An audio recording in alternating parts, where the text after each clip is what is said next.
Gawain has traversed dimensions, but his journey encountered a slight complication. After drifting for countless millennia above a foreign continent, he concluded that possessing a corporeal form was essential to fully embrace his new existence as a traveler. However, he never anticipated that upon finally achieving this state, he would need to emerge from a coffin and confront two bewildered descendants from his distant lineage along. With the world on the brink of an epical demise. Chapter 1. What does it mean to transcend? On a certain date, at a specific hour and minute, the world below remained unchanged, with a clear, observable expanse, devoid of wind and with sparse clouds. Gawain quietly surveyed the distant earth from an omniscient vantage point, pondering the intricacies of existence, for he found himself incapable of engaging in any other pursuits. He could no longer recall how many years he had maintained this state, nor could he ascertain his current appearance. Although he could roughly gauge the passage of time through the alternation of day and night, after countless cycles, he lost the inclination to continue counting. Had he truly transcended? To be candid, Gawain held a rather pragmatic view regarding the concept of transcendence. It was not that he possessed an enlightened disposition, indifferent to life and death, rather. During his previous life, as he plummeted from an airplane, he grasped the capricious nature of fate and the inevitability of mortality.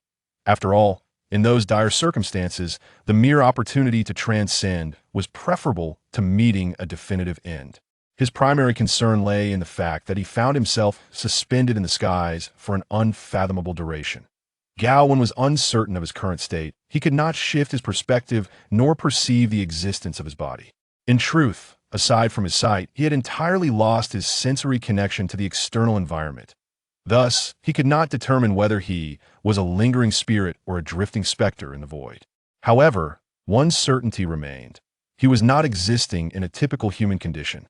He was acutely aware that a normal human psyche could not endure the solitude of drifting for countless millennia while retaining clarity of thought and a comprehensive memory, let alone the luxury of contemplating existence. Under ordinary circumstances, one would have succumbed to madness long ago. Yet he had not succumbed. In fact, his mental acuity surpassed that of most. Every event remained vivid, as if it had transpired only yesterday. He distinctly recalled the moment of awakening after a tremendous roar, only to find himself suspended above an alien planet in utter astonishment. From the instant he reopened his eyes, he recognized that the land and seas he beheld were not of Earth. Consequently, he devoted a brief span to deducing and accepting the reality of his arrival in another world, followed by an extended period attempting to discover a means to cease his drifting. Regrettably, the latter endeavor proved unsuccessful. He found himself fixed, or rather, his current form seemed utterly devoid of mobility. He had become a fixed perspective overlooking the earth. Firmly confined to his position, he could gaze upon the land, yet could only gaze upon it moreover. He was restricted to observing a limited area of that land. This region was an irregular continent, encircled by a vast expanse of ocean. Yet his view failed to encompass anything beyond that confined space. He could neither shift his gaze nor ascertain whether there were other lands beyond the ocean. Consequently, he had yet to behold the starry sky of this world. He was uncertain if other celestial bodies existed. Perhaps a mere turn of his head would reveal a bearded deity illuminating the cosmos with a spotlight. Alas, he yearned to float on his back, even if that meant gazing up at a bearded gentleman wielding a spotlight illuminating all creation. However, all such desires remained mere fantasies. This perspective from above could not be altered. Yet, after much effort, Gawain discovered a modicum of operability within this perspective. Although he could not move left or right, he could zoom in and out, magnifying or distancing his view. Upon realizing this, he felt an immense joy and began experimenting with various levels of zoom. Although pulling back to the utmost limit still left the surrounding ocean shrouded in mystery, at least he could choose to zoom in and discover what lay upon the continent. It was lush and vibrant, teeming with evident life. Observing the daily lives of the inhabitants of this other world would be a welcome distraction, even though he remained adrift in his fixed position. Thus, he zoomed in until he could discern every blade of grass and tree. That day, he despondently discovered that none of the mammals on the earth had learned to walk upright. Yet, it mattered not. Gawain possessed an abundance of patience. Perhaps in his previous life as a human, his patience had been limited, but now, Having transcended into this perspective, he realized he was endowed with remarkable endurance. He patiently awaited the day when the monkeys would learn to walk upright. Years passed, and he bore witness to the moment the first artificial spark of fire was born struck from flint. Change began to manifest after the birth of that spark. Humanity and various other races commenced their struggle for survival upon the continent, establishing a myriad of kingdoms and diverse beliefs, fervently invoking the names of various deities as they clashed and then swiftly faded away. The pace of progress accelerated, and Gawain gradually found it increasingly challenging to process the torrent of information before him. He beheld creatures resembling colossal dragons suddenly invade his field of vision, yet he remained oblivious to whether these dragons had evolved on the continent or emerged from. Beyond the ocean, he witnessed the rise of weaponry, as flames of war nearly consumed the entire land, yet, in the blink of an eye, new civilizations emerged. After a considerable span of time, he came to realize that it was not the acceleration of processes upon the earth that he observed, but rather his own experience of skipping vast amounts of information. His observations had become increasingly intermittent, transitioning from continuous monitoring to sporadic records only every few years or even decades. It was this extensive temporal gap that created the illusion of an accelerated progression when these disparate images were pieced together. He had been oblivious to this phenomenon because, during the interruptions in his observational perspective, his own thoughts had also been suspended. Once his observational lens was reactivated, his thoughts seamlessly resumed, leading him to remain unaware of the issues besetting him as a grave realization struck him. The notion of impending calamity flashed through Gawain's mind like a bolt of lightning, though this epiphany had likely consumed centuries of contemplation. As he vividly perceived the transformations of the earth, he simultaneously witnessed another kingdom devolving from its zenith to ruins. In truth, the cumulative time he could devote to contemplation over a century scarcely amounted to a second.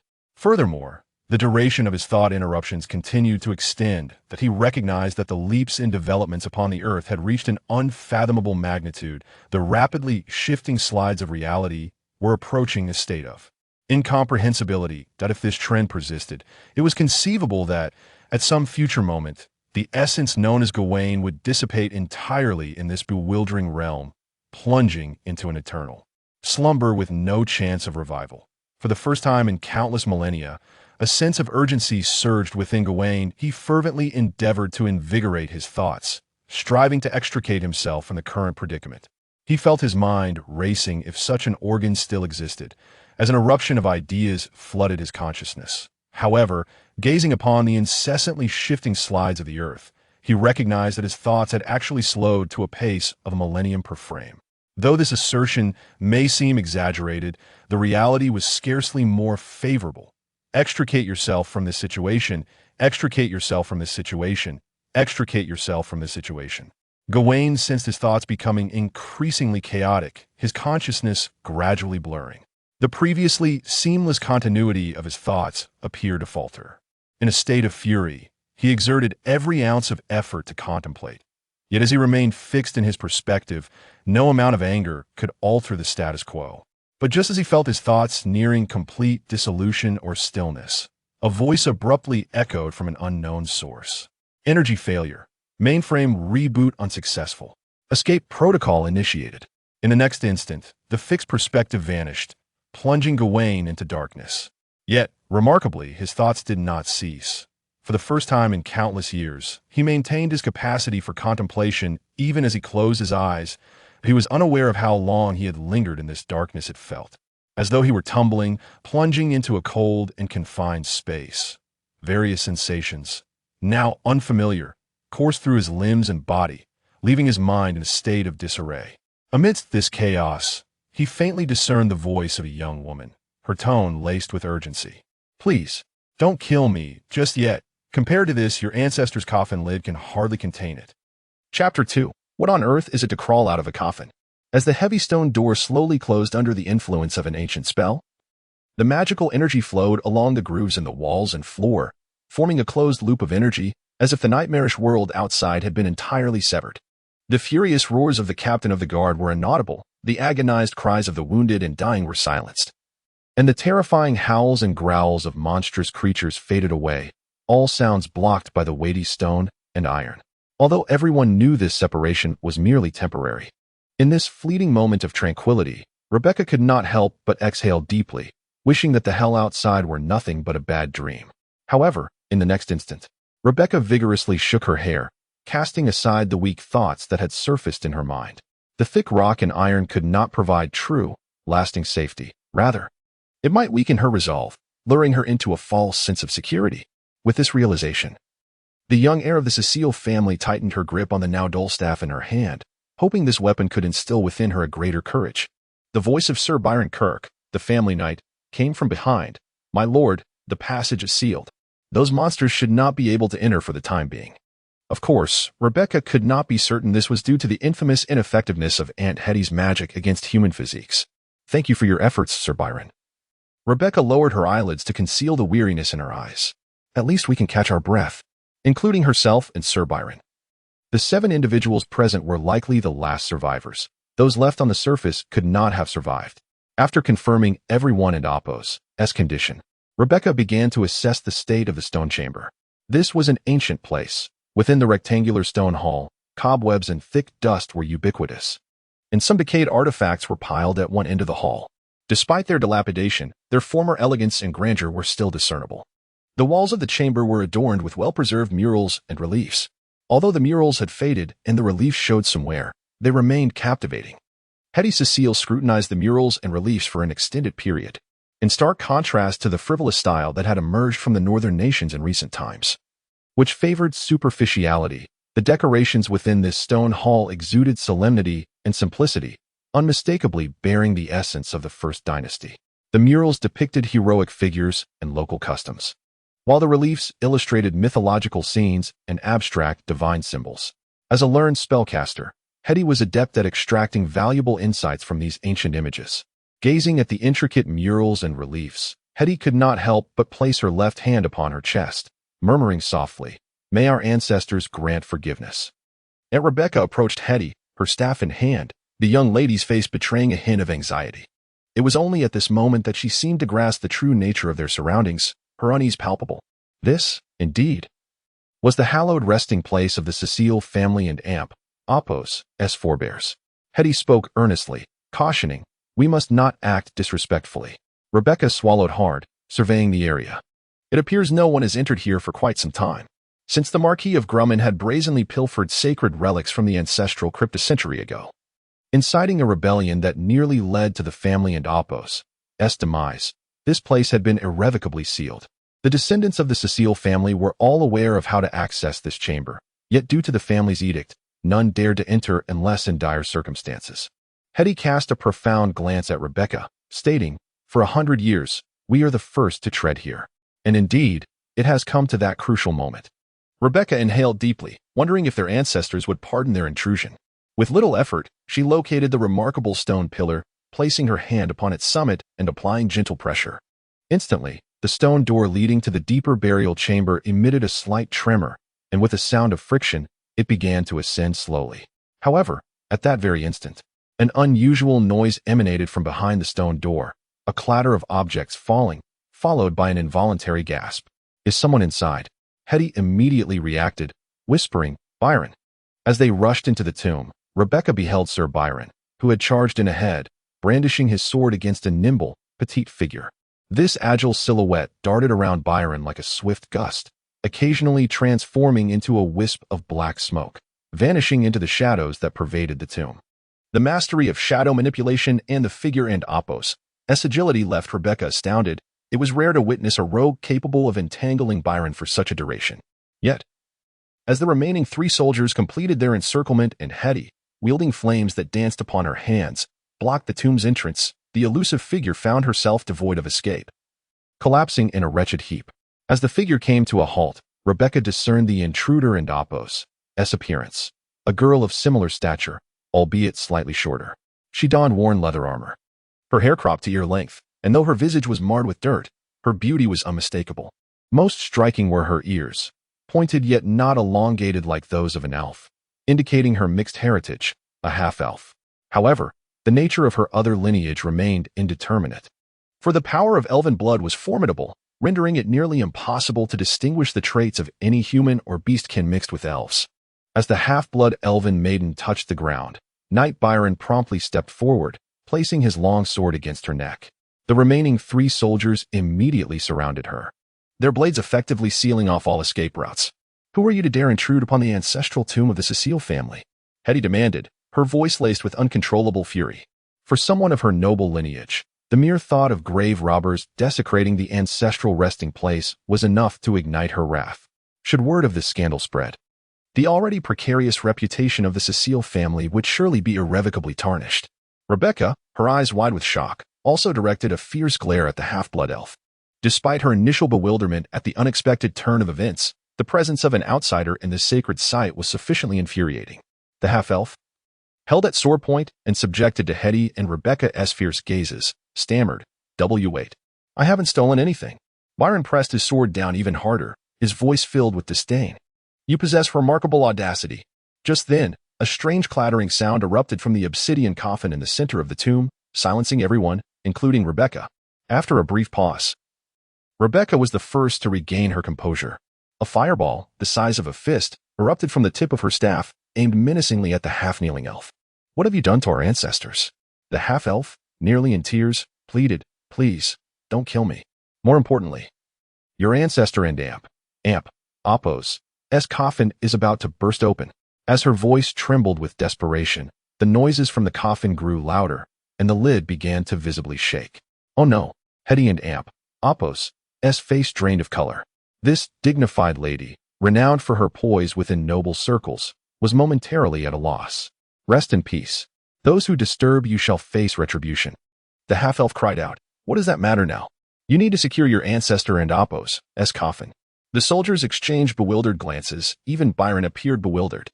Fortunately, Rebecca sprang into action, rushing towards the coffin and Apos' platform just as the lid was pushed fully open, revealing a hand emerging from the gap. Without hesitation, Rebecca raised her staff and swung it down fiercely. "Rest in peace, esteemed ancestor." She looked up, only to find her family knight, her aunt, and the 3 warriors staring at her in shock. Glancing down at her staff, she felt a wave of guilt wash over her. "Aunt, do you think I've shown a lack of respect to our esteemed ancestor?" Suddenly, Hetty shouted, "Rebecca, get away from there." Rebecca froze. "Aunt? This could be the resurrection of the undead." Hetty's face turned pale. "Perhaps the creatures above have corrupted the sacred remains of our ancestors." The mere possibility sent a chill down Rebecca's spine, and just as she prepared to leap from the platform to seek refuge behind the soldiers, the heavy lid of the obsidian coffin was forcefully pushed aside once more. This time, the occupant within exerted all his strength, and astonishingly, the coffin lid was hurled away.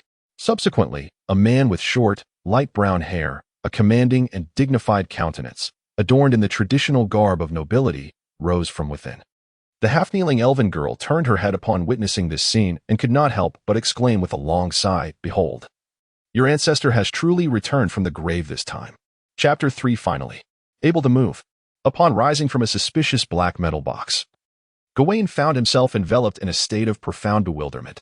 In fact, even the act of sitting up had been executed in a state of unconsciousness. An unprecedented sense of chaos and dizziness assailed his mind. A persistent buzzing echoed in his ears, and his entire being was overwhelmed by a cacophony of indistinguishable sensations. Everything before his eyes appeared with at least 4 overlapping images, 2 of which were rendered in shades of black and white. Yet, amidst this turmoil, his cognitive faculties had not entirely succumbed. Perhaps he ought to express gratitude to the unknown assailant who had struck his hand with a stick, for in that fleeting moment, just as chaos was about to engulf him, clarity rushed in like a precious breath of fresh air.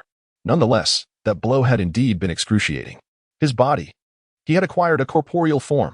After traversing an unfathomable expanse of time, teetering on the brink of believing himself to be a mere observer in a third-person perspective, Gawain had obtained a body. The confusion of his mind was comprehensible, as was the tumultuous sensory feedback coursing through him. It had been far too many years since he had experienced sensations beyond mere sight, even though his consciousness remained intact for reasons unknown. Adapting to this newfound ability to feel warmth, cold, pain, and itchiness posed a considerable challenge. His gaze first fell upon 4 imposing figures clad in armor not far ahead. Among them was a middle-aged man with graying hair, donning what appeared to be robust steel armor, his muscular build nearly extending to his forehead, and wielding a silver-gray longsword. The armor and weapons of the other three were decidedly simpler but bore the unmistakable signs of uniformity. A petite girl knelt half-crouched before these four formidable men. Her sword pressed against her, obscured by her hair and the angle of her position, yet a pointed ear could be seen peeking through her tresses. Further afield stood a woman in a flowing red gown. Her elegant and mature visage, complemented by a curvaceous figure, compelled Gawain to steal a glance. However, he quickly noted the unmistakable tension and fear that flickered in the eyes of this graceful matron. Yet, the commotion nearby soon captured Gawain's attention. He turned just in time to witness a girl, seemingly no older than 16 or 17, hastily leaping down from the stone platform where he found himself. In her grasp, she clutched a metal rod that appeared quite capable of inflicting pain. Recalling the position she had occupied moments earlier, Gawain's expression shifted to one of incredulity. Just now. Was it you who struck me? As the thought crossed his mind, he was momentarily taken aback. He realized that the words escaping his lips were not in his native tongue, but rather in a language he had never encountered before, yet it felt inexplicably familiar. As if it were an intrinsic part of him. Rebecca remained oblivious to the myriad of chaotic thoughts swirling in the mind of her ancestor. The noble young lady, who had just inherited the title of Viscountess and was now grappling with monumental upheaval, was on the verge of tears, murmuring, "My esteemed ancestor, I am so very sorry." Meanwhile, Gawain found himself utterly bewildered by the unfolding events. Despite having observed the world from above for many years, he was experiencing this from a first-person perspective for the very first time, and his level of confusion surpassed that of everyone present. "Who are you?" The strikingly beautiful lady in the crimson gown appeared to be the most composed among the gathering. As Gawain sat up and initiated conversation, her fear and tension visibly diminished. She took a cautious step forward, her expression still wary, yet she spoke with a calm demeanor. "Do you know who you are?" "Me?" Gawain hesitated momentarily. But before instinctively uttering his name, he jolted with the realization that he must embody another identity. Glancing at the peculiar box beneath him, he recognized it unmistakably as a coffin. Observing the expansive surroundings, which were far more spacious than his previous home, he could not shake the impression that he was in a tomb. Coupled with the expressions on the faces around him, the realization dawned upon him. He had returned from the dead. At that moment, any utterance of a name divergent from the identity he inhabited would undoubtedly result in immediate accusations of being a malevolent spirit. What had the young girl beside him said? Esteemed ancestor, wasn't he it? He could boldly surmise that he had taken possession of the form of her ancestor.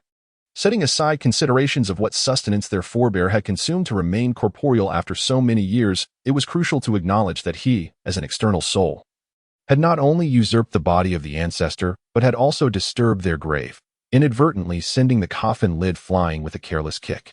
The embarrassment of such exposure was beyond description. Contemplating this predicament, Gawain lowered his gaze, feigning a thoughtful expression, while in truth, he was desperately seeking a plausible excuse, perhaps attributing his confusion to a prolonged slumber. However, just as he concentrated, a sudden wave of intense dizziness overwhelmed him. "Gawain Cecil, I am Gawain Cecil, the pioneer of the kingdom of Ansu. What year is it now?" As he spoke, he raised his head slightly, his gaze steady and profound, akin to the depths of the ocean. Within his mind, tumultuous waves surged. Memories belonging to Gawain Cecil were flooding in. Yet they were being rapidly archived and cataloged like files on a computer hard drive. In that fleeting moment of disorientation, he grasped the most fundamental aspects of this information, acknowledging his rightful identity. To his astonishment, he discovered that this body also bore the name Gawain, though this Gawain was not of the surname Gao, but rather Cecil.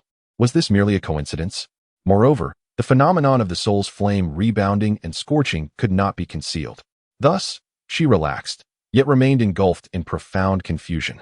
For if the venerable ancestor before her had not been resurrected by dark forces, then the circumstances at hand became even more inexplicable.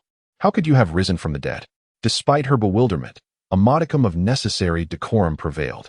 Stepping forward with a mixture of trepidation and reverence, Hetty bowed and addressed the ancestral spirit. "O esteemed progenitor of the Cecils, I am your descendant, Hetty Cecil. This young lady beside me is also your kin, Rebecca Cecil.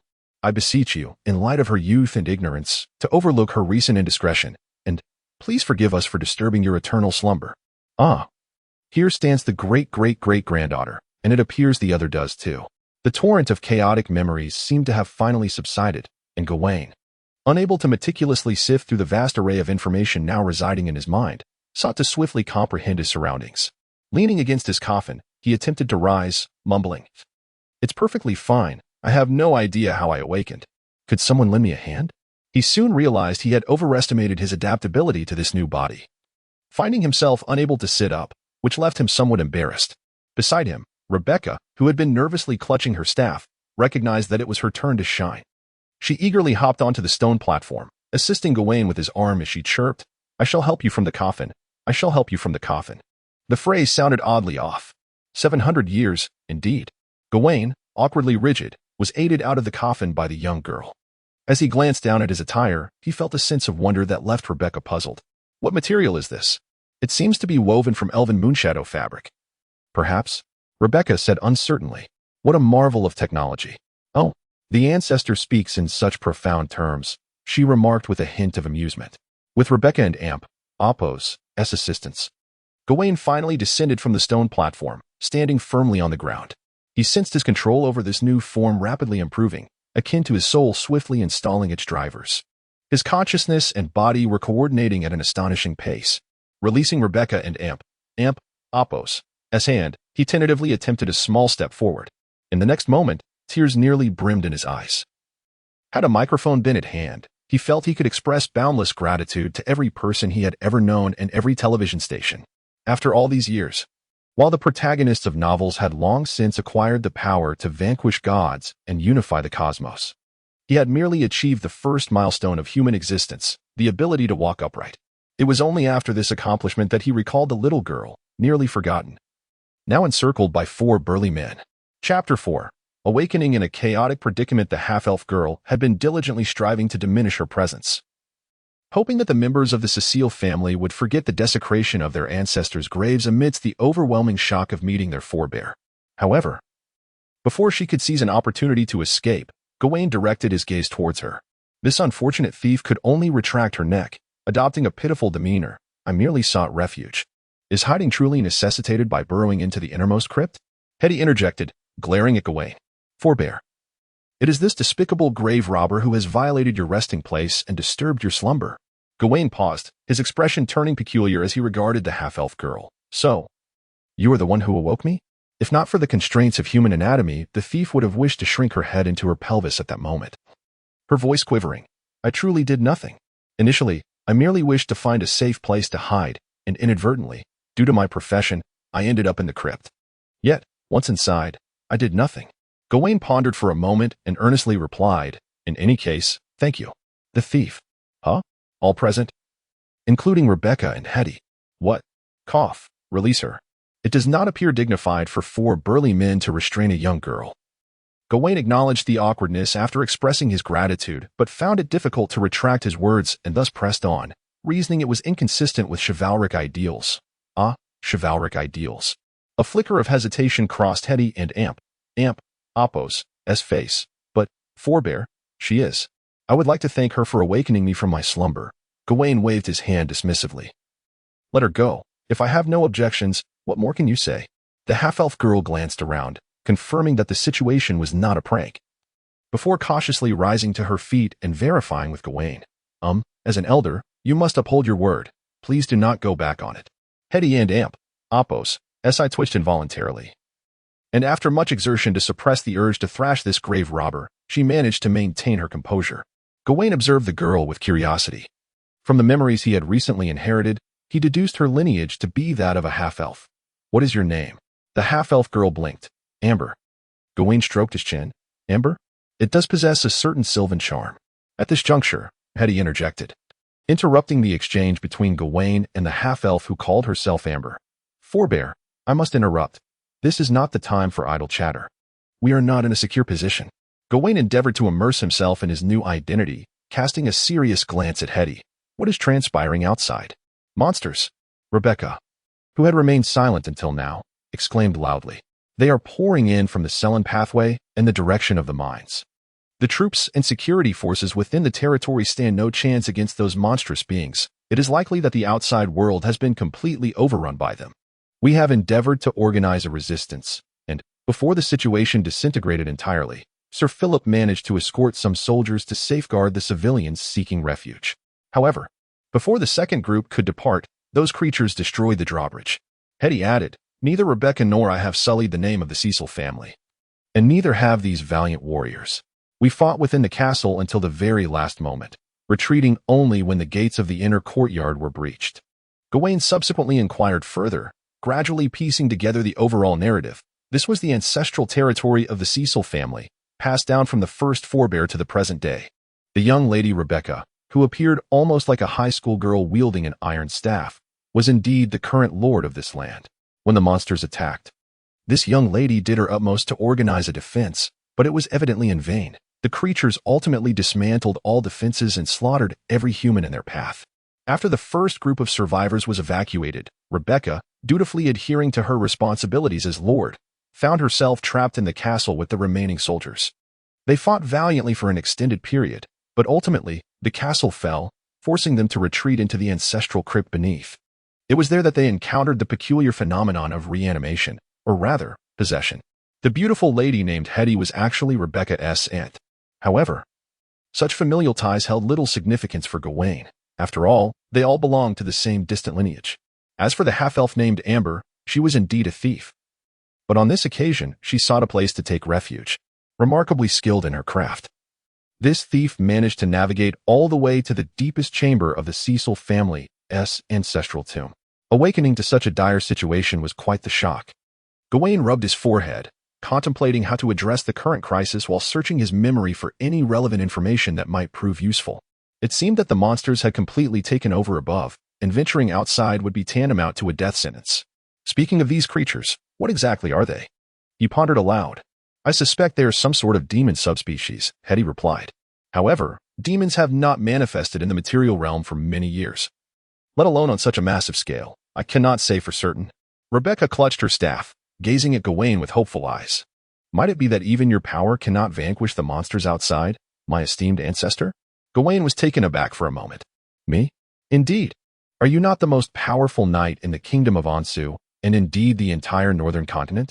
Rebecca's eyes sparkled with anticipation. "It is said that you once felled the barbarian General Gurg with a single stroke of your sword." Gawain hastily searched his memories, only to be astounded. Gawain Cecil was indeed a legendary figure.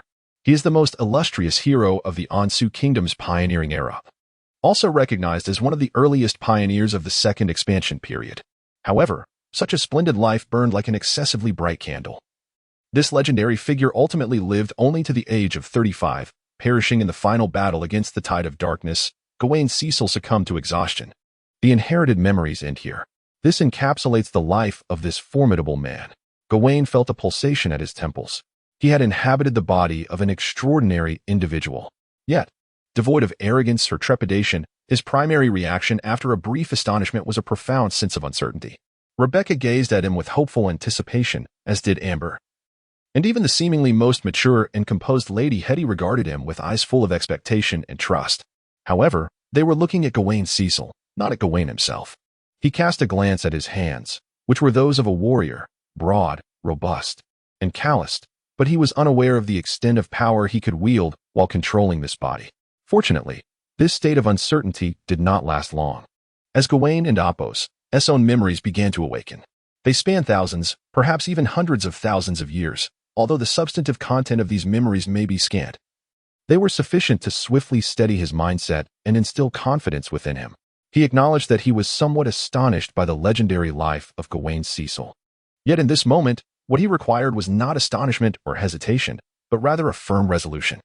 The source of this confidence was simple. Long before the sentient beings of this continent could walk upright, he had been observing this world.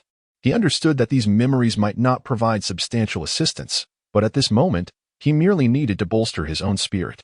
Then, propelled by this vigor, he would devise a means to survive. Once he calmed his thoughts, solutions would naturally present themselves. Soon, he discovered useful insights within the memories belonging to Gawain Cecil. Charging through was unrealistic, Gawain mused, stroking his chin, stating gravely, "I have been dormant for too long and may not be able to exert much strength.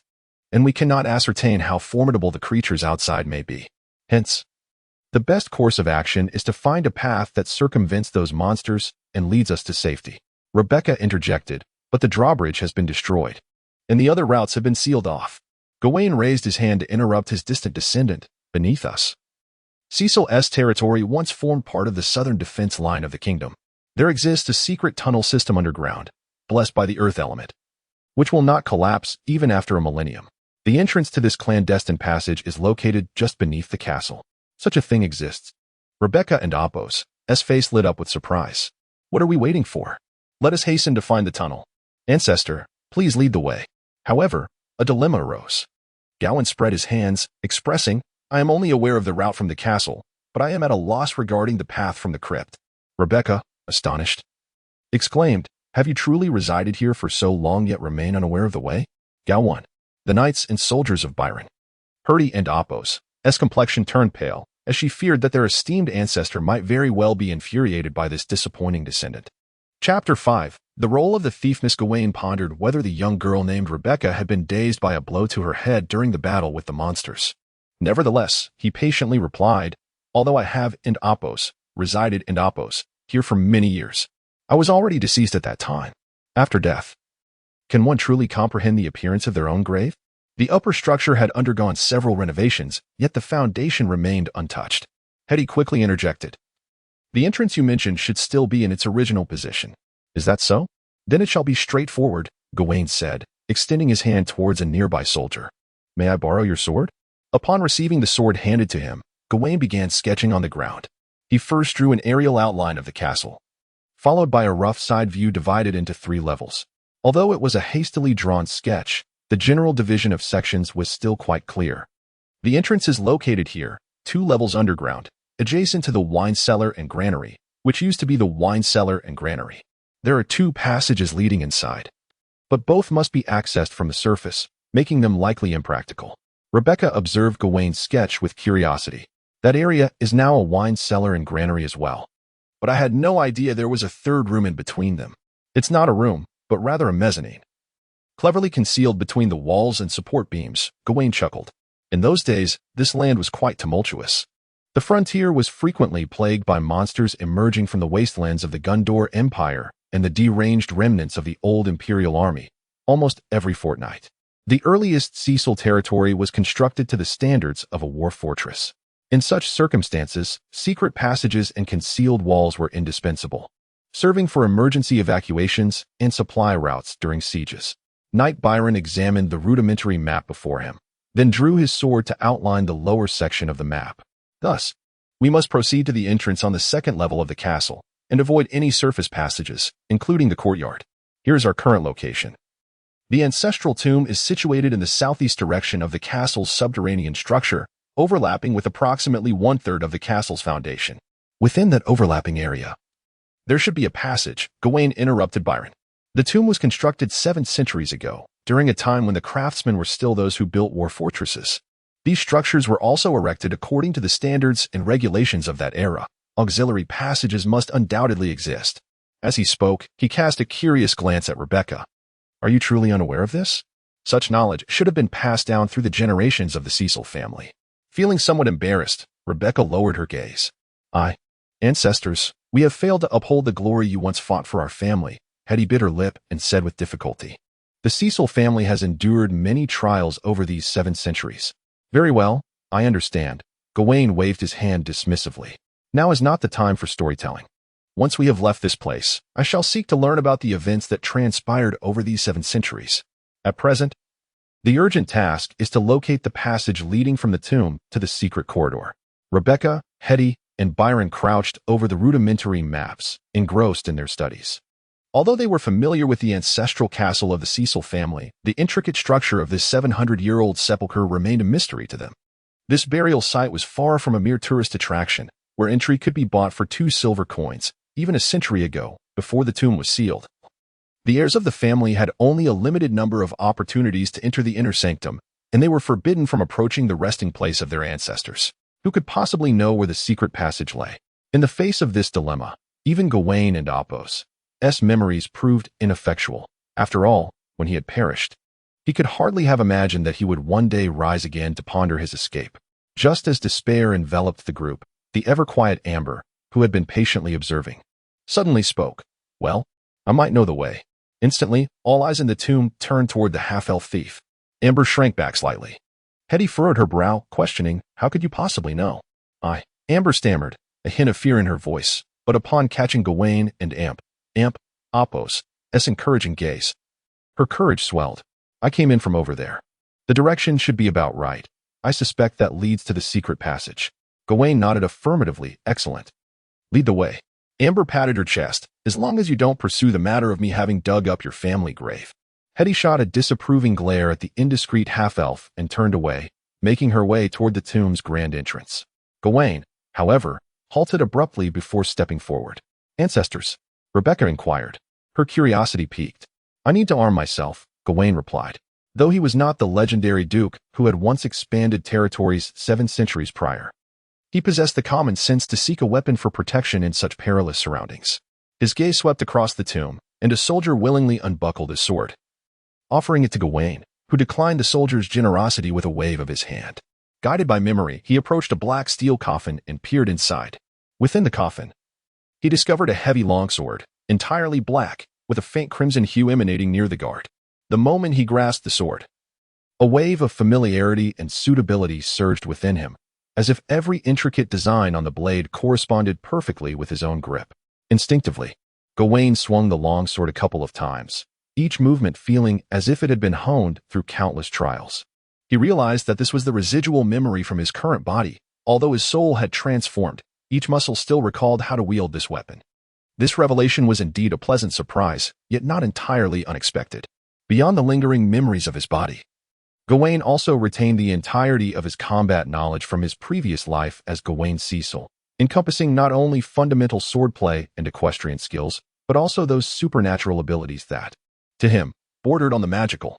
This knowledge was undoubtedly enticing, but now was not the time for experimentation or study. First, they must extricate themselves from their dire predicament. Upon beholding the obsidian longsword, Rebecca and Apos' eyes widened in astonishment, her voice trembling slightly. Is this the legendary sword of Ans, the pioneer? To Hyan, however, it was merely a relatively sharp blade. He sighed, reflecting on the passage of 7 centuries. Even weapons blessed by the elves would not succumb to wear or decay. Yet the magic within had long since dissipated, and recharging it would require an indeterminate length of time. As he spoke, Hyan turned to gaze at a small stone platform situated before the coffin, which lay conspicuously empty. A frown creased his brow. Wait. Should I not have a shield that I never part with? Was it not interred alongside me? How could such a substantial shield simply vanish? Hetty's expression darkened instantly. Ancestor, your descendant has once again squandered your favor. The shield of the guardian of Ans was removed from the tomb a century ago by your heir, Gawain Cecil, and subsequently lost on the battlefield. Hetty's words were hesitant, laden with unspoken truths, possibly apprehensive that revealing the grave incident from a century prior might provoke an untimely demise in the venerable ancestor, despite the proximity of the coffin for a swift reburial. How incensed Hetty and Apos' hesitation, but refrained from addressing it directly, instead muttering in frustration, what a waste. Thankfully, the sword remained within the coffin. Gawain had not so far descended into madness as to pry open the ancestor and Apos' coffin in pursuit of a complete set. Hetty and Rebecca could only bow their heads, drenched in cold sweat, as the notion of their ancestor emerging from the coffin to chastise their great-grandfather stretched the boundaries of the fantastical. As a younger generation, they felt the oppressive weight of the moment. Fortunately, Hyan's ire stemmed solely from the absence of a potentially useful piece of equipment after his outburst. He said no more and led the group from the sepulchre. Upon exiting the chamber into the stone hall, Rebecca surveyed her surroundings before beckoning towards the corner. Betty, come out. It and Apos' safe now. Hyan and Apos' curiosity was piqued as he observed a small, slender girl, seemingly even younger than Rebecca, timidly emerging from the shadows. Dressed in a coarse linen frock, her freckled visage bore the marks of youth, and her flaxen hair cascaded down her back, while she clutched a frying pan tightly in her hands. Upon noticing Hyan, the girl, referred to as Betty, displayed evident hesitation and anxiety, her youthful mind likely unable to fathom the sudden appearance of this unfamiliar figure. This is a servant from the castle, Rebecca explained succinctly. We are uncertain how she was left behind by the first group to escape, yet she has somehow followed us. Before she could finish, a faint tremor emanated from above the tomb, interrupting Rebecca and Apos' words. Now is not the time for idle chatter, Highwind declared, raising the long sword as he turned to Amber. Lead the way.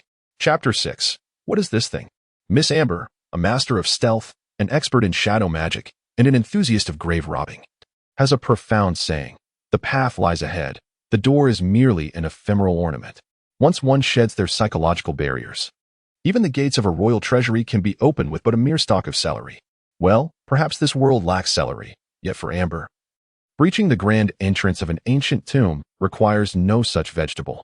With a touch of shadowy sorcery, a modicum of knowledge regarding ancient wards, and a sprinkle of fortuitous luck, this half-elf thief effortlessly dismantled the protections surrounding the tomb of the Cecils, unveiling a passage that even Hetty and Rebecca were oblivious to. The entire group followed Amber as she stepped into this newfound corridor. The tomb passage, constructed from stone and soul-binding bricks, proved to be far more spacious than anticipated. Even towering knights like Gawain and Byron, standing nearly 2 meters tall, found no sense of confinement within its confines. The enchanted lampstands embedded in the walls had long since run dry. Yet after Hetty cast a few basic spells, these ancient fixtures, dating back 7 centuries, flickered to life one by one, illuminating the path ahead. I am merely a humble thief, scraping by, Amber modestly proclaimed as she led the group. Being a descendant of forest elves, I hold great respect for the ancestors. How could I possibly engage in grave robbing? Gawain dismissed her remarks with disdain. With your level of skill, do you still feel the need to justify yourself? Perhaps reassured by the preservation of her own life, Amber's audacity knew no bounds. As she remarked with a boldness akin to the tomb door she had just pried open, lockpicking and ward-breaking are standard fare in our line of work. Is it a fault to have a solid foundation? Amber furrowed her brow in contemplation. I have resided here for several years, yet I have never applied for formal citizenship. According to the customs of your Cecil fief, one becomes a citizen after residing for 3 years and paying taxes regularly. So do you think I qualify? Rebecca shook her head. Without an application, you do not count. Oh, Amber elongated her tone. Then why ask me this? I am the lord of the Cecil fief, Rebecca stated with utmost seriousness. Therefore, if you are indeed my subject, I have a duty to protect you. Amber retorted. You should have mentioned that sooner. Is it too late for me to change my stance now? Rebecca maintained her earnest demeanor. It is too late. Although awakening in such a disarray was disheartening, the sensation of being alive once more was far preferable to the ghastly state he had previously endured. He glanced at Hetty, who, unbeknownst to her which generation of great-granddaughter she was, had cast furtive glances his way more than once. He had been waiting for her to speak. But seeing no sign of her breaking the silence thus far, he took the initiative to inquire. If you wish to ask something, please do so. Hetty was momentarily startled, but she quickly inhaled deeply to regain her composure. She gazed at Gawain's visage, which bore an uncanny resemblance to that of the family portrait, and cautiously selected her words. Ancestor, I still find it hard to believe that you are truly. Indeed, you are Gawain Cecil, the pioneer from 7 centuries ago. I could recount my 30-plus years of life experiences to you, or perhaps share tales from the era of the second expansion.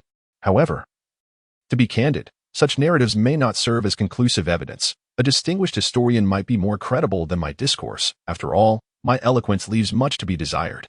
Gawain shrugged. You merely seek to ascertain my authenticity, do you not? Is that so? Hetty replied noncommittally, then suddenly raised her head to gaze at the path ahead. There is a current of air, she murmured, and a distinct magical essence. We must be nearing the terminus of the tomb area. Gawain nodded, tightening his grip on the pioneer's sword, an indescribable sense of trepidation stirring within him, indicating that what lay ahead might not be safe. Byron, the knight walking ahead with Amber, seemed to sense the tension as well, drawing his steel broadsword. With a casual stroke along the blade, a faint silver luminescence enveloped the edge. You 3, ensure the safety of the rear, he commanded. A metallic clank resonated as the 3 soldiers prepared for combat. Although they belonged to the most basic combat professions, they had survived the monstrous onslaught to emerge as elite warriors, meticulously trained by the Cecil family. The fearless and composed expressions on their faces quickly assuaged the anxiety of Amber and the petite maid Bedian, who stood protected in the middle of the group. Though the tomb's passage was profound and lengthy, it inevitably reached an end. Every 10 meters, the soul-binding stones embedded in the stone walls marked the territory of the tomb. As these stones dwindled, a space resembling an intersection gradually emerged. This marked the junction between the tomb area and the castle and Ampo's subterranean section, serving as a conduit to the ancient passageways. Amber pointed toward one of the paths at the intersection. I entered from that way. It leads to a dry well outside the castle, but it is undoubtedly overrun by monsters now. Gawain turned to Hetty. Which direction is west? Hetty traced a simple magical rune in the air, which transformed into a glowing ribbon, wavering as it indicated a direction. That way, Gawain stated. But the moment his words fell, an overwhelming sense of crisis surged within him. There was no time for contemplation. His battle-hardened body instinctively reacted quicker than his thoughts. Gawain raised the Pioneer-S sword in defense, just as he felt a tremendous impact akin to a hammer strike reverberate through the blade.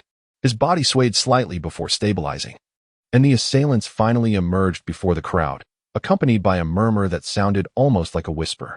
Three towering, unsteady figures stepped forth from one of the dimly lit alleys at the intersection. They bore no resemblance to any creature of the natural world, appearing instead as grotesque amalgamations conjured by the sinister artistry of necromancers and demonic sorcerers. Standing nearly 3 meters tall, they resembled emaciated giants, their forms composed of a shapeless, viscous substance reminiscent of mud. This sludge-like material pulsated and writhed across their surfaces, occasionally revealing gaping voids within, through which blood-red bones could be glimpsed. Upon catching sight of these three monstrosities, Rebecca let out a short gasp, while Betty quickly bit her lip, on the verge of tears from fright. Hetty raised her staff forcefully against the ground, invoking a weak dispelling spell that mitigated the fear these creatures instilled in everyone. In a swift motion, she turned to Gawain and exclaimed, "Ancestors, it is these monsters." At that moment, Gawain began to recover from the shock of encountering such inhuman entities. Memories corresponding to them flooding his mind. Could it truly be these abominations? The three creatures launched their assault once more, murmuring in a manner akin to delirium, as two of them charged toward Gawain and his companions. The remaining creature raised its arm, coalescing a dark energy arrow that shot straight toward Amber, who stood at the forefront of the group. "Ah!" Amber gasped, instantly retreating into the shadow behind Sir Byron, only to reappear in another shadow 10 meters away. Sir Byron, wielding his sword that shimmered with silver light, let out a roar and charged toward one of the advancing beasts. "Hetty, Rebecca, take down that one launching shadow arrows. Avoid using arcane magic. It will be nearly ineffective against these creatures. Amber, protect the spellcasters with the warriors." Gawain shouted, brandishing his sword and, with a steely resolve, rushed into the fray. He had never fought with a blade against another being, nor had he ever encountered such inhuman monsters, despite having experienced reincarnation. It was only today that he first stood on this alien soil with his own legs. Thus, he had no clue what he could achieve with merely a remnant of combat instinct left in his body. A mind filled with battle knowledge that did not belong to him, and an ancient sword devoid of magical power. Yet, often, fate grants no choices. You find yourself standing here while the monsters stand there, surrounded by an impassable void, armed only with a 700-year-old antique sword. Once, there had been a shield, but it had been squandered a century ago by a reckless heir. In such a predicament, what could one possibly do? Charge forth, damn it. Are they not mere aberrations? 700 years ago, Gawain Cecil could single-handedly defeat 100 of them. Yet today, we find ourselves unable to resolve matters with merely 3. Chapter 7. Those ancient matters. As Gawain charged toward the grotesque and sinister creature, gripping his ancient family sword, he felt no tension, hesitation, or fear.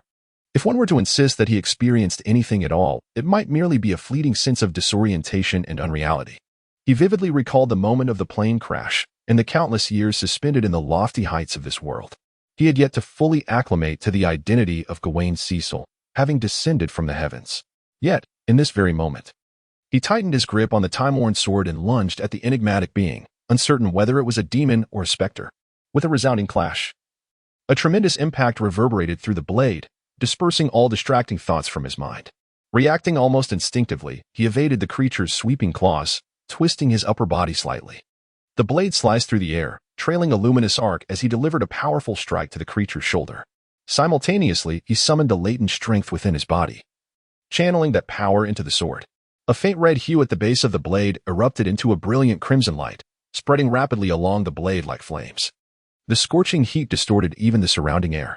The 3-meter-tall monstrosity sensed the threat emanating from the heated blade and, with an agility that belied its massive size, it abruptly leaned back, narrowly avoiding Gawain's strike.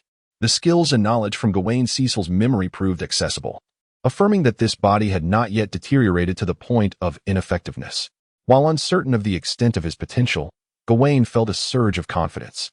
He immersed himself in the battle, striving to swiftly transform the combat experience that did not belong to him into usable strength. Meanwhile, Byron was embroiled in a fierce struggle. This mid-tier knight was among the most skilled in the Cecil domain, having amassed extraordinary combat experience from his battles prior to his allegiance to the Cecil family.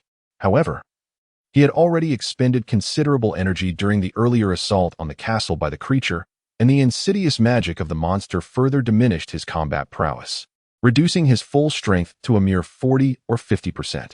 Rebecca gathered her magical energy, conjuring a fireball the size of a head, which shot from the tip of her staff and collided violently with the shadowy arrow of the spellcasting creature, resulting in a thunderous explosion.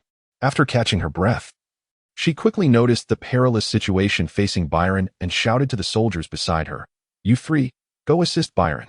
One soldier hesitated, "But, my lord," Rebecca, while conjuring another fireball, insisted, "We are fine for now, but if Byron falls, it will be disastrous. I command you, in my capacity as lord, to go." Reluctantly, the three soldiers obeyed her command and joined Byron in confronting the dreadful creature. Gawain gradually immersed himself in the battle, as memories and experiences that did not belong to him swiftly transformed into his own, enhancing his mastery over this new body. This process filled him with a profound sense of accomplishment. When he momentarily emerged from this state of immersion, he discovered that the monster before him had been subdued by his attacks. The grotesque, sludge-filled creature was not invulnerable. It could be wounded by blows, and with enough strikes, it would perish. Despite their immense strength and physical advantage, as long as one understood the methods of confrontation, a human form could indeed vanquish them. This was wisdom passed down from 7 centuries prior. As the creature's claws swept over his head, Gawain crouched low and thrust his longsword into the monster's thigh. The beast finally emitted a guttural roar, its body uncontrollably tilting to the side.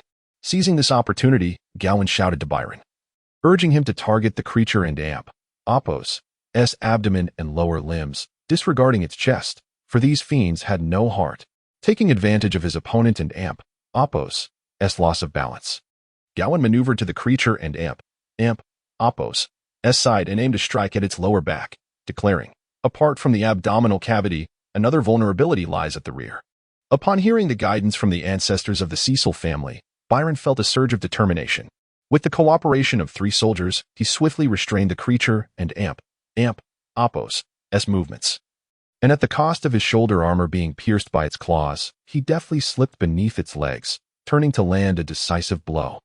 Just a second before Byron dispatched his foe, the monster before Gawain collapsed heavily to the ground. Having dealt with his adversary, Gawain immediately raised his head to observe the distant creature engaged in a fierce exchange of shadow arrows with Rebecca's fireballs. However, just as he was about to charge forward, the monster let out a piercing scream and convulsed before collapsing. Amber and Apo's figure appeared behind the beast, her hands spinning poisoned steel daggers. I and Apo's quite skilled at this. Rebecca lowered her staff, her cheeks slightly flushed from the exertion of casting spells. She took a couple of breaths to steady herself before sternly correcting, what our ancestor meant was the lower back. Amber swiftly twirled her daggers twice before concealing them somewhere unknown. As she stepped over the corpse of the monster, she remarked, "Tisk, no sense of humor at all." Once the monsters perished, they began to disintegrate rapidly. The viscous, sludge-like substance that had been flowing from them ceased its movement, gradually drying and hardening, developing numerous fine cracks. As the corrupted flesh decayed and flaked away, they transformed at an alarming rate into massive, twisted, blood-red skeletons. Gawain stood beside the monster he had slain, observing this transformation as if speaking to himself. So these creatures were the ones that attacked Cecil territory. Herdy looked at him with curiosity, asking, "Ancestor, do you know the origins of these monsters?" Gawain had previously demonstrated an astute understanding of these creatures during earlier battles, even advising Byron on how to combat them. Thus, it was impossible for him to conceal this knowledge, nor did he wish to. Remaining here might lead to another encounter with those monsters. So we shall first venture into the hidden passage. Within the passage lies a means to suppress those creatures, rendering them unlikely to enter. As Gawain strode forward, he remarked, "I can elaborate on the details as we proceed." Of course, Rebecca nodded promptly, for this historical account was a requisite part of her education as a noblewoman. Over 7 centuries ago, the continent of Lauren was home to but a single human kingdom, the Gondor Empire, situated at the heart of the land. Historical records depict it as the most powerful empire of its time, one that even the elven-formed Silver Empire in the south dared not confront lightly. However, turmoil in the surrounding ether sea unleashed a calamity known as the Apos, dark tide and Apos, upon Lauren. The epicenter of this disaster emerged almost overnight within the very heart of the Gondor Empire, leading to the capital and a third of its territory being consumed by the tide, disintegrated by surging elemental forces. Not quite overnight, Gawain interjected, in truth. This process unfolded over nearly a month. The court mages of Gondor did not remain idle in the face of the tide. He gestured for Rebecca to continue. Oh. Rebecca blushed slightly, becoming increasingly cautious as if under the scrutiny of a parent checking her homework. After that, the dark tide continued to spread outward from the heart of Gondor, ultimately leading to the complete destruction of the entire kingdom. This marks the collapse of the Gondor Empire. Following this devastation, as the ether sea gradually calmed, the power of the tide diminished, allowing the surviving remnants of Gondor to commence the reconstruction of civilization. With the central region of the continent rendered uninhabitable, they, under the guidance of a group of pioneers, departed from the now-ruined empire and ventured in all four cardinal directions. An event known as the Second Expansion. My esteemed ancestor, you were one of the most renowned knightly pioneers of that era. You possess a commendable grasp of history. Gawain complimented casually. You must have also heard that despite the cessation of the dark tide, a multitude of monsters born from it continued to inhabit the ruins of Gondor, posing one of the greatest threats faced by humanity during the Second Expansion. Hetty and Apos, eyes widened. Are you implying? Rebecca and Apos, eyes grew wide as she appeared thoroughly captivated by these ancient and legendary tales. Ah. Did those monsters cease to appear 10 years after the founding of Ansu? Gawain chuckled softly, gently ruffling the girl's hair, wearing a bemused smile. Oh, dear child. It was after that time that your ancestors met their demise. Rebecca. Chapter 8. Rebirth. Although Gawain had spent less than a day with this nominal great-great-great-great-granddaughter, he was profoundly impressed by Rebecca. And he found himself questioning more than once whether the child had suffered some mishap in her early years. Logically, it seemed improbable. Even disregarding the elite education that noble offspring were mandated to receive, her identity as a spellcaster should suffice to attest to her intellect. After all, conjuring a fireball with ease is not a skill possessed by the average individual. However, others around him were not inclined to ponder the nonsensical aspects of Rebecca's speech. Even Hetty, who had always been stern with Rebecca, was now enveloped in deep concern. Are you suggesting that the creatures appearing in the Cecil territory are those monsters from 700 years ago? Gawain sighed, observing their unfamiliarity with the creatures. It seems you have not encountered them in centuries. The epoch of exploration had long since concluded, and the wars against the fiends had become mere history. Hetty gently shook her head. Although historical texts documented those events, the most recent records dated back at least 600 years. From what I have learned, the monsters that emerged from the ruins of the ancient empire did indeed plague Ansu for a considerable duration. But ever since the elves aided humanity in constructing the Sentinel Towers, those creatures have faded into legend. Gawain furrowed his brow. The Sentinel Towers. Surely, the creations of the elves would not be so easily compromised. Reflecting on his own past achievements, he confidently smiled and reassured them. Rest assured. Given the status of the Cecil family in Ansu and the influence I have left behind, St. Sunir City will spare no effort in assisting you to restore your territory. To his surprise, upon his utterance, both Hetty and Rebecca's expressions turned peculiar instead of reassuring. Could it be that after 7 centuries, the legendary founding Duke Gawain Cecil and Apos' name had faded into obscurity in this realm? Ancestor. Hetty and Apos' countenance darkened, and after biting her lip several times, she seemed to summon the resolve to speak.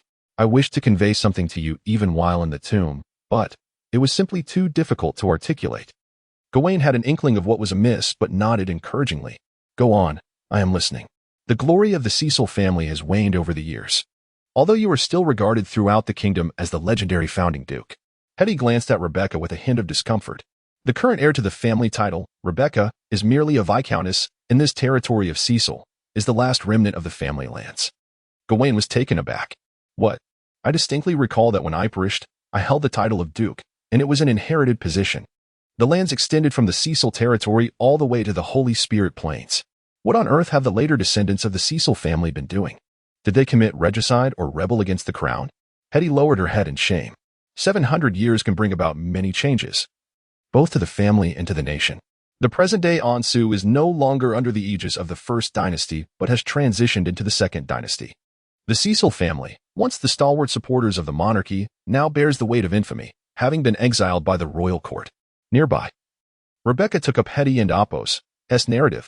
A century ago, the last king of the First Dynasty, Dalian III, succumbed to a sudden illness, leaving no heirs. Internal strife had already plagued the royal family, and even the legitimacy of Dalian III's succession was contentious.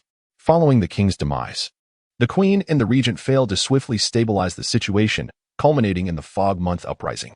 In Ansu 635, members of the royal family with collateral claims to the throne engaged in a fierce struggle for power during the Fog Month. By the third week of that month, court intrigue had escalated into civil war, where various royal members and the noble factions supporting them clashed directly, drawing the Cecil family into the fray. The root of this turmoil lay with Marquis Grumman. At the time, the Duke of Cecil was advanced in years, yet still vigorous, maintaining a strained relationship with his eldest son, Grumman Cecil, who likely sensed impending peril. Thus he covertly conspired and participated in that civil war. Lacking sufficient authority due to not yet inheriting the family's power, Marquis Grumman turned his attention to the legendary ancestors. Galvin pressed his forehead in realization. I remember now, it was he who took my shield, Wazn and Amp, Apos, Tiet. Hetty nodded and continued Rebecca's account. Marquis Grumman first placed the Duke of Cecil under house arrest, then removed your sacred relic, the shield of the guardian of the kingdom of Ansu, from the ancestral tomb. Subsequently, in the name of the Cecil family heir, he declared support for Prince Toshi. In March of that same year, Prince Toshi was assassinated, prompting Marquis Grumman to swiftly announce his support for Prince Fiddick, who met his own demise in April after a disastrous military campaign. Galvin interjected, but that is not the end of it. Hetty has further revelations. Following these events, Marquis Grumman sought out an uncle of Dalian III, using his remarkable oratory skills to forge an alliance. However, the following month, the Northern Duke, Blunwild, unexpectedly thrust a youth into the spotlight, declaring him to be the illegitimate son of the former king. The Northern Duke leveraged this revelation to enter the civil war, ultimately bringing it to a close in Ansu 636 as Fog Month. On the eve of the war and Apos, as conclusion, Marquis Grumman attempted to employ the same tactics by pledging loyalty to the new king, but before he could make his declaration, he was simultaneously attacked by both sides on the battlefield, falling victim to the chaos of war. Thus, the Second Dynasty of Ansu was born. Naturally, the term and Apos, Second Dynasty and Apos, remains a rather sensitive topic even to this day, because the final ascendant to the throne was an illegitimate child. This conflict is clandestinely referred to as the War of Bastards, Hetty remarked. The civil strife involved a multitude of high nobility, resulting in numerous families being ensnared. However, this was ultimately still a facet of noble conduct. Additionally, the extreme chaos that accompanied the establishment of the Second Dynasty necessitated the new king to restore order, which required the strength of the old nobility. Consequently, most families were not entirely eradicated, save four. Following that, the Cecil family fell into a state of decline. Hetty lowered her head, acknowledging that the family and Apos' fate could have been far worse. Yet your esteemed reputation and the efforts of that venerable duke ultimately preserved the bloodline and the last vestiges of their foundation. However, since then, the name and Apos, Cecil and Apos, could never again become the focal point of the kingdom, as you can see. Gawain followed Hetty and Apos' gaze, turning to regard Miss Rebecca Cecil, whose mind seemed to be in a state of turmoil. Noticing Gawain and Apos' attention, Rebecca turned her head. Ancestor? How unfortunate for our family. Gawain pressed his forehead. For although he was not the true progenitor of the Cecil lineage, the illustrious achievements and extraordinary tales of that Marquis Grumman had reached such heights that they left listeners astounded and spectators in tears. Even merely overhearing them stirred profound emotions within him, especially since that wastrel had even lost his shield. Hetty Rebecca. The ancestor rebukes the great-grandfather once more. Indeed, it is prudent for the younger generation to remain silent. Fortunately, Gawain was not the principal actor in this event, and he quickly adjusted his mindset. In Hetty and Apos' eyes, this was a sign of remarkable magnanimity, and she gently shook her head. Let us not dwell on the past. It is of no benefit to our current predicament. Regardless, the reemergence of those monstrous entities poses an immense threat to the human realm. The king of St. Sunil City may disregard the now diminished Cecil family, Yet he cannot afford to overlook these monstrosities. Thus he must regard those of us who have emerged from this calamity. Hetty nodded vigorously. You speak truly. After this exchange, Gawain lost interest in further conversation. The dim and constricting underground passage drained the desire for dialogue from everyone, leaving only the necessity to hasten their journey, under the blessing of earth elements. The ancient tunnel stairs showed no signs of collapse, and it was indeed fortunate that the exit was not entirely buried beneath debris. After clearing away some obstructive tree roots, vines, and loose soil, a refreshing breeze finally caressed everyone and Apos' faces. They had seen the light of day again. Sir Byron led the soldiers to be the first to leap from the cave. Once they signaled safety, the others followed suit. As Rebecca emerged onto the surface, she immediately inhaled deeply and joyfully exclaimed, "We are out."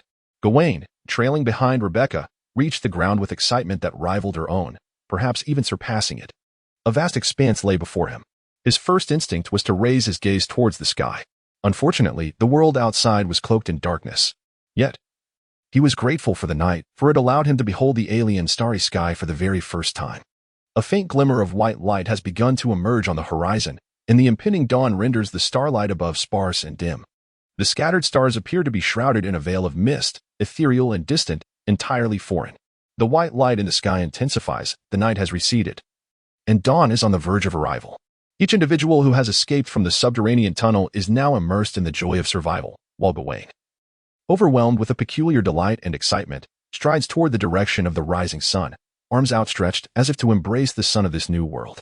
Then, he beheld an unprecedentedly vast luminous arc, radiating a gentle mist of light, gradually ascending above the horizon and casting its brilliance across the realm. That was not the sun. Chapter 9. Incineration. Gawain gazed intently towards the horizon, and in the initial moments, the profound cognitive dissonance rendered him incapable of discerning the nature of the object before him. Regardless of what it was undeniably distant from the sun as he knew it. Upon estimating the curvature of the object, Gawain realized it was something with a visual diameter dozens, if not hundreds, of times larger than that of the sun. Naturally, its actual size must be smaller than that of a typical star. It was merely that it was situated perilously close to the earth. At such proximity, if it were to rise, it might obscure approximately 1/5 of the sky. This, of course, was merely Gawain and Apos' rough sensory impression, as the intensity of his experience rendered any intuitive judgment inherently flawed. The sensation of a colossal celestial body ascending before one's eyes is ineffably overwhelming. Quickly, Gawain rummaged through his memories of Cecil, and indeed, he found countless instances of similarly spectacular sunrises within those recollections. The object in the sky was not an extraordinary celestial phenomenon, but rather one of the most commonplace sights of this world. So, what could be the explanation? Drawing upon his knowledge, Gawain formulated several interpretations. Perhaps the physical laws of this world were radically different from those of his homeland, resulting in a significantly lower efficiency of light and heat from the stars. Consequently, this planet was situated exceedingly close to its star, allowing such a massive sun to be visible while the land remained unscorched. Alternatively, it might not be the sun at all, but rather an opening that emitted thermal radiation, or some other inexplicably magical entity devoid of scientific rationale. However, it was more probable that this planet was not orbiting a sun, but rather circling a gaseous giant planet. It was not a planet at all, but a satellite of the latter. The celestial body rising in the sky was the parent planet of this satellite. In that moment, Gawain felt a more profound sense of otherness than ever before. Ancestor? Ancestor? Hetty and Apos' voice called from beside him, finally rousing Gawain from his stupor and reverie. Ah, what? Gawain jolted back to awareness, casting a puzzled glance at his great-granddaughter beside him. The beautiful noblewoman had emerged from the dark, cramped, and perilous underground tunnel.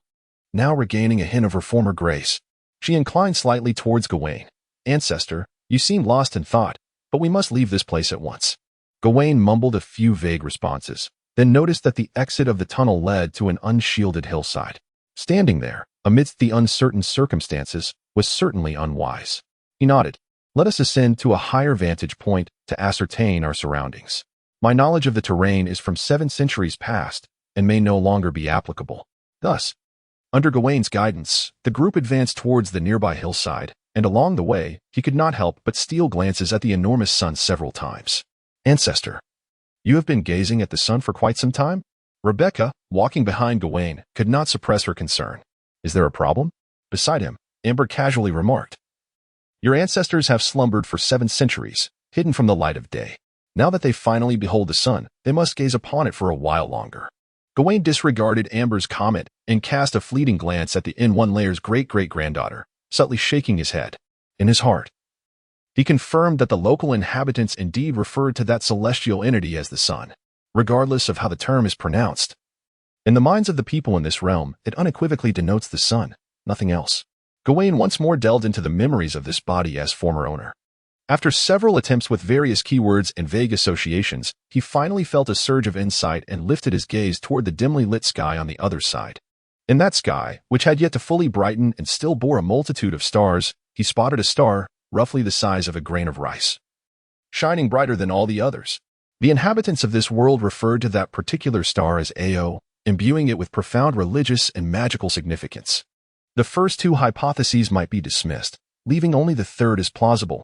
Ao is the star of this solar system, astonishingly distant, its light cascading onto the earth beneath Gawain and Apos' feet, nearly as frigid as the light from the other stars. As the cool morning breeze enveloped him, Gawain ascended to the summit of the hill. Before him lay a landscape ravaged by war, presenting an eerie, decayed visage.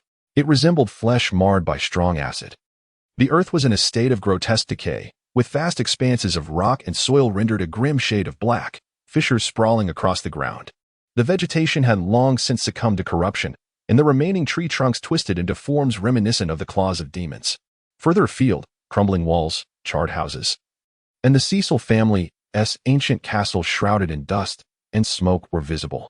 Monstrous aberrations, akin to giants, roamed the desolate expanse. Fields and crops had been obliterated in the wake of the magical tide stirred by these creatures, leaving no trace behind. The family's domain. Rebecca lay prostrate on the hillside, her teeth clenched tightly, her eyes reddened, tears of either rage or sorrow swirling within her gaze. This young girl, who had just inherited her family's legacy and had yet to acclimate to her lordly status, seemed to have lost everything in that moment. Such was the state of the land corrupted by the magical tide. Gawain sighed. The once great Ander Empire had decayed to this extent from within. I surmise that even today, remnants of that corruption still linger in the ruins of the old empire, while new decay emerges within the realms of civilization. Amber, drenched in cold sweat, exclaimed, By the Shadow God, we have been surrounded by these entities all along? Hetty pondered the possibility of the family and Apos' revival.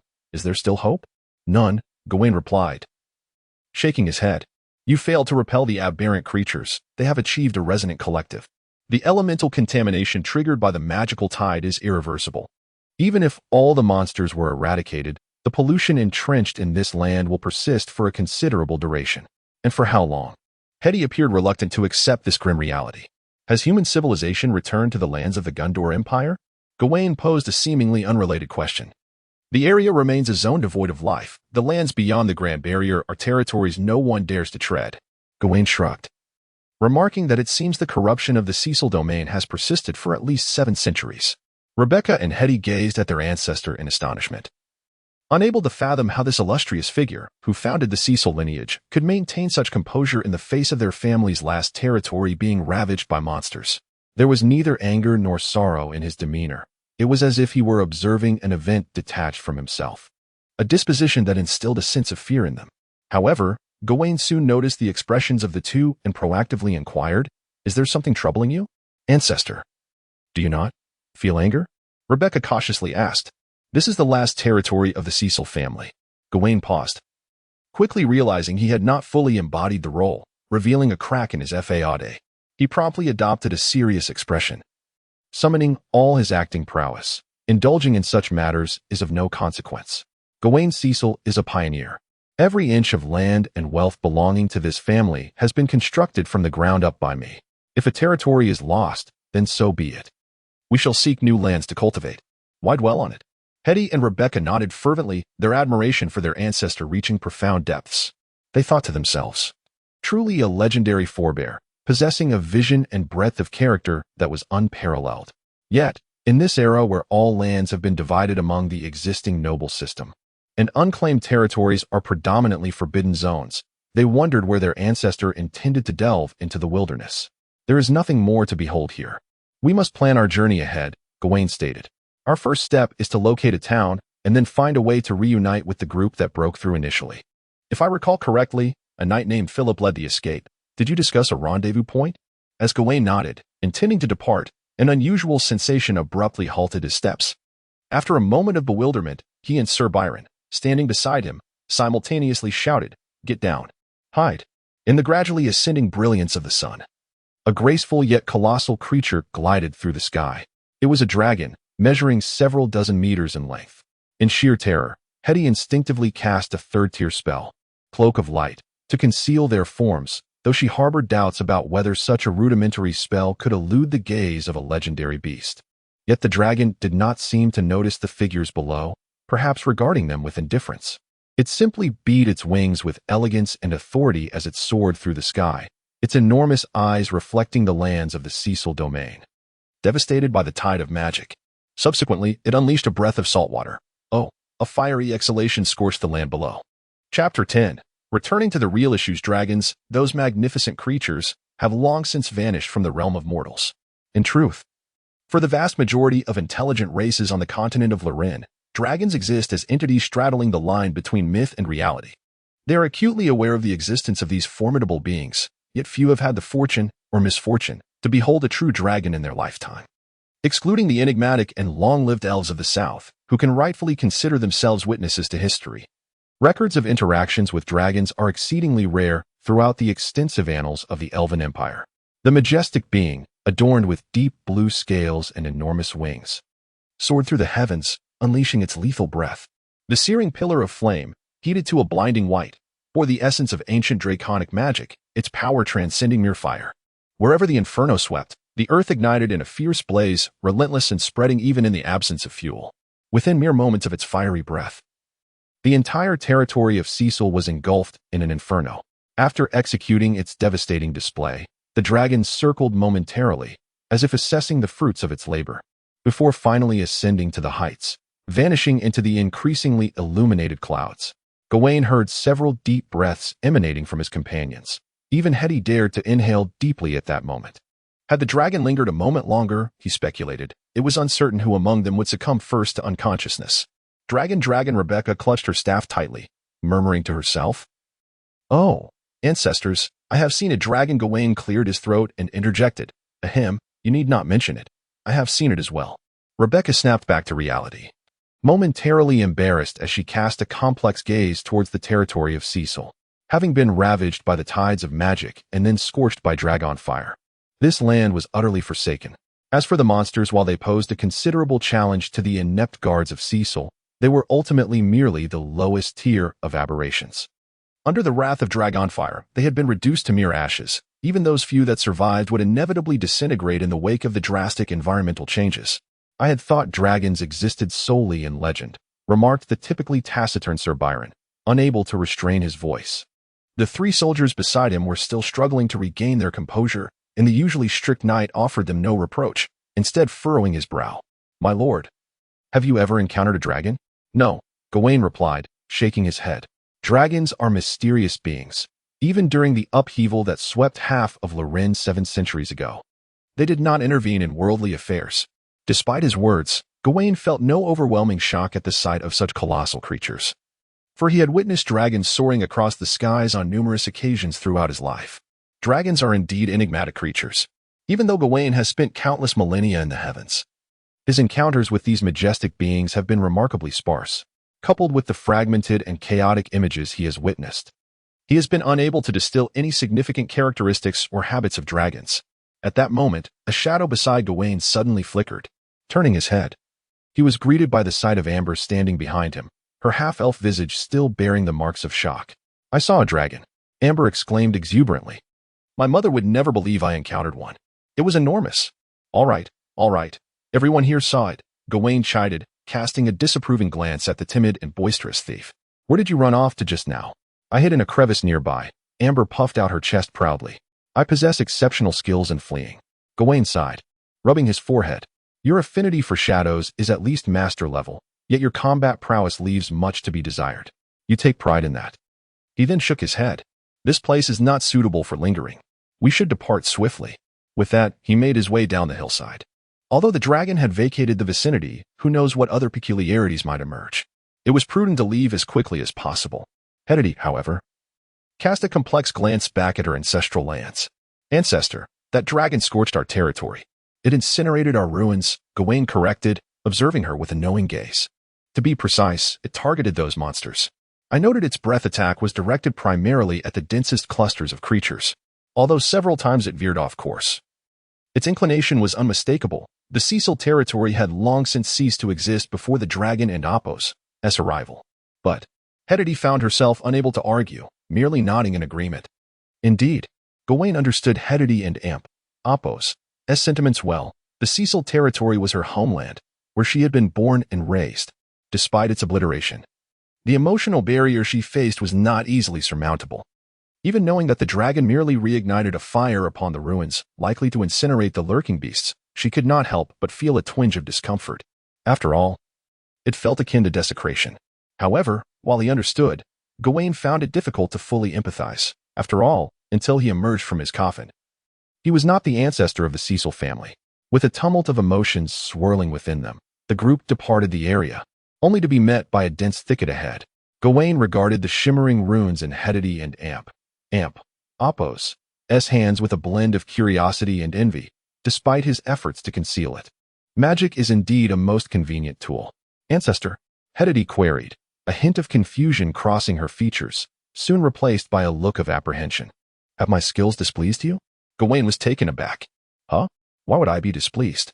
The Cecil family has long established its standing through the prowess of knights, where martial skills and horsemanship are the true legacies of the lineage. Individuals like Rebecca and myself, who have embarked on the path of sorcery, would have faced considerable challenges in asserting our place within the family a century ago. Hetty explained, somewhat nervously, that ever since the incident 100 years prior, the family and Apos' status has plummeted, and its numbers have dwindled. The rarity of descendants capable of wielding extraordinary powers has led to a grudging acceptance of paths outside knighthood. Nevertheless, such acceptance contravenes the family's traditions. Gawain interjected casually, who established such foolish traditions? His disdain for such archaic family rules was well known. Yet the moment his words escaped his lips, the atmosphere shifted palpably. Sir Byron immediately lowered his head, feigning to tie his bootlaces, despite wearing iron boots. Hetty stood frozen, while Rebecca timidly raised her hand to point at Gawain after a brief pause. Gawain recalled a memory from his youth, when the impetuous young hero Gawain Cecil, after a triumphant return, shared a celebratory drink with Charles I, the founder of the Ansu kingdom.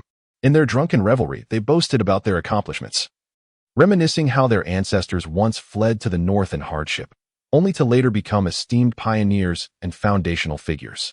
It was evident that soon, a wave of first-generation nobility would emerge, and as long as they survived, these unrefined new nobles would give rise to ancient families steeped in tradition and lineage. Thus, the two intoxicated sovereigns pondered whether it might be prudent to establish some regulations and family precepts to ensure future generations would not forget the spirit of their ancestors. As the foremost pioneers, Gawain Cecil and Charles I felt compelled to set an example. 7 centuries prior, Gawain downed a substantial portion of strong liquor, glanced at his knightly sword, and inscribed on the table, "Knights surpass sorcerers." Charles I, gratified upon witnessing this, also penned, "Lord Gawain speaks true." The ministers, who were thoughtful and the sober monarch, would certainly not have considered such inebriated declarations as foundational national policy. However, Gawain Cecil took these sentiments seriously and included them in the family rules. Emerging from this recollection, Gawain cast a sheepish glance at Hetty and Rebecca. He sighed. "Just disregard that rule from when I was inebriated." Hetty and Rebecca exchanged bewildered looks. At that moment, a gurgling sound emanated from Amber and Apos' stomach, providing Gawain with a much-needed reprieve. "I realize it may not be the most appropriate time to mention this while you all enjoy your familial bliss," the half-elf maiden said, slightly embarrassed as she rubbed her belly, "but I find myself rather hungry." The rumbling of Amber's stomach seemed to serve as an initiatory signal, immediately following her words. A series of gastric growls resonated from each individual and Apos' abdomen present at the scene. Even Gawain was not exempt from this phenomenon. It was only at this moment that Gawain realized that since departing from that shadowy crypt, everyone in attendance had long been deprived of sustenance. His own fasting had extended even further. The last time he experienced the gratifying pleasure of chewing food, The monkeys of Lorin continent had yet to even begin walking upright. Chapter 11. The long road ahead venturing into a foreign realm is far from a romantic endeavor. Amidst the exhilarating ruins, magic, colossal beasts, and tales of heroes, one must confront the harsh realities of survival, such as braving the elements in the wild and securing sustenance. The journey of escape is fraught with urgency, especially when the castle has fallen and the last few loyal retainers fight valiantly until the final moment. In such dire straits, there is little time to prepare a satchel brimming with provisions, particularly when the group's departure point is the ancestral tomb, a place ill-suited for storing food. Thus, when Amber's stomach grumbled, the imminent reality of their situation became glaringly apparent. The surroundings were barren, devoid of even a blade of grass, while across the slope lay the fiery ruins of the Cecil domain. Yet, not far from the foot of the hill, a dense thicket beckoned. In this magical medieval world, the woods beyond the town were synonymous with peril. In the absence of civilization's light, one could encounter wild beasts, bandits, or monsters. However, the forest also promised another certainty, an abundance of food. To reach the northern town of Tanzan, they had no choice but to traverse this wilderness. The group sought a flat, open area at the forest and Ampos' edge to rest momentarily before assigning roles for the food search. Gawain first cast a glance at the rather oblivious young maid, a girl named Betty, who seemed to lack presence but possessed a surprising audacity. When the dragon had soared overhead, she had not cried out in fear. Perhaps she had been too stunned to react. At this moment, she clutched her frying pan tightly, her anxiety evident as she stood still, shrinking slightly under Gawain's gaze. "Betty, Hetty, and Rebecca, you three remain here. Byron, you stay as guard," Gawain instructed. "The rest of you will accompany me to hunt, including you, Amber." The three loyal family warriors had no objections to this arrangement, but Amber's eyes widened in protest. "Why must I go too? I am exhausted." Gawain shot her a stern look. "Feel your ears. You possess at least a hint of elven blood.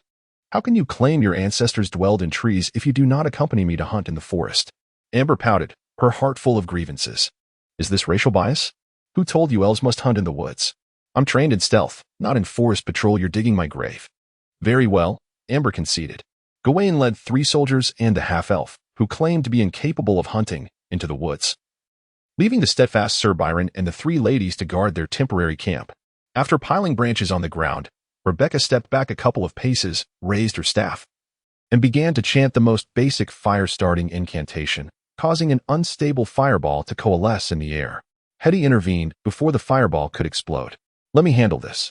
After igniting the campfire with a modest magical flame, the chill that had accumulated in the underground tunnel and the early morning breeze gradually dissipated. Hetty let out a sigh of relief and, with a hint of exasperation, turned to Rebecca. "When will you learn magic beyond the fireball spell?" Rebecca bowed her head in embarrassment. "I'm sorry, Aunt.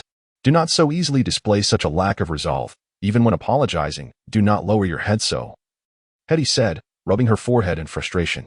"You are already an heir to the title. Do you understand? Your performance today, frankly, I fear our ancestor would be quite disappointed, even if he did not show it." Rebecca immediately grew anxious. "Then, what should I do?" Hetty paused, letting out a sigh. "Oh, what can we do? Looking at the state of our family now, I doubt there is a single descendant of the Cecil lineage who could bring satisfaction to our ancestor. Our current state is woefully unworthy of the family's former glory." Rebecca pressed her lips together with determination. For someone who had followed the typical path of a noble upbringing, the recent series of events had far exceeded her understanding. No teacher had ever instructed her on how to confront these matters. Whether it was the onslaught of the magical tide or the unsettling reality of an ancestor clawing his way out of a coffin, all of it left the young Viscountess at a loss. After a moment of silence, Rebecca finally found the courage to ask, "Aunt, do you truly believe our ancestor has come back to life?" Hetty gazed into Rebecca's eyes, easily discerning her niece's thoughts. "Are you questioning our ancestor, or the very notion of his resurrection?" "In truth, I know I shouldn't doubt, but this matter is indeed hard to believe." "I feel the same," Hetty replied, shaking her head. "Do you remember the first lesson every magic apprentice must learn? It is not about theoretical knowledge or magical formulas, but rather a maxim: reality may often contradict common sense. Yet reality is always reality. This principle holds true beyond the realm of magic." Noticing Rebecca deep in thought, Hetty added softly, "Regardless of the reason for our ancestor's awakening from his long slumber, the resurrection of the Cecil family's ancestor must be an undeniable fact. Betty glanced at the two mistresses, finding their conversation utterly incomprehensible, and then lowered her head, continuing to cradle her beloved frying pan in a daze. Observing Amber skillfully and deftly handling the carcass of the prey, Gawain smirked. You claim you cannot hunt, yet your skills rival those of the gray elves in the thicketwood. The thicketwood is a vast forest located along the border between the kingdom of Onsu and the Ogre tribal nation to the west. The gray elves, a subspecies dwelling within, are regarded as the finest hunters in the world, and when it comes to pursuing prey through dense woods, they surpass even the forest elves. Upon realizing the pressing need to bolster his understanding of the world, Gawain often found himself perusing the vast repository of memories within his mind, recently uncovering knowledge in this regard, which he eagerly put to practical use. He endeavored to feign the demeanor of a bona fide local. Amber busily skewered the neatly prepared game onto a long wooden stick, resting it beside the campfire, before glancing at Gawain. I must confess, I am truly inept at hunting. Despite my half-elf lineage, I have spent my life among humans since I can remember, raised by an old thief who sustained me. However, while I may lack hunting skills, I am proficient in the art of thievery, Amber remarked, her smile reminiscent of a child who, after desecrating a grave, could still engage in light-hearted banter with the deceased. Beside them, Hetty slightly furrowed her brow upon hearing Amber and Apos' words. How utterly vulgar, she commented. Amber waved her finger dismissively. Indeed, I am quite uncouth. What can I say? As a thief, I can only occasionally pilfer a few coppers from the pockets of passers-by, far beneath the nobility who can brazenly extract gold from the pockets of their subjects.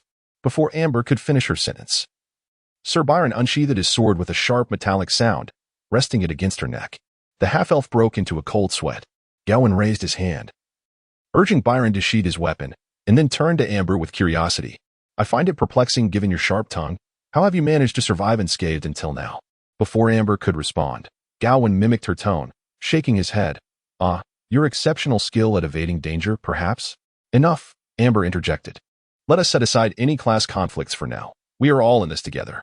Gawain exhaled, casually retrieving a fruit and bringing it to his lips. Let us restore our strength first. Those of the magical persuasion should meditate swiftly to regain their mana. We must depart before noon. We have already spent a night underground and cannot squander the entirety of the coming day. Betty, perhaps you should set that aside for now, Rebecca gently suggested. Casting a glance at her little maid, it is of no use at present. Betty looked between her mistress and the frying pan in her hands. Caught in a moment of hesitation, Gawain, intrigued, asked, May I inquire why you are so attached to that pan?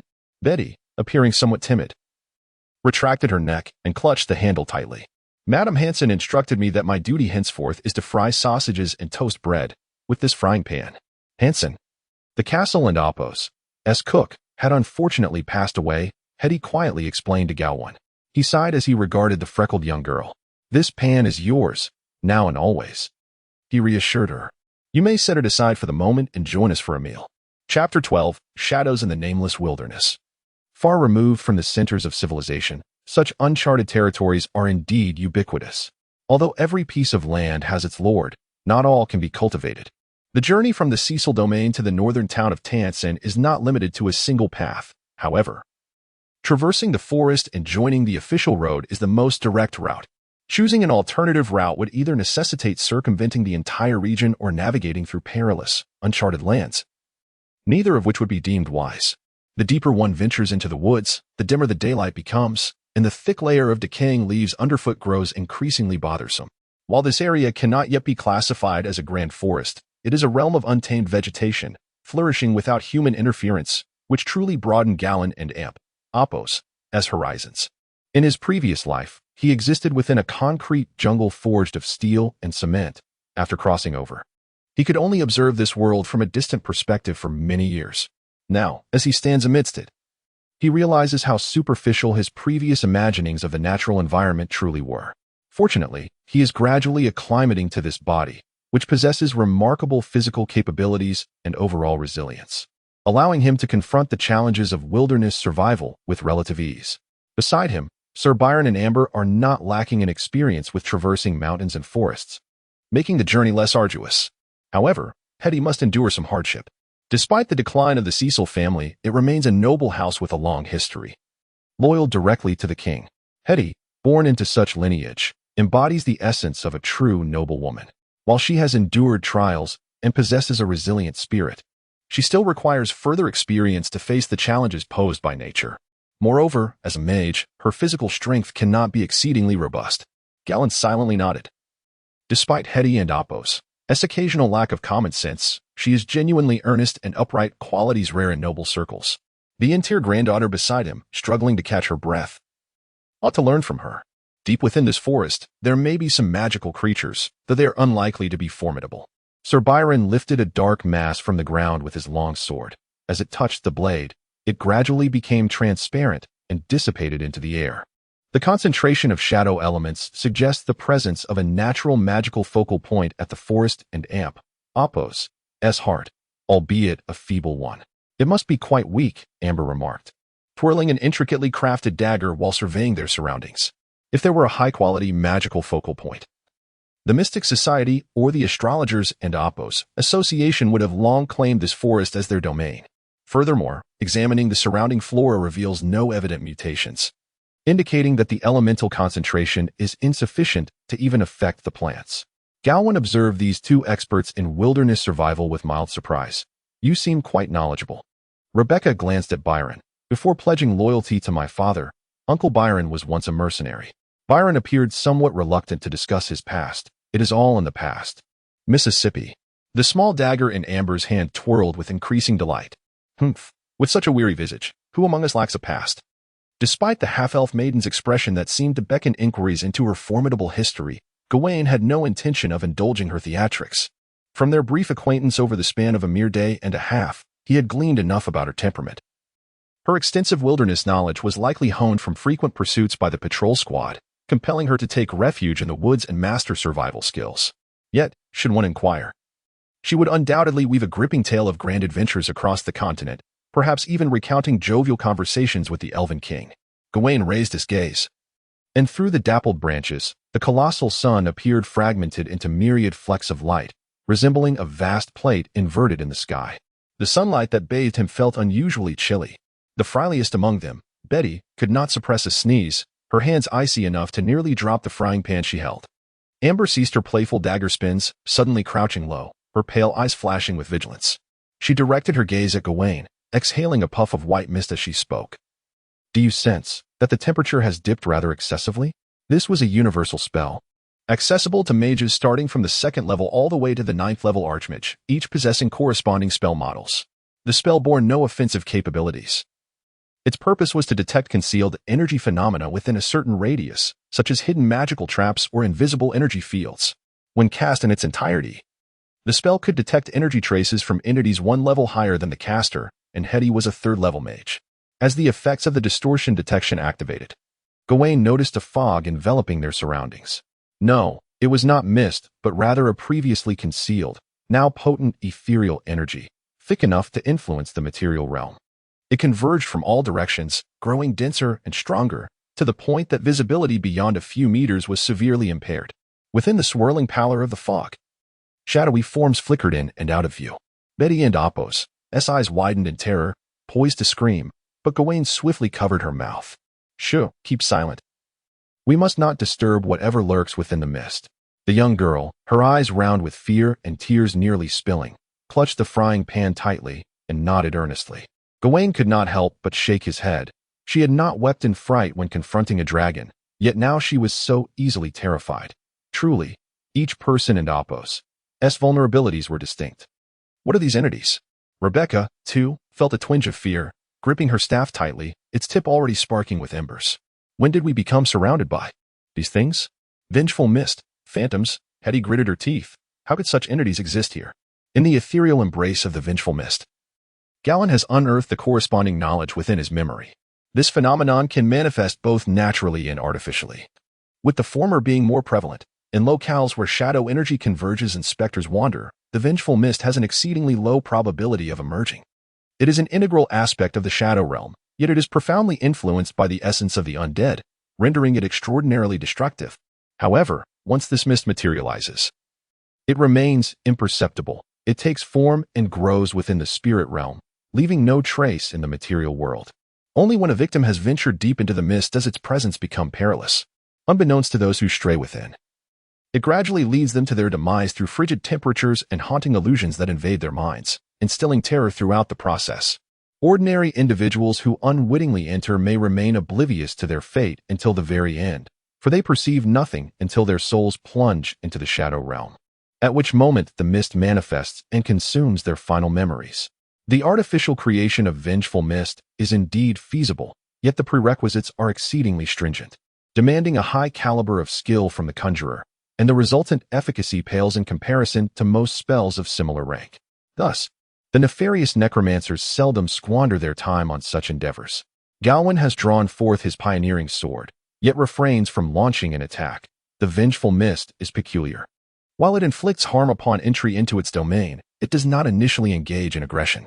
The damage it inflicts is merely an inherent characteristic of its negative environment, only roused to fury when disturbed. Unsure if the mist has been agitated, Gawain hesitates to command an assault, instead meticulously seeking the mist's vulnerabilities, poised to exploit an opportunity to escape. Just as he engages in this cautious pursuit, a gentle, ethereal laughter suddenly wafts from the depths of the mist, reaching his ears. To his disbelief, he finds himself outwitted by a mere cloud of fog. Gawain immediately raises his longsword, directing a swift strike toward the source of the sound. A dark crimson flame erupts from the blade, cleaving through an indistinct silhouette emerging from the mist. Concentrate fire on that figure darting about in white. Chapter 13. The Shadow Realm. Ethereal and eerie laughter echoed through the mist, as if a frivolous woman were teasing the bewildered wanderers lost within its depths. The phantasm that had been cleaved in two by Gawain's sword had indeed dissipated, yet in the next moment it reconstituted itself elsewhere within the fog. This cloud of vengeful spirits possessed sentience. Upon this realization, Hetty felt a trickle of cold sweat form on her brow.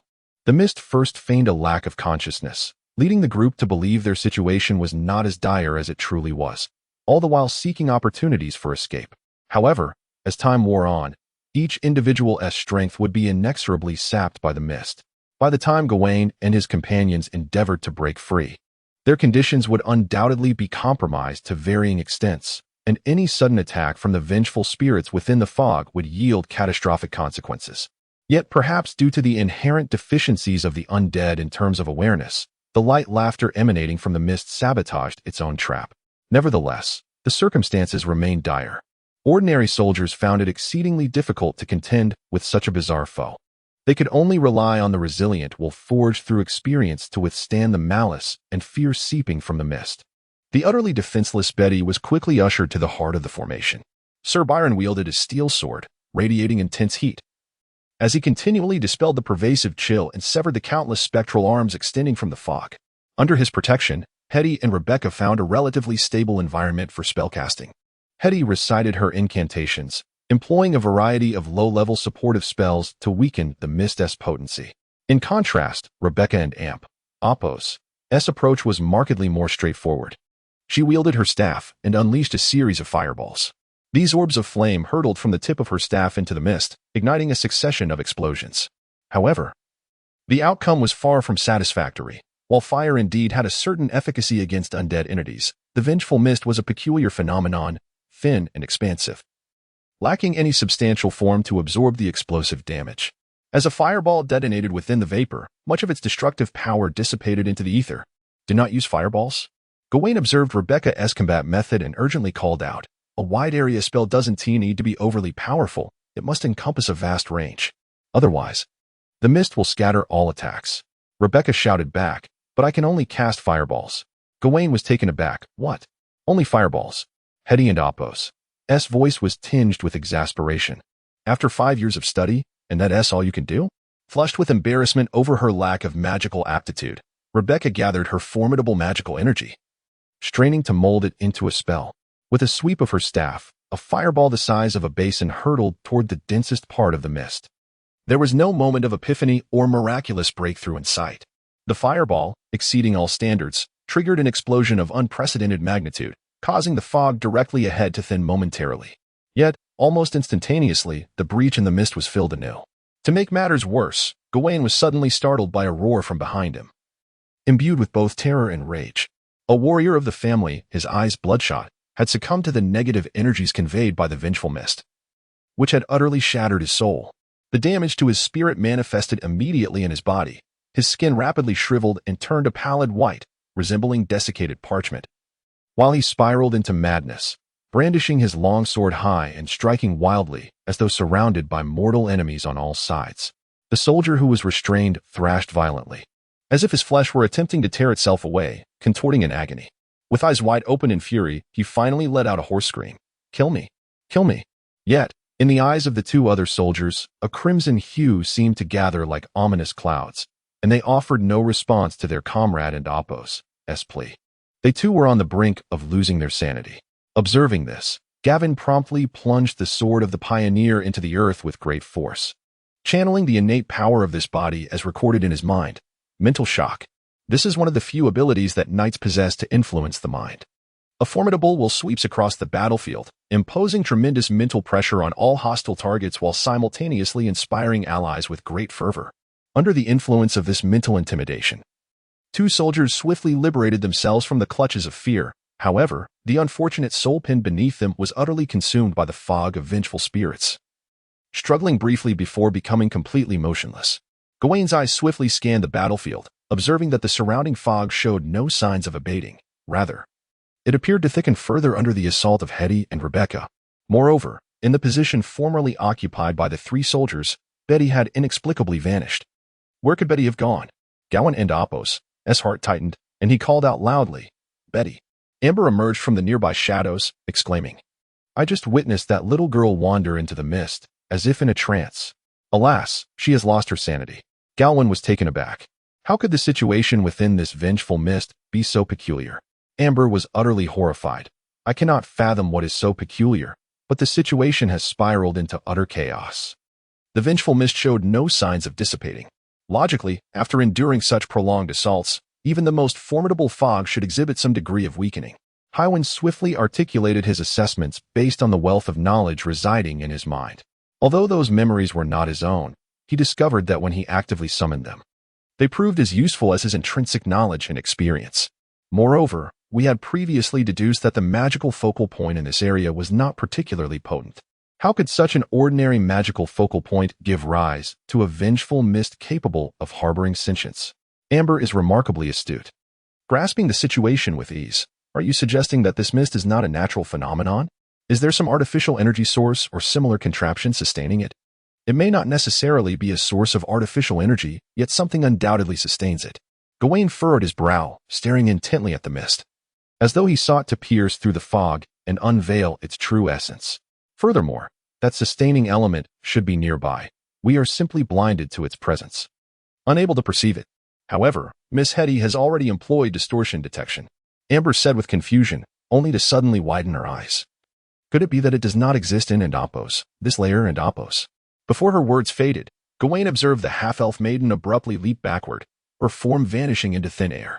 No, she had not truly disappeared. Gawain noticed an unusual shadow flickering upon the ground nearby, a vague silhouette of a human figure, which he could barely discern as Amber and Oppo's outline. This outline, devoid of substance, seemed to teleport between various planes in the vicinity, occasionally manifesting upon the ground, at times upon the nearby tree trunks, before ultimately vanishing after several leaps. This was not a genuine shadow, but rather Amber traversing the edges of the material realm in a shadowy state, casting her reflection within the physical world. Such a simple yet profoundly powerful shadow walk opened Gawain's eyes to new possibilities. What manner of being is this half-elf thief? Before Gawain could ponder further, Amber and Oppo's figure suddenly reappeared in the air, rushing towards him, just as he intended to inquire about the situation. She seized his arm and yanked him forcefully. Gawain stumbled slightly, then felt himself pass through a cold, ethereal barrier. When his vision refocused, the surroundings had transformed entirely. All things had lost their color. The world existed in shades of black and white, enveloped in a thin mist that shrouded this realm. The fog was chilling, yet lacked the life-draining power of vengeful spirits. Gawain surveyed his surroundings, realizing the dense forest had vanished. However, the ground was strewn with desiccated tree stumps, precisely aligned with the positions of the trees that once stood tall in the woods. Everyone, including Hetty, stood not far from him. Yet they appeared as though petrified by a spell, rigid and motionless. Rebecca, closest to Gawain, maintained a tense grip on her staff, her face etched with anxiety. Yet her eyes held no spark. She had transformed into a grayish-white statue, staring vacantly ahead, her skin resembling the texture of rough ceramic. Tendrils of black mist curled upward from the nearby ground, infiltrating their bodies and creating fine fissures upon their ceramic-like forms. This eerie and terrifying sight compelled Gawain to glance at his own hands, and upon confirming they were still human, he exhaled with slight relief. He then tightened his grip on the Pioneer's sword and strode purposefully towards Rebecca, ready to sever the evidently malevolent black mist. Yet, just as he took a tentative step, Amber materialized beside him, the half-elf maiden clutching his arm tightly. Do not approach, external forces cannot aid them. A careless move may exacerbate the situation. Gawain stared in astonishment at Amber, who in this monochromatic realm appeared transformed. Her hair had lengthened, seemingly weightless, cascading behind her, while her light brown eyes radiated a subtle golden glow. A swirling mass of dark, smoky tendrils gathered at her feet, perpetually coalescing and dissipating. Gawain Cecil found nothing in his memories that could elucidate the scene before him. Do not inquire too much, it would be quite awkward. Especially given that I have just disturbed your grave. It would burden my conscience, Amber hastily remarked. Our time is limited. This is my first venture into such depths. Bringing you along, who knows how long we can sustain this? What is this place? Gawain voiced his most pressing concern. The Shadow Realm.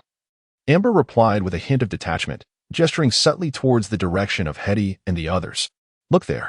That was where Betty and the soldiers had initially remained. But now one soldier lay sprawled on the ground, reduced to countless pale fragments, resembling shattered porcelain. The others, much like Rebecca, remained frozen in their previous encounters with the vengeful mist.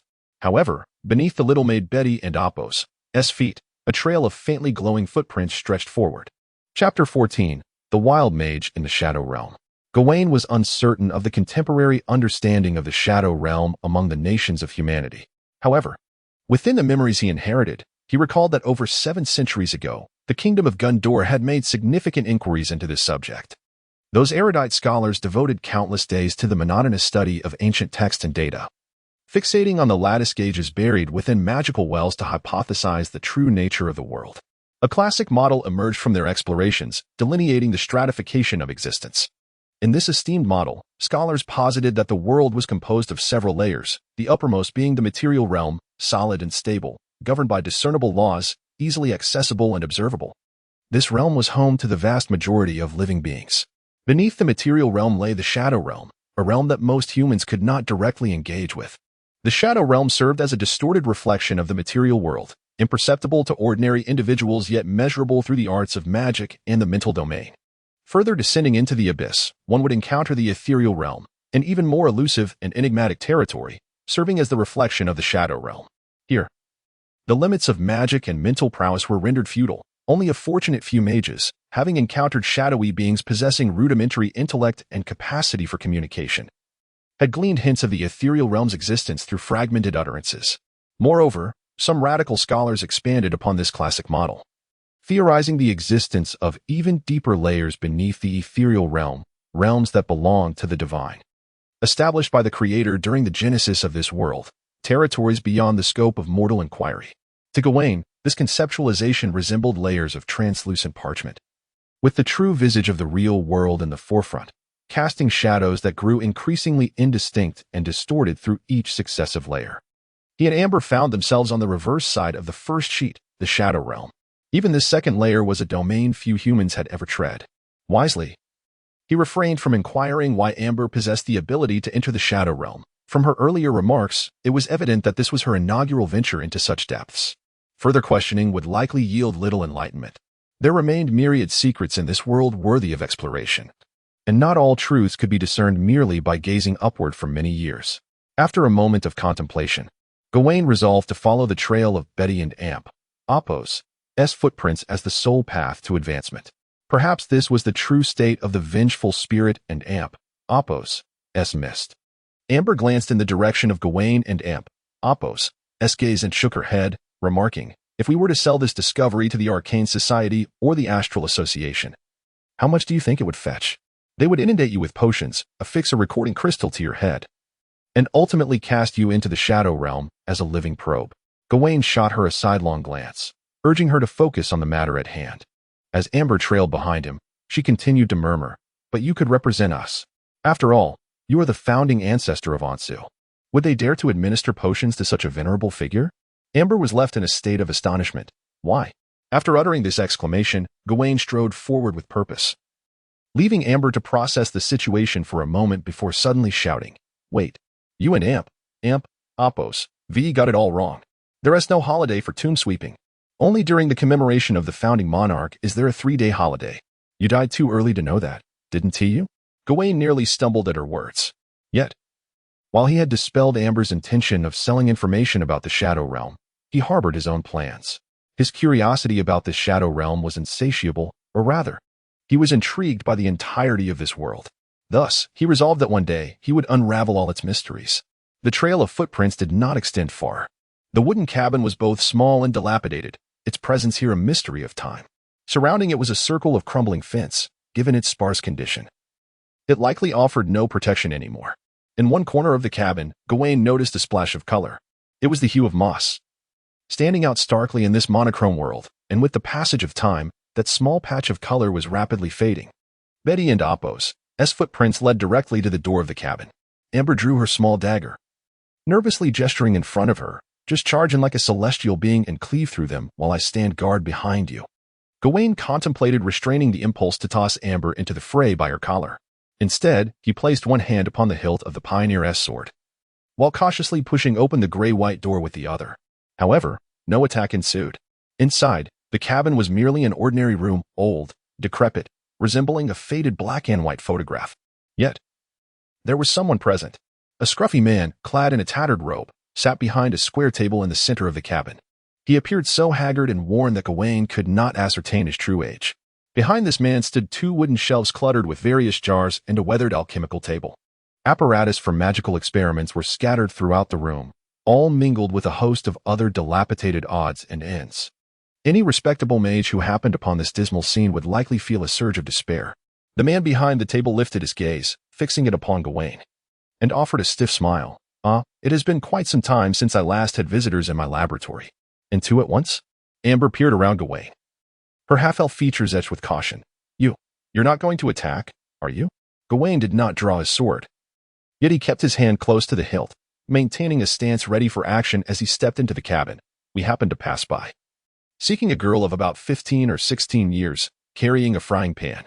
However, the man behind the table seemed oblivious to Gawain's words, responding instead with a slow, vacant smile and a slight nod. "Please, take a seat. Annie is preparing lunch. In this remote wilderness, it's hard to find a place to rest. If you don't mind, stay here for a meal." "Annie?" Gawain instinctively inquired. "It is my daughter," the man said with a smile, quite obedient. At that moment, a startled exclamation from a young girl echoed from nearby. "Master?" Gavin turned towards the voice and saw Betty standing in the corner of the wooden cabin beside a small door, her face adorned with surprise. "Betty? I and Oppos am relieved to see you safe. I came to fetch you." However, Betty gently shook her head, and the man behind the table also turned his gaze toward the little girl, kindly inquiring, "Annie, is lunch prepared?" Betty nodded obediently, "Almost ready, Daddy." Betty was in the kitchen, cooking with her treasured skillet. A cluster of pale flames danced on the stove, sizzling sausages in the pan. Amber was struck by the peculiar sight. Could one truly cook in the Shadow Realm? Judging by the demeanor of the young girl, it was evident she was not under any mental influence. Rather, she chose to remain here to prepare a meal, referring to that strange man as Daddy, which was indeed rather odd. "I don't and Oppos quite understand," Betty remarked, her expression as perpetually puzzled as ever, "but it seems that man considers me his daughter." Amber and Oppos' eyes widened in disbelief. "So you obediently regard him as your father?" Betty shook her head. "He seems so pitiful, so I wanted to cook him a meal before leaving." Gavin and Amber exchanged glances. Suddenly, Betty reached into the pocket of her maid and Oppos' dress and retrieved an old notebook, presenting it to Gavin. "Master, this is something that man gave me. There are many things I do not comprehend, but you should understand." Gavin accepted the not overly thick notebook with curiosity, flipping through its last few pages hastily. Amber leaned in, intrigued. "What is it?" Let me see. Magic formulas? Rune arrangements?" The half-elf maiden, bewildered by the intricate symbols and equations, looked up at Gavin, astonished. "So that eccentric old man is actually a wizard?" "Strictly speaking, he is a wild mage," Gavin said, rolling up the notebook and tapping it lightly on Amber and Oppos' head. "And didn't Oppos, do you notice all those magical experiment tools when you entered?" Chapter 15. vanished into thin air in the shadowy realm woven of black and white. Gawain, Amber, Betty, and an unnamed wild mage were gathered in a humble wooden cabin. Before them lay a simple meal prepared by Betty, slices of bread, pan-fried sausages, and a bowl of vegetable soup. Everything appeared devoid of color, reminiscent of an ancient black and white photograph. Gawain had no intention of touching the food before him. Although it was indeed possible to cook in the Shadow Realm, he could not ascertain the consequences of consuming its fare as a living, breathing human, or so he presumed. Amber and Betty, seated nearby, similarly refrained from using their utensils. The wild mage across the table did not urge them to eat. He merely consumed his own meal in silence, emanating an air of tranquility. An eerie tacit understanding enveloped the cabin. It was Gawain who first shattered the silence. "How long have you been here?" "A long time," the wild mage replied, setting down his fork and knife with a courteous demeanor. "I settled here in the second year after leaving the Arcane Society." "You were once a member of the Arcane Society?" Gawain inquired, somewhat surprised. "I had thought you were always a wild mage." "I was originally a secondary member of the Arcane Society," the wild mage stated quietly. "By their standards, I am a mediocre spellcaster. I excel in calculation and reasoning, but lack the ability to translate that into spell models. In other words, my magical proficiency will forever remain at the novice level. Such mages are not held in high regard within the Arcane Society." "So they expelled you?" Amber expressed her disbelief. She understood the value of a true mage. Even one with lackluster skills was still regarded as significant, particularly to ordinary folk, even if these lower-tier spellcasters were undervalued within the society. It seemed implausible that they would be cast aside entirely. "I left of my own accord." The wild mage shook his head, turning to glance at Betty. "For my daughter. To heal her, I had no choice but to depart." Betty stared blankly at the wild mage, then nodded absent-mindedly. Gawain chose not to linger on this topic, instead fixing his gaze upon the wild mage and Apos' eyes. His right hand rested upon the hilt of his sword at his waist, and he spoke slowly. "You must understand why we are here. We do not have much time to squander." The wild mage and Apos' previously rigid expression finally shifted slightly. His body trembled ever so slightly as he bowed his head. "Guest, I do not fully comprehend your meaning." Betty, feeling a touch anxious, looked at Gawain. "Sir?" Gawain furrowed his brow, and after a moment, he withdrew his hand from the sword and Apos' hilt, softening his tone. "Then let us wait a while." The wild mage lowered his head once more, quietly resuming his meal. The only additional movement he made during the process was to occasionally glance over at Betty. Ultimately, the food must be consumed, and Gawain could not afford to wait indefinitely. The wild mage consumed the last morsel of sausage, meticulously wiping the remnants of soup from the bowl with a slice of bread. After finishing his meal, he raised his gaze toward Betty, yet his eyes seemed unfocused, drifting to a distant place beyond her. His body swayed as if attempting to rise, but despite several attempts, he failed to achieve this. Ultimately, it was Betty who assisted him to his feet. "Father, I must take my leave," the young girl said, supporting the wild mage and Apos' arm.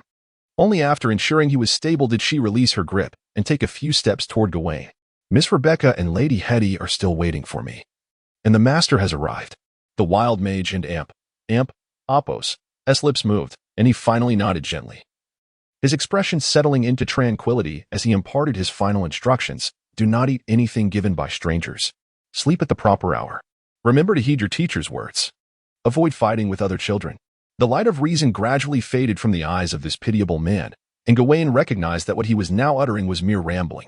Although he had scarcely been fully awake throughout their encounter, the wild mage and Apos' form began to dissipate. Yet, within that increasingly dim apparition, a fiery entity suddenly ignited. Gawain had anticipated this moment, swiftly drawing the sword of the pioneer, its blade shimmering with a soft glow. Amber swiftly enveloped Betty in her embrace, covering the young girl's eyes just in time. Gawain plunged the sword into the blazing essence within the wild mage and Apos' chest. The flames writhed violently, and the mage, who had been on the verge of becoming a malevolent spirit, abruptly halted this transformation. His ethereal form solidified once more, only to be engulfed by the roaring flames, which reduced him to a grotesque charred corpse. The conflagration raged for a full half-minute before the remains were utterly consumed, reduced to ash. The sound of cracking would echoed from all directions as the small cabin began to collapse, its walls and ceiling swiftly adorned with a myriad of fissures. The pale light from the outside world filtered through the cracks in the wooden planks, illuminating the interior. Gawain grasped Amber and Betty, rushing out of the cabin just as it crumbled completely behind them. The collapsing structure ignited before their eyes, the fire burning briefly, as if it were not a wooden cabin but rather a house of paper. As the cabin gradually turned to ashes, scattering in the wind, Amber suddenly tugged at Gawain's arm, pointing at the foundation with an exclamation, "Look over there." Gawain focused his attention and beheld a glimmering pattern emerging beneath the ashes of the cabin. The radiance broke through the drifting embers, gradually forming a complex and grand structure that resembled a vast magical array. This, perhaps, was the wild mage's ultimate achievement in life, Gawain mused, nodding slightly. It was likely this very array that had gone awry, leading to his downfall. As he pondered, Betty and Apo's figure began to transform into ethereal motes of light, which danced in place for a moment before swiftly ascending toward the direction from which Gawain and Amber had come.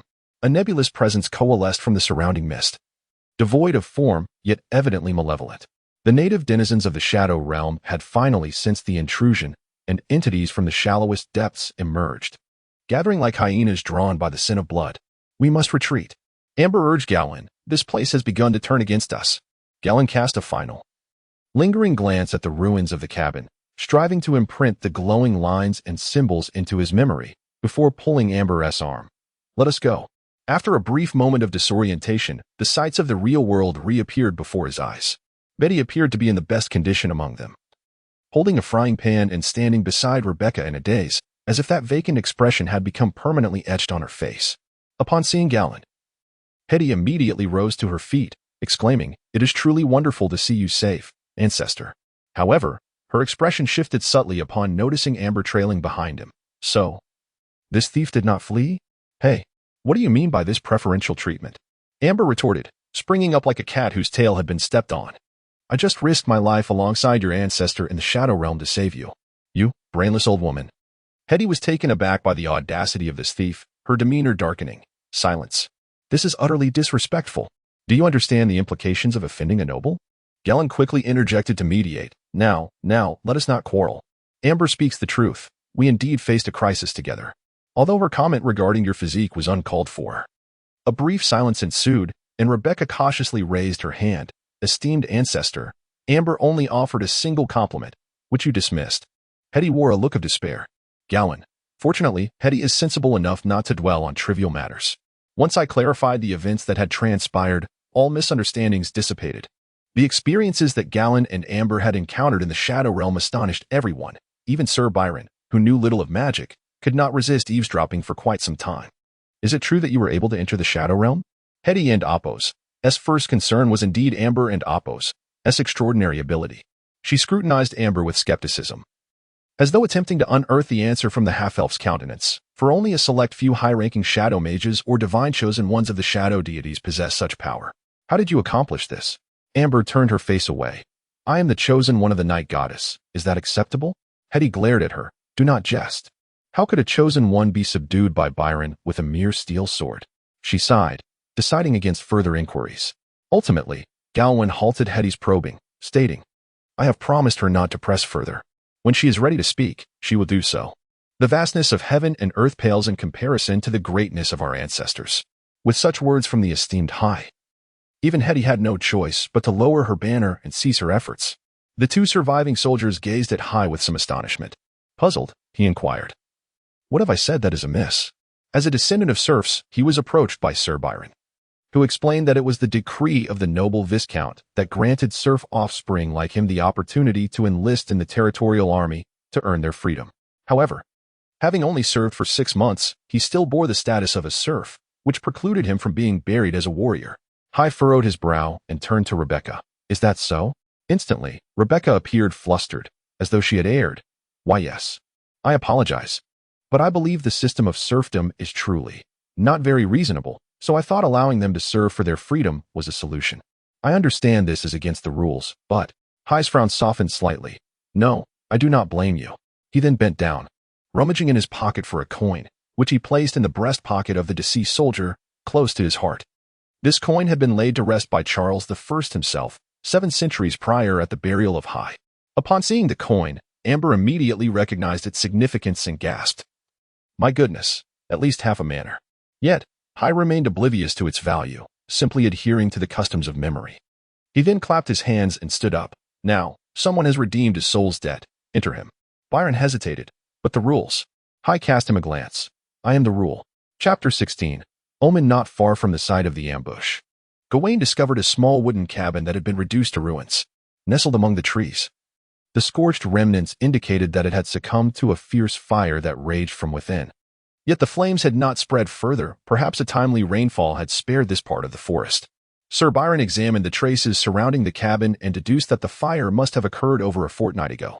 Hetty, meanwhile, detected a faint magical resonance at the scene. What we witnessed in the Shadow Realm was likely a mere reflection, Gawain remarked, gazing at the desolate cabin in the clearing.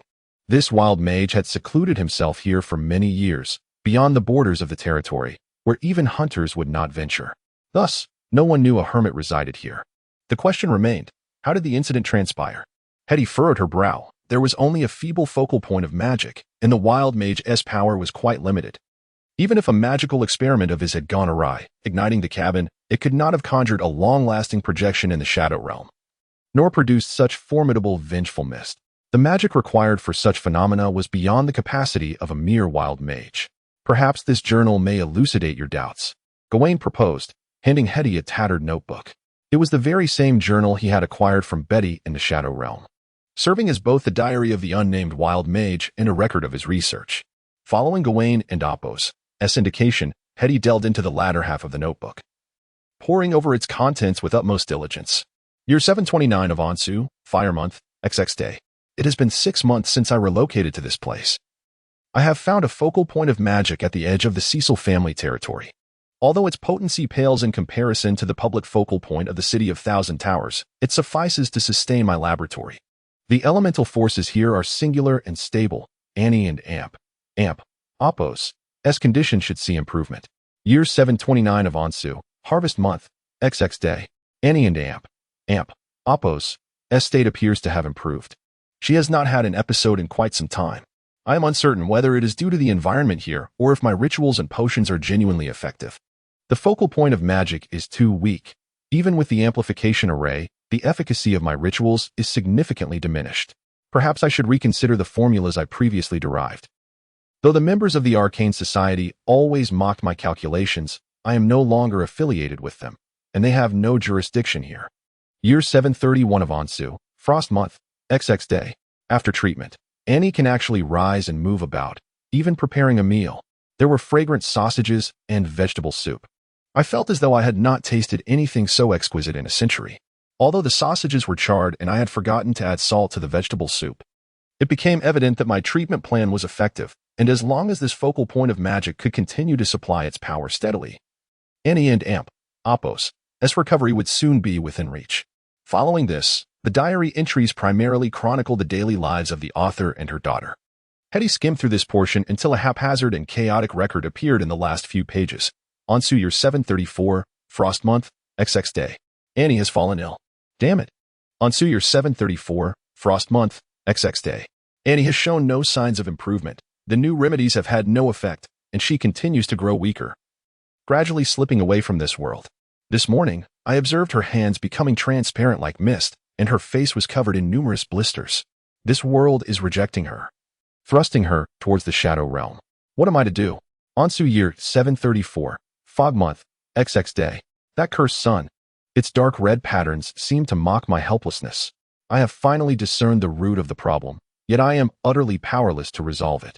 The elements are accumulating, abnormally so, and the magic is surging. This feeble focal point cannot contain the excessive magic, and even if I were to remove the amplification arrays, it would be of no avail. At this juncture, it would be wise to keep Annie away from areas of elemental concentration, but she has lingered here for too long. Her body resonates with the elemental environment. This resonance prolongs her life, yet it may ultimately claim it. Ansu Year 734, Fog Month, XX Day. The magic throughout the region is amiss, roiling violently, as if Cecil's borders have plunged into a legendary sea of magic. I can no longer reverse the changes occurring in Annie. She is now half adrift from the material world. This morning, she even mentioned seeing the entire room transform into black and white. Perhaps I must explore an alternative path. Ansu Year 735, Fire Month. The long-awaited preparations have finally concluded, and Annie's frailty has reached its limit. This is my sole opportunity. There are no other options. Since I cannot sustain Annie in the material realm, I must choose another route. The ritual of shadow transformation is documented in books, though it requires an unimaginable amount of magic. For me, however, it may not be unattainable. I employed a new amplification formula and array drawing method, harnessing the power of the surging magic. The magic in this area is in an unusually active state. The energy accumulated in the focal point has been suppressed for months, and today it is barely sufficient. Now, I only need to wait until the sun reaches its zenith, when the magic is at its strongest, to commence the transformation. Annie, hold on. Father will save you, and I will accompany you to the shadow realm, where we shall dwell for eternity, and you shall never suffer again. The diary concludes here. Just as Hetty was about to close the diary, Gawain suddenly pointed to the corner of the last page. There were indeed a few more words here. Hetty quickly focused her gaze on a dark blot in the corner, initially mistaking it for a spill from an overturned ink bottle. However, upon closer inspection, she realized it was actually hasty scribbles written in ink. The magic is out of control. The sun is red. Hetty repeated these words in confusion. The sun is red. How could the sun possibly be red?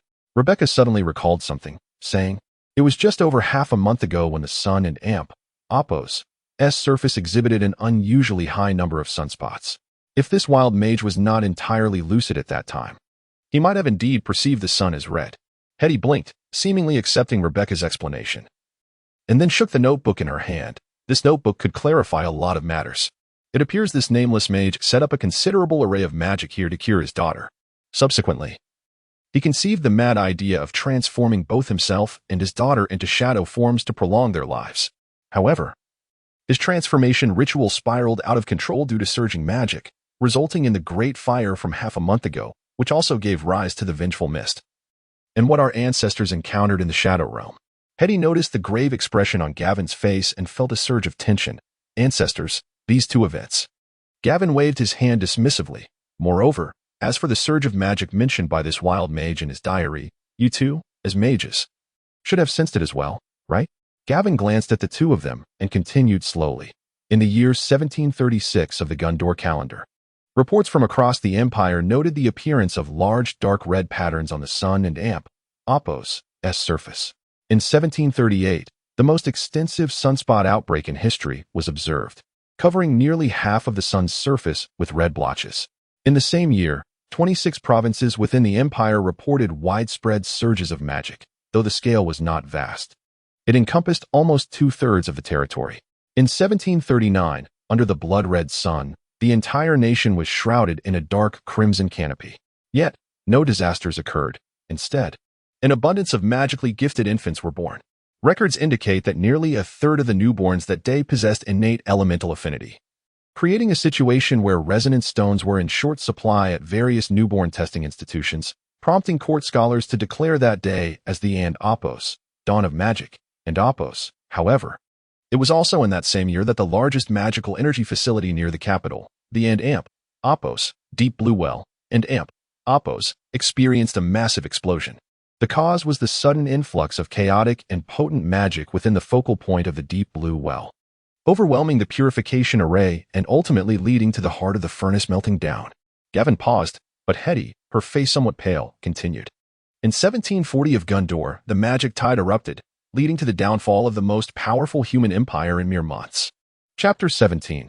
Tansen Town. Upon the conclusion of Hetty and Opos' words, nearly everyone present instinctively swallowed hard, with the sole exception of Betty, a young girl who had not grasped the meaning at all. Rebecca could not help but recall the monstrous entities that had laid waste to their ancestral lands, creatures born of the magical tide. Previously, she had entertained the notion that these abominations had emerged from the desolate expanses of Gondor, traversing the Great Wall to invade the territory of Ansu. After all, Cecil and Opos' domain was situated on the southern border of Ansu, in close proximity to the wastelands of Gondor. If indeed a sentinel tower had faltered, allowing a breach in the Great Wall, then it was conceivable that some monsters could have escaped. Yet now, Rebecca found herself contemplating a far graver possibility. What if these creatures did not originate from Gondor's wasteland, but rather were a natural occurrence within the Cecil domain? What if these monsters heralded a new magical tide? Are we perhaps being overly anxious? Amber was the first to shatter the silence. the half-elf striving to muster a smile as she pointed at the notebook in Hetty and Apos' hands. It and Apos' merely a journal left behind by a wild mage, filled with vague accounts. Must we directly associate it with the magical tide? Gawain did not counter her assertion. Instead, he nodded in agreement. Indeed. It is possible that my nerves have been overly frayed. After all, I am merely basing my analysis on fragmented memories inherited from the past. While recounting the significant events of 7 centuries ago in the first person is undeniably exhilarating, I too feel that it borders on the sensational. Exactly. Amber exhaled in relief upon seeing Gawain's nod. You have been dead for 7 centuries, yet your mind seems to be stuck in those bygone days. I understand you experienced the magical tide, and perhaps the psychological impact was too. Oh dear. Rebecca struck the half-elf on the head with her staff, glaring fiercely. Do not speak disrespectfully of our revered ancestors. Gawain regarded Rebecca and Apos' staff with an odd expression, pondering how the young girl had not deemed it disrespectful when she had wielded a staff of repose against their forebears not long ago. Regardless of the credibility of these matters, once they reached Saint Suniel, they must report to His Majesty the King. As Hetty spoke, she returned the notebook to Gawain, adding, as for how much the king will believe, that is beyond our influence. Gawain silently accepted the notebook, burying his myriad thoughts deep within. He then raised his gaze to the vast expanse of the sky, where the colossal sun hung without the obstruction of tree canopies. The sky was clear. And at that moment, the great sun ascended to its zenith, its immense and oppressive radiance bestowing light and warmth upon the world, along with the power of magic. Perhaps it was this final element that rendered the natural laws of this world distinctly different from those on Earth. Gawain's gaze traversed the surface of the great sun, where faint patterns hinted at storms swirling upon the gaseous giant and Apos' surface. He sought to discern the ominous crimson markings within, yet ultimately found nothing. Those patterns were likely ephemeral, now vanished from sight. Nevertheless, the sense of urgency within Gawain did not dissipate. He merely buried it deep within his heart, silently charting the course for his future. Firstly, he aimed to establish himself in this world, even if it was merely a dilapidated old family. A starting point was certainly preferable to being transported to a desolate wilderness. After traversing through dense forests, the journey became considerably smoother. Perhaps the law of conservation of luck truly exists. The group encountered no further attacks from monsters or peculiar natural phenomena, successfully reaching the official road, where they fortuitously came across a small merchant convoy. After offering a sufficient sum, Gawain and his companions finally extricated themselves from the predicament of traversing mountains on foot, allowing them to ride in the merchant and Apos' cart towards Tanzan town. The merchant, a rotund man from the northern regions, had ventured to the southern frontier to trade local specialties and herbs, originally intending to complete a final transaction in the Cecil territory. However, upon hearing of the dreadful calamity that had befallen Cecil, he was compelled to turn back. Initially, the portly merchant regarded Gawain and his companions with a degree of suspicion and reluctance, but ultimately, had he managed to persuade the cautious merchant with 2 gold coins, even securing the use of his cart. Indeed, gold is the most eloquent negotiator in commerce. On the 7th day after departing from Cecil, the gates of Tanzan town finally came into view. This was Gawain's first close encounter with a human settlement in this world. Although he had climbed a mountain to glimpse his nominal estate upon leaving Cecil at that time, the entire Cecil region had been reduced to ruins by a tumultuous elemental force, and a blue dragon, appearing from nowhere, had turned the landscape into an abstract canvas with its breath of salt water. Consequently, he could discern little of the local culture. However, upon arriving at Tanzan town, he was, to be frank, rather disappointed. The town was indeed large, or so claimed Rebecca, likely due to its location in the plains, fertile land, and proximity to a river. This place was one of the most populous towns in the southern region, with nearly 10,000 inhabitants residing on this triangular expanse of flat terrain. The Whitewater River flowed from the west, splitting in 2 before Tanzan, racing past the town from the north and south, irrigating the vast farmlands nearby and serving as a vital transportation artery. To the east of the town lay a mine, which constituted the town and Apos' primary economic source. Yet, in such a promising locale, abundant in fertile fields, mineral wealth, and navigable waters, what Gawain observed upon entering the town were predominantly emaciated commoners, countless lowly, dilapidated wooden shanties, and streets reeking of various foul odors, filthy beyond measure. In this world, civilization has yet to reach a stage where humanity can dominate nature. relegating various monsters and ferocious beasts to the confines of a zoo.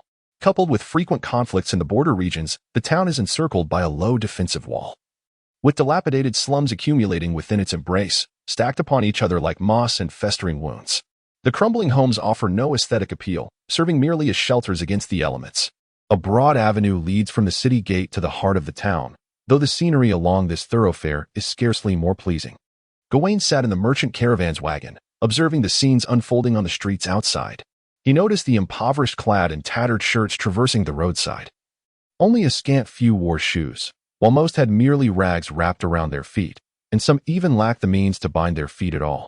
In stark contrast, those who walked down the center of the street appeared significantly more respectable, their attire cleaner, and all possessing shoes. They exchanged no words, nor did they engage in conflict. They merely walked their separate paths, as though divided by an invisible barrier. Despite sharing the same town and traversing the same road, they seemed to inhabit entirely different worlds. Gawain searched through the memories of Cecil, only to find scant references pertinent to this part of the town.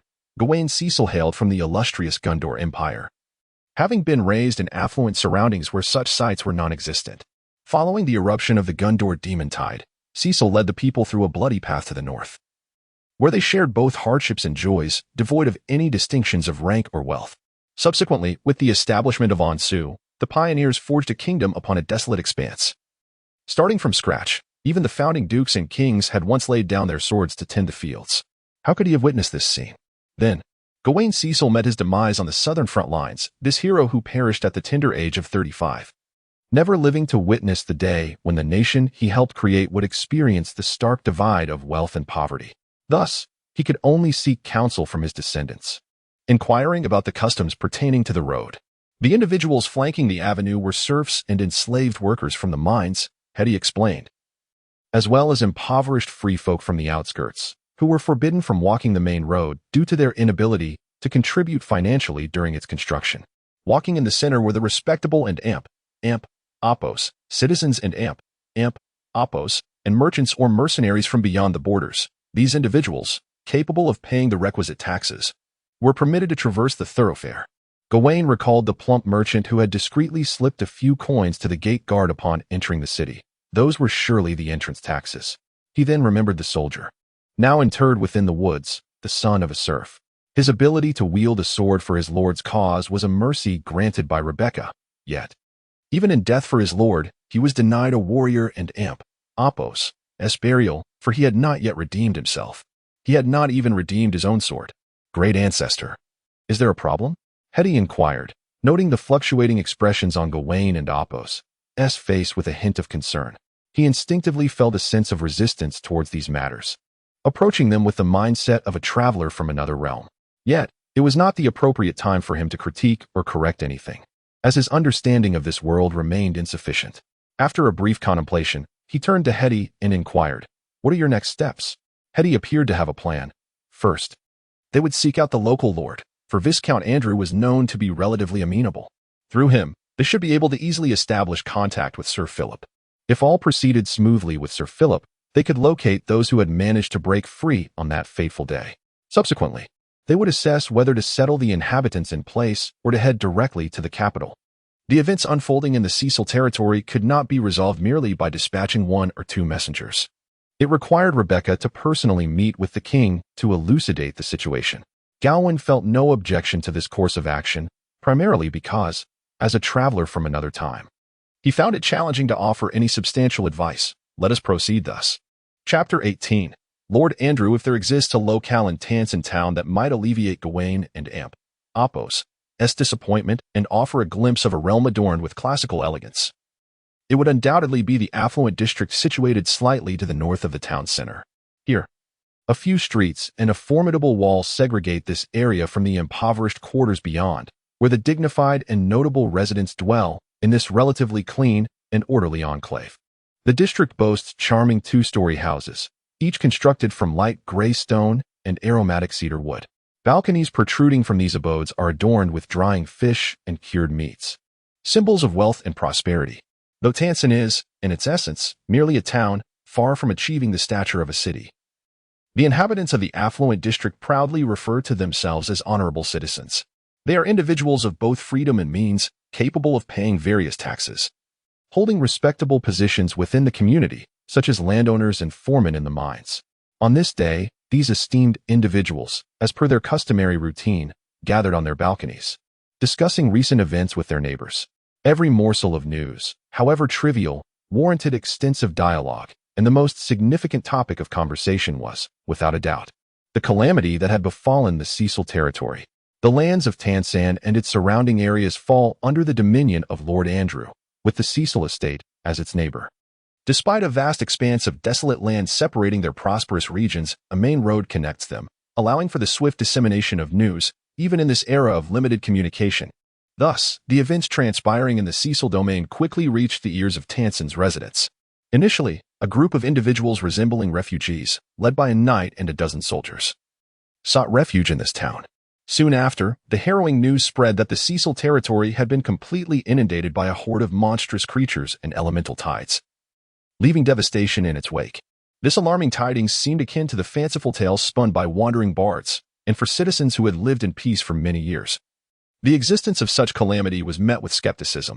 However, the arrival of the refugees and the disheveled soldiers lent undeniable credence to the narrative. In response, Lord Andrew issued a decree imposing a stricter curfew and augmenting patrols around the town, transforming absurd horror stories into grim realities. The townsfolk elevated the dreadful news from mere gossip to a serious discourse. Initially, conversations were limited to brief exchanges in taverns, but now, they felt compelled to congregate on their balconies, with drying fish and cured meats as their backdrop, to engage earnestly in discussions about these events. As these dignified individuals lamented the inevitable demise of the once mighty Cecil family, the head of the family was traversing the affluent district and the church area, making his way into Lord Andrew and Apo's opulent castle. Regardless of the hardship endured by the impoverished residents of Tansan, the home of Lord Andrew was resplendently magnificent. In truth, owing to the richness of the territory and the family and Apo's astute wealth accumulation, the castle he constructed far surpassed the dilapidated stronghold where Rebecca had spent her childhood. After announcing the identity of the visitors to the castle, the butler of Lord Andrew graciously welcomed Gawain and his companions into the grand edifice. They were ushered into a spacious and brightly lit reception room, where they took their seats at a long, mahogany table, awaiting an audience with the noble. As Gawain sank into the plush velvet chair, his gaze fell upon the exquisite silver tea set before him. Yet, he could not shake the haunting images of the destitute, emaciated souls outside, nor the ramshackle dwellings they inhabited. It must be admitted that he felt a profound sense of disillusionment in this fantastical realm of sword and sorcery. Ancestor. Rebecca, seated beside Gawain, discreetly nudged her forebear's elbow. How shall we introduce you? Let us adhere to our earlier discussion. We shall speak plainly. Gawain replied with an air of nonchalance. Here, we may afford to be ostentatious. Forebear, Herdy chimed in, gesturing subtly towards Amber. Do you truly believe she is suited to be present here? Amber sat directly across from Gawain, diligently examining the silver tea set before her. Her method of study involved discarding the tea, then surreptitiously stowing away the cups. In the brief moment Gawain glanced up, she managed to slip a spoon into her garment as well. Amber, Gawain exclaimed with a glare. Wow, the thieving maiden feigned surprise, then sheepishly retrieved her hoard and placed it on the table: 2 teacups, 3 spoons, a silver platter, a pocket watch, a nutcracker, 2 goblets, and the monocle that the butler had worn. Gawain could only exclaim in disbelief, How on earth did you manage this, Miss Dora Ambra? In that moment, he felt compelled to touch the hilt of his sword, the sword of pioneers, genuinely grateful for the thief's previous restraint during their grave-robbing escapade. She is a crucial witness to my resurrection, Gawain proclaimed, striving to suppress his amusement. And do you not think that placing this individual in a location beyond our watchfulness would render her more likely to cause mischief? Herdy nodded in agreement, her expression one of understanding. It was at this juncture that Lord Andrew finally entered the reception room. The grand oak doors swung open, revealing a tall, slender man clad in a form-fitting black tailcoat. His dark brown hair, slicked back with pomade, clung to his scalp, while meticulously groomed mustaches extended from beneath his nose. His pallid complexion bore an unsettling blush, a somewhat morbid hue not uncommon among the aristocracy, particularly among those lacking magical or martial prowess. In their pursuit of surpassing their innate abilities and indulging in hedonistic pleasures, they often resorted to the excessive use of costly elixirs to heighten their senses, the side effects of which manifested in their complexions. They even took pride in this, regarding their pallor as a mark of nobility. In stark contrast, the Cecils, who adhered to the ancestral tenet of diligently honing their skills through personal effort in martial or magical disciplines, had become an anomaly within the noble circles. However, there is little to be done, as the Cecil family has indeed fallen into decline. Not only are the potions often valueless, but Rebecca even lacks the funds to mend the holes in the family castle. Of course, she no longer needs to repair those holes. Ah, the lovely Lady Hetty, and the equally enchanting Miss Rebecca. I sincerely apologize for my tardiness, exclaimed the Viscount Andrew upon entering, his tone rising and falling with apparent sincerity. Though I was far too occupied. The dreadful news from the Cecil territory had spread throughout my domain, and my people were in a state of unease. Thus, I was compelled to devote the majority of my days to organizing the defense of my lands and listening to reports from the patrols. Gawain immediately felt a chill run down his spine and muttered quietly, "Is it necessary to converse with the nobility of this era in such a melodious manner?" Rebecca lowered her voice. "Wasn and Amp. Oppos, tea it the same for your esteemed ancestors? In our time, we would typically gather in taverns, imbibing strong spirits while engaging in mutual flattery, and only then would matters be discussed. Indeed, customs have changed since then. Viscount Andrew's manner of speaking is certainly somewhat unique. The conventions of addressing nobility in this world seem less rigid in general situations. Titles can be prefixed with names or surnames." Rebecca, upon receiving a sharp glance from Hetty, belatedly rose to offer a courteous bow befitting an encounter between nobles, albeit it was executed adequately. "Viscount Andrew, I am most grateful for your hospitality. Certainly, the laws set forth by my predecessor are sacred. Though my territory is small, I am more than capable of aiding our beleaguered neighbors." Andrew nodded in acknowledgement.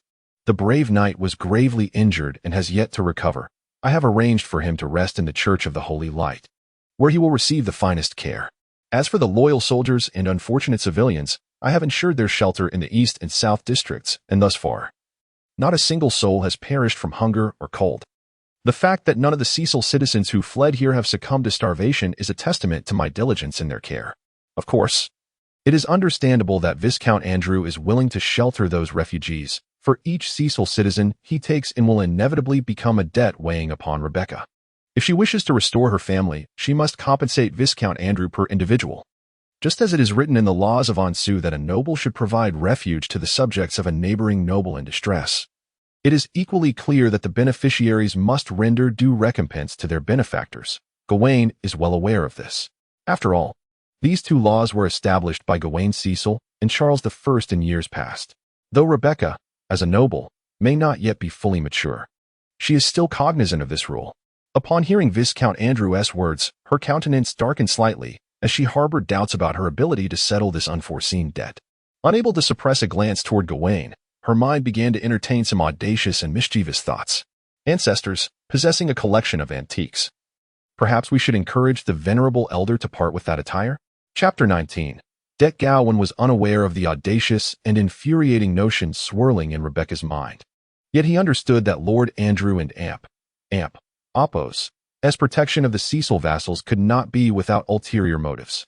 The era when lords vowed to defend their subjects, and when the populace united in a spirit of mutual aid and selfless dedication to the reconstruction of civilization, had long since passed. 7 centuries later, while the kingdom of Anjou had yet to regain the splendor of the Gondor age, the nobility had mastered the art of selfishness to an unparalleled degree. Undoubtedly, from the moment the refugees from Cecil entered Tanzan town, Rebecca had shouldered an unexpected burden of debt. However, bearing this debt was preferable to the loss of life itself. "The Cecil family will certainly appreciate your assistance," Gawain broke the silence, "but the more pressing concern at hand is the disaster itself." Lord Andrew had been observing Gawain, who sat between Rebecca and Hetty, from the very beginning. He was intrigued by this man clad in ancient noble attire, a formidable sword at his side, and a visage both dignified and solemn. In the circles of nobility he frequented, this figure was not known. Yet the deference exhibited by Hetty and Rebecca towards him indicated that he was no ordinary individual. Thus, upon Gawain and Oppos' utterance, Andrew seized the opportunity to inquire, "Forgive my curiosity, but may I ask who you are?" "I am Gawain Cecil, the ancestor of the Cecil family, a pioneer among pioneers, one of the 7 generals who founded the Kingdom of Anjou, and the Duke of the Southern Territories." Hetty promptly rose, her expression grave as she introduced him. "You must have grown up hearing this name. He is the radiance of dawn." Gawain, maintaining a stern countenance to project an air of authority, nodded slightly in tandem with Hetty and Apos' fervent praise. Yet, upon hearing the last phrase, he could not suppress his surprise, discreetly inquiring of the nearby Rebecca. "What on earth is that title?" Rebecca hastily clarified, "It is the posthumous title bestowed upon you by the founding ancestors after your demise." Gawain was taken aback, exclaiming, "Could that old fool not have thought of a more appealing name?" Meanwhile, Lord Andrew, a paragon of meticulous nobility, was left in a state of utter bewilderment upon hearing Hetty's words. Was this lady driven to madness by the calamity that befell her family, compounded by the terror of monstrous creatures? As Gawain had surmised from the outset, unless one witnessed it firsthand, it was inconceivable for anyone to believe that the ancestors of the Cecil family would rise from their graves. Even the most erudite nobles and learned mages would find such a tale to be mere fantasy.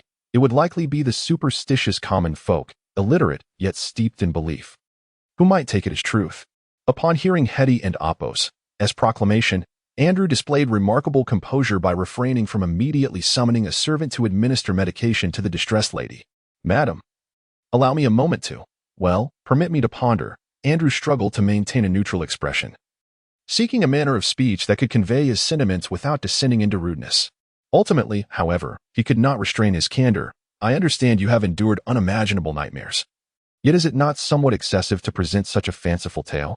Hetty and Apos' expression remained unchanged. "I anticipated your reaction, in truth. Even we are incredulous about the veracity of these events.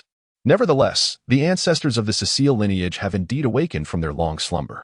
We witnessed him rise from his coffin, sort of the pioneers in hand, and we have substantiated that his resurrection is genuine, not some mere necromantic illusion." Andrew's face reflected a mix of amusement and disbelief. "If you have a request of me, I would prefer you to articulate it plainly." Gawain waved his hand, urging Hetty to take a seat. He placed the sword of the pioneers upon the table and turned to Lord Andrew. "My lord, what significance do you believe there is in Hetty fabricating such a lie? A barony obliterated by monsters and elemental tides, with a dragon appearing above our territory. Such events would certainly rouse the attention of His Majesty in the capital. In such dire circumstances, would we truly arrange for someone to don ancient garb, wield a subpar replica of a legendary sword, and visit your castle to regale you with a fantastical yarn merely for amusement? Knights too possess magical abilities, albeit their means of wielding such powers differ vastly from those of mages. Although the sword of the pioneers has lost much of its former potency, its fundamental identifying features remain intact." Upon glimpsing the sword, Andrew momentarily froze. He had never seen the authentic sword of the pioneers, but a replica had once been enshrined in the royal sanctuary of the capital, and he had had the fortune of encountering it years prior, making identification unmistakable.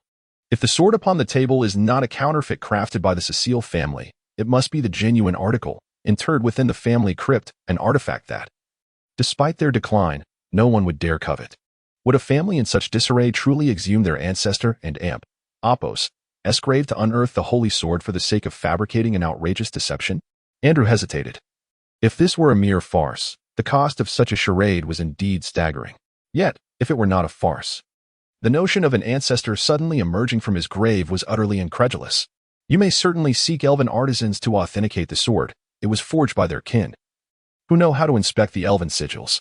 You might also compare it to portraits of the founding monarchs, for although I have slumbered for 7 centuries, I have been fortunate that my visage has changed little," Gawain remarked with a faint smile, observing the fluctuating emotions on Andrew's face.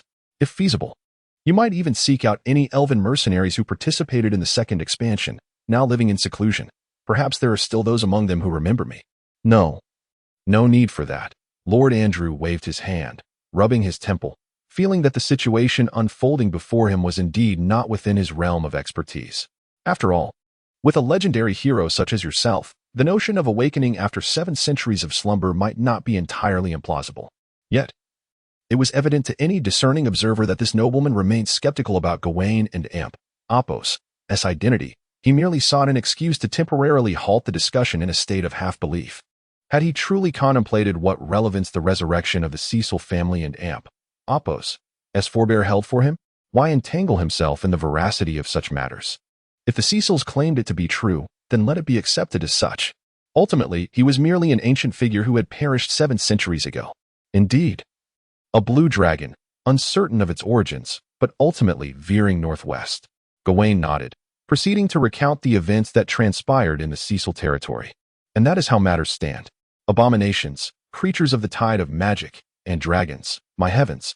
Lord Andrew and Apo's brow furrowed, his pallid visage losing its remaining hue. What on earth was happening in this world? The state of the world was a concern for scholars and His Majesty the King.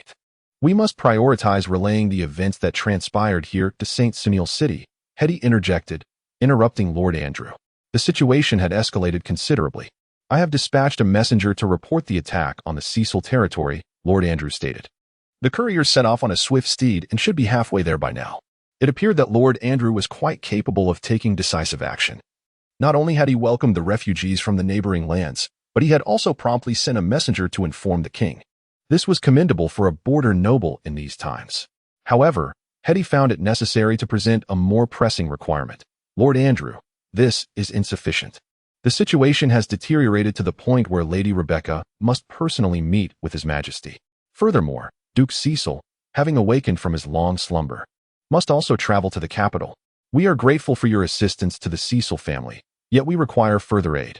Upon hearing Hetty's words, Andrew lowered his gaze slightly, as if contemplating, before rising to his feet and pacing behind the long table with his hands clasped behind him. What do you all require? Swift horses? Supplies? Guards? This was the crux of the matter. Lord Andrew raised his hand, interrupting Rebecca's speech. In fact, I was just about to address this. I have been diligently aiding my neighbors, and I am eager to be generous, but I am merely a humble viscount. How much can I truly provide to sustain those refugees? Gawain lifted the now lukewarm cup of red tea before him, taking a sip, thinking that this nobleman had finally broached the subject at hand. Rebecca spoke with a hint of impatience. Sir Philip took with him a considerable amount of gold and silver during his escape. Surely, that wealth should suffice. Of course, I am aware of that gold and silver, interrupted Lord Andrew once more. Rest assured, I am not one to exploit another and Apo's misfortune. Yet both medicinal supplies and sustenance do incur expenses. I believe I have mentioned this before. When that valiant knight arrived in Tansan, he was already battered and bruised, and nearly all the soldiers and civilians he brought along were similarly injured. To tend to their wounds, I exhausted the finest medicinal herbs in the territory and summoned the most skilled priests, all of which proves to be quite costly. The gold and silver are merely sufficient for the moment. Rebecca and Apo's eyes widened in surprise. Nonetheless, I must reiterate, I do not seek to take advantage of anyone. Lord Andrew continued, thus, I shall continue to shelter those refugees and provide assistance to the best of my ability. I simply wish to ascertain whether, after I fulfill these obligations, the Cecil family will still possess the means to repay this debt?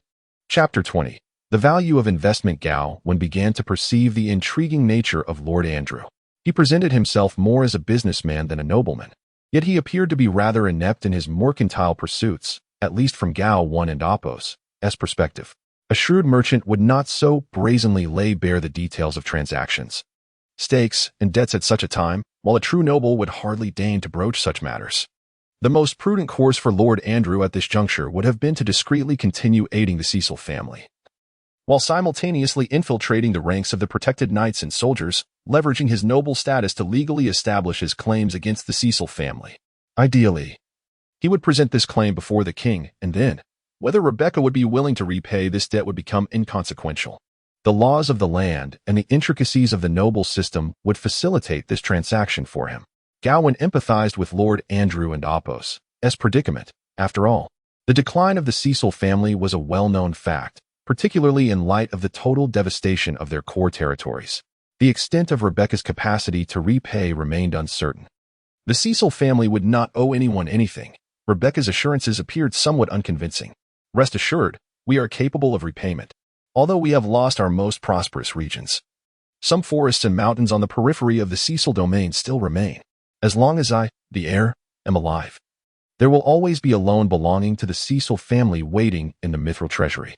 Gawain cleared his throat twice, interrupting Rebecca. He felt he had witnessed enough of the performance and had grasped the current situation, with his memories now neatly organized. He rose to his feet. Rebecca, do not be hasty. Lord Andrew, consider the long game. Andrew cast a glance at Gawain, This man, reminiscent of an ancient hero, exerted a certain intimidation over him. Regardless of the truth of the matter, the nobleman restrained himself. I must admit, I do possess a touch of greed. His candid acknowledgement of his greed surprised Gawain slightly, raising an eyebrow. You are remarkably forthright. However, it is commendable. The pursuit of profit is not a shameful endeavor. We must clarify the current circumstances. A noble domain has been destroyed, a dragon has appeared within the kingdom, and monsters from the tide of magic have resurfaced. In light of these events, discussing business seems rather ill-timed. Before Andrew could respond, Gawain continued. Of course, after articulating noble sentiments, we must still confront practical issues. You worry that your assistance to the Cecil family might accumulate indefinitely, ultimately leading to your ruin. Let me be unequivocal. The Cecil family not only possesses the means to settle any debts, but, should you seize the opportunity, we could also bring you boundless benefits. Lord Andrew gazed into Gawain and Oppos, eyes. Please, continue. I, myself, Gawain gestured to himself, am your greatest investment. Gawain shrugged, suggesting a broader perspective, my dear Viscount. Is it solely tangible wealth and substantial territories that hold investment value? Andrew inquired. Are you implying that I possess the right of perpetual expansion? Gawain raised the sword in his hand, stating that as long as Gawain Cecil wields the sword of the pioneer, he holds the authority to cultivate any unclaimed land, including but not limited to the undeveloped regions within Ansu, the wilderness beyond various nations, and the disputed lands of Gondor, provided that he can maintain a degree of control over these territories post-expansion, wherever the sword of the pioneer is present. It shall be deemed the domain of the Cecil family. Moreover, the Ansu royal family will at all times acknowledge and safeguard the lordship rights of Gawain Cecil. As Gawain spoke, he observed the widening eyes of Viscount Andrew, then deliberately slowed his speech. This right of expansion was granted by the founding monarch of Ansu, Charles I, and is recognized by the Western Augury tribes, the Eastern Typhon Empire, the Southern Highland Kingdom, the Elven Silver Empire, and the Northern City-States. Its validity is perpetual as long as the authorized pioneer, which is to say, I, remain alive. In truth, this decree was not solely bestowed upon him. Each of the pioneering leaders at that time was granted a corresponding authorization. Yet, in this day and age, he alone could exercise this right. With a grin, Gawain chuckled. The old fellows who signed these documents surely never anticipated that I would rise from the grave one day. Viscount Andrew, still in a state of astonishment, had yet to speak, while Rebecca beside him could no longer contain her exclamation, Ancestor, is this truly real? Gawain, Cooden, and Oppos helped but glanced sidelong at Hetty, pondering whether this decree had been rescinded. If it had been annulled, that would indeed put him in an awkward position. He mused that the heads of various nations would hardly be so idle as to convene after centuries to announce the cancellation of a long-dormant expansion law. Andrew interjected. Not only has it not been rescinded, but historians and scholars will also herald it with great prominence. Gawain shrugged once more, thus, my sudden reawakening must certainly come as both a surprise and delight to them, as this 700-year-old law has regained its relevance. Viscount Andrew fixed his gaze on Gawain, particularly focusing on the sword of the pioneer in his hand. I concede, this is indeed an approach I had never contemplated. If leveraged correctly, the right of perpetual expansion could indeed revitalize the Cecil family. However, I must candidly express that this would be a long-term endeavor. Are you aware of the amount of unclaimed land available along the kingdom's borders? I possess a general understanding. My descendants have already enlightened me during our journey. Gawain replied, casting a glance at Hetty and Rebecca. Essentially, all arable lands have been allocated, with unclaimed territories being either dense forests, toxic swamps, or bordering the wastelands of Gondor. So, what do you intend to do? Andrew gestured with open hands. Where do you plan to restore your family's legacy? This is precisely the matter I must contemplate, thought Gawain, a smile gracing his lips as his mind conjured an image of a satellite map. Viewed from the heavens above, an exquisite depiction that humanity in this era could scarcely comprehend. Its precision and scope bordered on the insane. Yet it remained indelibly etched in Gawain's memory, despite being an outdated record from years, perhaps even decades, past. After all, he had long severed ties with that lofty perspective. Nevertheless, it was sufficient to illuminate the path ahead, compelling him to ponder the true investment value of a founding duke who had participated in the second expansion and still retained permanent exploration rights. Andrew lowered his head, for the first time earnestly reflecting on this matter. After a lengthy silence, he broke it. If your permanent exploration rights are indeed recognized by the crown, then this humble viscount would be more than willing to extend whatever assistance he can muster. His words, polished and devoid of flaws, adhered to the decorum of noble discourse while exuding a certain respectfulness. Rebecca's eyes widened in astonishment. Could it be that the permanent exploration rights acknowledged by the founding sovereigns and ancestors of various nations would not be recognized by the current king? Just as Gawain was about to elucidate, he was interrupted by Amber's boisterous exclamation from across the table, because they missed 3 days of leave. Amidst her raucous laughter, the half-elf maid mischievously winked at Gawain, inciting a furious glare from Hetty. Do not heed her nonsense. That was merely a jest I made. Gawain waved his hand dismissively. The true reason I believe Hetty and Mr. Andrew must have already grasped it. With Andrew present, Hetty had refrained from expressing her more audacious thoughts, particularly given the king's lineage as a bastardy, which rendered his claim to legitimacy questionable. Thus, the issue at hand became clear. Gawain cast a glance at the sword of the pioneer resting at his waist. And the matter was simply this: to activate my permanent exploration rights. Chapter 21. The conclusion of the deal after accepting the invitation of Lord Andrew. Gawain and his companions were temporarily accommodated in guest rooms within the castle. At Gawain's specific request, 2 soldiers, along with the maidens Betty and Amber, were also provided with neat and tidy quarters. After dismissing the attendants, Hetty could not restrain her curiosity. Ancestor, do you believe Lord Andrew is trustworthy? Despite being neighboring lords, Hetty was well aware of the aristocratic ethos, characterized by a lack of integrity and honor. Ironically, these 2 qualities were precisely what the nobles often professed to uphold. Yet they were sorely deficient in them, especially in the remote and uncivilized southern regions, where the noble way of life was particularly dismal. With the Cecil family having fallen into disgrace, Hetty felt little confidence in gaining any advantage in dealings with other nobles, save for the unexpected emergence of an ancestor. Rebecca, astonished, exclaimed, Then why did you converse with him so extensively? Because it was necessary, Gawain replied, casting a glance at Rebecca. We are at a dead end. And let us not even mention the unfortunate subjects we must support. Look at your own purse. Do you have enough for your next meal? Thus, we must seek assistance. Lord Andrew is merely a choice of last resort. Apart from him, do you know anyone else in the southern region? And as for his reliability, I know neither him nor his family. I learned of his territory merely days ago from your lips. How can I ascertain his trustworthiness? Rebecca and Apos' mind struggled to comprehend. Then why do you believe he will indeed assist us? Does he not wish to incur losses? When Sir Philip brought the refugees to Tanzan, Lord Andrew had already made his decision, Amber said leisurely. He could have easily closed the gates and allowed the refugees to either disperse or perish outside. Do not invoke the notion of mutual aid. In these remote areas, the laws of the kingdom are of less value than a merchant's gold. Therefore, since the Lord accepted the refugees, it signifies he expects recompense from the Cecil family. He harbors this intent and believes the Cecil family is capable of repaying the debt. You see, the transaction was already established at that moment, and today merely serves to broaden and clarify its terms. Stunned, Rebecca stared at Amber. How do you understand such matters? Has the threshold for thieves risen so high? Amber grinned. Is this truly profound? I may not grasp your noble logic and myriad regulations, but I at least comprehend that a thief does not leave empty-handed. When it comes to interests, how do you nobles differ from a thief who wishes to avoid loss? Rebecca, incensed, drew her staff and conjured a fireball the size of a head. If you do not curb your tongue, do you believe I will not hurl a fireball at your face? Amber seemed to have taken it for granted that the young lady lord would not dare to play seriously, and with a playful smirk, she provocatively challenged. If you have the ability, conjure an ice arrow. No sooner had she spoken than she felt a sudden chill rush past her ear, as an ice arrow flew perilously close, embedding itself in the wall behind her, leaving a trail of frost.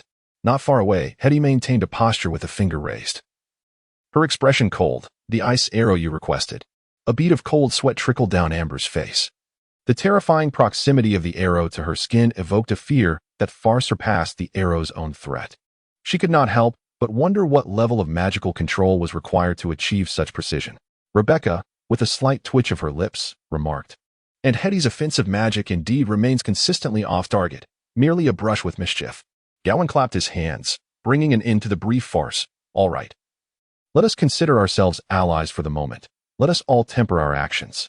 The ancestral authorities still held sway, for whether they wished to comply or not. Both Hetty and Rebecca lowered their wands in submission. Though Amber was spirited and somewhat insufferable, she also understood the wisdom of knowing when to retreat. Particularly in light of the formidable deterrent posed by the ice arrow, she pouted but fell silent. At that moment, a series of knocks resounded from outside the room. Upon receiving Gawain and Apos' permission, the young maid Betty pushed the door open and entered. "My lord, Lady Hetty, Miss Rebecca," she greeted each in turn, deliberately skipping Amber. "Knight Philip has arrived." "Ah, we were just awaiting him." Gawain nodded, then noticed the frying pan in Betty's hand. "Wait, why are you still holding that?" Betty blinked and pondered for a moment before replying, "Because we haven't reached home yet. And I feared it would be misplaced if I set it down carelessly." Gawain rubbed his forehead. "You, very well, do as you wish." Moments later, the young knight who had led the refugees from Cecil territory entered the room. To Gawain's surprise, he was quite a young warrior, appearing to be just in his early 20s, with short, light golden hair, deep-set eyes, and a prominent nose. While his features were not particularly striking, his martial bearing and tall stature distinguished him among ordinary folk. Dressed in civilian attire rather than armor, he bore a long sword at his side, and bandages were faintly visible on his exposed arms and neck, evidence of his injuries sustained during the escape. "My lord, madam," Knight Philip said upon entering, immediately bowing to Rebecca and Hetty, "I am truly glad to see you both safe and sound." "Knight Philip, please rise," Rebecca urged, quickly assisting him to his feet. "It is thanks to you that those soldiers and civilians could be preserved." She noticed the bandages on him. "These injuries are from the escape, but they are much improved," Philip hastily replied. "Viscount Andrew arranged for a priest and an apothecary to attend to me." However, the young knight and Apos' expression turned troubled, a mixture of shame and regret etched upon his features. "Are you referring to the gold and silver that you took from the castle?" Hetty proactively inquired. "Do not concern yourself with those items. They were intended for emergencies. When we entrusted them to you, we agreed that you would have full discretion over them. There is no need for worry. In fact, the gold and silver taken by Lord Andrew is merely a fraction." Philip and Apos' expression brightened somewhat as he lowered his voice. "Before entering the city, I discreetly allocated a portion of the valuables to a few trusted soldiers for safekeeping, and some are buried outside the city. I was apprehensive that Lord Andrew might be excessively greedy, and I wanted to ensure that at least some resources remained to sustain everyone or to allow the soldiers to fend for themselves." Gawain nodded slightly, recognizing the courage and intellect of this young man. The fact that he managed to lead a small group of soldiers to protect a multitude of defenseless civilians during their escape speaks volumes of his valor. Moreover, considering the necessity of preserving the belongings entrusted to him, while also planning for the soldiers and Apos' survival in the face of potential adversities posed by the nobility, was indeed commendable. He expressed his approval. "Well done." "How many survived in total?" Philip had noticed Gawain's presence since the latter's robust stature was quite striking. Now, hearing the inquiry, he finally had the opportunity to ask, "Are you?" "It seems Lord Andrew has informed you," Hetty nodded. "This is the ancestor of the Cecil family, the Duke of Anjou, Lee." Before the sentence could conclude, Gawain quickly interjected, "All right, enough with the grandiose titles, they give me goosebumps." Before he could finish, Philip had already knelt before Gawain. "Your Grace Gawain, I have heard this news, but I never imagined it to be true. You are the paragon of all knights. I have admired you since childhood." "Enough already. Why are you still going on?" Gawain hastily pulled Philip back up, feeling an unprecedented awkwardness as an outsider inhabiting another's form. "First, tell me how many survived." After a struggle to regain his composure, Philip's countenance grew serious. "On the day of our escape, just over 1,000 managed to break free. However, after accounting for those who fell prey to monsters, suffered grave injuries, or succumbed to illness, fewer than 900 reached Tansan." "Specifically, how many?" 873, of which, aside from myself, 16 were regular soldiers, 30 were militia, and the rest were civilians. Rebecca swayed slightly. "Is this truly the final number of survivors from the Cecil domain?" Hetty murmured, "I never expected." Gawain patted Hetty's shoulder. "Do you know how many of us fled from the heart of Gondor over 700 years ago?" Hetty looked at Gawain. "At that time, it was several tens of thousands. Was and Apos, it?" Gawain sighed. "Indeed, this current situation is rather daunting." Hetty, at the very same moment, within the office of Lord Andrew, the nobleman was penning a confidential missive. This letter was addressed directly to the king. Given the existence of the Gondor wastes, Anjou, from the inception of its realm, has regarded the southern territories as the kingdom and Apos' most vital bastion.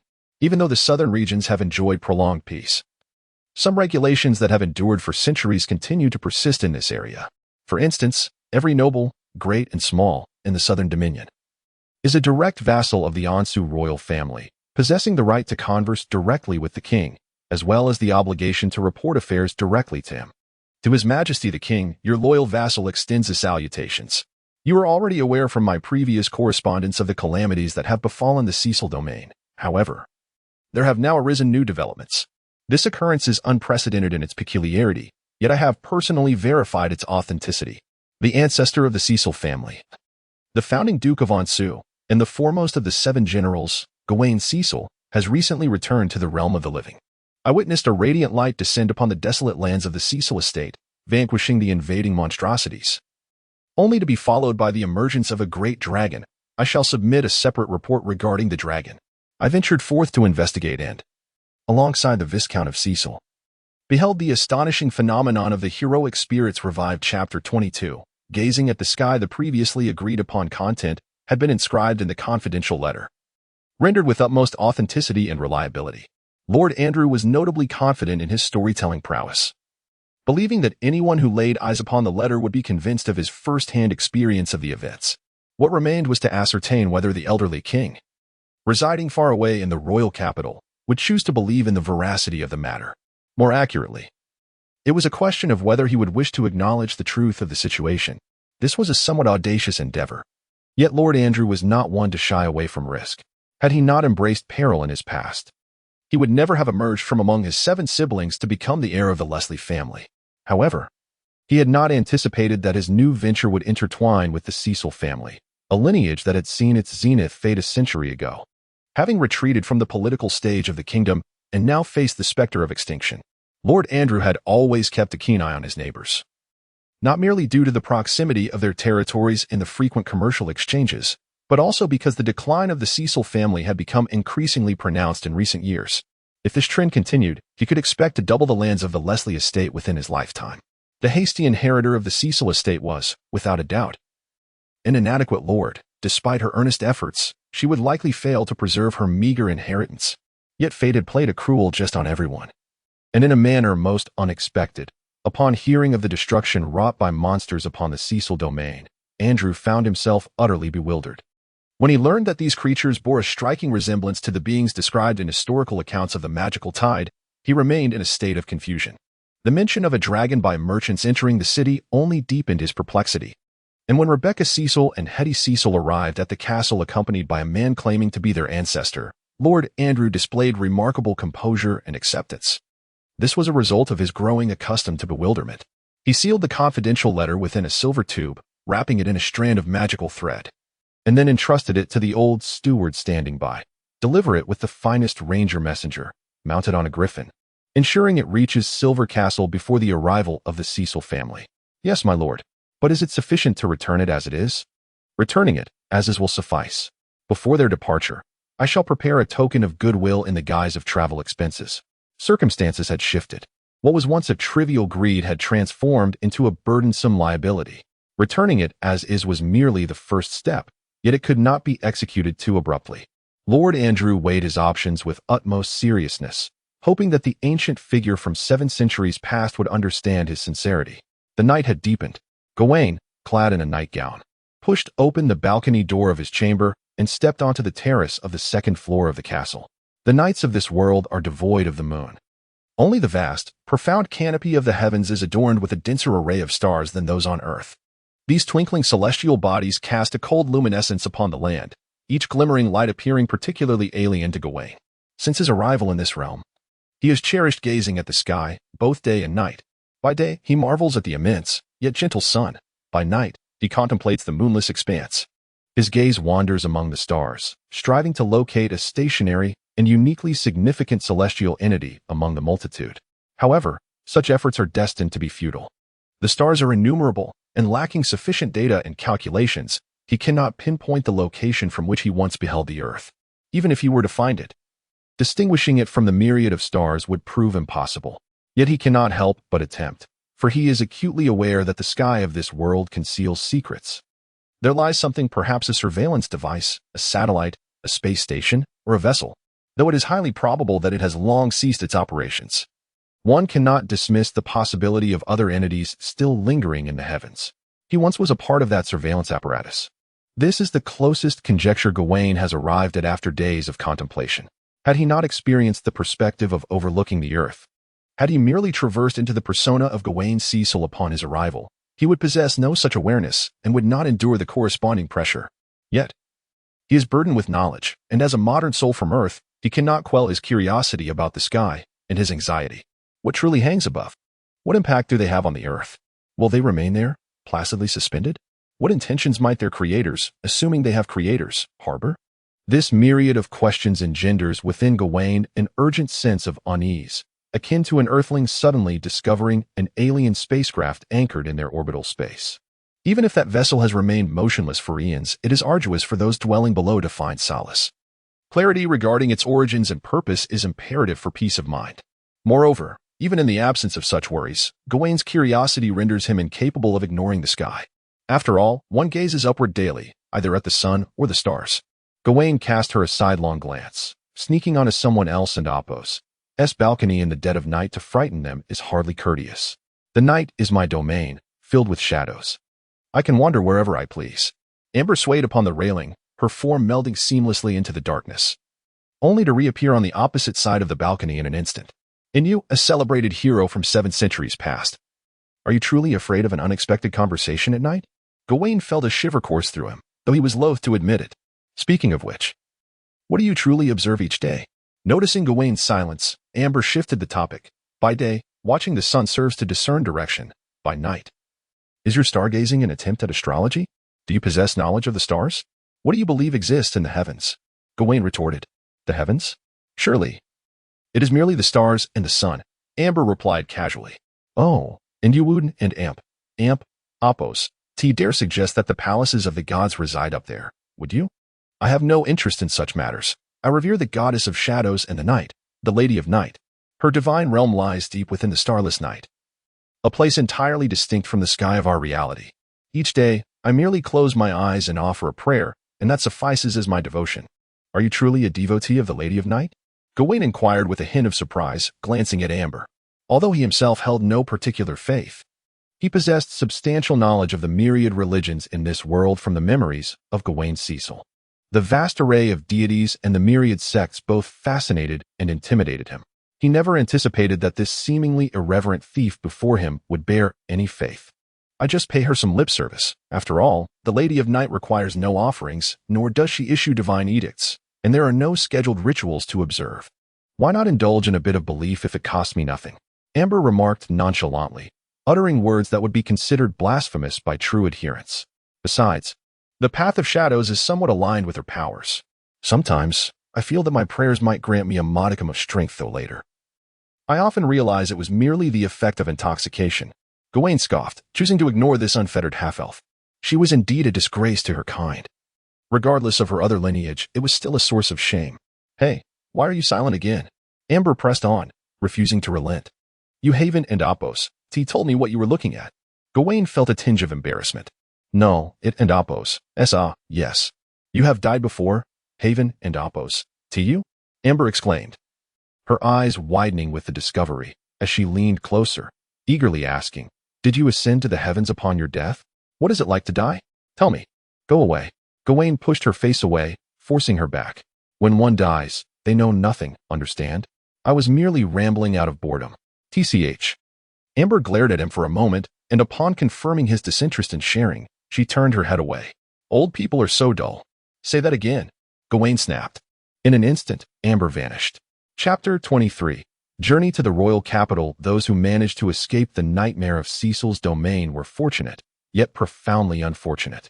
The blazing houses, the land corrupted by elemental forces, the terrifying giants emerging from the chaotic mists, and the dear friends and family who perished beneath it all, these horrors intertwined like a relentless nightmare for every survivor. Even upon reaching the safety of Tanzan town, shielded by knights and soldiers, the fear never vacated the hearts of the survivors, not for a fleeting moment. For even the armored soldiers found it difficult to sleep soundly during these harrowing days.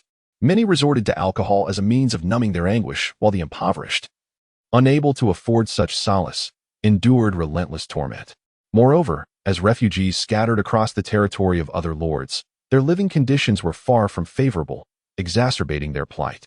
Let alone maintaining order among the refugees, Sir Philip found it increasingly challenging to manage the soldiers, struggling to ensure they reported daily. Outside Tonzon town, Rebecca gazed at the gathering of her subjects, ragged and haggard.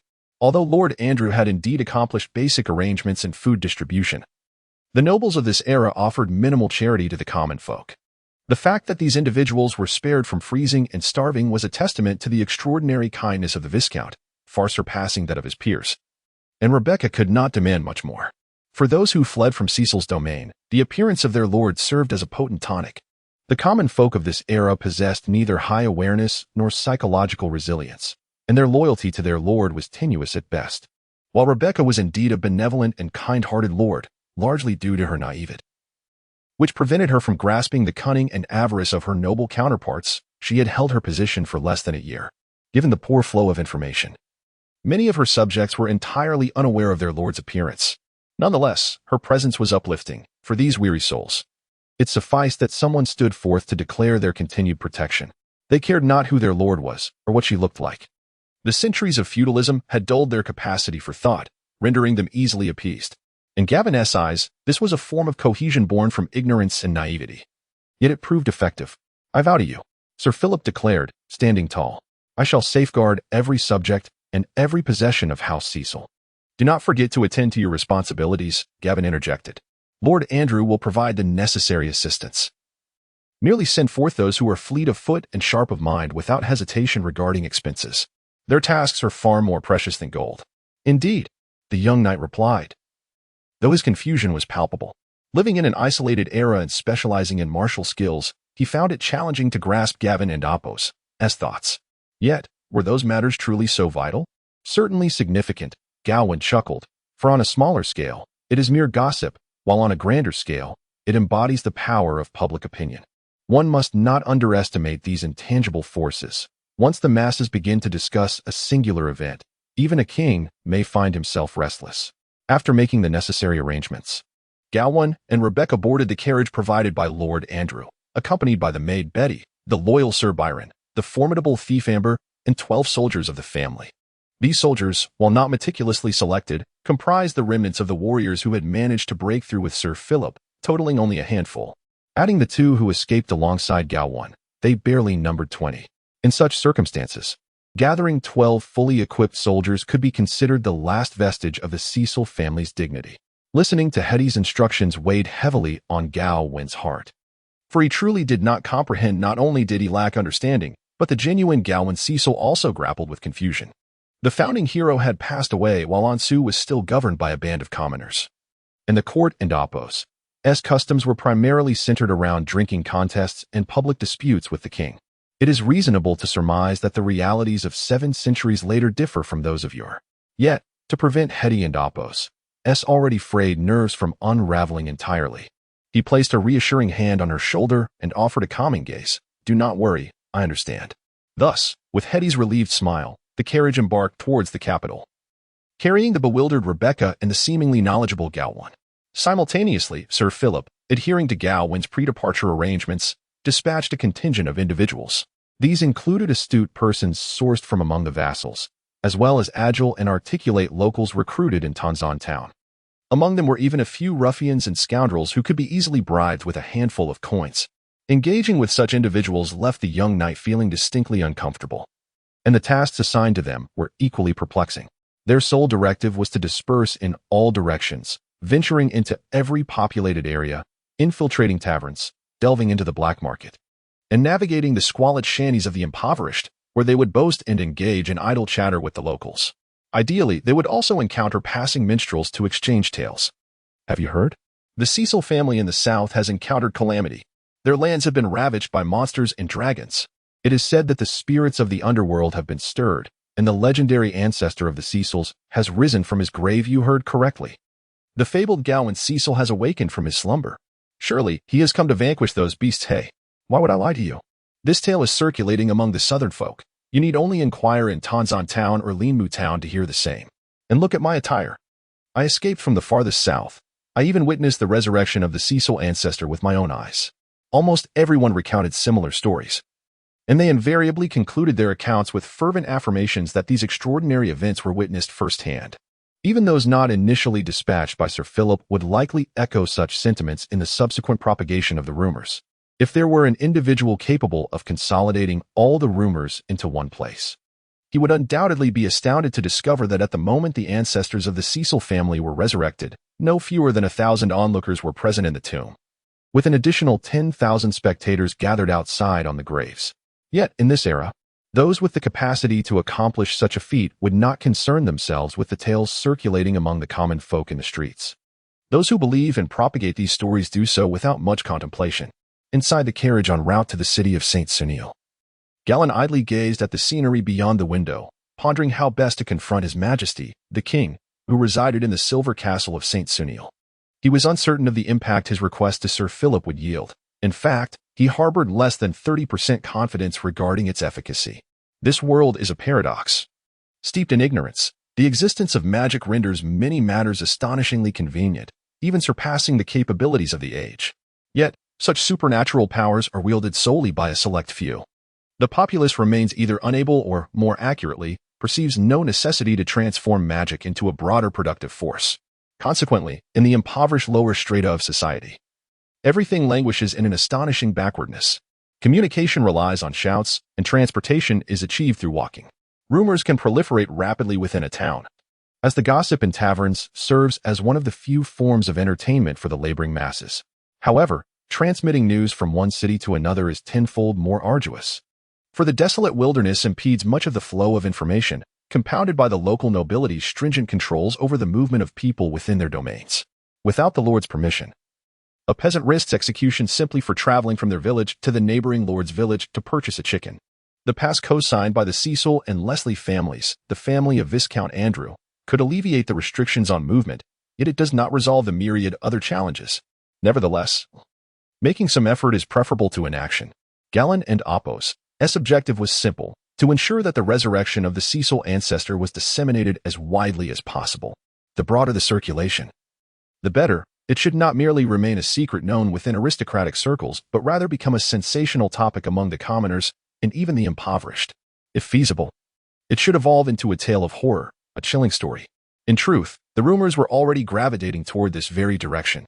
Thus, all would come to know that the ancestor of the Cecil family had indeed returned, and that the legendary founding duke awakened at the time of the monstrous assault on the kingdom. Chapter 24. The journey to the capital. Gawain and Apo's journey was not swift. Initially, he harbored concerns regarding his and Rebecca and Apo's inexperience in dealing with local power brokers, fearing that they might encounter difficulties in their endeavors. However, to his surprise, the accompanying knight Byron exhibited extraordinary capabilities, though perhaps not the most formidable among his peers. This middle-aged knight possessed remarkable skills in navigating the intricacies of society and Apo's underbelly. Once they arrived in a city, it seldom took long for him to establish connections with the local informants, and before the soldiers could disseminate the news, various rumors regarding the southern territories began to circulate among the common folk. Gawain recalled Byron's background. As Rebecca had mentioned, Byron was not a genuine noble by birth, but rather a former mercenary who roamed the lands. It was only after a particular incident that he was taken in by the previous Count Cecil and ascended to knighthood. Evidently, the experiences of this erstwhile mercenary had not been squandered. This revelation wounded Amber deeply, as if her life and Apo's worth were being called into question. Gawain pondered the futility of instilling a conventional worldview in this embarrassed elf. Moreover, the frequent pauses in their journey served not only to allow the rumors to ferment, but also to fulfill Gawain and Apo's more profound, yet difficult to articulate objective. He needed to gain a deeper understanding of this world. This necessity arose not merely from the 7 centuries that separated his memories from the present era, but from the fundamental truth that he was not originally from this realm. The vistas he had glimpsed from above could only serve as a map, and the inherited memories lacked the requisite immersion and adaptability. After several fruitless attempts to search his memories, hindered by unfamiliar keywords, he realized that what he most urgently required was a comprehension of this world. Fortunately, this process unfolded smoothly. He witnessed the impoverished and underdeveloped southern villages of the Ansu kingdom, experienced the bustling vibrancy of the central cities, traversed the wilds and forests, and observed the fortifications constructed by humankind. All of these experiences gradually began to meld with the topographical maps in his mind, regardless of the time taken. Every journey must reach its conclusion. After 2 months of traversing the southern regions, the imposing walls of St. Sunir City finally came into view. This city, built upon the plains, dwarfed the impoverished southern towns in scale. Its pristine white walls and uniformly bright blue rooftops were its defining characteristics, earning it the illustrious titles of the City of St. White and the Crown of Blue Domes. Since the founding monarch, Charles I, led his people to cultivate the fields and build fortifications on this plain 7 centuries ago, the city has undergone countless expansions and renovations. The original earthen walls have long since vanished, leaving only a few commemorative structures in the old town. The newly constructed stone walls have expanded tenfold compared to their initial form, utilizing robust materials sourced from the northern cliffs and eastern regions, with molten copper and lead binding the stones together. Within these formidable walls, crystals blessed by the earth element are embedded every 100 meters to ensure their resilience and opulence, something the pioneers of this land could scarcely have imagined. This city is now entirely transformed from the small town that Gawain Cecil remembers. Armed with legitimate travel documents and reliable noble identification, Gawain and his companions entered the city without encountering any obstacles. His Majesty King Francis II, who rules over the entire Ansu Kingdom, awaited these visitors from the south at his palace, the Silver Keep, particularly anticipating the arrival of a certain special guest from 7 centuries past. In truth, he had been waiting for many, many days, almost to the brink of a nervous breakdown. The ancestral legacy had proven to be quite the ordeal. The reports from various southern regions and every town along the route had been incessant. The formal communications from officials, combined with the informal tidbits gathered from the populace, could nearly stack a meter high on his desk, encompassing over 100 versions of the same tale, not including dialect variations. Regardless of the version, the core message remained. Their ancestor had suddenly risen from the grave, leading his descendants straight to the royal capital. Yet, while the information flowed in day by day, the ancestor himself simply did not arrive. Thus, King Francis II found his options quite limited. The banner displayed the emblem of the Cecil family alongside the sword and shield insignia of the Ansu royal house, perfectly restored from Gawain and Apos as memories, representing the standard used when Gawain Cecil, as the Duke of the Southern Territories, was still alive. Even with just 12 soldiers, they would present themselves with the dignity of a ceremonial procession. The Cecil family had indeed weakened over the years, but despite their diminished state, this noble lineage, which had once expanded the realm alongside the former king through valor, retained a flicker of pride in defending their people and land. At merely 17 years of age, Rebecca, who could only conjure a fireball, could be deemed the weakest lord in the history of the Cecils, lacking prowess in both martial and scholarly endeavors, her intellect perhaps even compromised.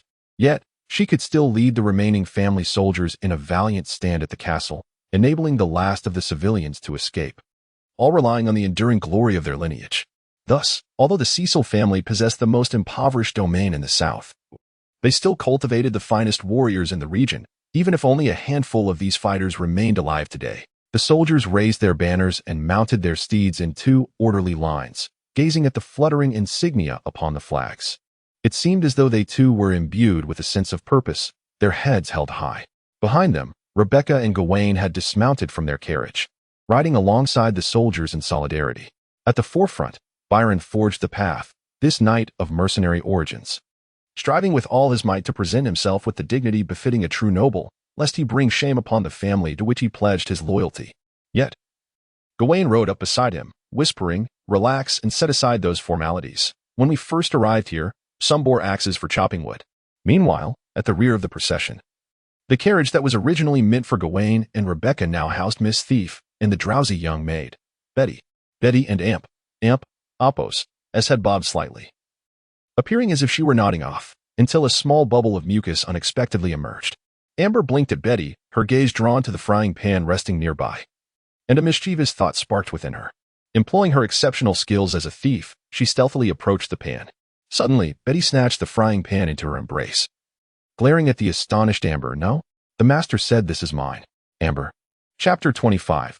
The Journey to the Capital, Part 2. Despite the presence of merely 12 soldiers, despite the Cecil name having long been estranged from the political nucleus of the kingdom, and despite the fact that a century ago, the family's last vestige of property in the capital had been appropriated by the crown, Gawain nevertheless entered the city in the most ostentatious manner, unfurling the banner that had only been permitted during his lifetime 7 centuries prior.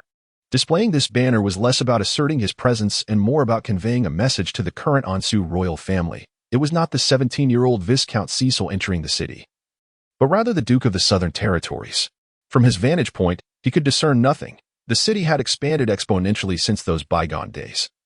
So much so that even from the highest point of Silver Fortress, the horizon eluded his sight.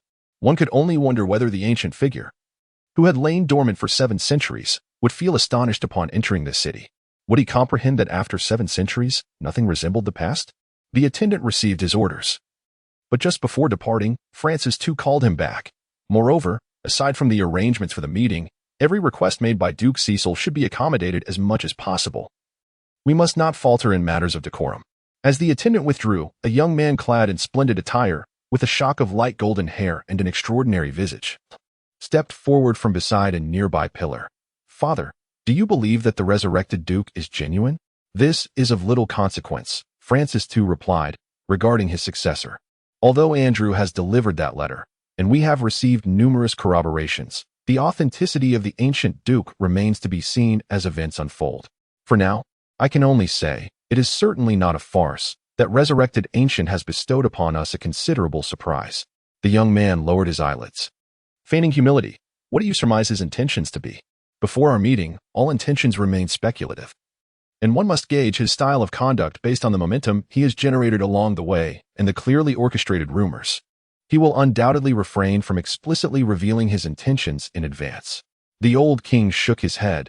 "You might find an opportunity to engage with him and discern his demeanor, but exercise caution. We are confronted with an unprecedented situation, and do not provoke him." The young man acquiesced and turned to leave the chamber. Francis too, however, pivoted to continue gazing toward the city, a faint sigh escaping his lips. "He is still too young. My heir remains somewhat inept at concealing his true thoughts. He displays an excessive eagerness toward the ancient figure, making his urgency all too apparent. Yet it is not a matter of great import. Rather than allowing him to clandestinely pursue contact, it would be more prudent to provide him with this opportunity." Just as the old king finished speaking, a veil draped from a nearby column fluttered gently, yet no figure emerged.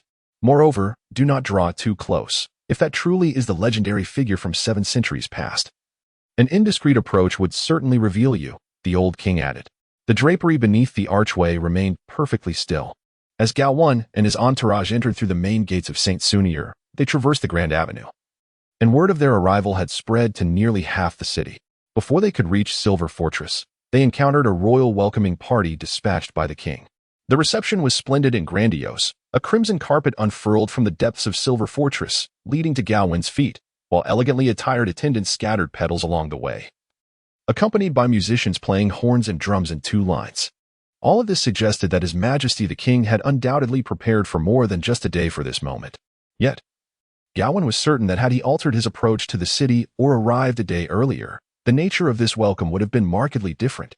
Heaven knows how many contingencies that king had devised for this occasion. Although Gawain had never directly interacted with nobility or royalty, his mind was rich with pertinent knowledge and experiences.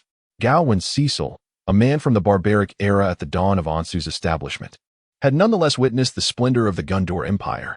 While he could not envision what Ansu would become 7 centuries hence, he was well aware of the grandeur that characterized the Gondor Empire 700 years ago, an empire of humanity that was so intricate that the present-day nations of the continent could scarcely fathom it. "Please accompany me to Silver Fortress, for His Majesty has ordered the most luxurious chambers and finest meals to be prepared, along with soothing spring waters to alleviate your fatigue. The meeting is scheduled for noon tomorrow. Tonight, I implore you to rest well." Despite her efforts to maintain composure throughout the journey, upon arriving at Silver Fortress and witnessing the magnificent reception, the young lady from the countryside was thoroughly awestruck. Her eyes struggled to absorb it all, unsure whether to admire the orderly and resplendent procession or the majestic palace in the distance, whose exterior was adorned with silver foil. "I had thought the king would be eager to see me," Gawain remarked, shrugging nonchalantly, remaining on his steed while gazing down at the receiving official. After all, a man emerging from a coffin is not an everyday sight. The official, momentarily taken aback by the legendary Duke's manner of speech, quickly regained his composure. "His Majesty has considered the weariness of your journey and thus rescheduled the meeting for tomorrow." "Is that so?" Gawain intentionally paused for an extended moment, watching as the official began to sweat. Then I shall express my gratitude for His Majesty's kindness. However, since we shall not meet today, I see no reason to enter his castle. I am not accustomed to Silver Fortress. The official's expression shifted slightly. Then, perhaps it would be more comfortable for you to reside in your own home? Gawain smiled. I wonder if number 4 Crown Street has been demolished after 7 centuries? Upon hearing the name of Crown Street, the official and several nearby court members involuntarily changed their expressions. Although Francis too had warned them, they had not anticipated that Gawain's request would lean in this direction. 7 centuries ago, in the capital, resided Gawain Cecil, the Duke of the South. Although Gawain spent the majority of his time in his southern fiefdom, like other pioneers of his era, he possessed a residence in the capital. A mansion constructed by the founding monarch, King Charles I, for each of the initial pioneering knights. These grand abodes were situated along Crown Street, the nearest thoroughfare to the Silver Fortress. Whenever the various pioneers journeyed from their lands to the capital to deliberate on matters of significance, they would take up residence in their own mansions, a tradition of the time. Now, after the passage of 700 years, all the pioneers, save for one who recently returned from the dead, have departed this world. Yet, every estate on Crown Street has preserved its original splendor, maintained through continuous renovations funded by the royal treasury over the centuries, ensuring their enduring existence. They have, in fact, become akin to living fossils. Though these fossils still have inhabitants, the descendants of the pioneers are very much alive, having inherited their forebears' legacies. The only exception is the Cecil family. Ever since the illustrious Grumman Cecil emerged, Crown Street No. 4 has been reclaimed by the Crown for a century. Crown Street No. 4. The attendant hesitated, confirming its existence, albeit after numerous renovations. Oh, that is undoubtedly true. It is merely a mansion, not as robust as a castle, Gawain chuckled. Yet the renovations imply it has been well preserved, correct? I should have no trouble residing there, should I? Certainly. The attendant initially intended to state that he needed to consult the king before making a decision, but found himself at a loss for words upon witnessing Gawain and Apos' enigmatic smile. However, I am aware that it has been reclaimed by the crown, correct? Gawain, wishing to spare the errand boy undue distress, interjected. Yet I have also heard it has remained unoccupied for a century, has it not? Indeed, for the founding monarch left behind many items there, and no one has dared to remove them. To this day, no one is deemed worthy to inherit them, thus Crown Street No. 4 remains vacant. Of course. The attendant recalled the king and Apos' order relayed to him and nodded. Please, my lord, wait here. I shall escort you. He then turned his horse around, giving Rebecca a playful pat on the head before departing. Silly child, we are leaving. Rebecca, startled, responded, Huh? Ancestor, Aaron and Apos, we staying in the palace today? What is so splendid about the palace? When it was constructed, I told Charles that the soil he chose was inadequate, and lo and behold, by the 3rd year, the roof had developed a significant crack. Come, I will take you to the place where I once resided, that felt like home. Observing Gawain and his entourage departing with such self-assurance, the attendant felt the cold sweat he had been suppressing finally trickle down his forehead. He quickly seized a nearby individual. Hurry, send a druid who can transform into a bird. Go to Crown Street No. 4 and instruct them to prepare swiftly. Chapter 26. Is this considered the former residence? Gawain did not urge his entourage to hasten their pace, for he surmised that the staff would need ample time to prepare the estate at No. 4 Crown Street for the arrival of its master. He had no intention of imposing undue pressure on those merely executing their duties. However, even as he led the group leisurely around the street, by the time they reached No. 4, he observed several attendants in uniform bustling about, perspiring profusely as they entered and exited the premises. Nonetheless, their preparations seemed nearly complete. A middle-aged man, tall and slender, adorned in a white wig and a black bow tie, emerged from the estate to greet Gawain. Bowing respectfully before his horse, he announced, Your Grace, the estate is ready for your arrival. I am James Breen, currently entrusted with the management of this property. It is my honor to serve as your steward during your stay in the capital. Breen, that surname rings a bell, Gawain pondered, recalling a memory with a smile. Oh, yes, Holly Breen, the young attendant who once served Charles. It was Charles who bestowed that surname upon him. James Breen appeared taken aback. As anyone fortunate enough to engage with a historical figure, especially one acquainted with their ancestors, would likely feel a similar astonishment. Indeed, Holly Breen is our forebear. Our family has served the royal household for generations, managing the royal properties directly in the capital. Gawain chuckled lightly. Indeed, this house is now royal property. James Breen's anxiety was palpable. The awkwardness of this topic reached unprecedented heights. It was akin to being bound to a chair and compelled to recite the melancholic prose of one's youth. Yet, Gawain merely jested and swiftly redirected the conversation. Let us not trouble ourselves too much. I shall not be staying for long. James Breen straightened. I have received orders and shall endeavor with utmost diligence to serve you. It is our duty to ensure the estate is adequately prepared, such as clearing out the ticket sellers at the door and the tour guides inside. Communicating with beings from another world proved quite cumbersome. The humor was lost in translation. Gawain waved his hand dismissively, dismounting his horse and handing the reins to a waiting attendant. He then led his great-granddaughter and a throng of others into the ancient estate, which had stood for 7 centuries. Indeed, as the court official had previously remarked, the historic and significant residences along Crown Street not only retained their essence, but had also undergone continuous restoration to preserve their original appearances for 700 years. Even with the existence of magic, an entity beyond scientific explanation, many elements ought to have decayed long ago. Thus, Gawain was almost certain that at least half of the items within were no longer authentic to their original state, merely resembling their former selves. However, he held no particular care regarding these matters, for he was not the genuine Gawain Cecil. This structure was erected 7 centuries ago. Gawain cast a glance at the half-elf beside him. Back then, the Silver Fortress was only slightly larger than this place. I find it rather delightful, Rebecca murmured. The castle I reside in, despite its vast foundation, seems to lack the charm of this one in many aspects. Amber rolled her eyes in response. Well, that is to be expected, considering how nearly depleted your family and Oppos, as fortunes have become. Do refrain from casting fireballs here, Gawain admonished as he gently pressed down on Rebecca and Amber's heads. And you, behave yourself. Do not exploit your exceptional escape skills recklessly. Should you ever encounter a Shadow Master, you might meet your end on the spot.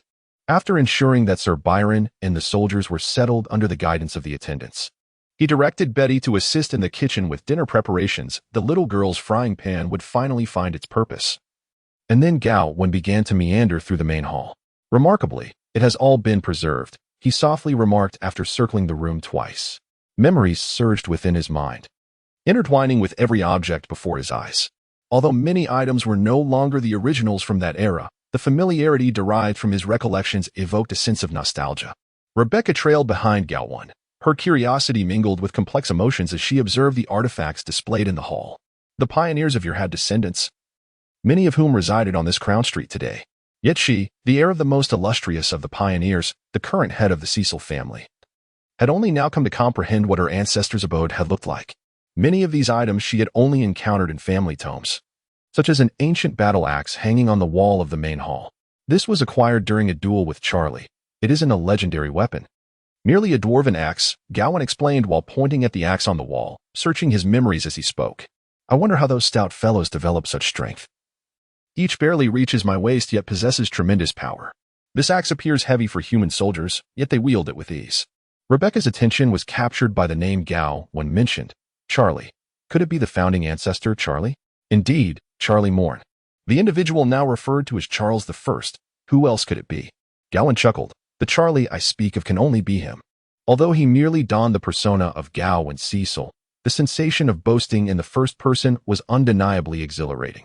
Amber, however, showed little interest in family histories or royal secrets.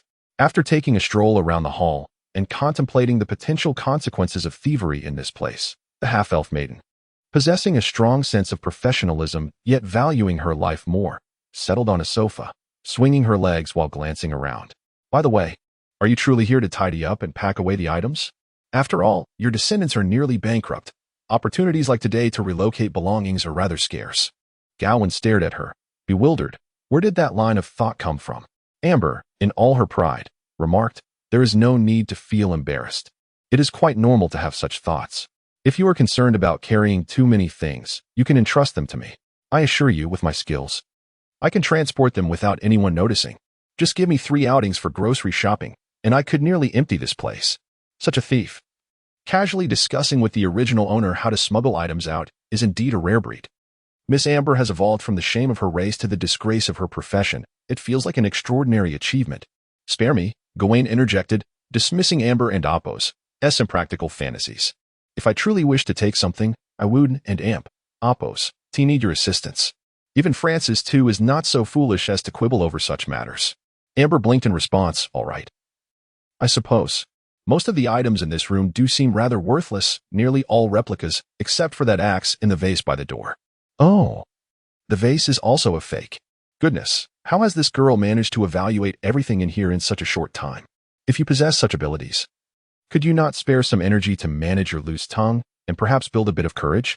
Finding no one willing to engage with her, Amber swung her legs for a moment before seeking a new topic. By the way, why did you insist on dragging me here? I am neither your knight nor a soldier, merely a passing thief.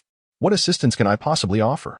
The tone of Gawain and Oppo's latter statement turned serious, and Amber was momentarily taken aback by his earnestness.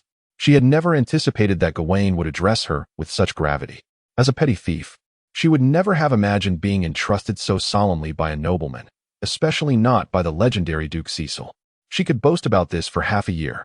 Gawain then turned to Rebecca. Can you control the fireball spell just enough to smudge it on someone and Oppo's face without causing harm? Amber was taken aback. But she did not experience the fate of a fireball to the face, for at that moment, the butler of the Brain family made his entrance. Chapter 27. The question of inheritance. Gawain found himself in the reception room, face to face with His Highness the Prince, accompanied by Rebecca, whom Gawain had brought along to broaden her horizons. Edmund Mohn, the favored offspring of King Francis II of Anjou, stood before him. Although Gawain had not previously met the prince, he had diligently sought knowledge about the contemporary royal family from Hetty and Viscount Andrew in preparation for this journey to the capital, thus acquiring a considerable understanding of the current royal affairs. In stark contrast to the mediocre firstborn, the Prince of Wales, these twin siblings emerged as prodigies, displaying exceptional talent from a tender age, both in martial prowess and wisdom, earning the admiration of their court tutors. The aging king, long troubled by the question of succession, found his dilemma alleviated. Without hesitation, he revoked the crown prince and Oppo's title from his firstborn and prepared to bestow inheritance upon his new progeny. This decision was met with unanimous approval across the court. Even the Prince of Wales accepted the arrangement with equanimity. Many speculated that Princess Veronica and Oppo's conversion was, in fact, a strategic move by the royal family. Through this act, King Anjou positioned a high-ranking member of royal blood within the self-contained Church of the Holy Light, with a princess who renounced her claim to the throne and devoted service to the deity being an individual the Church could not refuse, both symbolically and in terms of interests.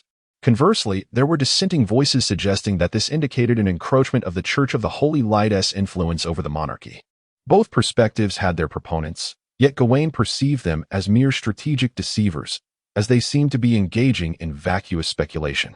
Gawain held little interest in the underlying power dynamics of these royal narratives, or perhaps he simply lacked the capacity to contemplate such matters at this juncture. Instead, he focused his attention on the young prince before him. Edmund Mohn was the epitome of masculine beauty, exuding both martial vigor and the composed air of a scholar. His demeanor was as textbook perfect as one could imagine. After a brief greeting, Gawain leaned towards Rebecca and whispered, "Did you see that? Take note," and refrained from merely thinking about hurling fireballs at people. Rebecca considered reminding her ancestor that it was he who had just encouraged her to use fireballs against others, but she refrained from speaking out for fear of retribution. Edmund wore a considerate and polished smile, expressing, "I hope you find your stay here comfortable. Should the attendants or maids fall short in any regard, please do not hesitate to inform Butler James. Rest assured, there is nothing more familiar than residing in one's own home," Gawain replied as he settled into a high-backed chair. "You have maintained this place remarkably well. It remains much like it was 7 centuries ago. You have even restored my favorite tea set, which is quite commendable. Please, make yourselves comfortable. Preserving the residence of heroes is akin to safeguarding our honor." With a blend of curiosity and reverence, Edmund remarked, "I hope you do not find it amusing, but I grew up listening to your tales. I even possess a replica set of the weapons and armor you once wielded, imagining that one day I might expand territories and protect the people like you did. Alas, whether as a prince or a king, a life of such leisure is unattainable." Gawain scrutinized the young prince several times until Edmund, feeling somewhat uncomfortable, shifted his posture and inquired, "Is there something amiss with me? Speak freely with me.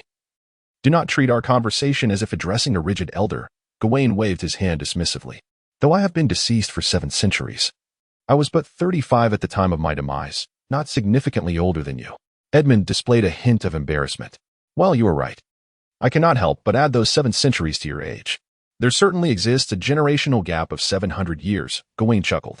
For instance, our manner of communication was far more forthright. One could delve straight into matters after a brawl or a drink, whereas contemporary society insists on excessive pleasantries. Edmund paused, then burst into laughter, as though a weight had been lifted. I knew it. You are not as difficult to converse with as my father suggested. He cautioned me to prioritize etiquette, but I told him that excessive chatter can be bothersome. You see, I appreciate this manner of discourse, Gawain nodded. So let us be candid. You have come to test the waters with me today? Perhaps you are being a bit too straightforward. Edmund replied. Ancient individuals tend to be blunt, Gawain interjected. He mused that the long-deceased companions would not rise from their graves to confront him, at least in human society. He alone could freely discuss matters concerning the ancients. Thus he had no need to conceal that it was his father who sent him to inquire about his sudden reappearance from the grave, correct? Edmund shrugged.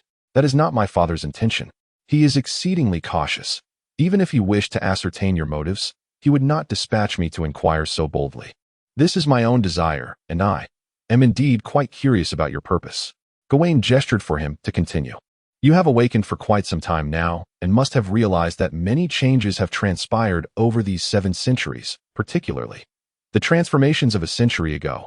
Edmund stated, glancing at Rebecca. Have you come for the benefit of the Cecil family? The question was rather vague. I certainly come for the interests of the Cecil family. But the emphasis lies on which aspect of those interests, Gawain replied, regarding the prince. From my perspective, there are numerous things I could demand. The hereditary dukedom and the southern territories belonging to the Cecil family represent significant points for discussion, do they not? Gawain adjusted his posture, leaning closer to Edmund, a faint smile playing on his lips as he spoke. Indeed, according to the laws of the kingdom, but according to legal stipulations, my heir can only fully inherit my titles and lands after my demise, while I am still alive. Only my eldest son possesses my subordinate title and limited legal representative authority. All other descendants of the Cecil lineage possess merely noble status, devoid of any legal power.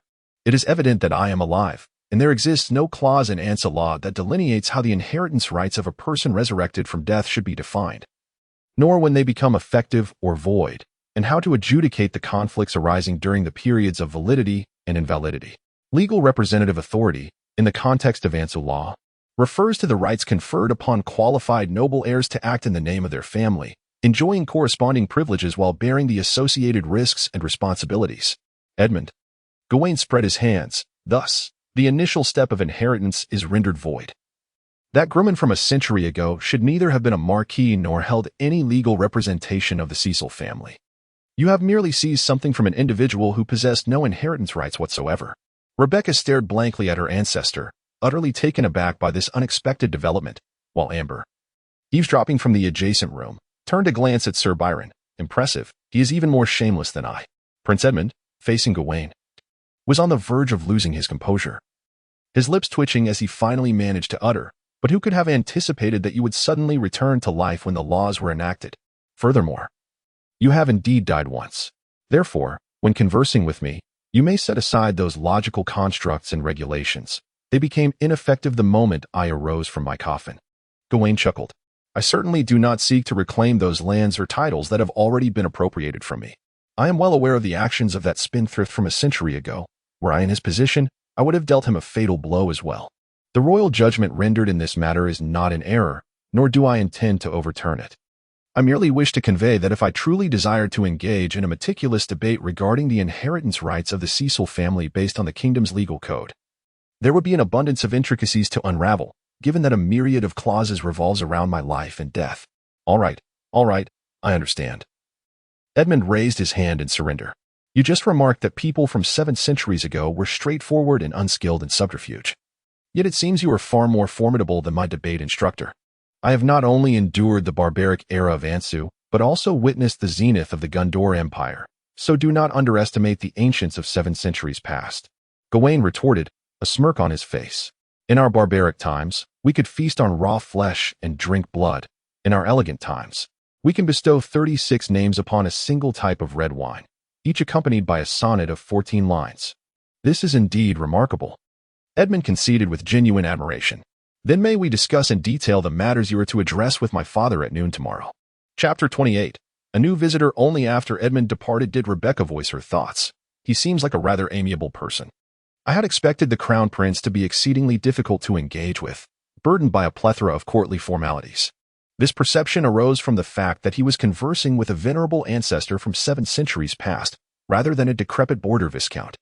Gavin cast a glance at Rebecca and remarked, "Do you truly believe that his demeanor here is representative of his everyday conduct?" Quite the contrary. His recent behavior aligned almost perfectly with my conversational expectations, which convinces me that he must have diligently prepared for this encounter. Rebecca inquired, "Ah?" Gavin pondered for a moment before elucidating. The art of negotiation, when distilled to its essence, is simply about adapting one's speech to the audience. Initially, he approached as a prince, demonstrating impeccable courtesy and maturity in addressing a highly esteemed noble patriarch. Once he discerned my manner of speaking and attitude, he immediately transitioned to a more relaxed and humorous demeanor, which greatly encouraged me to engage with him further, a remarkable skill indeed. Rebecca scratched her head, confused. "Huh," Gavin sighed. "Perhaps you should focus on mastering the 4 methods of conjuring fireballs." Despite Rebecca and Apo's singular focus, she could sense Gavin and Apo's profound exasperation. Feeling a twinge of anxiety, she asked, "Ancestor, am I perhaps a bit slow in this regard? Each individual possesses their own strengths. Your talents lie elsewhere.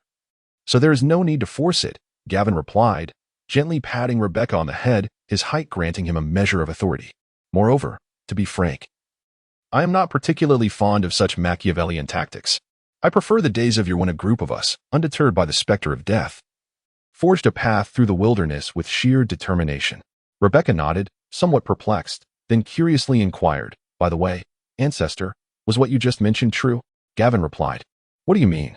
With utmost seriousness, Rebecca asked, "Did you truly have over 30 names for a single type of red wine, each accompanied by a 14-line poem?" Gavin sighed again. "Indeed, that is true." "How impressive!" Rebecca exclaimed. Yet in reality, it stemmed from poverty. At that time, our expedition had not even reached the Holy Spirit Plains, and before discovering arable land, it was quite challenging for everyone to stave off hunger. We had over 30 names for a single wine because we possessed only one type, and it was the last barrel. The accompanying 14-line poem was a result of our utter lack of other diversions.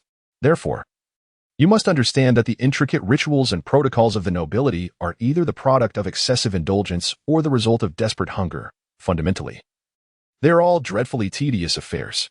Rebecca and Apo's eyes sparkled with newfound knowledge, insights that Aunt Hetty would never impart. Just then, the window was abruptly thrown open, and Amber leaped into the room. She flung herself onto a chair and, swinging her legs, teased Gavin, "You, old man, are quite entertaining, based on your recent remarks. My opinion of you surpasses that of all nobility. Do not refer to me as old man, for I am in the prime of my life." Gavin cast a stern glance at Amber and added, "Were you not assigned to patrol outside? Have you slipped in here to indulge in idleness?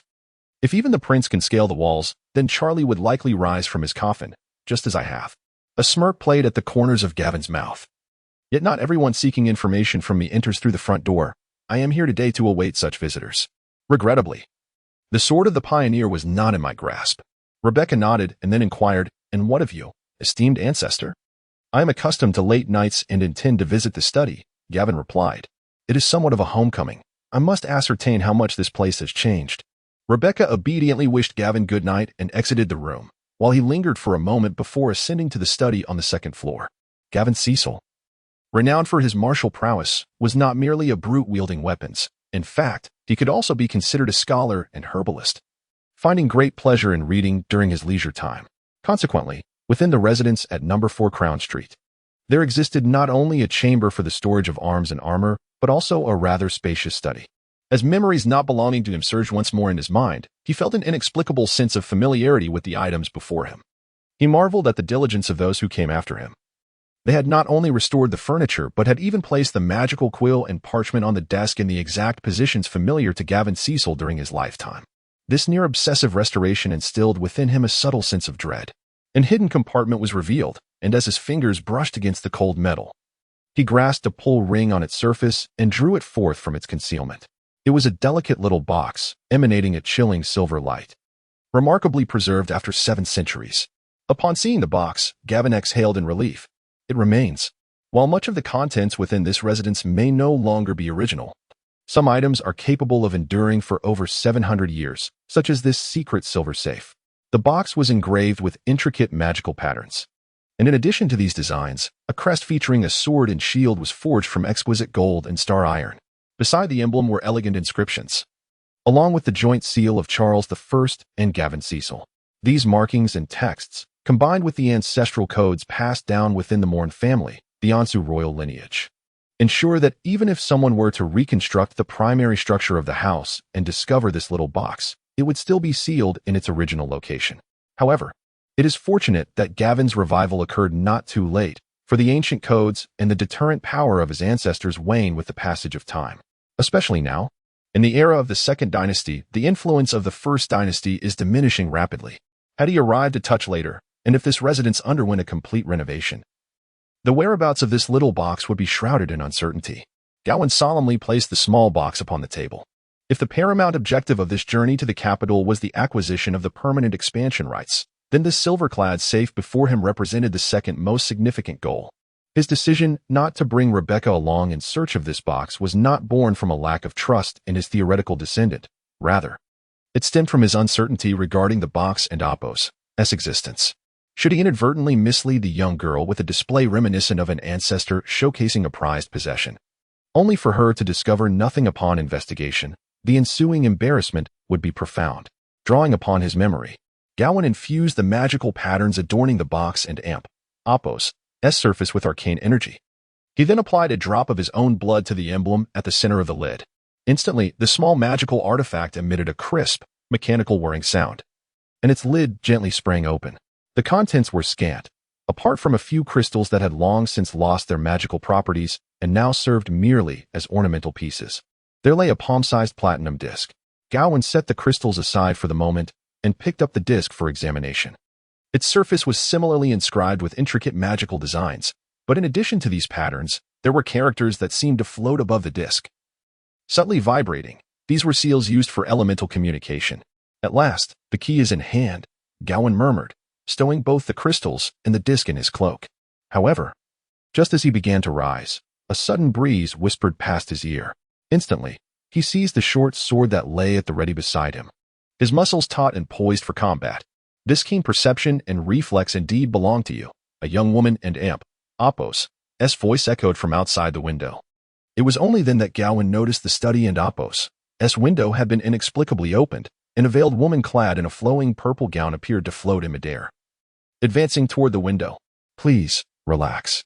Individuals like us, should we engage, would likely startle half the city." Before she could finish her sentence, a swift shadow abruptly descended from the rooftop, accompanied by the exclamations of Amber, "Thief! At last, I and Apos' caught you." Amber, a master of shadow affinity, possessed exceptional skills in stealth and shadow step, yet her direct combat prowess was limited, rendering her easily dispatched by the mysterious woman. However, the enigmatic figure seemed equally startled. After sending Amber flying, she appeared momentarily taken aback. What was that just now? Gawain, still gripping his sword, did not relax his stance. If I and Apos, am not mistaken, that was my bodyguard. Ah, my apologies, the mysterious woman quickly responded, her demeanor unexpectedly courteous.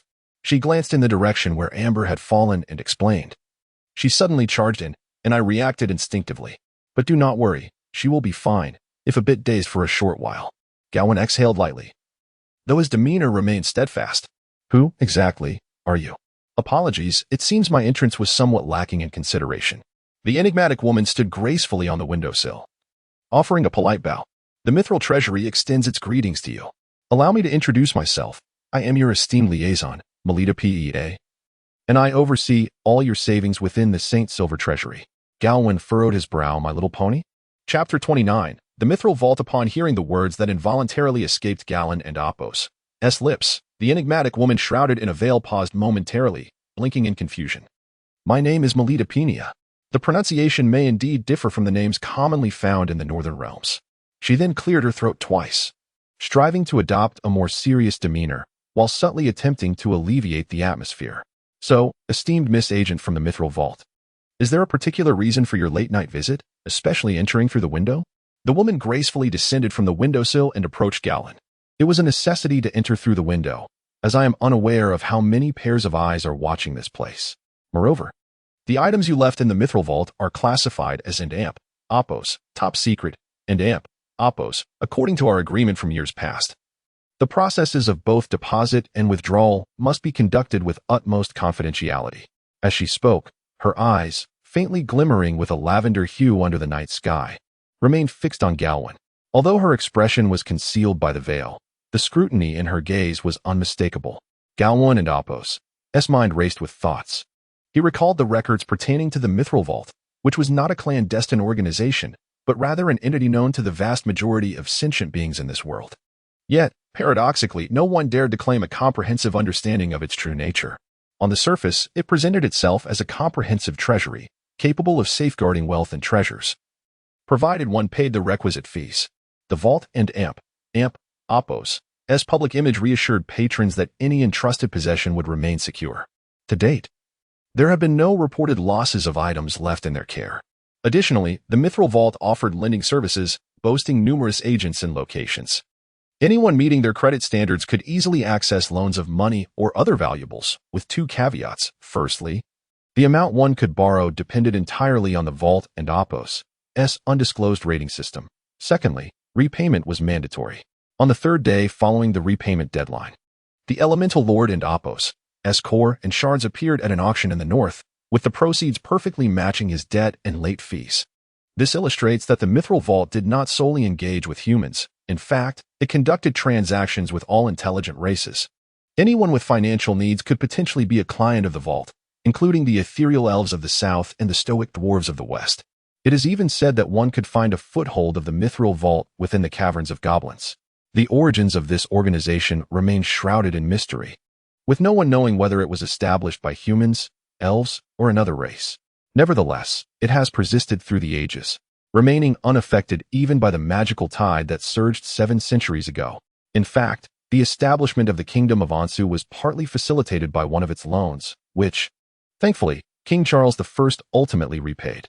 The enigmatic agent of the treasury continued to regard Gawain with a curious gaze, while he composed himself, swiftly organizing the chaotic thoughts swirling in his mind. He realized that the unexpected visit from this guest tonight was likely linked to a transaction from 7 centuries past. Clearly, Gawain Cecil had once been a client of the treasury of Mithril, yet ominously, there was no recollection of such matters in his mind. Gawain was utterly oblivious to what his ancestor had entrusted to the treasury 700 years ago. In a moment of panic, he instinctively considered fabricating an excuse to mask his memory lapse, but just as the words were about to escape his lips, he caught sight of the scrutinizing eyes of Miss My Little Pony. A sudden thought struck him, compelling him to suppress the urge to deceive. This woman was shrouded in mystery. Until he could ascertain her true nature, he needed to minimize uncertainties. Lying could lead to complications, particularly because some special races possessed unique abilities to detect falsehoods. Regaining his composure, he looked into Melita and Amp, Opos' eyes. What did I store back then? Do you not recall? Melita and Opos' gaze softened slightly, as if she were smiling. Could it be that her prolonged slumber had caused her to forget? I have been asleep for 700 years. Perhaps I indeed have forgotten some things. Gawain tapped his head thoughtfully.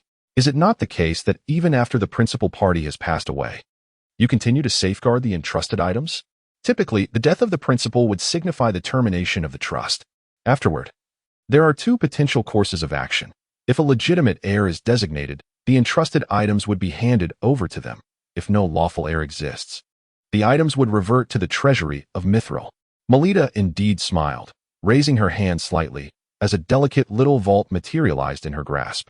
However, the item you entrusted was quite special. You specifically purchased an indefinite storage service for it, which means that as long as the treasury remains operational, your belongings will be preserved eternally, and only you will have the authority to retrieve them. She added, you paid a considerable price for this service back then.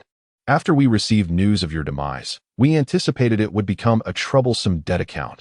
But now it seems that everything is uncertain. Gawain furrowed his brow, realizing that the complexity of this matter likely exceeded his initial assumptions. However, it was not the time to delve into these details. He needed to obtain that item first in order to make further judgments. Your lack of recollection regarding the original trust does pose a slight complication, but rest assured. The treasury of Mithril has encountered myriad issues and possesses ample experience to address any eventualities. Melita cradled the vault in her hands. Memory is merely a minor concern. Please place your hand upon this rune. These ancient magics will naturally verify your identity. Gawain pondered for a moment, while also mobilizing his knightly instinct for danger perception. He sensed no threatening aura emanating from the vault, and the rune itself exhibited no fluctuations of curses, toxins, or other negative energies. Once he confirmed this, he placed his hand upon the paw-print-shaped rune. A faint warmth emanated from the skin as the small vault emitted a soft click, its lid springing open slightly. Is this sufficient? Gawain inquired with a hint of surprise. Melita smiled. Maximizing customer convenience is the guiding principle of the Mithril Vault, which aids clients in settling their bills more efficiently. Of course, your bill was settled 7 centuries ago. With that, she fully opened the box and presented it to Gawain, who leaned down to find merely a dull crystal within. Wait, this crystal seems somewhat familiar, he mused, momentarily suppressing his curiosity. He lifted his gaze to Melita and asked, "Why did you choose to seek me out now? Is this part of our original agreement?" "Not quite." Melita gently shook her head. "We merely require some time to verify your resurrection. I had intended to meet you on your journey to the capital, but your route is rather ethereal. I was uncertain of your plans, so I chose to wait for you here in the capital. By the way, I have been here for quite some time. The cost of rice in the capital is exorbitant, and rent is not cheap either. However, as you are a distinguished client, I shall waive those expenses." Gawain replied. "And why do you feel the need to mention that?" He turned his head slightly, speaking with a hint of melancholy. "Indeed. The price of rice here is quite steep, and the guard I employ has quite an appetite. Given that he was injured by you, his recovery will likely be costly, though I shall not charge you for it." Melita appeared to stiffen slightly, managing a couple of forced smiles, her veil obscuring her expression.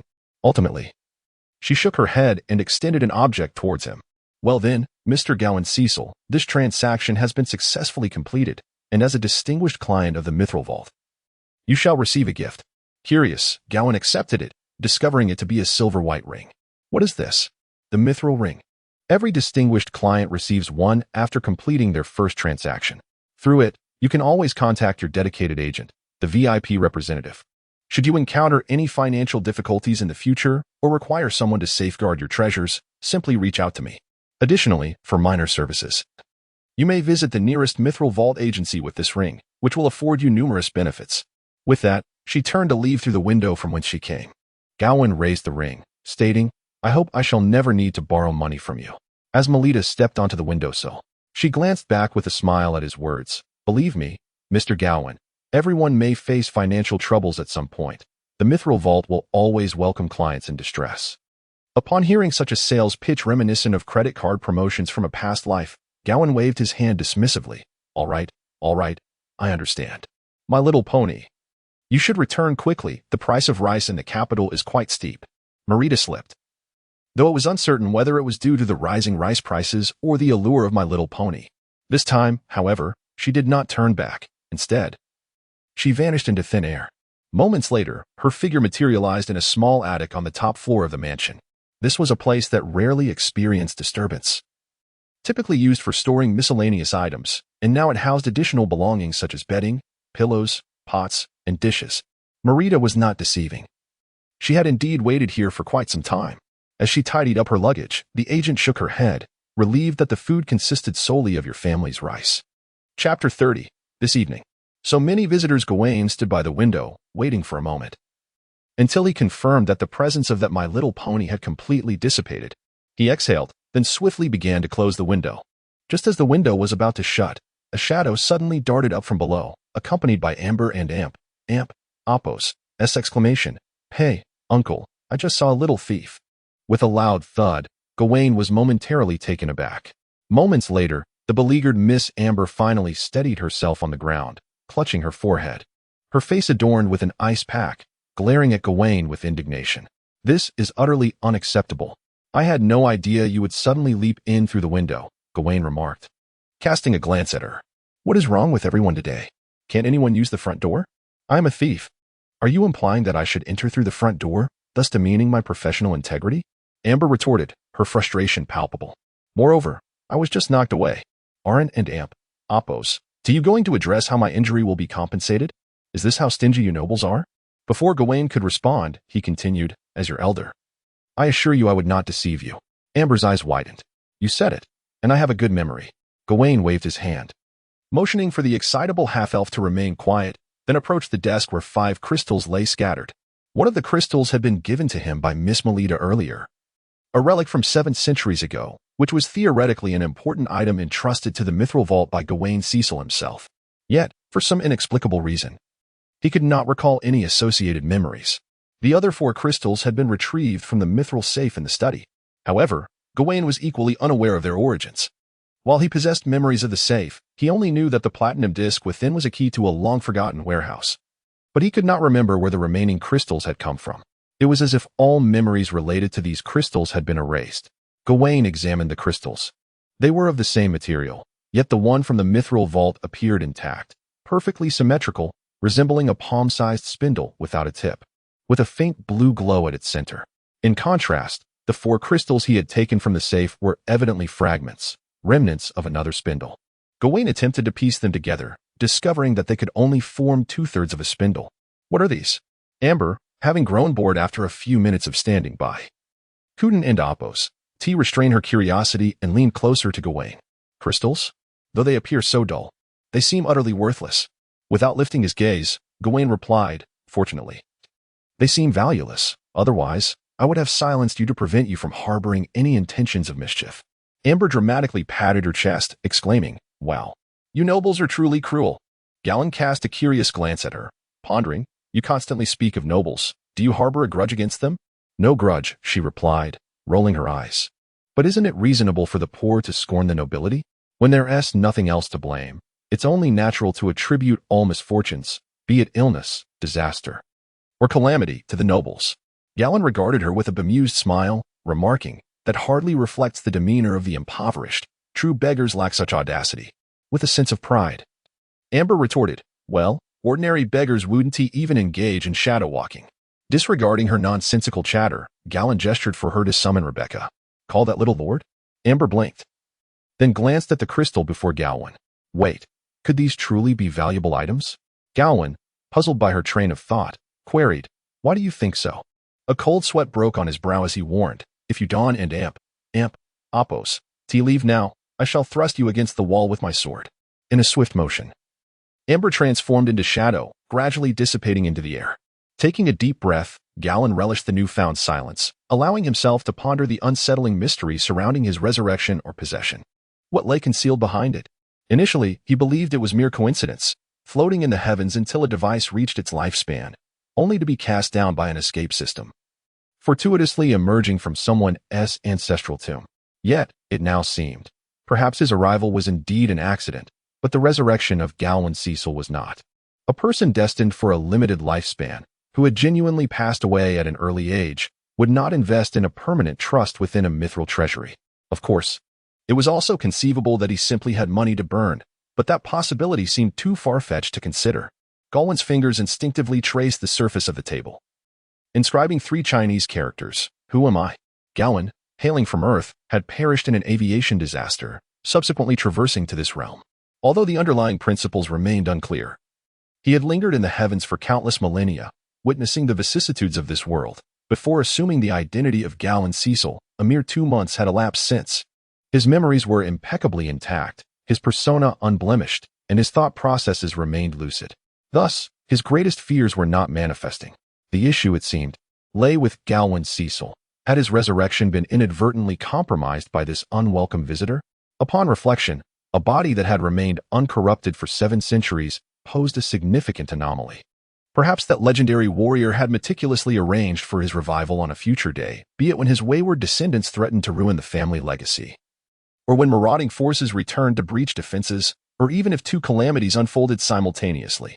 Yet, amidst all his calculations, he had overlooked one detail, a celestial soul fortuitously descending. Such a notion seemed entirely plausible. Gawain furrowed his brow, contemplating an array of possibilities in his mind, yet most of them remained unsubstantiated. The only certainty he held was the affirmation of his own existence.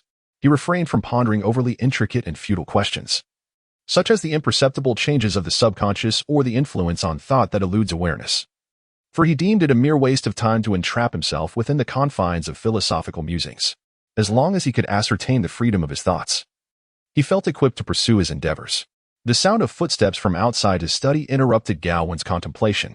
He heard Amber and Apos' chattering voice echoing from beyond the door. "Let me tell you, your ancestor is rather eccentric. In the dead of night, he claims to have encountered an agent of a silver vault and has specifically requested to see you. I suspect he is most likely preparing to discuss an inheritance. Oh, and by the way, that agent of the silver vault punched me, so you owe me for an injury at work." The crackling sound of a forming fireball followed. Amber continued, "Though I certainly am not demanding payment right now." The door swung open, revealing Rebecca at the threshold, with Amber peering curiously beside her. "Ancestor, did you call for me?" Rebecca inquired, her gaze sweeping over Gawain. Although she deemed the half-elf thief and Apos' ramblings largely untrustworthy, the practical-minded lady of the estate instinctively scrutinized her ancestor's demeanor to ascertain whether he indeed intended to discuss an inheritance. Gawain turned to Amber, instructing her, "Stay outside and prevent anyone from approaching. If anyone dares to intrude again, I want to just deny you compensation for injury. You want to receive a salary either." Amber scoffed, muttering as she made her way to the window, "As if you've ever paid me a salary." Gawain sighed, feeling exasperated at the absurdity of reasoning with such a disgraceful creature. He then approached his desk, carefully stowing away the few enigmatic crystals that he had yet to decipher, before retrieving the platinum disc he had taken from the safe. Amber was not entirely mistaken. "I do indeed have something to convey to you," Gawain stated, hastily emphasizing. "But it is certainly not an inheritance." Rebecca gazed curiously at the platinum disc in Gawain's hand. "What is that?" "A key, capable of unlocking." Gawain began, but was abruptly interrupted by Amber's shout from the roof. "Little thief, I've caught you again." This was followed by the sound of scurrying on the rooftop, notably devoid of any cries indicating Amber had been struck down, leaving Gawain astonished. Could it be that a goose skilled in shadowy stealth had ascended to the rooftop? Amidst the thick fog, he promptly reached for the weapon beside the table, preparing to join Rebecca in investigating the situation. However, before he could make his move, a shadow suddenly surged forth from the study. In an instant, Amber leaped from the obscuring mist, clutching a seemingly unconscious young man clad in black leather armor, his dark hair cascading over his features. H.G. cast a glance at the newcomer and couldn't help but exclaim, "This evening truly brings an abundance of visitors." Chapter 31. The Shadow Guardian, originally tasked with guarding the entrance below, he was roused by the considerable commotion erupting from the rooftop. In contrast, during Merida and Apos' previous visit, the encounter had been rather muted, as Amber had been swiftly dispatched with a single strike. Byron glanced into the study, somewhat perplexed, observing the triumphant Amber and the fallen intruder. Yet, in the face of orders, the middle-aged knight nodded affirmatively. "How did you capture him?" Once Sir Byron departed, Gawain turned to Amber with surprise. "You actually won? What does that expression mean?" Amber retorted, somewhat displeased with Gawain's reaction. "My direct combat abilities may be slightly lacking, but I am hardly incapable." She recalled having previously vanquished a creature you referred to as a deformed entity. Gawain continued to scrutinize her. "Of course. Primarily because this fellow was foolish," Amber added, revealing more. "Had he engaged me directly, he might have prevailed. But he chose to flaunt his shadow step and ended up being kicked out of his shadow state by me." The oscillation between the shadow realm and the material world had disoriented him completely. Gawain looked at her in astonishment, contemplating that such a brutishly audacious maneuver could only be executed by someone as extraordinary as her. The shadow step is the hallmark skill of the rogue class. Those who thrive in this profession typically possess some mastery of shadow walking. However, the shadow walking of the average individual pales in comparison to Amber's seemingly illogical prowess. It can be regarded as an entirely different skill tree altogether. Ordinary rogues can at best achieve temporary invisibility within the material realm and traverse the narrow fissures between the material world and the shadow realm, what mages refer to as the shadow threshold. This is an exceedingly perilous art, akin to dancing upon the edge of a blade, demanding precision and caution. A single misstep could lead one plummeting into the shadows and subsequently being torn apart by the indescribable horrors lurking there. As for Amber, who could fathom the nature of her abilities? Typically, rogues need only focus on their own footfalls, as long as they do not err. There is little to fear about falling into the shadows. Shadow walking, often dubbed the lonely path, is universally understood among rogues. No matter how adept a shadow master may be, they cannot encroach upon another and Apos' shadow step. Hence, a skilled rogue can navigate this precarious dance with ease, but such is the generality. when one is dancing on the edge of a blade. The sudden appearance of a being with the combat power of one. 5 geese delivering a kick alters the entire scenario. In that moment, Amber continued to boast with a gleam of pride. It was quite amusing. This fellow struck a particularly foolish pose and then, in a flash, entered shadow form. But I saw him clearly. I watched him crouch and sneak up beside me, brandishing a small knife. I feigned ignorance until he stood at the edge. Then I kicked him away. Rebecca, however, seemed uninterested in Amber and Apos' tale. Instead, she squatted beside Gawain, examining the uninvited guest. "He won't wake up, will he?" Gawain shook his head, expressing uncertainty. It and Apos, as hard to say, under normal circumstances. A typical individual subjected to an impact at the shadow threshold would either perish or be rendered an imbecile. As he spoke, the fallen infiltrator suddenly convulsed and then gradually regained consciousness. In an ordinary scenario, a trained infiltrator would remain utterly still, feigning death, seamlessly regulating their heartbeat and breath to evade detection. Yet, the recent shock from the shadow threshold had incapacitated this professional. By the time he recognized the precariousness of his situation, he found himself locked in a gaze with Gawain. The unnamed young man's expression appeared somewhat dazed, as if the unfolding events exceeded his expectations. He then prepared to bite down on the poison concealed in his mouth to end his life, only to discover that the poison had mysteriously vanished. Left with no other option, he chose to keep his mouth shut, remaining silent. "What is your name? What is your purpose? Who sent you?"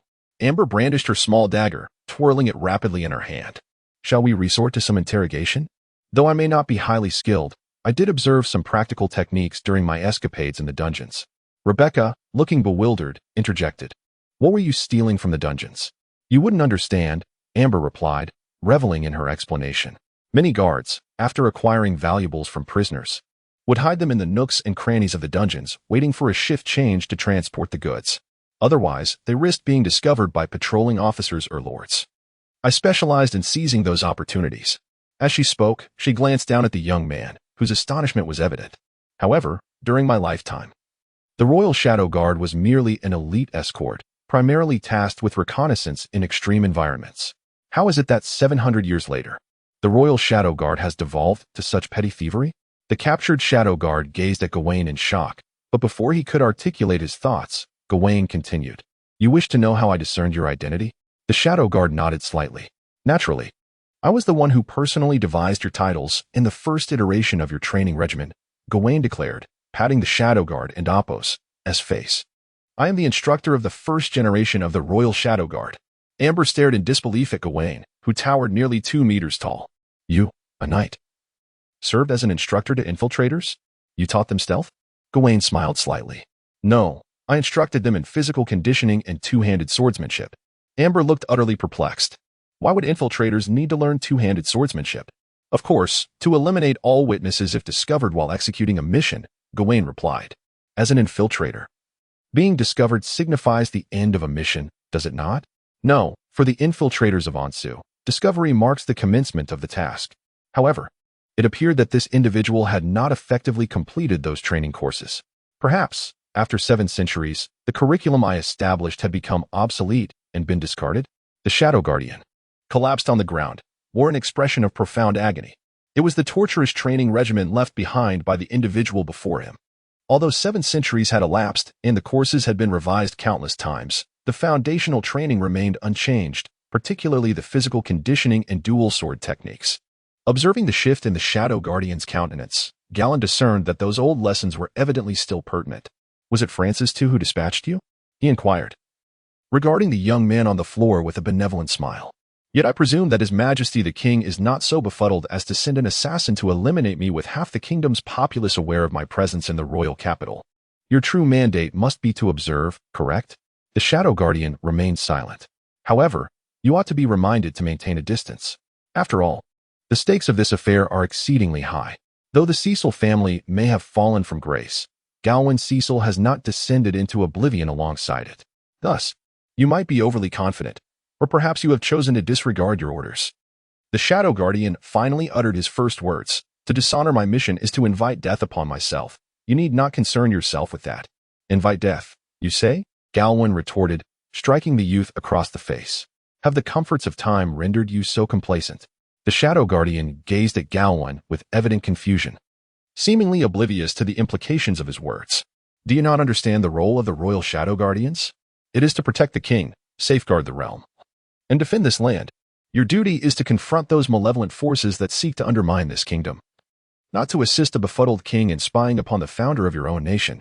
If you had been captured on the battlefield against an enemy nation, I might have acknowledged a semblance of honor in your words, but you are here, in my home, by uttering such nonsensical claims of dishonoring your mission. Do you imply that I intend to subvert this realm, or that the capture of Gawain Cecil equates to an affront to the dignity of Ansu? Has it come to the point where the founder and the kingdom he established have become adversaries in the minds of Ansu and Apos, as people, faced with Gawain and Apos' righteous admonishment? The young shadow guardian appeared increasingly flustered. No, that is not what I meant. Never mind.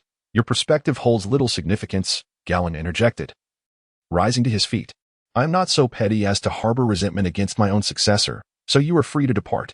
The young shadow guardian was utterly unprepared for such an unexpected turn of events. This evening's developments were likely beyond his expectations.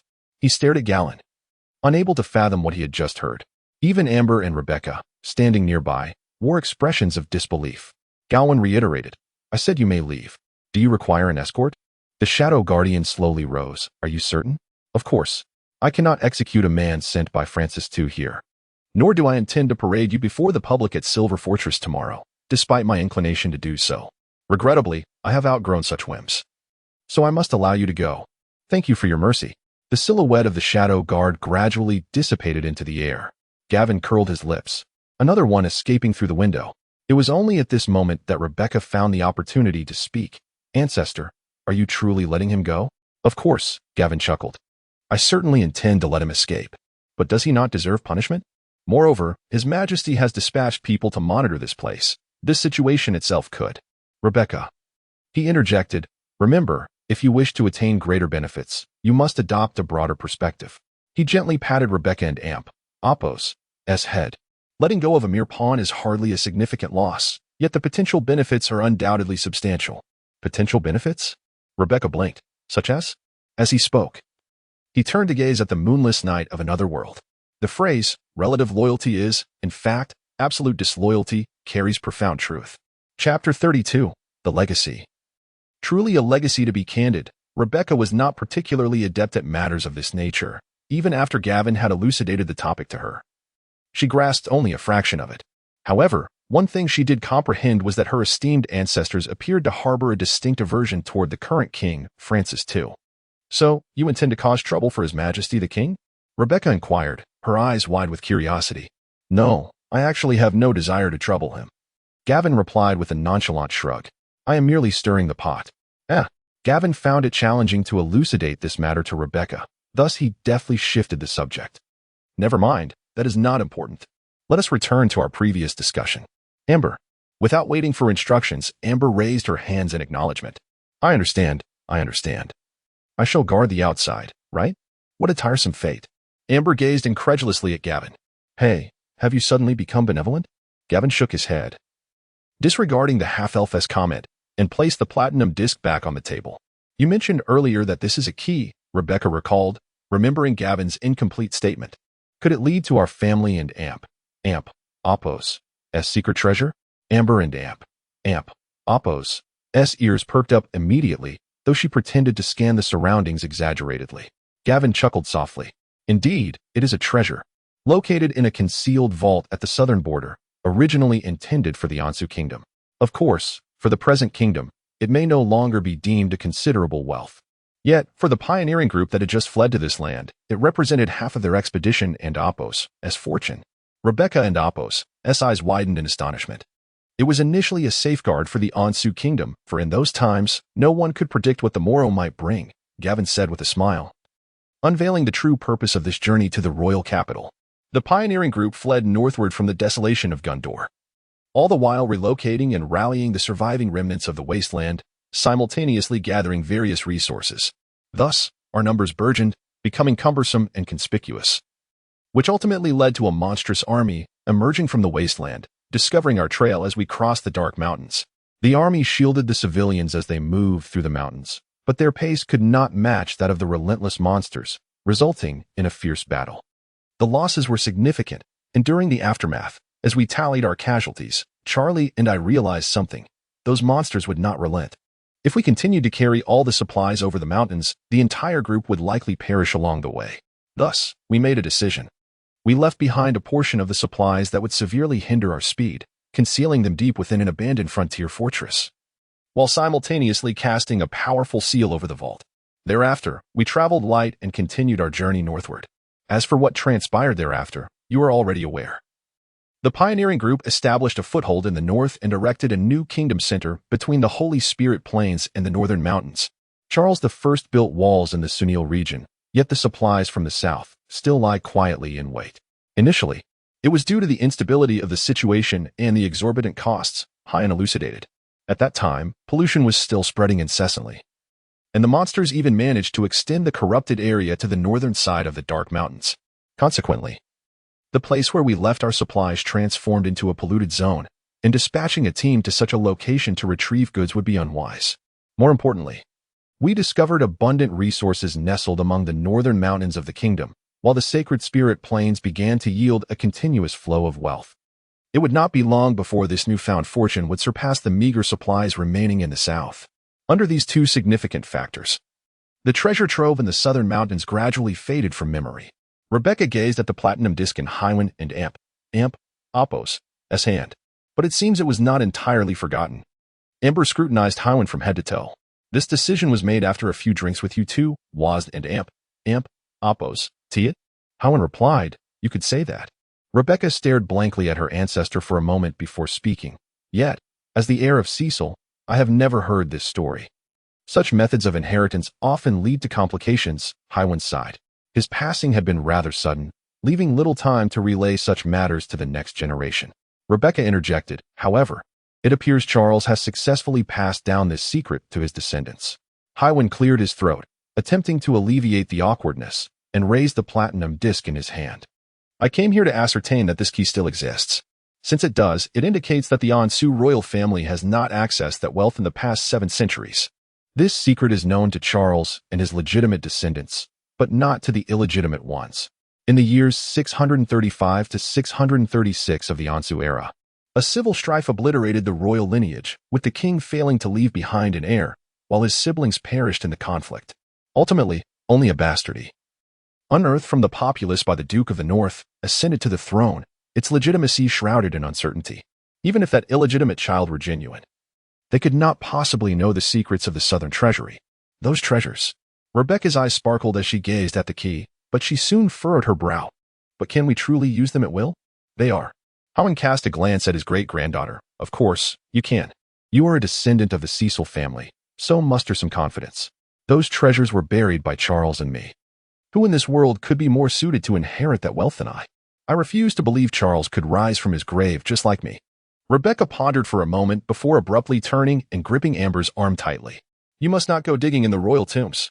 Amber responded, what? Then. This half-elf maiden suddenly jolted, her face filled with anxiety as she fixed her gaze on Gawain. Wait. I've heard such confidential matters. You wouldn't truly intend to take this opportunity to silence me, would you? At that moment, Gawain genuinely wished to pin her against the wall with a blade. If I wanted to silence you, would I still be waiting until now? The tension on Amber and Apos' face did not diminish in the slightest. So, as an outsider, hearing the matters you two discuss is rather. First, I still hold a fair degree of trust in you. Second, I recognize your intelligence. Gawain Yong raised the disc in his hand. The only audacious idea you might conceive is to steal this disc. However, it can only be activated by the blood of the Mon or Cecil families. The very existence of the Mon bloodline is now questionable. Thus, it is evident that if you seek to gain something, it can only be. Amber stepped forward, chest out and head held high, speaking with righteous fervor. Serving the founding heroes is an immense honor. I, Amber, shall devote myself wholeheartedly to this epic endeavor, so why even discuss monetary matters? Well then, I Sean and Apos, to discuss money with you. Of course, if you insist on discussing finances, I am at a loss. It was the first time Gawain Ong witnessed someone being so shameless yet so resolutely principled. In the latter part of the night, there were no further visitors to disturb them. The array of mouse traps and nails set on the windowsill of the study remained unused, as these items offered little utility against the scientifically unversed shadow stalkers. On the following day, after replenishing their energy, Gawain and his companions arrived at Silver Fortress. The same court official from the previous day was responsible for their reception, and Francis too had replicated the grand welcoming ceremony from the day before, demonstrating significant regard for appearances. It seemed that Prince Edmund had effectively communicated Gawain and Apos' intentions to his father, as Francis too put on a grand display before outsiders. After tidying his attire and ensuring the pioneer sword was prominently positioned at his waist, Gawain strode confidently into Silver Fortress. Chapter 33. The meeting. After a series of endeavors, Gawain finally made his grand entrance into Silverhold amidst the gaze of a multitude. The impoverished paid little heed to this event, the common folk were disinterested, and the small traders and citizens only glanced at it in casual conversation over tea. However, nearly every noble who caught wind of the news had been closely monitoring the developments from the outset. Yet, the imposing walls of the castle, adorned with silver foil, stood tall, obstructing the vision of the majority. The lower and mid-tier nobles were denied entry to Silverhold. Their channels of information, coming from higher echelons, had been severed by the king's decree since dawn. They could only watch helplessly as the grand procession entered the castle, subsequently engaging in discussions about the already public, yet not entirely secret information. 3 days prior, the Duchess of the North, Victoria Wilde, had arrived at Silverhold. An hour ago, the Duke of the West, Bedwin Franklin, and the Duke of the East, Silas Rowland, had together made their way to the castle. Several advisors and the king's prime minister had also entered. The gates had been firmly shut, leaving no one aware of the happenings within. Was it a banquet? A clandestine discussion? A dispute? Or perhaps even a murder? Countless pairs of eyes fixated on the castle, their noses twitching with anticipation, seeking the scent of conspiracy or opportunity, while their mouths flitted open and closed, generating an array of fresh perspectives and rumors. The listeners, however, were wise enough not to take these whispered tidings at face value. For until the castle gates swung open once more, no one could ascertain what a reviver from 7 centuries past would converse about with the contemporary king. Francis too did not host a bothersome banquet, nor did he summon Gawain in the grand hall. Instead, he opted for a meeting in the oak hall adjacent to the council chamber, a choice that aligned with Gawain and Apos' request. The oak hall is an ancient space, its origins tracing back to the very foundation of Silverhold 700 years ago, when the castle bore no resemblance to its current silver-adorned visage. The name Silver was merely a product of Charles I's inability to conceive a more melodious title. As the most venerable room within this castle, which had undergone numerous renovations and reconstructions, the Oak Hall was enchanted by a powerful court druid approximately 4 centuries ago, ensuring the vitality of its wooden structure. In fact, this magic must be recharged every century, despite its modest size, being only a third of the main council chamber. The Oak Hall remains the most extraordinary venue within the castle, reserved solely for nobles of count rank and above, where matters of significant consequence to the kingdom are discussed in secrecy. A circular oak table was positioned at the center of the hall, with the king seated at the place representing the crown in the celestial map. To his right sat his prime minister, Aiden, a middle-aged man with thinning hair and profound eyes, while to his left was the contemporary Duke of the North, Victoria Wilde. Flanking them were the Duke of the West, Bedwin Franklin, and the Duke of the East, Silas Lauren. A few other noble representatives, whose names Gawain could hardly recall, occupied seats around the table, while the royal advisors were seated in a row of chairs behind the king. Beside Gawain sat only Rebecca. Amber and Sir Byron were certainly unqualified to participate in this gathering, and thus Gawain had thought it best to leave them at the residence on Crown Street No. 4. He had never considered bringing Amber to Silver Castle. With her penchant for thievery, she would undoubtedly attempt to strip the silver foil from the castle's exterior. Apart from the Prime Minister and the somewhat superfluous Advisory Council, every individual present was a descendant of the pioneers from the founding of Ansu, including Gawain himself as one of those pioneers. This meeting was imbued with extraordinary significance from the outset. As a progenitor of the nation, Gawain felt no obligation to bow before anyone present, and thus he sat down brazenly in his designated place. Rebecca, on the other hand, appeared somewhat anxious. The young girl clenched her fists tightly and took several deep breaths before finally settling down, only to forget that she was indeed required to pay her respects to the king. Yet, in such circumstances, no one would hold it against her. This was the audacity of attending a meeting with a guardian. From the moment Gawain, clad in ducal attire and adorned with the sword of a pioneer, entered the room, every gaze was drawn to him. Even after this living relic took his seat, those stares did not wane significantly, which was rather uncharacteristic of noble decorum, yet difficult to suppress. After all, a figure from 7 centuries past had risen from the grave to stand before them. Who could resist the urge to steal a glance? Amidst the lingering gazes, many were still contemplating the authenticity of Gawain himself and the stance of Francis too. At that moment, the elderly king across the table rose. His hair was grizzled, and he appeared frail, yet his splendid attire still conveyed a sense of dignity and vigor. He led the 3 dukes to stand, prompting the other attendees to follow suit. Gawain observed him intently as he solemnly spoke, "May the gods protect Ansu.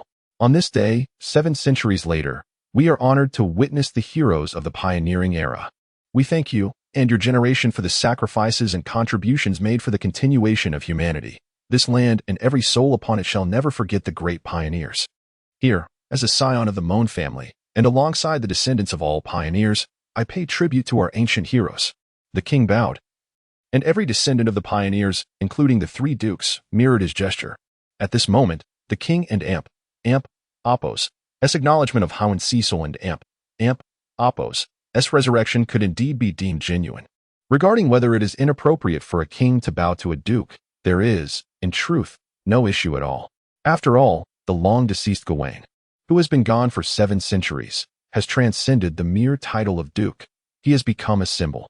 Every year, those present pay their respects at the tombs of Gawain Cecil and a multitude of pioneering ancestors, bowing several times before their portraits.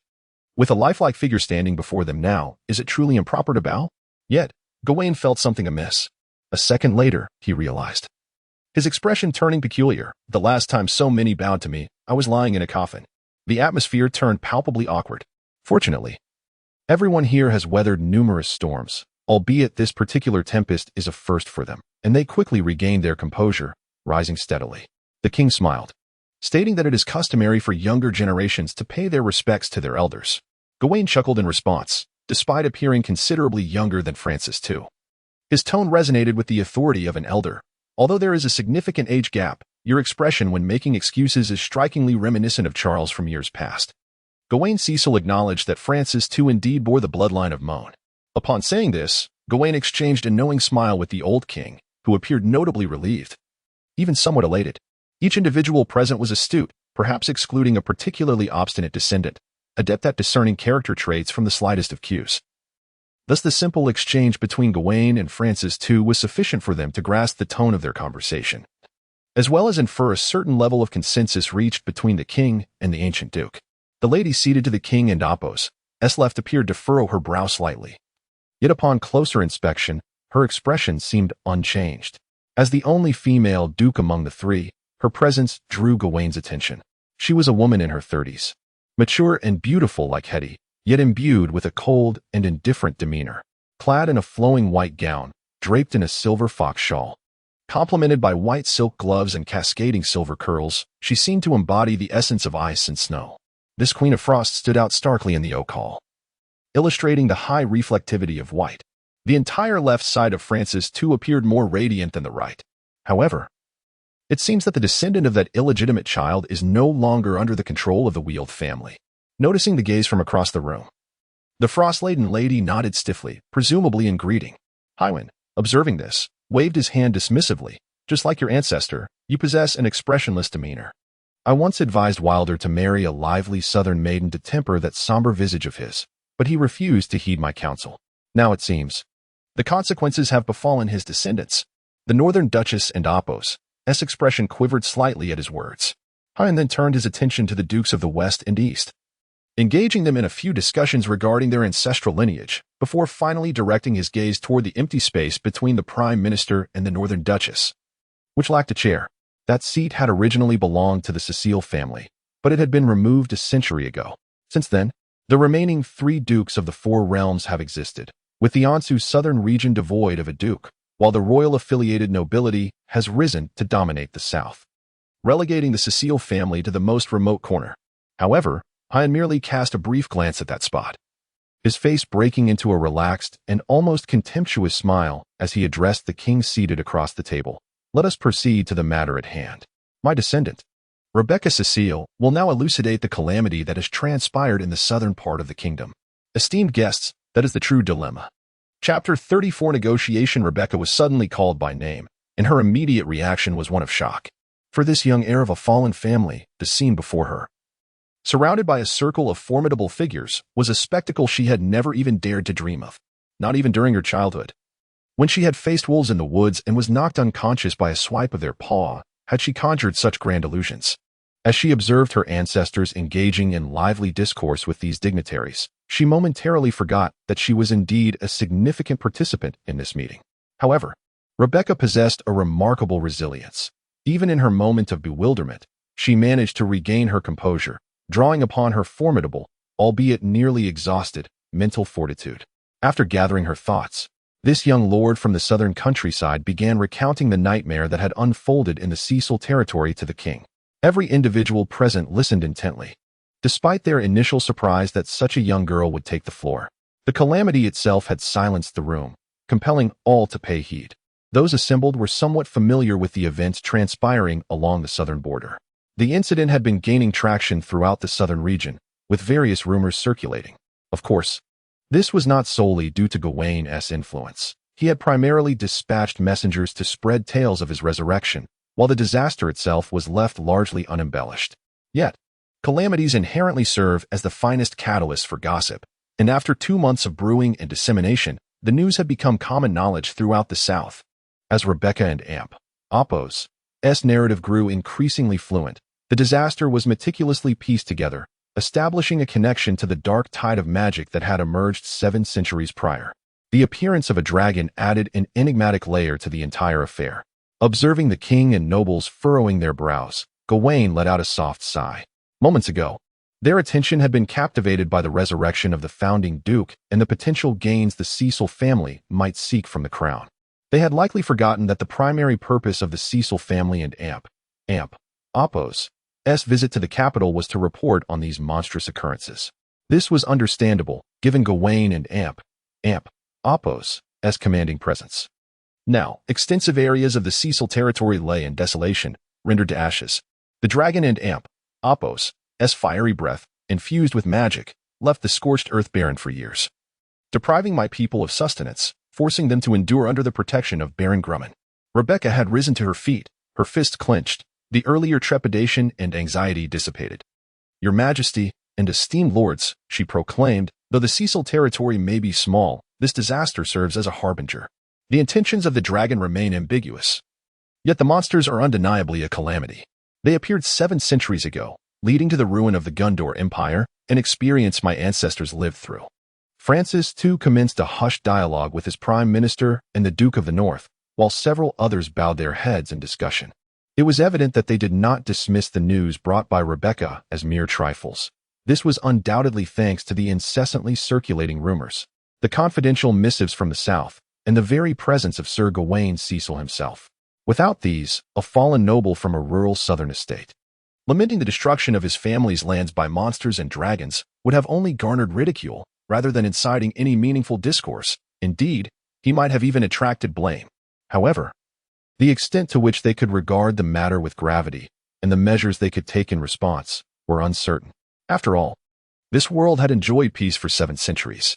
"Your Grace," the Duke of Cecil, spoke a tall, slender man seated a few places to the left of Gawain. He was Lord Bedwin Franklin, the Duke of the West, a gentleman of refined demeanor. "I trust in the integrity of your descendant regarding this affair. Yet I must voice my incredulity. Are those truly the same monsters from the dark tide of 7 centuries past? I have dealt with them for 2 decades. Fighting them to the death, I would recognize them even in ashes," Gawain replied solemnly. "Moreover, I have encountered them once more, and can confirm that these creatures are indeed of the same ilk that emerged from the dark tide. Regrettably, once slain, they swiftly disintegrate, leaving no remains for study. Furthermore, the dragon that followed incinerated the entire territory, rendering it impossible to dispatch anyone to inspect the situation in Cecil lands." No, we would not entertain such a notion," Duke Bedwin interjected hastily. "We merely require verification of these claims. After all, this pertains to the magical tide of 7 centuries ago, the significance of which surpasses the capacity of any single human kingdom to confront. But they have come knocking at our door," Rebecca exclaimed, unable to contain her agitation. "I witnessed them with my own eyes." 2 robust attendants then brought forth a large chest. Upon opening it, they revealed a collection of battered swords and twisted remnants of armor for all to behold. The items appeared as though they had been subjected to a potent acid. The once smooth metallic surfaces were riddled with pits and bore a murky hue. The metals most severely eroded by elemental forces had even taken on a texture akin to decayed wood, crumbling into large fragments with the slightest touch. Now rendered harmless, they could be handled directly. Yet until merely a fortnight prior, these steels had continued their relentless self-dissolution. Gawain observed the king and nobles as they examined the specimens, offering explanations alongside. If the historians of the past 7 centuries have not grown complacent, there should surely be records pertaining to this in the annals of history. Indeed, there are. Francis too nodded in agreement. Furthermore, we fortuitously discovered the notes of a rogue mage, which mentioned signs of solar flares and surges in magical energy. Gawain recounted all the intelligence he could provide, yet it was abundantly clear that the information gleaned from the rogue mage's notes did not capture significant attention. To most of those present, the items in question were even less persuasive than the fragments of swords and armor scattered across the table. Do you know where that dragon has gone? At last, the Duchess of the North, Victoria Wilde, shattered the silence. She seemed far more concerned about the dragon and Apos' whereabouts than the monsters. Can you conjecture its intentions? Gawain shook his head. I cannot say. Although he held a higher status, it did not imply that he was more knowledgeable than those assembled. Gawain Cecil had not encountered dragons 7 centuries ago. At least, he had no recollection of such encounters. After witnessing the crystals from the previous night, Gawain found it increasingly difficult to trust the memories he had inherited. In fact, 3 months prior, rumors of a dragon had circulated in my territory, the Duchess articulated with precision. Someone claimed to have seen a dragon emerging from the colder mountains to the north. Yet no other witnesses could be found, and the purveyor of the rumor was proven to have been intoxicated, mistaking the swirling snow and wind for a dragon. Gawain immediately inquired, did that individual provide a detailed description of the dragon? We must investigate, not only the dragon but also those monsters, Francis too interjected, to see if similar entities have manifested elsewhere in the country or if there are any abnormal surges of magical energy. Rebecca could not restrain herself from speaking again. However, mere investigation is insufficient. We must also prepare for battle. Those monsters may appear without warning, and if we are not adequately prepared, it would be too late by the time the investigators track their presence. Duke Silas Loren, stationed at the eastern border, cast an irritated glance at Rebecca. Are we to have soldiers from all over the country ready for battle against monsters that may or may not appear at any moment? This is impossible. We cannot mobilize the entire army based on an ephemeral possibility. The local nobility would rebel, and the credibility of the crown would diminish. Duke Silas stated sternly. He was robust and tall, possessing the quintessential demeanor of a warrior. Moreover, we must contend with the threat posed by the Typhon Empire to the east. This nation is akin to a ravenous wolf, waiting to feast upon the flesh of Ansu, a situation that has persisted for more than a day or two. The remnants of the once great Gondor Empire, after their homeland's destruction, broke out in 4 directions, ultimately establishing new nations in the southeast, southwest, northwest, and northeast of the continent.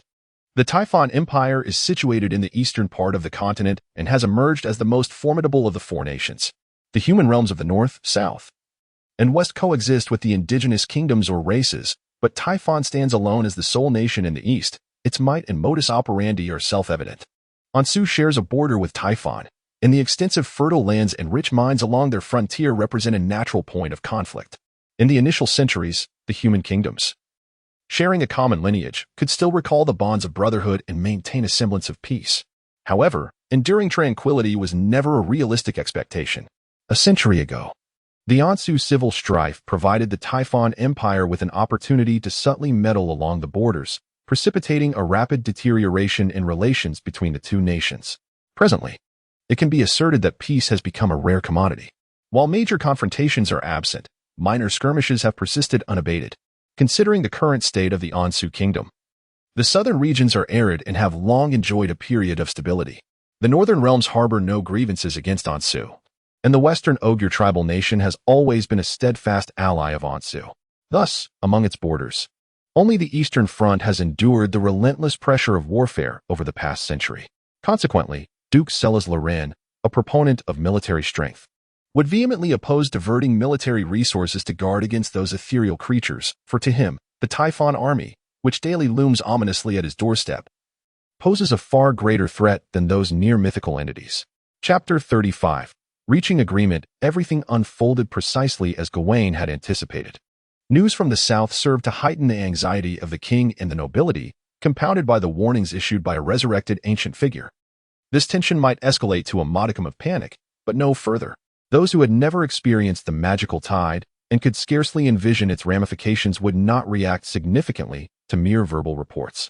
Even if Gawain presented some swords and armor corroded by elemental powers as evidence, it would not compel them to adopt a more vigorous response. After all, while the peculiar natural phenomena capable of corrupting swords and armor with magical energy are few, they are not entirely absent. Such occurrences cannot be deemed irrefutable proof that the magical tide is imminent. In truth, even Gawain himself was engaging in bold conjecture based merely on memories from his research. He would not dare assert that the end of the world was nigh. Francis II's response was not erroneous. He could not plunge the entire kingdom into a state of readiness based solely on these sudden revelations, even if he wished to do so. The cumbersome and archaic feudal system would not permit it. Furthermore, even if the magical tide were indeed approaching, it would be unwise to commence national preparations at this juncture. The monstrous entities and surging magical energies from the south were merely harbingers, not the vanguard of the magical tide itself. The true onslaught might not manifest for several months, or even years, assuming it were to occur at all. Until then, tranquility would prevail. In such calmness, demanding nationwide readiness without tangible evidence would have been feasible in the heyday of the Mourne family, but the current Second Dynasty lacked such influence. Francis II even commanded the immobile Duke of the Eastern Territory. A resurrected founding prince might bear considerable prestige. Yet to utilize such prestige to meddle in the kingdom's present order was a notion bordering on folly. Gawain was acutely aware of this. He understood that his voice here was akin to a magnificent scepter adorned with flowers, resplendent yet devoid of real power. The Cecil family's foundation had crumbled. They were bereft of land, manpower, and resources, and even the funds required to travel to the capital had to be borrowed from others. This presented a rather awkward predicament for the typically pragmatic noble circles.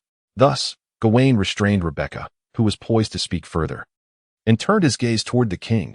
"We have delivered the message and issued our warning. The subsequent response is your responsibility. We shall take your warning with the utmost seriousness," declared Duchess Victoria Wilder in a cool tone. "All investigations will commence immediately upon the conclusion of this assembly, and you shall receive timely updates." "Investigations, indeed." Gawain nodded, shifting the subject. "Then let this matter rest. Now, let us discuss the private affairs of the Cecil family." At this juncture, the atmosphere grew palpably tense. "Relax.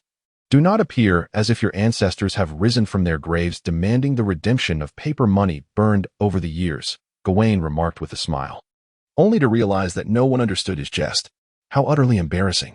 Francis too exchanged glances with several princes, each face reflecting varying degrees of relief. When Gawain took the initiative to mention the monumental event from a century ago, it elicited a genuine sigh of relief from them all. After all, broaching such a sensitive topic could raise anyone in Apos' blood pressure to alarming heights. And it was indeed a comfort to see this living ancestor demonstrate such understanding towards the younger generation. However, once they exhaled in relief, their hearts tightened again. What exactly would belong to Gawain Cecil personally? Everything belonged to the Lord. That was the tenet of nobility. All that was once the Cecil family and Apos' lands, vassals, titles, was Gawain Cecil's personal property. Which of these was he referring to? Each individual subtly tensed their muscles, careful not to reveal their thoughts, except for Francis II, whose expression remained calm as he glanced at Gawain, discreetly nodding.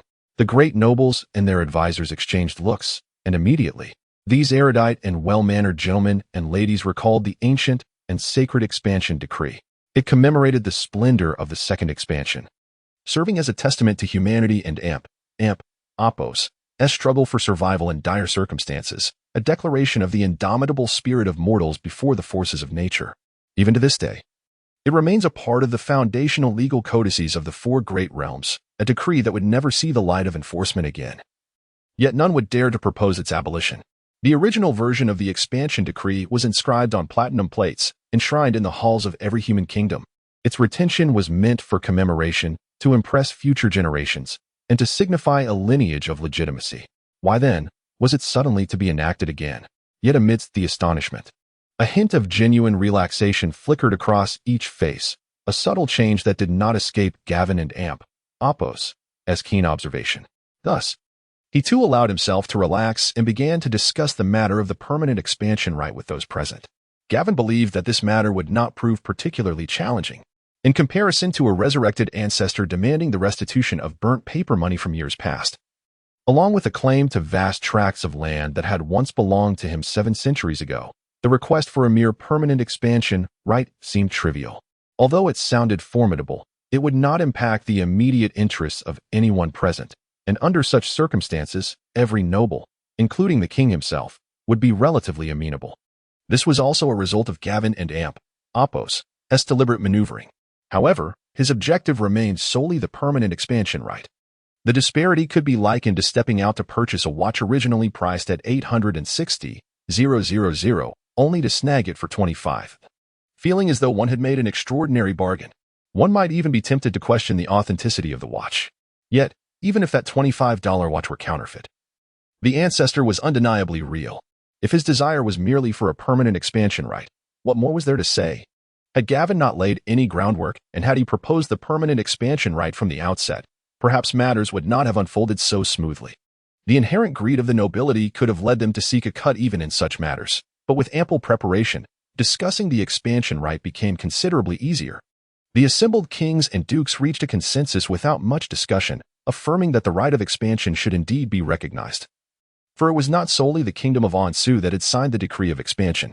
In truth, at that time, all 4 great nations of humanity, along with various tribes and nations bordering these realms, acknowledged this edict and pledged its perpetual validity. Among these common witnesses were the elves from the far southern lands of the Silver Empire, those enigmatic beings, remarkably long-lived, known for their average lifespan exceeding 3 millennia. These meticulous and honorable creatures are famously obstinate. The decision to include elves as witnesses to the permanent decree of expansion stemmed from this very trait. The monarchs of the 4 nations sought to imbue the edict with greater solemnity and credibility, even going so far as to compose a copy in the Elvish tongue for safekeeping within the Silver Empire. While everyone understood that the first generation of expansion knights could not possibly live for eternity, humanity insisted on drafting a decree marked for perpetuity.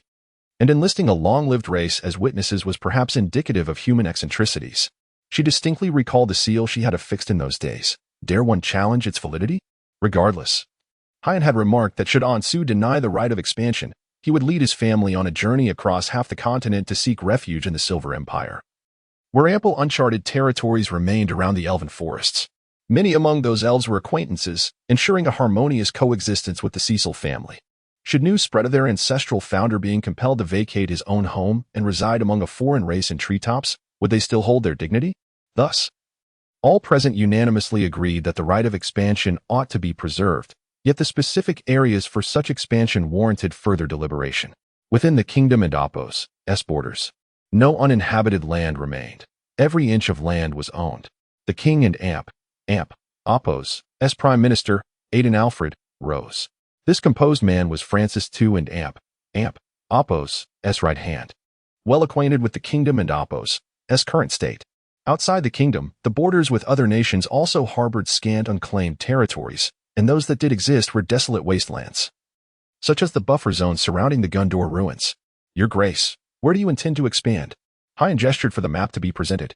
Upon receiving it, he could not help but frown slightly. Despite the conveniences of magic, such as eagle eye, forest perception, and surveying arts, that could assist in cartography, the map before him remained woefully rudimentary, even flawed in its scale.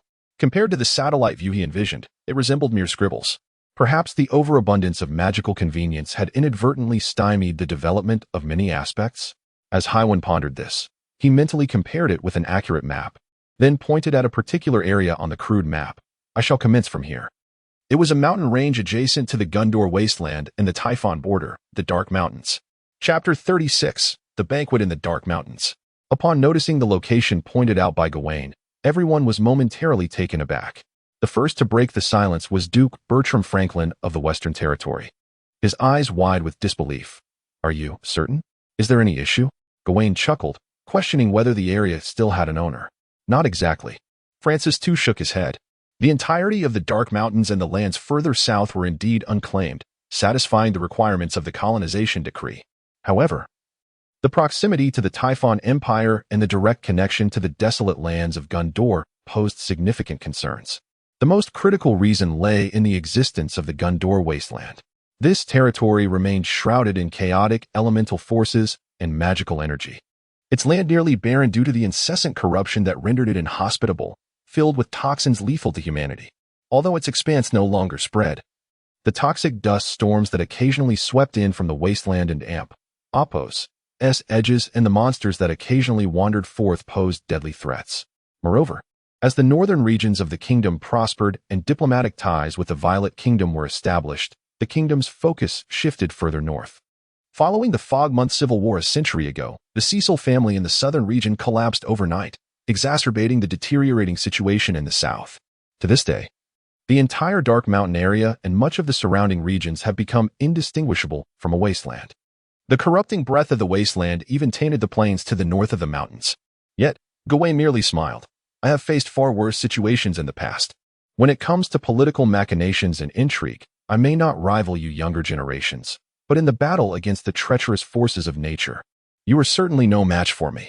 Regardless of the truth, one might as well start with a grand proclamation. Since Gawain exuded such confidence, the others present naturally ceased their concerns.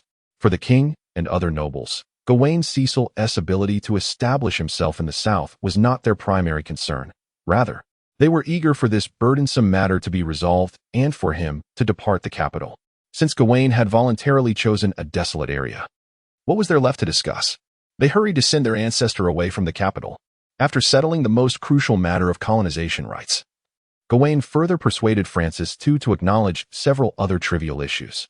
First, Gawain Cecil and Apos' title as Duke must remain in effect, but temporarily only as a personal honor and not inheritable by any descendants unless, upon Gawain's subsequent passing, the Cecil family had indeed developed substantial lands in the south or achieved other merits, at which point the titles for his heirs would be determined based on their lands and accomplishments. This arrangement was somewhat awkward. A contradictory product of Gawain Cecil's dukedom and the events of a century prior, no one dared strip the founder duke of his title. Yet elevating a viscount family directly to that of a duke was unfeasible, hence this compromise. To speak candidly, this is entirely inconsistent with any law since the establishment of Ansu. Yet, what logic can one convey to an individual who seems to have emerged from a coffin? Our ancestors would scarcely discuss physics with you, let alone reason. The so-called temporary inability to inherit is, to any discerning eye, merely a ruse to buy time and provide an explanation for the existing noble system. Furthermore, the Ansu royal family will fully acknowledge the Cecil family and Apos' complete autonomy over the newly developed lands, just as the founding sovereign recognized the autonomy of any newly settled territory. Coupled with a few scattered agreements, Gawain ultimately attained the outcome he desired, a nation within a nation, free from interference. In truth, these arrangements had long been established. During Prince Edmund and Apos' earlier visit, Gawain had already established a connection with the king. Now, the proceedings in the Oak Hall were merely a formality. No one present objected to these terms, for the Cecil family was set to pioneer a barren land, and the territory they claimed would not encroach upon the vested interests of any current family. With no conflicts of interest at stake, any nominal disputes could be easily resolved. Francis, too, promptly signed the new charter for exploration, declaring that in accordance with ancient laws, the Cecil family would possess the rights to develop all lands surrounding the Dark Mountains, extending to the territories of any neighboring kingdoms.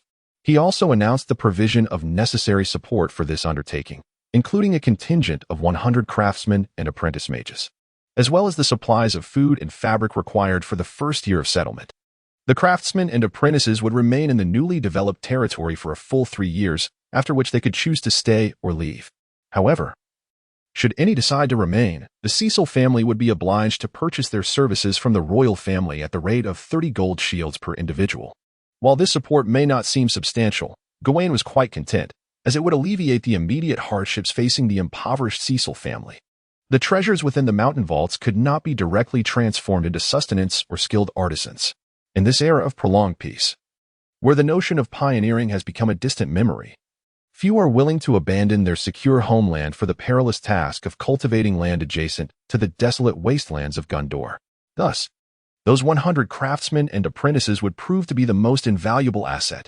This arrangement could also be interpreted as Francis II extending goodwill from the Anjou royal family to Gawain, expressing gratitude for the acknowledgement of his lineage.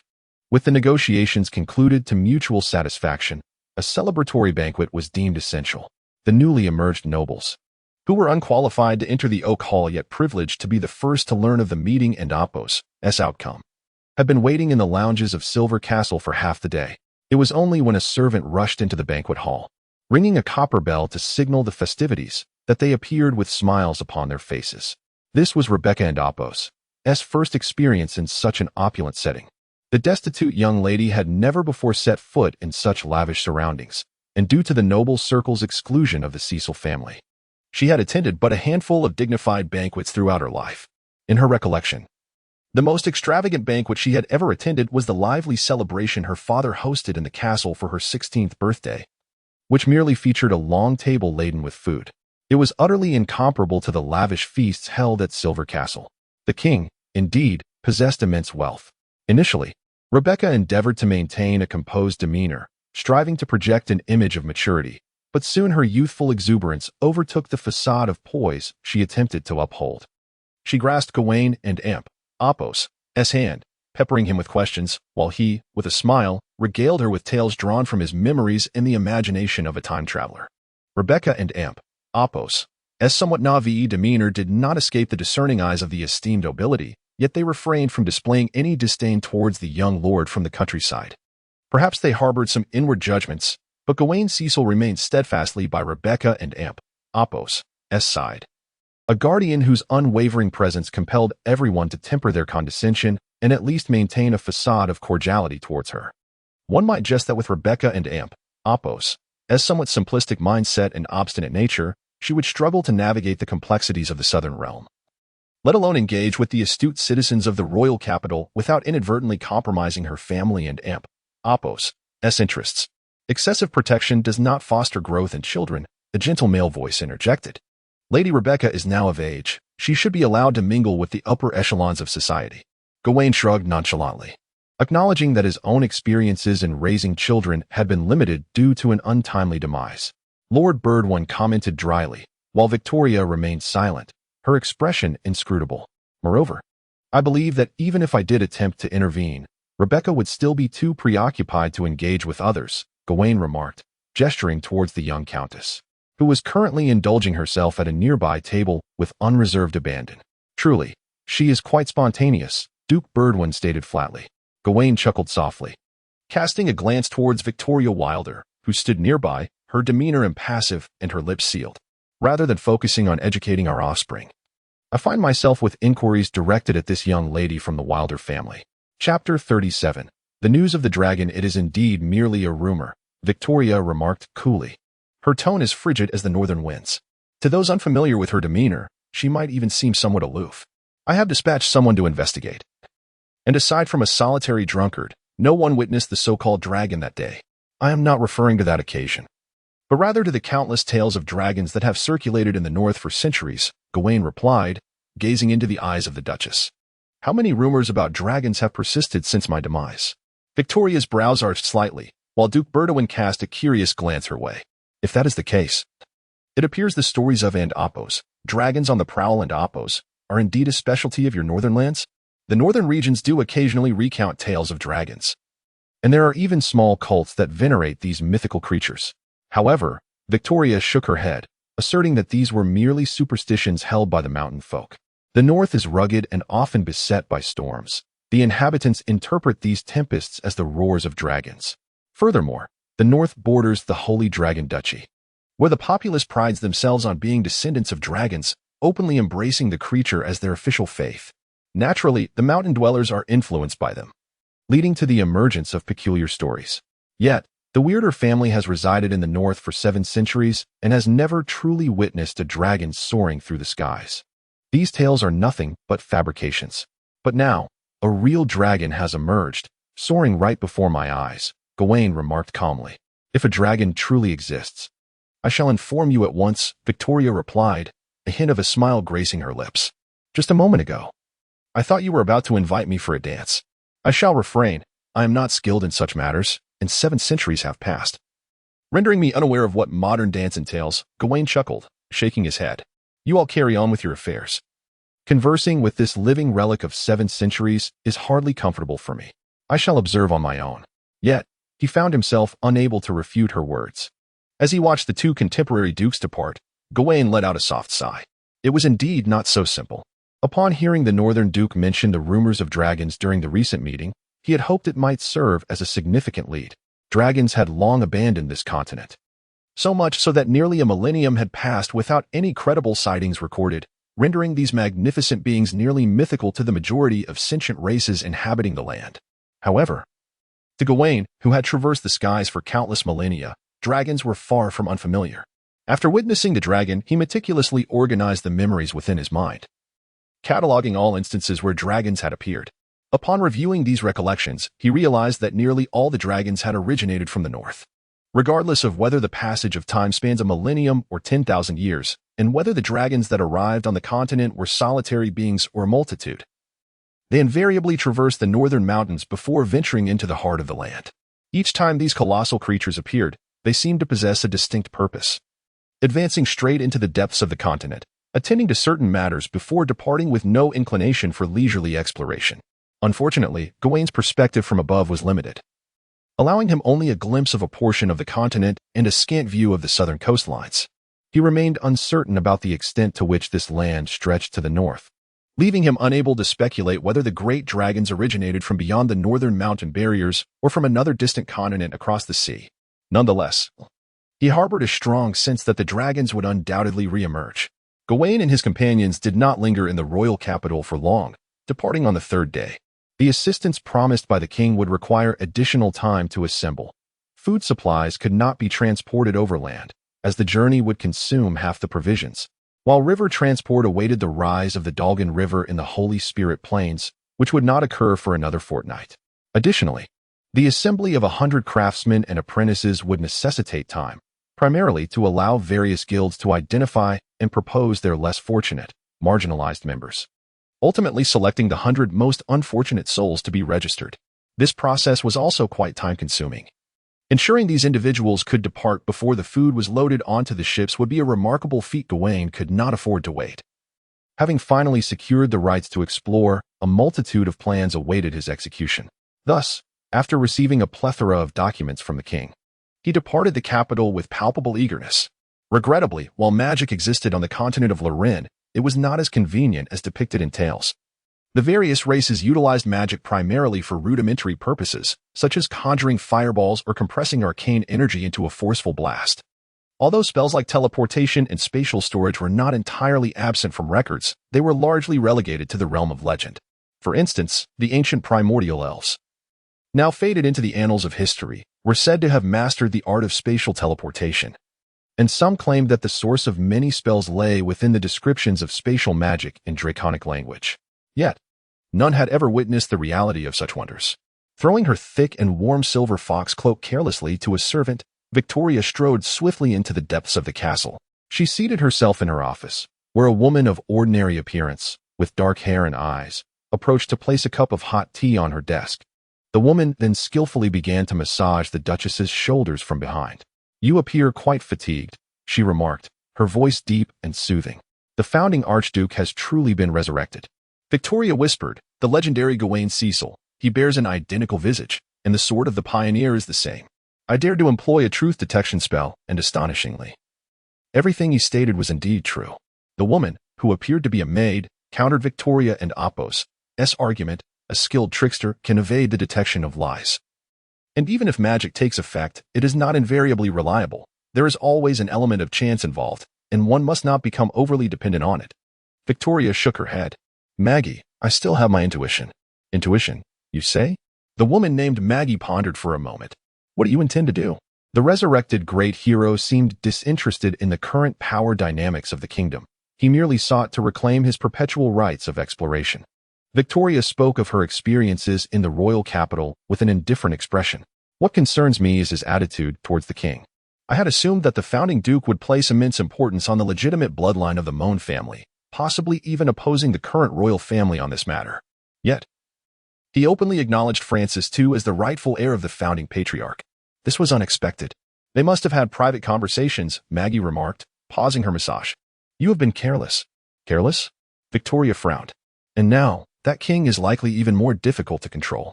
Are you going to? No. Victoria shook her head. The Weir family desires the enduring prosperity of Ansu, not power. So, you do not plan to take any action? Maggie resumed her massage. You are far too gentle. I disapprove of the ways of my forebears. They are no longer suitable for this era. As Victoria spoke, her gaze involuntarily drifted towards the wall opposite the room. There hung the family crest of the Weir family and 5 portraits, featuring the founding patriarch Charles I and the 4 pioneering knights. These portraits could be considered standard in the households of Ansu's nobility. Beside the ancestor of the Weir family was the portrait of Gawain Cecil, a formidable man clad in armor, wielding the sword of the pioneers. Gazing into the distance with a weathered expression, as though his sight could pierce through time and behold the distant future. This thought caused Victoria to shudder slightly, recalling the man and Apos' resurrection after 7 centuries. Victoria? Maggie and Apos' voice came from behind her. Remove the portrait of Duke Cecil, Victoria said coolly. It is inappropriate to display it here. Remove it? Is that permissible? He told me himself that he is not accustomed to being hung on the wall while still alive. Victoria's voice carried an added weight of weariness. He is an elder, a friend of our ancestors. I cannot disregard his wishes. Very well, Maggie replied with a resigned nod, moving to retrieve the portrait. At that moment, Victoria spoke again. By the way, Maggie, you are from the mountains, correct? Yes. Then, do you know the stories of dragons? What are your thoughts on them? The dark-haired, dark-eyed woman, her back to Victoria, paused briefly before shaking her head. They are merely tedious legends. But a dragon truly appeared in the southern Cecil territory. Is that so? Maggie reached out to remove the portrait of Gawain Cecil, an act that likely boded ill. Chapter 38. A true dilemma after nearly 3 months of waiting in Tonzan Town. Lord Andrew felt he had made a judicious decision. The founding hero from 7 centuries ago had not disappointed him, contrary to his initial apprehensions. The hero was not merely a brute, but a figure of cunning and strategy. However, he had not anticipated that this legendary figure would choose the Dark Mountains as the starting point for revitalizing his lineage. As a minor noble residing in the southern border region, Lord Andrew was no stranger to the Dark Mountains. In fact, the former Cecil and Leslie territories lay to the north of the mountains, and on clear days, one could easily behold the majestic natural barrier above.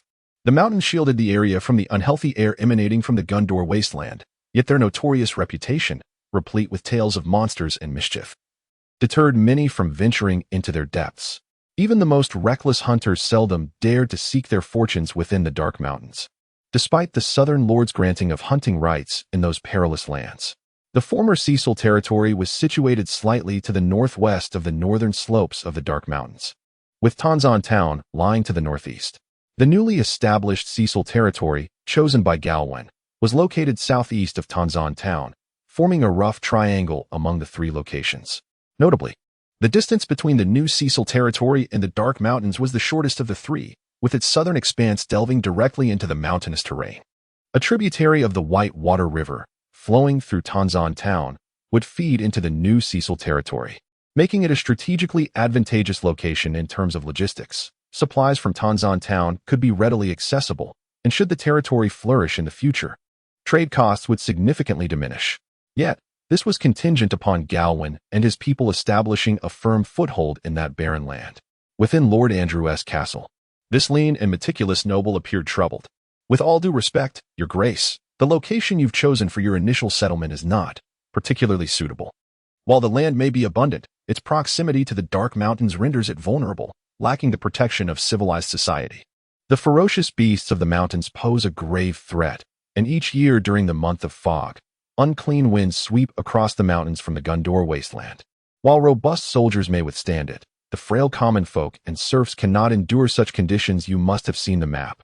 You should understand that although my options are vast, the circumstances are quite similar, Gawain retorted, seemingly unfazed.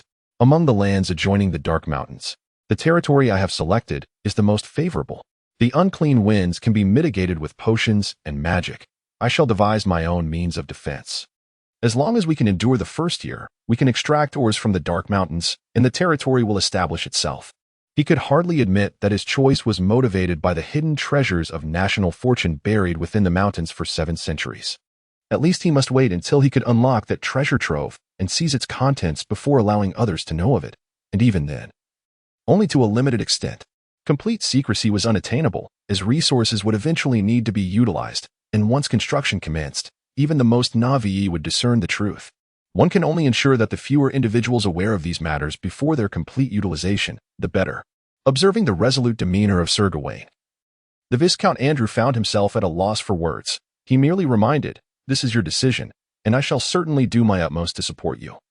But do keep in mind our initial agreement." Gawain offered a faint smile. "Rest assured, the Cecil family never defaults on debts. If you are truly uneasy, I can pledge a few of my antiquities as collateral." At that moment, Rebecca, who was seated across the table reporting her experiences from the capital to Aunt Hetty, lifted her gaze, her eyes sparkling with excitement. "It seems our ancestor shares my sentiments. Does this not imply that I have inherited the family legacy?" Hetty lightly tapped Rebecca's forehead. "Stop daydreaming and continue. At the royal banquet, you spent the entire time merely indulging in food. I also had some wine. I am of age now, thus allowed to partake." Hetty gazed at the girl, her expression one of exasperation. Good heavens. As for Viscount Andrew, he could not accept Gawain's goodwill, hastily waving his hand. "No need for that. I trust the reputation of the Cecil family and the assurances of our founding hero. When do you intend to depart?" "The sooner, the better," Gawain nodded.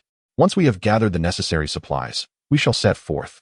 The support promised by the king will take at least a month to arrive. I need to ensure my subjects are firmly established in our new home." For those who had narrowly escaped the calamity of the old Cecil territory, the 3-month recuperation period was over. The lord's return from the capital signified that they must immediately prepare for their new lives, even though the vast majority remained oblivious to what that life would entail. Sir Philip and Sir Byron were dispatched to procure essential materials and supplies for the construction of their new domain in Tanton Town: food, tools, tents, medicine, and countless other necessities they had never even considered. The list of items to be prepared was mountainous, and even Hetty, who had long assisted in managing territorial affairs, along with Byron, an old servant of the Cecil family, found themselves at a loss as to where to begin. No one knew what was required to build a territory from scratch. In this regard, only Gawain could offer assistance. During the great pioneering era 7 centuries prior, the ancestors of Ansu had begun their homesteading endeavors from nothing. Gawain's memories of the preparations necessary during that time were invaluable. Naturally, given the 700-year time gap, Gawain's experiences might not be entirely applicable, yet the fundamental theories remained largely unchanged, regardless of how tools may evolve. The challenges faced by pioneers in the wilderness remained the same, revolving around the essentials of sustenance, shelter, healthcare, and security. As for financial matters, Viscount Andrew had previously returned the wealth of the Cecil family, supplemented by the funds preserved by Sir Philip. While not abundant, these resources would suffice for the initial preparations. Regarding the fate of these outsiders, the majority of the lower-class populace in Tanzan Town remains indifferent. However, the influx of purchases made by the departing outsiders has significantly benefited the town's commercial guild, resulting in a notable reduction in their grievances against their lord. Previously, the lord had requisitioned several shanties for the accommodation of these newcomers, and the pitiful refugees were unable to produce even a few copper coins, which had left many merchants quite dissatisfied with their presence. While 2 knights from noble families busied themselves gathering supplies, Gawain tasked Hetty and Rebecca with compiling a comprehensive roster of all Cecil vassals, meticulously detailing the names, ages, genders, health statuses, and skills of the more than 800 survivors, organized by family. Furthermore, he instructed them to create a separate list for carpenters, stonemasons, and blacksmiths. If feasible, he requested that each individual be assigned a number for ease of reference. This assignment, given to his distant granddaughters, seemed straightforward to Gawain. Yet he was taken aback when the 2 young women appeared utterly bewildered. They had never heard of such a concept as basic data registration and were unfamiliar with the mechanics of such forms. Had they not even conducted a basic population census? Observing the confusion on Hetty and Rebecca and Apos' faces, Gawain felt even more perplexed. How had they managed to account for the population of their territory? Gawain, wait. Is it really as simple as asking? The legendary governance through mere glances, the harmony of countenances, and a single shout to bring order to the world? Noticing the stormy expressions flitting across Gawain's face, Hetty grew anxious. Ancestor, could it be that during your and the late king's founding of the nation, you employed such forms to tally the populace? Gawain hastily rummaged through the archives of his memory, only to emerge with a pallid expression moments later. By the heavens! It was far more chaotic back then. The sudden collapse of the Grand Empire had obliterated the once prosperous central region, leaving only the populations of remote areas fortunate enough to survive the initial onslaught. That ancient empire represented a starkly unbalanced society, its developmental model bordering on grotesque in Gawain's view, due to the world's reliance on magical focal points, which are inherently limited. All advanced technologies of the Grand Empire congregated around the most potent magical focal point of the central continent, Deep Blue, while the sparsely populated peripheral regions languished in unimaginable backwardness. Thus, when the magical tide erupted from Deep Blue, all advanced technologies and knowledgeable populations of the Grand Empire were sacrificed, and those who survived were subjected to relentless waves of energy radiation. By the time the pioneers led the survivors to safety, human civilization had essentially collapsed. To put it bluntly, the four great nations were established by a group of elementary school children leading a band of illiterates. In this world, where extraordinary powers abound, the strength of individuals at the pinnacle can, to a certain extent, counterbalance the overall decline brought about by a backward civilization. Thus, it was under the relentless efforts of a cohort of exceptionally formidable pioneers that the four great nations were established, enduring the myriad pressures that accompanied their nascent state. Yet, alas, 7 centuries have passed. 7 centuries, and how is it that these unworthy descendants have failed to make any progress? Chapter 39. The Dark Mountains. Although Gawain inwardly lamented the state of the world, he recognized that its development was beyond remedy. The advancement of civilization adheres to certain laws. Yet it is fraught with uncertainty. At times, a revolutionary technological breakthrough can catapult an entire civilization to a new level. More often, particularly in an era dominated by feudal ignorance, the progress of civilization may stagnate for centuries. In a world rife with supernatural forces, where class rigidity is alarmingly pronounced, and having endured a cataclysmic destruction, the situation is exacerbated. The existence of extraordinary powers bestows upon this world numerous conveniences that transcend the current epoch, yet simultaneously, these powers ensnare the development of civilization. They enable the elite to lead extraordinarily comfortable and sheltered lives, thereby establishing an absolute dominion over the vast majority of powerless mortals. The inherent scarcity and unpredictability of magical aptitude further inhibit this power from becoming a catalyst for societal advancement, as it fails to benefit the broader populace. Those fortunate few who occasionally awaken their magical talents merely ascend to a new aristocracy, lacking both the will and means to alter the fates of the masses. The notion that extraordinary power does not belong to the common man is an accepted dogma. Consequently, societal progress is agonizingly slow. On one hand, the ordinary populace, constituting the majority, is utterly incapable of altering their circumstances, while on the other, the privileged upper class, reveling in the advantages of their supernatural abilities, sees no necessity for societal advancement. In fact, even the commoners themselves do not perceive the need for progress. They merely pray for the day they might awaken their magical gifts. In a world where ice arrows exist, who would conceive of inventing refrigerators or air conditioners? Yet, ice arrows will forever remain but ice arrows. They cannot ensure that every individual enjoys ice cream in the summer. Nor can they enable physicians to store serums and vaccines at will. At least in this current era, such is the reality. Gawain was acutely aware that this was fundamentally incorrect. Extraordinary power ought not to be a hindrance to civilization. This realm should not remain eternally ensnared in the Middle Ages. Ultimately, magic is merely a form of energy utilization, and its inherent flexibility and convenience ought to serve as a driving force for rapid development rather than a shackle. However, these issues cannot be resolved in the present. He elaborated to Hetty and Rebecca the necessity of compiling this data and highlighted certain considerations to bear in mind when creating the records. Acknowledging that they had never engaged in such statistics and that uneducated commoners might struggle to articulate their surnames and ages, he relaxed his requirements for the records, requesting only the documentation of artisans and oppos, information while allowing other commoners to register merely their names for the time being. Everything would be refined once the new territory was established. No one had ever conducted such a census of the commoners, for to the noble class of this world, the common people held almost no value. They were scarcely deemed worthy even to serve as fodder on the battlefield. The sole purpose of the common folk was to yield sustenance and serve as free laborers. Their significance was overlooked, and thus, the necessity of recording population data went unrecognized.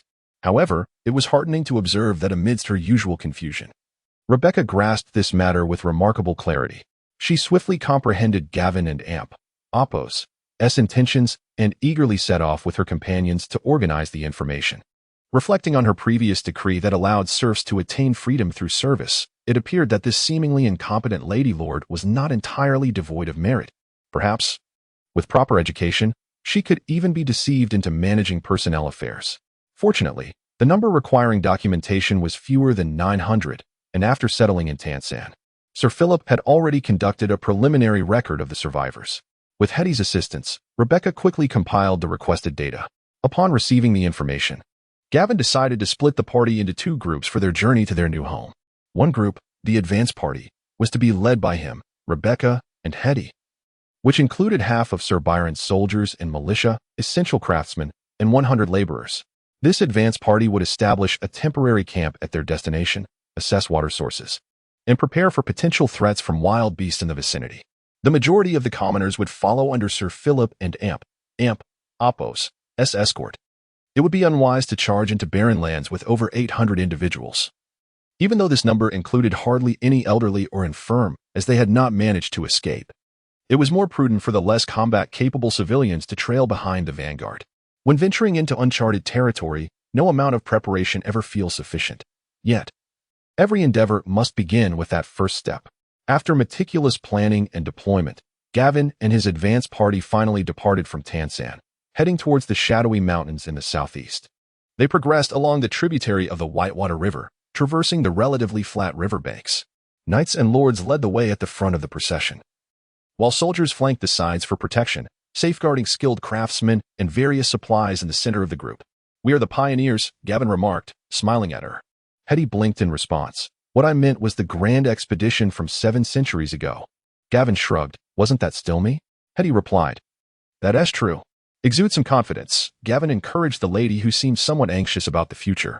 Each venture into the unknown was a grand journey. Whether it be the second expedition 7 centuries past, the first legendary exploration of ancient lore, or the endeavor they were about to undertake, essentially, all were equally magnificent. Not only would we establish a new homeland, but perhaps we would also usher in a new era. Hetty gazed at Gawain in slight bewilderment before nodding in agreement. While she did not fully grasp what he meant by a new era, she felt assured that, coming from an ancestor of a legendary hero, it must indeed be a matter of great honor and significance. Beside him, Amber clapped her hands enthusiastically. The thief maiden thought simply, after all, Gawain was the master now. And whatever the master said was undoubtedly correct. Regardless of whether she understood or not, it was always wise to applaud. As they drew nearer to the dark mountains, the scenery grew increasingly desolate, with the signs of human civilization's gradual decline evident in this southern expanse. During the fervor of the pioneering age, the descendants of the first generation of knights had once established small settlements in this untamed land with sword and flame, planning to expand their territory back towards the desolate lands of Gondor. However, as the aftershocks of the magical tide stirred restlessly, the primal forces of darkness eroded the boundaries of civilization time and again. The incessantly burgeoning magical creatures and the deteriorating natural environment made it increasingly difficult for these settlements to endure. Eventually, with the outbreak of the Fog Moon civil strife and the reshuffling of power in the southern territories, the last few struggling pioneer villages succumbed to ruin. To this day, the resurgent forces of wildness have devoured all traces of civilization that once existed. Amidst the dilapidated remnants of settlements and primeval forests, only beasts and magical creatures remain. Although the magical energies have since settled and the dark tide has been confined within the desolate lands of Gondor, humanity seems to have grown complacent with its current territorial limits, coupled with the decline of the Cecile family in the south. The kingdom of Ansu has shown no inclination to revive or develop this land anew. The caravan moved silently along the rugged, pockmarked road. While Gawain's encouragement of Hetty proved effective, the rest of the group remained restless, uncertain of what awaited them in the wilds ahead. Even with the guidance of that great pioneer from 7 centuries past, the apprehension lingered, especially among the craftsmen drawn from the ranks of commoners and serfs. Rather than a sense of glory driving them, it was more a habitual obedience to their lord and a numbing acceptance of their circumstances that propelled them forward. Thus, they journeyed along the riverbank, halting their march 3 days later in a wide clearing. This expanse lay adjacent to the dark mountains, nestled between the river and the mountains, forming a narrow, elongated plain. Here, a tributary of the Whitewater River widened slightly, its flow slowing as it meandered past the northern slopes of the dark mountains, ultimately flowing eastward into the empire of Typhon. Facing south and gazing upwards, one beheld the majestic yet daunting dark mountains. Gawain ascended a large stone by the riverbank. Surveying the surroundings and comparing them with the satellite imagery in his mind, he observed a forest growing on the western side of the plain, predominantly composed of the dense black fir and giant wood, which could serve as a valuable timber source in the early stages of territorial development. The eastern slopes jutted out prominently. If his memory served him correctly, there should be iron mines located there. In addition to iron, several other mineral deposits lay in proximity. Indeed, the Dark Mountains were a treasure trove. Although Gawain, Cecile, and Charles I did not linger in the Dark Mountains with their pioneering expedition, they conducted essential surveys and explorations along the way, making Gawain intimately aware of the untapped mineral resources discovered yet unutilized on their path of expansion. Since the Ansu royal family has relinquished these matters, he shall graciously accept them.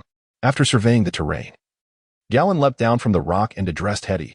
You shall establish your camp here, setting up the tents you have brought. Ensure that the soldiers protect the lumberjacks as they venture into the woods for timber, but do not venture too deeply into the forest to avoid encounters with wild beasts. There is no need to fear the creatures of magic. The Dark Mountains are not as daunting as you might imagine. The influence of the dark tide has long since receded, and you would only encounter magical beasts if you were to approach the magical focal points. Aside from those collecting timber, all other laborers should remain here to assist in the construction of the camp. Rebecca, Byron, and Amber, you three will accompany me. Hetty paused momentarily. Ancestor, are you planning to?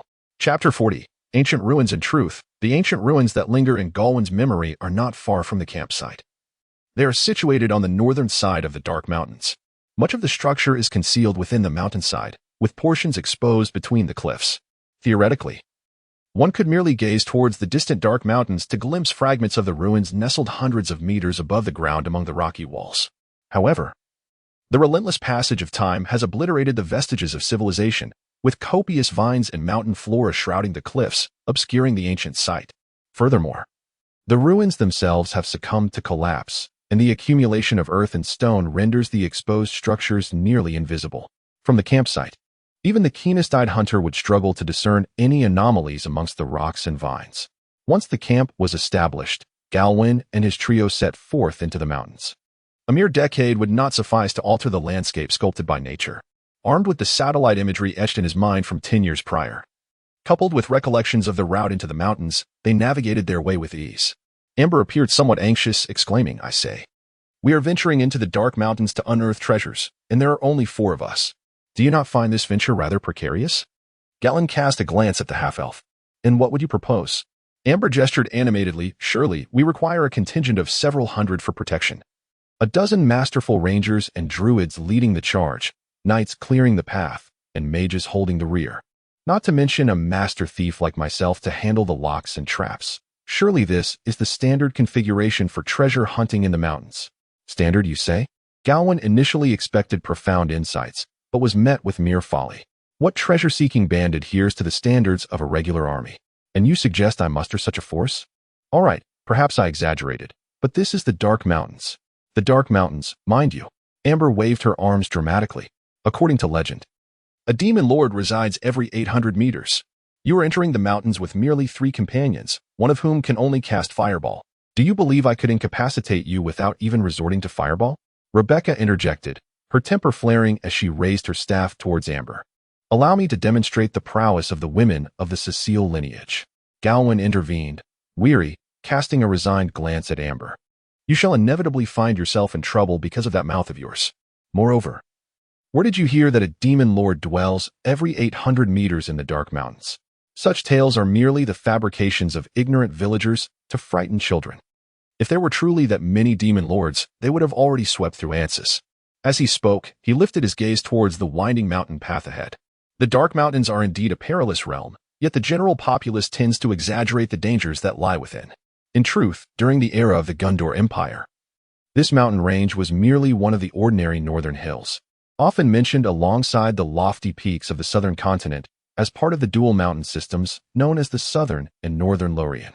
At that time, the Dark Mountains were anything but dark. Rather, they were renowned as the Golden-Capped Mountains due to their rich resources and diverse mineral deposits.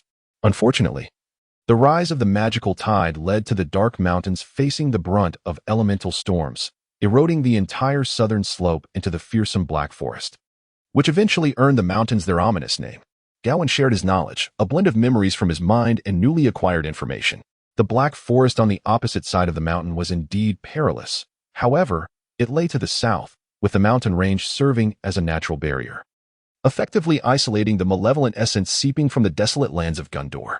The majority of the mutated creatures inhabiting the Black Forest depended on chaotic magical energies for survival, thus rarely ventured beyond its confines, let alone crossed the ridge into the suffocating northern territory.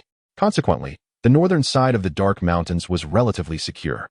The path Gawain chose was not heavily cloaked in vegetation, yet here and there, he encountered gnarled trees and vines encroaching upon the trail.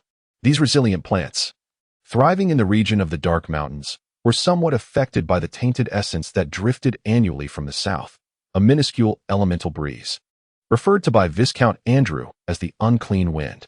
Under the influence of chaotic elemental forces, the flora appeared distorted and grotesquely robust, evoking an unsettling aura. His assurance regarding the diminishing pollution in the northern region of the Dark Mountains did not stem from memories or hearsay, but rather from a satellite image from a decade prior. By comparing the satellite imagery with his recollections, it became apparent that this area had transformed into a safe zone. The fear surrounding this place originated from two primary sources. First, the dread of the Gondor wasteland. Although the Sentinel Towers and the Grand Wall constructed by the elves sealed off most of the wasteland, the magical barrier could only mitigate about 70 to 80% of the chaotic magical energies. The corruptive force seeping from the wasteland remained the most significant threat to the border regions of the Four Kingdoms, and even with the waning of the magical tide, the fear and pressure accumulated over generations would not dissipate swiftly. The terrifying tales of these borderlands had been passed down for 7 centuries, entwining themselves into the very fabric of traditional culture. As Gawain cleared the obstructive plants along his path, he casually remarked, "Secondly, it is the fear of the unknown." "Unknown?" Amber inquired, her brow furrowed. "Indeed, the unknown. How long has the kingdom of Ansu ceased its southern expansion?" Rebecca responded, "If we consider the signing of the cessation order, it has been over 200 years. If we count from the withdrawal of all settlement efforts, it has been a century." Listening to the lengthy exposition delivered by Gawain, Amber finally exhaled in relief. Phew. So, if that and epos, as the case, the terrifying tales of the Dark Mountains are mere fabrications. In truth, we are quite safe here, are we not? Gawain pondered for a moment, then suddenly adopted a rather menacing expression as he leaned closer to the half-elf maiden. "Actually, I was deceiving you. This place is indeed eerie, perilous, chaotic, and frightful. And every 800 meters resides a demon lord." Amber gasped. "Eep. And here I thought you were a master thief. How embarrassing." Gawain chuckled with satisfaction, reaching out to pat Rebecca and Apos, as head beside him, then gestured toward a fallen tree trunk not far away. "Your fireball spell has a perfect target. Blow that thing up." "If I recall correctly, the path ahead lies just beyond." Rebecca, having anticipated this moment for quite some time, eagerly nodded and raised her staff, conjuring a fireball the size of a head that shot straight ahead. It seemed that her speed in summoning fireballs had improved significantly. With a resounding boom, the fireball detonated, shattering the already decayed and fragile trunk, which split into 2 unsteady halves that tumbled down the slope, clearing the way ahead. Before them lay an expanse hidden within the mountains. This clearing appeared to have been meticulously leveled by some unknown hand, the rocky terrain sculpted into astonishingly uniform shapes. Between the stones, ancient archways and collapsed ramparts could be discerned, seemingly integrated into the formidable cliffs, evoking the illusion that a grand fortress once stood here, now consumed by the surrounding stones. In reality, this ancient ruin was constructed within the mountain itself, with approximately 2/3 of its structure concealed behind the stone walls. Whether it was the timid Amber, who had been constantly anxious throughout their journey, the earnest Rebecca, who listened intently to the ancestral teachings, or the vigilant Sir Byron, all were rendered wide-eyed upon witnessing the ancient relic hidden within the mountain. They gazed in awe at the incredible remnants of a bygone age. Gawain and Apos' gaze wandered around, suddenly halting beside a pile of collapsed stones. On the ground next to the debris, a deep inscription could be discerned, remarkably clear even after 7 centuries of weathering. "Squad 16, coal rests here." Rebecca's voice drifted from behind. "What is this?" Sir Byron unsheathed his sword, placing the long blade against his chest, bowing in reverence to the humble grave. The soldier interred here had a burial mound, but the warrior who erected it and left the inscription had left no trace behind. Gawain stood in silence before the grave for a moment, then picked up a fragment of stone from nearby and placed it atop the stone pile. Rest assured, everyone survived. In that instant, he wished to convey this message as Gawain Cecil, rather than as the otherworldly Gawain. He then walked towards the archway not far away. Follow me. I shall show you what your ancestors left behind here. Chapter 41. The ancient vault. The ancient vault lies concealed amidst the mountains, its ruins overrun with creeping vines. The walls, constructed from massive stones and metal, bear the scars of time, each mark a testament to the passage of ages. And the only message humanity can decipher from these inscriptions is one of profound desolation. This ancient ruin traces its origins back to the distant era of the Gondor Empire. Its formidable and majestic architecture a stark contrast to the unfamiliarity it presents to the modern Onsu people. In Gawain's recollection, when the northern expeditionary forces first stumbled upon this site, it had already succumbed to ruin, appearing no more youthful than it does today. Rebecca's face flushed. The fireball spell. The fireball spell can also illuminate. Unfortunately, her tone lacked the conviction to persuade. Sir Byron, not far behind Gawain, gazed at the ancient stone walls and the indistinct indentations upon them, reminiscing about his days as a mercenary. How many years has this ruin endured? I do not know, Gawain replied, shaking his head. When we first discovered it, it was already a ruin. Those with greater knowledge in our party claimed it was a relic from the era of the Starfire, a time when the Gondor Empire experienced a significant advancement in magical technology. The Great Magical Well, the Deep Blue Well, had been successfully activated, and the Empire was engulfed in a fervor of expansion, constructing numerous fortresses and research facilities in hopes of finding similar colossal magical focal points elsewhere on the continent. Yet, one by one, those facilities were abandoned. Rebecca found it hard to believe. Did they really fail to find a single magical focal point? Remarkable. As a sorceress, she understood the extraordinary nature of that ancient magical well, and she was even more astonished that humanity once wielded such power. The Gondor Empire of that time was indeed impressive. In the eyes of the Gondorians, the magical focal points across the continent were deemed largely inconsequential. Thus, after barely discovering a few medium-sized magical focal points, they ceased their explorations into more distant regions, resulting in the abandonment of numerous fortresses and research facilities. This site was likely among those facilities decommissioned during that period, and it was probably a multifaceted establishment. Amber suddenly grew anxious. Could it be that there are uncontrolled ancient magical beasts or traps lurking here? Gawain cast a glance at the visibly perturbed half-elf. As someone who dares to disturb even the graves of others, you fear this ancient facility, which has been abandoned for over a millennium. That and Apos, that's different. Digging up a grave, even if the corpse were to rise, is merely a person. But if something were to emerge from this ancient facility, who knows what it could be? I've heard that some ancient facilities even sealed away synthetic beasts created by mad sorcerers and magical titans. A vein throbbed on Gawain's forehead. If I were to rise, I'd merely be human. I must truly disappoint you. By the way, the rumors from the Dark Mountains and the current tales of ancient facilities, where did you acquire such erroneous knowledge? Amber pondered for a moment before suddenly declaring with an air of mystery, let me tell you, I am indeed the chosen of the goddess of the night. Occasionally, when I pray with deep fervor, the goddess bestows upon me divine inspiration. It is she who imparts this knowledge to me. Rebecca, without a moment's hesitation, conjured a mini fireball the size of her thumb and hurled it at Amber, who was caught off guard and ended up with a face covered in soot. Crying out in dismay, what are you, insane? Throwing a fireball out of the blue is incredibly dangerous. Rebecca shrugged. It seems she is not the chosen one. Gawain had grown weary of the antics of these two incompatible individuals, for before them stood an ancient door. At the end of the corridor loomed a massive gate forged from dark purple metal, exemplifying the quintessential style of the Age of Kings, heavy and resolute, adorned with abstract reliefs depicting soldiers and fortifications. Amber vigorously wiped the grime from her face, her eyes sparkling as she gazed at the door, exclaiming, this thing. Could it be solid purple steel? Indeed, it is a single piece, but for every scrap you scrape off, I shall have Rebecca transform it into a fireball to smudge your face, Gawain remarked, tapping Amber and Apos' head lightly with the hilt of the pioneer's sword. So, it would be wise for you to temper those audacious thoughts and patiently await your salary. Amber turned her head aside, muttering softly, what a miser. Gawain caught her murmurs but chose to ignore them, stepping back to retrieve the crucial key from his pocket. A relic from 7 centuries past, a platinum disc. Rebecca expressed her concern. After so many years, do you think it will still function? Gawain looked at her and smiled gently. This is a technology of the Gondor Empire. As long as the structural integrity remains intact, the main gate shall never fail. As if to affirm his words, the intricate patterns on the platinum disc began to illuminate, one after another, while the reliefs on the heavy metal door shimmered with a cascade of light. Once the brilliance enveloped the entire door, a series of creaking mechanical sounds emanated from the door and the rocky walls beside it, causing the ground beneath their feet to tremble slightly. With this tremor, the massive gate began to slowly open. Gawain and Rebecca had already braced themselves. As the door swung open, they covered their mouths and noses and stepped aside. Gawain also activated one of the fundamental knightly skills, breath protection, casting an almost imperceptible barrier around everyone present. This ability, akin to the basic mage spell, Breeze Shield, while offering only minimal protection, effectively maintained a clean air environment. In ventures into ancient ruins, this skill could shield the caster from toxic gases.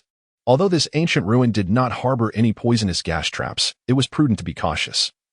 For a sealed space that had been closed for 7 centuries might harbor accumulated gases, an additional layer of protection was always welcome. Several minutes later, Gawain finally released the protective barrier, nodding to the others before stepping through the grand entrance, closely followed by Knight Byron. Amber hesitated momentarily but ultimately abandoned the idea of stealthily extracting a piece of metal from the door, as the purple steel proved too formidable for her dagger to penetrate. Inside the door lay an expansive rectangular hall, with sealed doors visible in all 4 directions, while ancient treasures were haphazardly piled within the chamber. The hall and Apos, sealed environment, coupled with the runes strategically placed throughout, ensured that the materials within oxidized and corroded at an exceedingly slow rate. Many of them remained well preserved to this day. Stacks of metallic ingots, an array of crystals, swords, armor, and, most prominently, several large chests towering above a man's height, occupied the center. Gawain approached and wedged the sword of the pioneer into the chest seam, exerting force until it creaked open. One chest contained gleaming gold and silver coins, while others housed neatly arranged, pale purple crystals that had been sculpted and charged for military use. The coins, though valuable, were not the most precious items. The crystals held that distinction. The ancient Gondor Empire reigned supreme over the continent with its advanced magical technology, harnessing the nearly limitless energy from the deep blue well, enabling even the most inept of mages to achieve tangible results. Thus, Gondor accomplished what seems nearly unfathomable to the modern 4 kingdoms, the mass production of extraordinary armaments. Ordinary swords and armor lacked enchantments. No matter how robust or sharp, they were merely mundane equipment. Only those imbued with enchantments, possessing extraordinary powers, could be deemed extraordinary armaments. In contemporary Ansu, enchanted weapons and gear are typically reserved for officers of various ranks, and even then, they are not guaranteed. However, during Gondor and Apos' era, it was standard for each soldier to be equipped with a long sword enhanced with sharpness enchantment and a standard crystal. These crystals, no larger than a thumb, contained preset spell models for basic shields and explosive spells, operating autonomously with enemy recognition.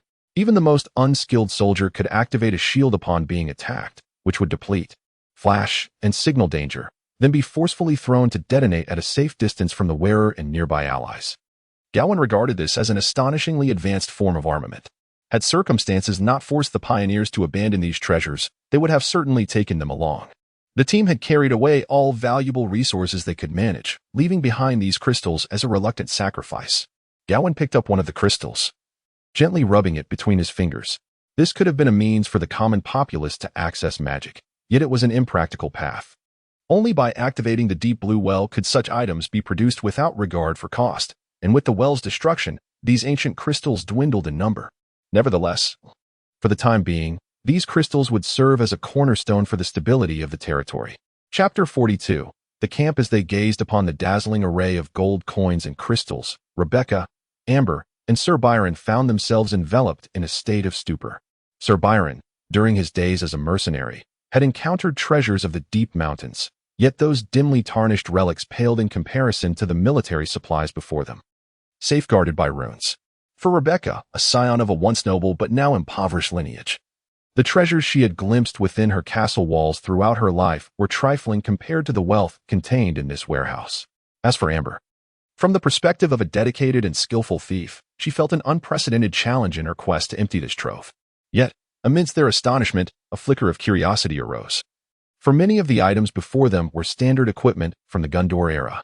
These artifacts, largely reliant on the advanced magical technology of the Gondor Empire, had dwindled in number since the establishment of Ansu, with the pioneers carrying such equipment often suffering losses.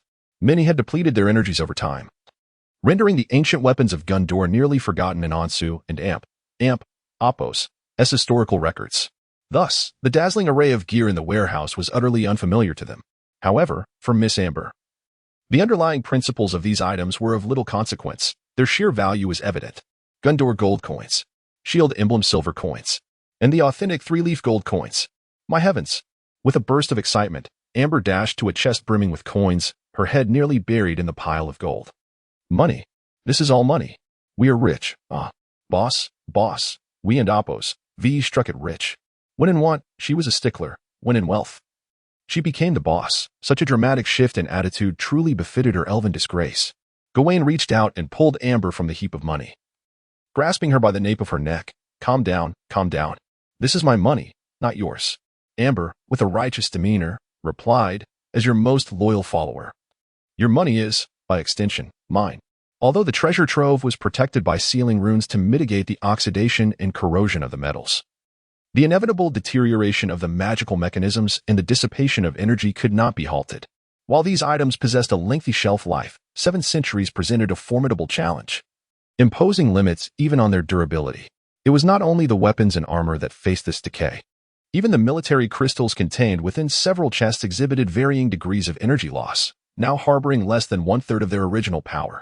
Furthermore, the fault rates of these ancient relics posed an additional concern. Nonetheless, for the now destitute Cecil family, this still represented an astonishing fortune. Thus, despite Gawain and Apos' insistence on the poor condition of these items, the gazes of Rebecca and Amber remained fixed with unwavering intent. Such an immense fortune Byron Knight felt his mouth dry up at the thought of it lying quietly on the kingdom and Apos' border, unbeknownst to anyone. In a way, I must express gratitude for the turmoil of the fog month a century ago, Gawain mused. While the Mohn family still remembered this wealth, the tide of magic had halted any exploration of the area. By the time the magical tide receded, the Mohn family had already lost its lineage. Alas! Fate as he lamented fate, Gawain and Apos' true lament was the absurdity of a feudal system where all wealth belonged to the king and the lords. The lifeblood of the nation was held as private property by a select few families. Once a family ceased to exist, their possessions became unclaimed relics in desolate mountains. How preposterous is such a situation? Had the Mohn family documented their treasures clearly on paper and archived them, with royal members merely entrusted with the keys, these treasures would hardly be in his grasp. The weakened royal family after the fog month turmoil would undoubtedly covet such valuables. Yet, does this not exemplify the very essence of medieval legacy, where familial treasures are lost in remote mountains for various reasons? Rebecca and Apos' gaze swept over the ancient equipment and crystals, ultimately resting on a chest of gold and silver coins. She exhaled, saying, with these, we can settle Viscount Andrew and Apos' debts and purchase food and stone. Gawain glanced at her and shook his head. No, this money cannot be spent directly. Rebecca paused in confusion but quickly deduced the reason. Because these are antiques? Precisely. If you attempt to purchase goods with a collection of coins from 700 years ago, even the dimmest of minds would surmise that the Cecil family has unearthed treasures in these shadowy mountains.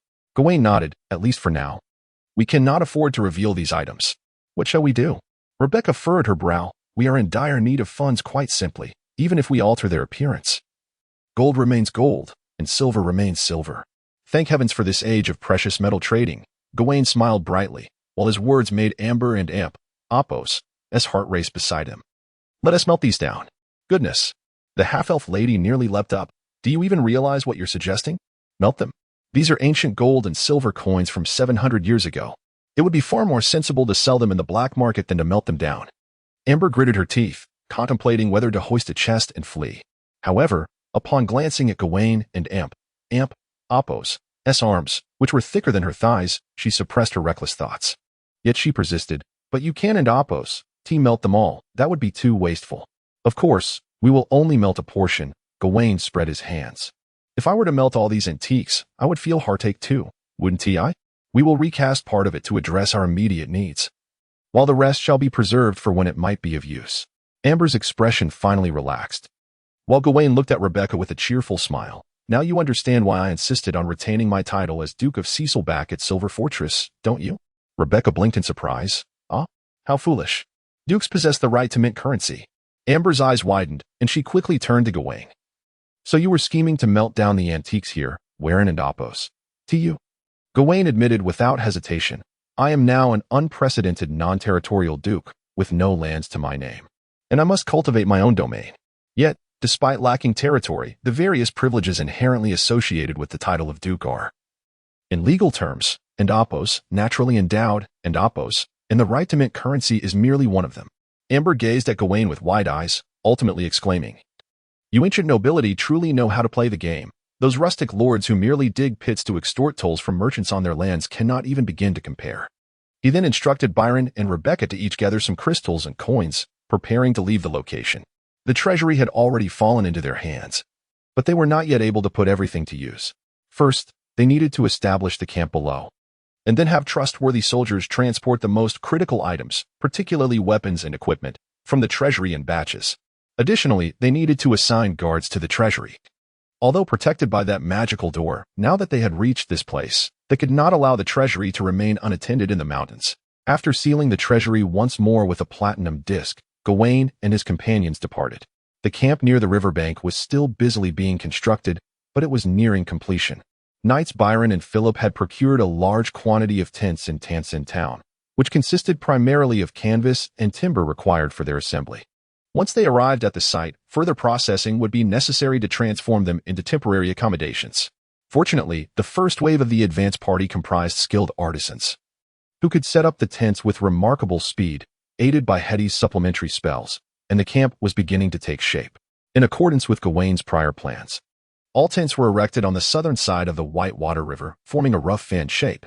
Essential supplies such as food and iron were stored at the center of the camp, while the prefabricated timber was piled along the riverbank.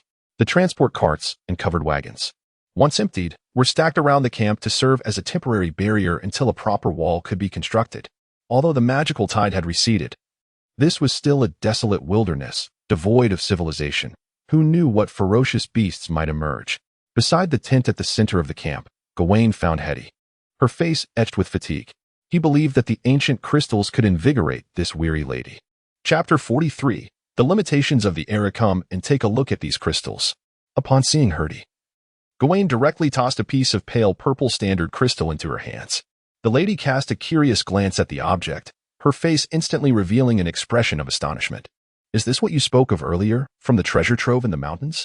Indeed, it is, Gawain nodded, although he had not brought Hetty along this time. He had previously informed her about the treasure vault in the Dark Mountains while they were in Tanzan town. These crystals were products of technology from the Gondor Empire. See if you can decipher its runic structure. Any mage with a modicum of sense would recognize the value of these crystals upon sight. Hetty was immediately captivated by the exquisite pale purple gems. However, after fondling them for a moment, she could only shake her head slightly in embarrassment. Ancestor, I am sorry. I am merely a third-tier mage. I fear I cannot create something so profound. Gawain gazed into Hetty and Oppos' eyes.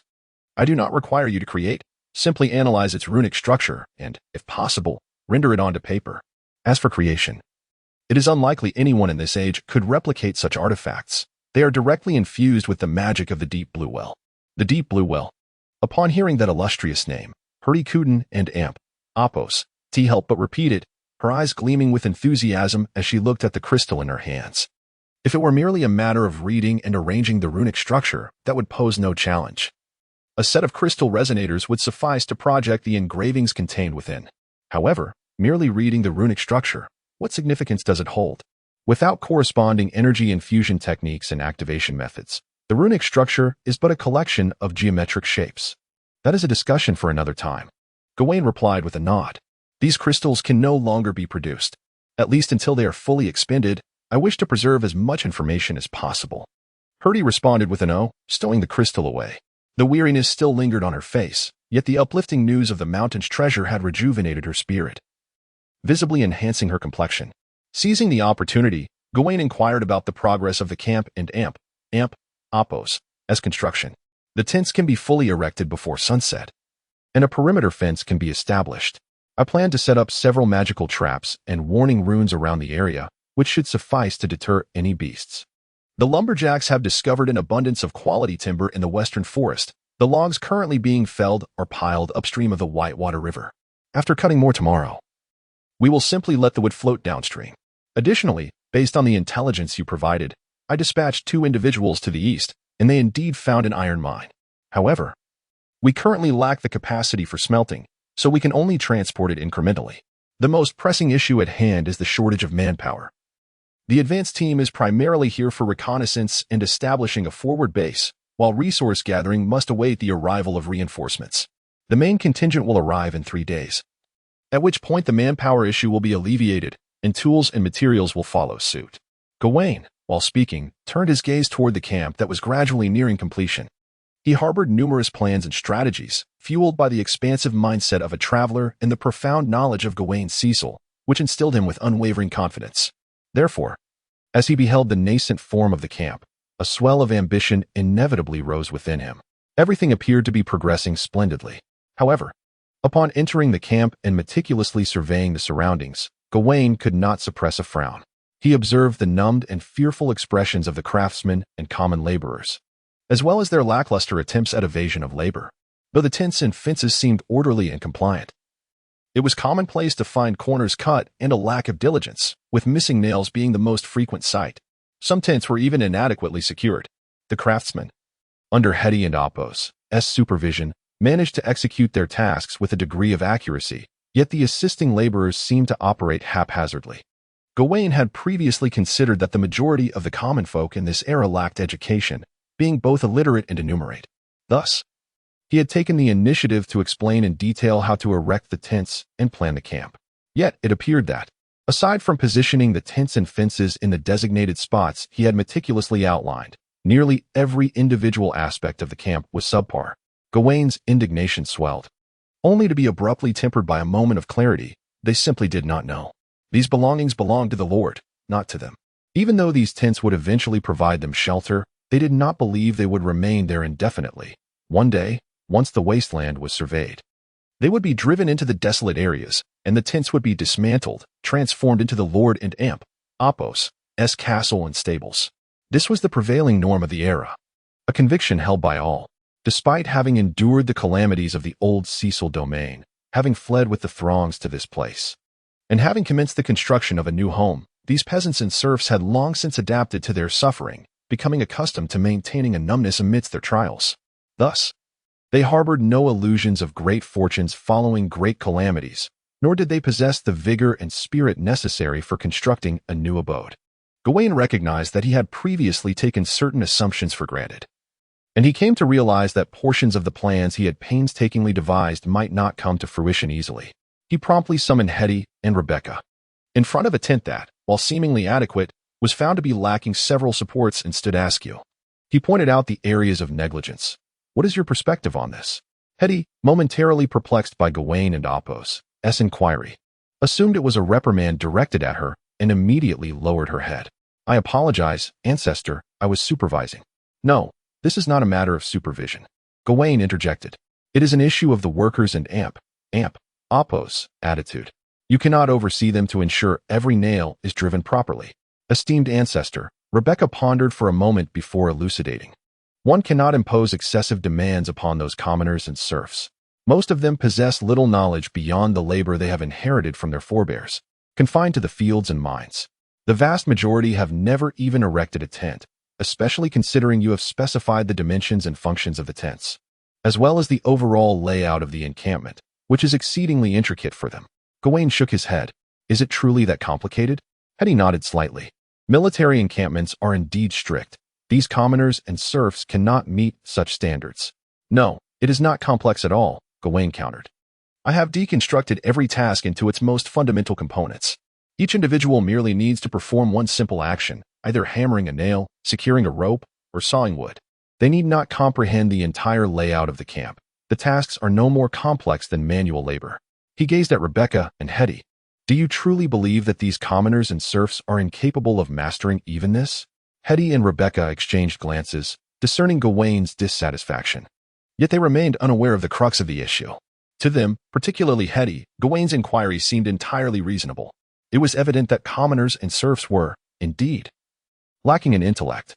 They were products of their era, raised within its confines, and neither was particularly enlightened or gifted with extraordinary insight, thus unable to transcend the limitations of their time.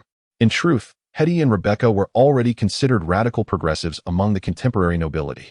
Hetty forbade the knights or soldiers of her family from indiscriminately plundering the possessions of commoners and serfs, striving instead to ensure that everyone within her domain could satiate their hunger. Rebecca, moreover, had dismantled the rigid lifetime servitude of serfs, providing them with opportunities to ascend to freedom, while also permitting the free movement of both commoners and serfs within her lands, and allowing commoners to engage and trade freely. Each of these scattered reforms could be seen as a challenge to convention. However, the overarching mindset still shackled them, preventing a complete departure from the notion that commoners and serfs were inferior. Perhaps they did not consciously believe this, but subconscious biases cannot be dismissed merely by verbal denial. Gawain was certainly aware of this, which is why he summoned the two granddaughters, not to reprimand them or enlighten them philosophically. He was not naive enough to think that a few words from him could transform the commoners and serfs in the camp into awakened, proactive citizens. This would be a protracted journey, and for the moment, he required only that these individuals fulfill the tasks he set forth. Gather everyone, commoners, serfs, and soldiers, all of them. Gawain commanded, while the day is still bright. Those working and resting were soon assembled, even Amber, who had been regaling Betty with tales of her adventures in the mountain treasure trove, approached out of curiosity, followed by a bewildered Betty. No one is privy to the intentions of this ancient ancestor from 7 centuries past, not even Hetty and Rebecca, who find themselves utterly perplexed. Meanwhile, the common folk and serfs stand together in a state of numbed compliance, the townspeople huddled in one group, the serfs in another, with soldiers stationed nearby to maintain order.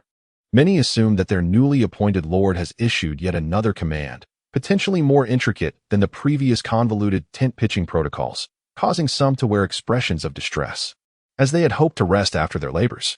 Gawain stood atop a large stone, surveying the more than 100 souls below. He had already spotted Amber, who was stealthily concealed among the crowd. Initially inclined to expose this potential troublemaker, he ultimately chose to remain silent. Clearing his throat, he addressed the assembly in a voice that resonated clearly. Citizens of Cecil, I have matters of great import to discuss regarding your future and the new laws governing our domain. Chapter 44. Serfs and freemen. Gawain stood upon a stone, gazing down at the myriad of faces marked by numbness and trepidation, drawing a deep breath. The populace is not devoid of intellect, however. This does not imply they are free from ignorance. Ignorance is a mere statement of fact, while folly is a judgment steeped in bias and disdain. The commoners and serfs of this era are indeed ignorant, as the societal structure affords them scant opportunities for enlightenment, and the burdens of daily survival leave them little energy to ponder matters beyond their existence. Prolonged existence in such conditions breeds an appearance of thoughtlessness, creating an illusion of ignorance. In truth, they possess the capacity for contemplation, yet their ignorance renders distant concepts difficult to grasp. Thus, it is unwise to discuss lofty ideals, futures, or the intricate relationships between territorial aspirations and the evolution of productivity with them. Should such topics arise, they would swiftly relegate these seemingly exalted notions to the realm of their lords, distancing themselves from these concepts. Therefore, the most prudent approach is to converse about matters pertinent to their lives. People of the Cecil fief, Gawain proclaimed, you ought to know who I am, and consequently, you should recognize that I am the individual with the most authority in this domain. My words embody the law of Cecil, which shall provide you protection and demand your obedience. We are in the process of forging new territories, which necessitates the establishment of new regulations. Hence, I hereby announce 3 proclamations. First, in light of the obliteration of the old fief and the complete nullification of past wealth, I, in the name of the ancestors of the Cecil family, declare that all debts owed to the lord within this territory shall be absolved. Regardless of whether the debtor is a freeman or a serf, from this day forth, no one shall bear any financial obligation to the lord. A subtle stir rippled through the crowd. However, the disturbance was not pronounced, though the commoners and serfs of this age may owe some debt to their lords. In the present context of rebuilding the territory, everyone finds themselves incapable of repayment. Based on the prior benevolence of Lady Rebecca, they had long anticipated this debt forgiveness. Gawain continued, Second, all serfs within the territory shall be afforded the opportunity to become freemen. The Lord shall introduce a series of tasks, such as constructing houses, repairing roads, mining, and military service. Each task will be accompanied by a corresponding scoring system. Diligent completion of these tasks will accumulate contributions. Upon meeting the requisite standards, serfs may attain the status of freemen. Those who are already freemen may receive corresponding rewards for their efforts. The specific calculations for compensation will be disclosed in due course. I assure you that any diligent and reliable serf, through 2 to 3 years of hard work, can achieve the status of freeman, and a freeman, through 5 to 6 years of earnest labor, can secure a home of their own.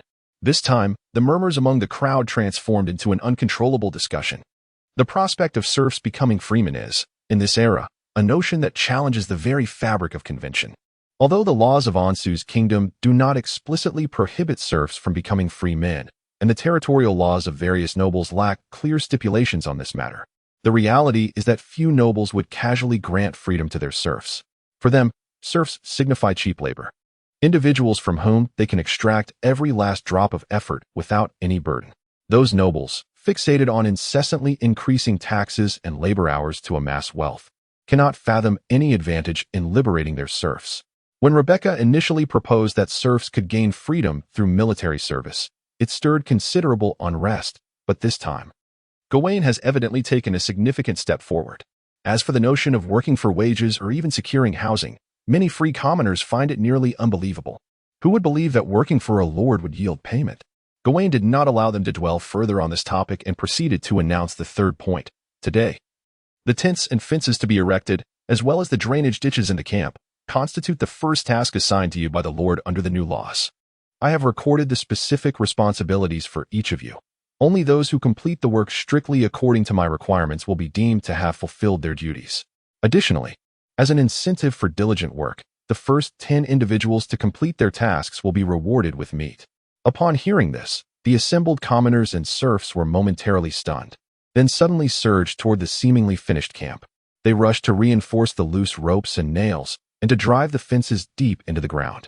For them, the concepts of contributions and scoring mentioned by Gawain remained too complex, and they harbored doubts about whether the supervising soldiers and knights would genuinely assist in measuring their efforts. However, one message resonated clearly. Meat would be served at night. Only those who finished their work promptly and diligently would partake in the feast, just as Gawain had envisioned. It is only when personal interests are at stake that individuals can be ignited with the greatest motivation.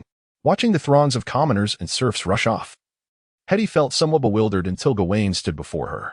With a hint of disbelief, she inquired, "Ancestral, was what you just said true?" Gawain regarded her with a half-smile. "Which part are you referring to?" "The part about serfs becoming free men through labor," Hetty replied, furrowing her brow. "Of course, I do not oppose this, as Rebecca previously issued a decree allowing serfs to advance through military service. But you mentioned that even building houses and repairing roads could count as contributions, and that after just 2 or 3 years, one could become a free man. Is that truly the case?" "Indeed, it is," Gawain responded, meeting her gaze. "Do you find anything amiss? If it is so easy to become a free man, it wouldn't opos, be long before all the serfs in the territory become commoners," Hetty replied, bewildered. "The children of commoners will also be commoners. Will Cecil's domain eventually be a place devoid of serfs?" Gawain continued to observe her, his smile unwavering. Is there something wrong with a land without serfs? Starting from her ingrained class-based mindset and worldview, Hetty instinctively sensed something amiss. However, drawing from her far superior insights compared to her contemporaneous nobles, she found that even in the absence of serfs, there seemed to be no inherent issue, thus plunging herself into a state of contradiction.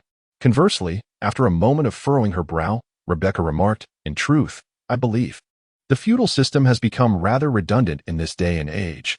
Its dissolution would not be detrimental." Gawain, somewhat surprised by the typically obstinate descendant, nodded in encouragement. "Please, continue. Serfs represent labor. The purpose of labor is to provide service. Yet, if transforming them into free individuals could yield greater productivity, why then must we cling to the concept of serfdom?" Rebecca mused, scratching her head.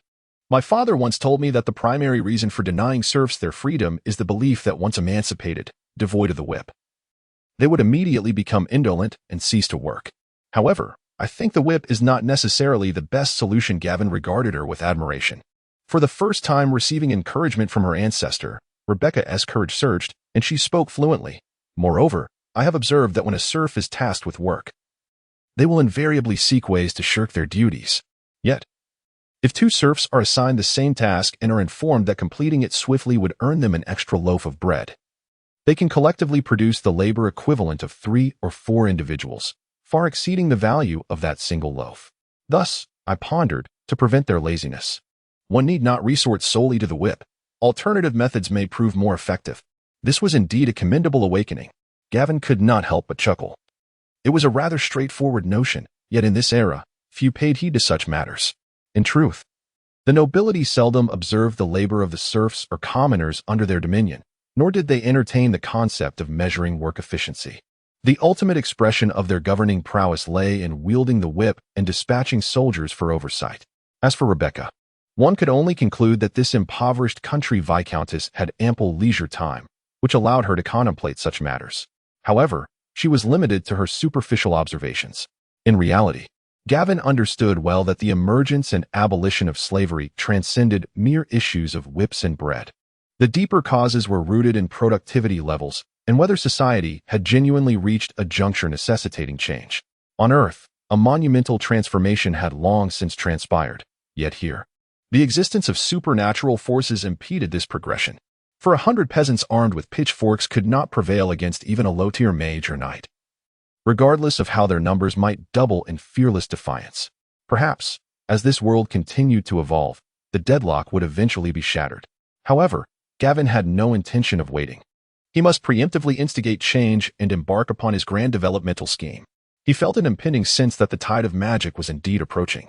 The once mighty Gondor Empire had faltered against the magical surge. Now, in a continent regressing to a medieval state of ignorance, could they withstand it by mere force? Moreover, even without considering the issue of the magical tide, Gawain had other concerns weighing upon him. The enigmatic eyes in the heavens, shrouded in mystery. In a medieval world marked by its backwardness, it is nearly impossible to break free from the shackles of gravity, held captive by its relentless grip. One is deprived even of the privilege to gaze upward, let alone to unravel the secrets hidden among the stars. Chapter 45. The initial plan. The endeavors undertaken today represent merely the most rudimentary aspects of the construction of this territory, a foundational step at best. For Rebecca and Hetty, Gawain unveiled the astonishing capabilities of the common folk and serfs. They had never witnessed such fervor in the labor of the peasants, who accomplished tasks that had previously seemed insurmountable with remarkable speed and efficiency. They surmised that Gawain's promise of meat for dinner served as a powerful incentive for these individuals. And indeed, this was the case. It remains premature to establish a fervor of confidence among the people, as the simplest and most effective means of motivating labor is through the promise of sustenance. Upon returning to the central tent of the camp, Gawain procured paper and quill to record his thoughts, while instructing Sir Byron, who had followed him, "Send 2 individuals to prepare the meat. We require enough for 10 portions. Furthermore, those who participated in the labor shall receive ample soup and black bread. Our supplies are sufficient, and during the early stages of construction, no one must succumb to illness from cold or hunger." "Are we truly preparing 10 portions of meat?" Byron inquired, somewhat taken aback. "I assumed you merely wished to concoct a pot of soup. A few pieces of meat the size of walnuts, combined with vegetables, would suffice to create a substantial broth. And the laborers would be most appreciative. Do as I say." Gawain gestured dismissively. "The promises I have made allow for no compromise. Also, instruct the cooks to set the large pot in the most prominent place in the camp. I wish for everyone to witness the sight of the stew, while ensuring that the soldiers maintain order and prevent any attempts at looting." Sir Byron, with a somewhat bemused expression, bowed slightly and departed. Gawain then became aware of a gaze upon him, turning to find Amber staring intently. "What are you looking at?" he asked, feeling somewhat uneasy. "Is there something on my face? I wonder if something in the treasury has rendered your judgment clouded." Amber replied earnestly, "But you do not appear affected. I have never heard of a noble voluntarily diminishing their wealth." Gawain found her remark amusing. "Do you truly believe my actions are a detriment to my own wealth?" "ISN and amp. Opos. T it so?" Amber shrugged. "Transforming serfs into free citizens means they will only owe you a fraction of their harvest. And you will also need to pay wages to these free individuals, money taken directly from your own purse. Can nobles truly engage in such practices?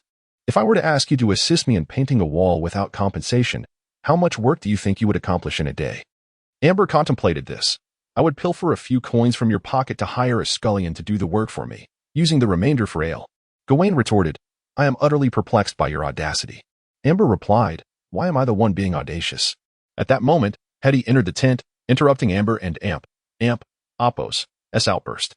The lady and Oppos' face still bore an expression of disbelief. Our ancestors, it is simply astonishing. They have never worked so diligently, especially those serfs, who can complete their tasks without the need for overseers, for they had previously labored solely for their lords, and now their efforts were directly linked to their sustenance. Gavin remarked, unsurprisingly, this is merely the first step. You can already see that what we stand to gain far exceeds the food and wages we must expend in return. I had once contemplated motivating them to work through incentives, but I never achieved such a level. Hetty shook her head. I shudder to think what the future of the estate would resemble if these systems were to persist. Gavin chuckled, it will undoubtedly progress in a positive direction. You simply need to trust me. Moreover, what I have accomplished today is just the beginning. Come and take a look at this. He had been scribbling on several sheets of paper since earlier. Amber had glanced at them briefly before losing interest, but upon hearing Gavin's request, Hetty obediently approached. What is this? The paper was filled with sentences she found incomprehensible, resembling a haphazard collection of peculiar terms such as work groups, competition, contracting, assessment methods, and efficiency statistics. On another few sheets, phrases like midterm plans, general education, magical aptitude surveys, and talent recruitment were inscribed, rendering it even more perplexing. She is assisting in burning the weeds and shrubs on the southern riverbank, Hetty explained, which is also one of her methods of practicing magic. Gavin smirked slightly. Let her join as well. Practicing the fireball spell can take place at any time. Soon, Rebecca was summoned inside. The young lady, a viscountess, appeared grimy and reeked of smoke, looking less like a practitioner of magic and more like someone who had just emerged from the kitchen, explaining why she had only mastered the fireball spell thus far. I will outline the work schedule for the camp. Gavin unfurled his plan and began to elaborate. First, regarding work groups, I require all laborers to be divided into groups of 5 to 10. Tasks and shifts will be assigned on a group basis. Prior to commencing work, all groups must report to the overseer, and upon completion, they must also check out. The overseer is responsible for tallying each group's performance. Furthermore, each group will have a leader tasked with delegating responsibilities within the group. The group leaders will be chosen by the members themselves, and I will inform them that leadership is not permanent. Should a leader hinder efficiency or engage in deceitful behavior towards the overseer or the lord, they will be promptly replaced. Work performance will be assessed collectively by group, with rewards and penalties applied to the entire group. I will elaborate on the system of rewards and competition shortly. Regarding the scoring system I previously mentioned, considering that most individuals are illiterate and numerically challenged, I would like you, Hetty, to record the completion status of each group. We shall deliberate on the specifics of contribution counts at a more leisurely pace. Furthermore, we must discuss the methodology for recording the issuance and return of tools by each group. Hywin spoke fervently, inundating the room with an array of thoughts. Even Hetty seemed momentarily dazed.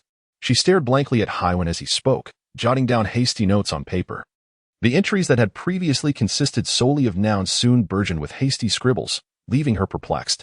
Was it not counterproductive for the ancestors to complicate such straightforward tasks, potentially diminishing efficiency? These systems may appear intricate at first glance, yet at their terminus, in the hands of the common folk and serfs, all that is required is for them to work swiftly and proficiently to reap the rewards. Once they savor the fruits of their labor, compliance will follow naturally. And when they do, one shall witness an efficiency far surpassing that of today's tent pitching. Admittedly, the initial implementation may prove challenging, hence the necessity for continuous advocacy and explanation. Additionally, it is imperative to enforce and promote these regulations rigorously, with no need for justification, simply informing them that these are the new laws of Cecil. At this moment, Hyan found himself unexpectedly grateful for this backward era. The populace, whether free citizens or enslaved, accepted the obedience to commands as a given. The Lord and Oppos' word was law, and the so-called lowborn had no recourse for rebellion. In such circumstances, many of his ideas could be enacted without extensive elaboration. However, this was not the situation Hywin desired. His aim was to dismantle this environment, transforming every lowborn in Cecil into a living, breathing individual. He required people, an abundance of them, because the tasks he intended to undertake were insurmountable by his solitary efforts. Thus, he instructed Hetty to not only enforce these systems, but also to continually communicate their significance to the populace. It mattered not that the commoners were unable to comprehend at present. They would, in time, come to understand. Hetty was no fool. She possessed ample wisdom and had already outstripped much of the contemporary nobility and insight. After Hyman and Apos' explanations and her own contemplation, she began to grasp the underlying significance of these actions and nodded in agreement. "And what of me?" Rebecca interjected eagerly, noticing that her Aunt Hetty had received a task. "What shall I do?" The young lady, who had recently held the title of Viscountess of Cecil, had wholly embraced the role of Hywin's assistant. "Tomorrow, take a group to survey the soil, ascertain the difficulty of reclamation, and determine the initial area suitable for cultivation. Do not venture too far." Howard instructed as he rapidly sketched a rough map on a sheet of blank paper. The map, centered around the riverbank, encompassed a substantial area, with distances noted haphazardly. Despite its rudimentary outline, it left Rebecca momentarily speechless. Follow this delineated area. Disregard the regions beyond for now. Rebecca took the map with a sense of bewilderment. Oh. Amber gazed at Gawain as if he were a creature from another realm. Were those who undertook the second expansion back in your day truly monsters? Gawain pondered for a moment, concluding that the ancient figures from 7 centuries past were unlikely to rise from their graves to confront him. Thus, he spoke with a casual bravado. Indeed, it was typical for our generation to sketch out half the kingdom and Apos' topography with our eyes closed. Amber remained silent, her expression one of disbelief. Chapter 46. The state of the magician. Those toiling in the camp soon recognized that the ancestor who had emerged from 7 centuries past was indeed an eccentric figure. The sudden transition of Lord Cecil from Miss Rebecca to Lord Gawain elicited no thoughts from the common folk and serfs, for the lower strata of society in this era. As long as they could secure a daily meal that filled them to a satisfactory degree, they would express gratitude for their lord's generosity and wisdom, indifferent to the specifics of his identity. For them, the sole topic of discussion regarding the change to Lord Gawain revolved around the peculiar regulations he had instituted upon his arrival. Nevertheless, the commoners and serfs bore no complaints. After all, a lord eager to showcase his benevolence was far preferable to one who sought to assert his authority through the lash. Moreover, there was always the prospect of some benefits trickling down, was there not? Some individuals engaged in hushed discussions, speculating on which of these new rules might eventually become a source of taxation. Despite the fact that no one in the impoverished Cecil domain could afford to pay taxes at present, others pondered whether Lord Gawain's elaborate interpretations of simple labor obligations stemmed from the ancient eccentricities of the nobility. Regardless, they could grasp certain aspects that directly impacted their livelihoods. The group that ranked first in the daily work assessment would receive meat, while the second and third placed groups would be granted bread to soak in meat broth until satiated. Those whose performance was merely adequate would be relegated to insipid vegetable soup and black bread, though these too could fill their bellies. For those who had missed out on meat during the first day's tent-erecting competition, the sight of others enjoying stewed meat while they sipped their soup was a disheartening experience they wished to avoid repeating. Whether the seemingly fantastical promotion and wage systems were genuine or not, at least the promise of meat had proven to be true. Thus, on the following day in the camp, Hetty witnessed a scene of labor she had never before encountered. Both commoners and serfs appeared to be working with fervor, completing their tasks swiftly without the need for overseers. The work was organized into groups rather than solitary endeavors, fostering an unconscious cooperation that further enhanced their efficiency. Those chosen as group leaders quickly realized that their only path to enjoying meat was to elevate the entire group's productivity, ensuring that every member could partake. Conversely, those few who relied on brute force or cunning to ascend to leadership would likely find themselves replaced before long. Instead of being driven by the whip to labor, they were motivated by competition and reward, an astonishing transformation. Soon, however, 2 serfs noticed that the raft began to glide steadily toward the nearby shallows. They beheld a translucent, colossal hand emerging from one side of the raft, the air sculpting this hand as it gently, yet powerfully, nudged the vessel toward the shore. One serf instinctively gasped, but the other swiftly struck him on the head with a pole, gesturing toward Lady Hetty standing on the riverbank. They hurriedly assisted their mistress in pushing the raft towards the shore, allowing it to gently graze against the sand and come to a steady halt. Subsequently, the individuals who had been waiting by the bank surged forward, untied the ropes, and began hauling the timber, preparing to transform it into the cabins that would soon be constructed at the camp.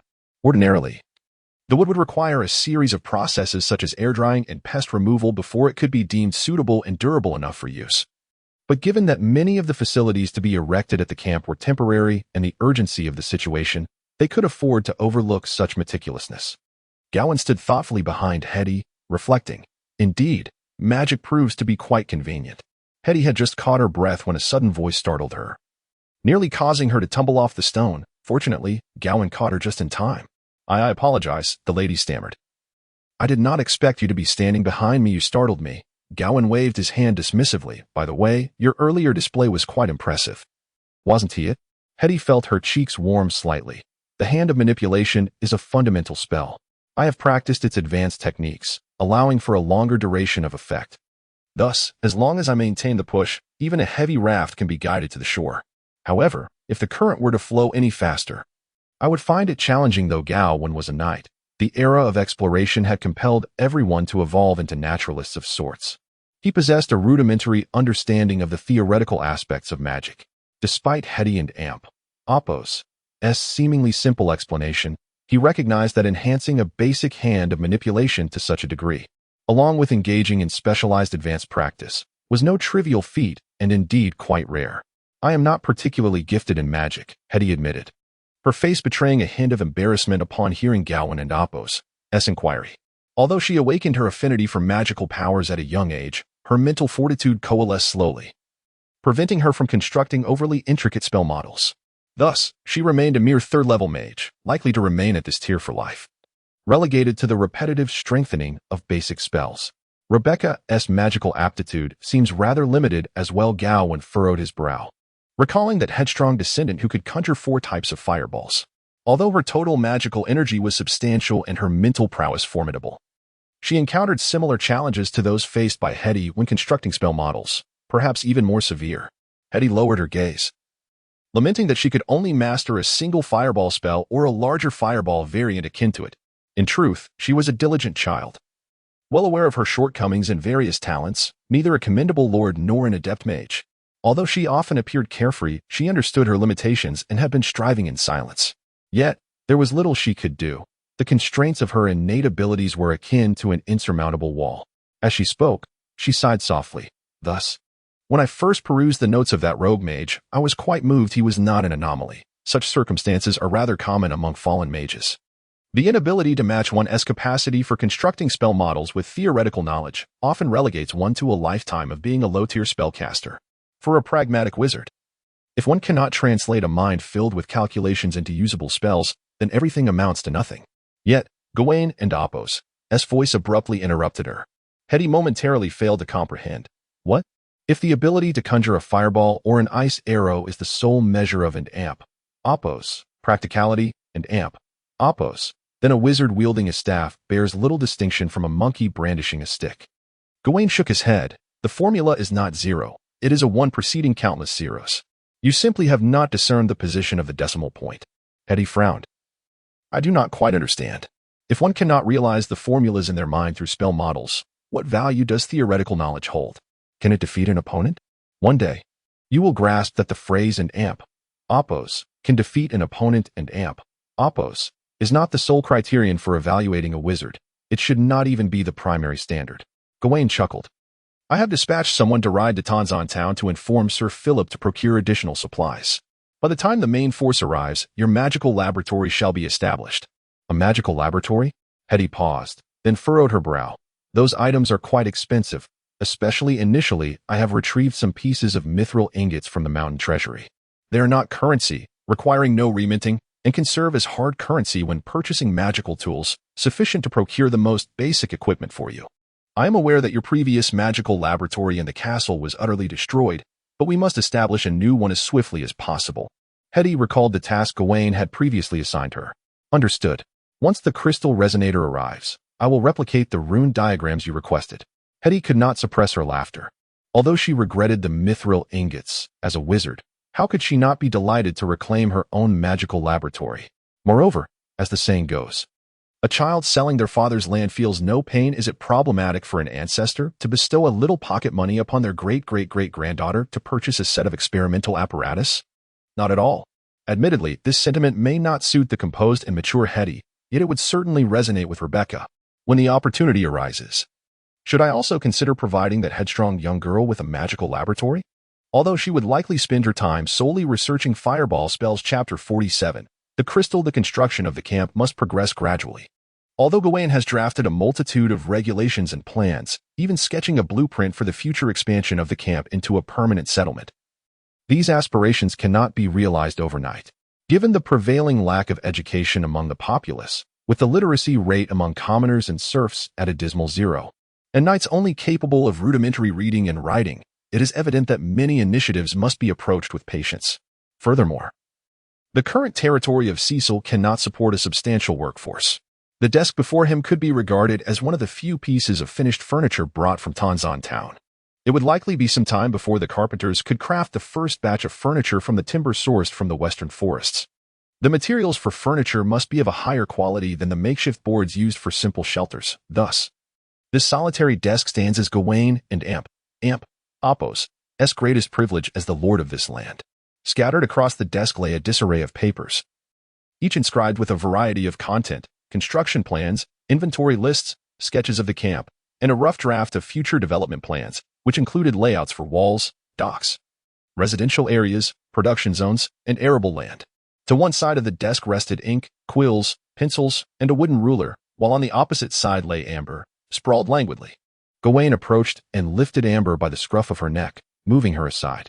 The half-elf girl remained blissfully unaware until she was half-lifted, at which point she gasped in surprise, only to transform into a shadow and reappear a short distance away. "You startled me," Amber exclaimed, now fully awake, her eyes blazing with indignation. "I thought there was an earthquake." Gawain regarded her with a mixture of amusement and exasperation. "Is this really how you guard the tent? By dozing off on my belongings?" Amber retorted with a haughty expression. "I was completely engulfed in your scribbles." Gawain glanced down at the desk and then back at Amber, incredulous. "You even drooled on it. Who can control that when asleep?" Amber mumbled, her curiosity piqued as she watched Gawain settle down at the desk. She edged closer, inquiring, "What are you up to? Are you going to start drawing those incomprehensible symbols again?" "These are not mere symbols. They are plans, regulations, and blueprints." Gawain sighed in frustration at the ill-educated half-elf. "These documents are fundamental to the camp and Apos' development, which is precisely why I entrusted you with their oversight." Amber picked up a sheet adorned with symbols and numbers, scrutinizing it for some time before pouting. "What a jumbled mess. I can't make heads or tails of it." Gawain looked at her with resignation. "You're holding it the wrong way." Amber feigned innocence. "I've never seen such blueprints or anything like them before. They are far more perplexing than magical formulas. How am I supposed to know which side is which?" "That is precisely why you need to learn. Knowledge is a vital asset." Gawain sighed, feeling no surprise at Amber's inability to comprehend these matters. A mere thief, raised without formal education and having learned a set of petty skills solely through the hands-on guidance of her adoptive father and mentor, coupled with an inexplicable affinity for shadows, she was sufficiently equipped to wander and adventure in this world. For her, the pursuit of knowledge was neither a feasible nor a necessary endeavor. Consequently, Amber and Apos' literacy was limited to basic reading and writing. The blueprints he had drawn not only contained a plethora of bizarre terminology, but also various data and shorthand annotations, which would likely leave Hetty utterly bewildered if presented to her. Recalling Hetty, Gawain gazed into Amber and Apos' eyes. "I encouraged you to seek out Rebecca or Hetty during your leisure to learn more, yet it seems you have completely disregarded my advice. How dull that would be. Besides, I have no fondness for mingling with the nobility," Amber retorted, rolling her eyes. "And moreover, your stunning ancestor and Apos' great-great-granddaughter is far too busy to pay me any mind. Rebecca might have a bit more free time, yet she always tries to hurl fireballs at me." Gawain regarded her with an amused expression. "You claim to dislike associating with nobles, yet you appear quite at ease in your dealings with me."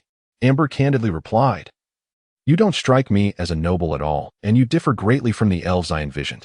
As Gawain spoke, he began to organize the papers before him, setting them aside while retrieving several crystals, which he carefully laid out on the table. Upon confirming that these crystals possessed no magical properties and that he had no intention of selling them, they diminished in Amber and Apos' eyes from crystals to mere stones. Gawain looked at the half-elf with mild exasperation. "If you could remain quiet for a moment, I would be immensely grateful." Amber responded with a dismissive sound. "How utterly uninteresting. You focus on your stones. With that, she swayed slightly and seemed to dissolve into the air, yet through a faint sense of her presence. Gawain was certain she remained in place, continuing to observe him with curiosity. Fine, as long as she ceases her incessant chatter, she may do as she pleases. Gawain redirected his attention to the crystals before him. He had examined these crystals multiple times on the road, and during his stay in Tanzan town. He had even asked Hetty to attempt probing their insides through magical resonance, but to no avail. Hetty had candidly stated that these crystals bore no relation to magical artifacts. When magic was applied to them, they produced not a ripple, as if confronted by mere stones. Yet, these crystals had been cherished by Gawain Cecil 700 years ago, carefully stored within a mithril safe, and he had even acquired a service for their permanent preservation in the mithril vault. Could they merely be inconspicuous stones?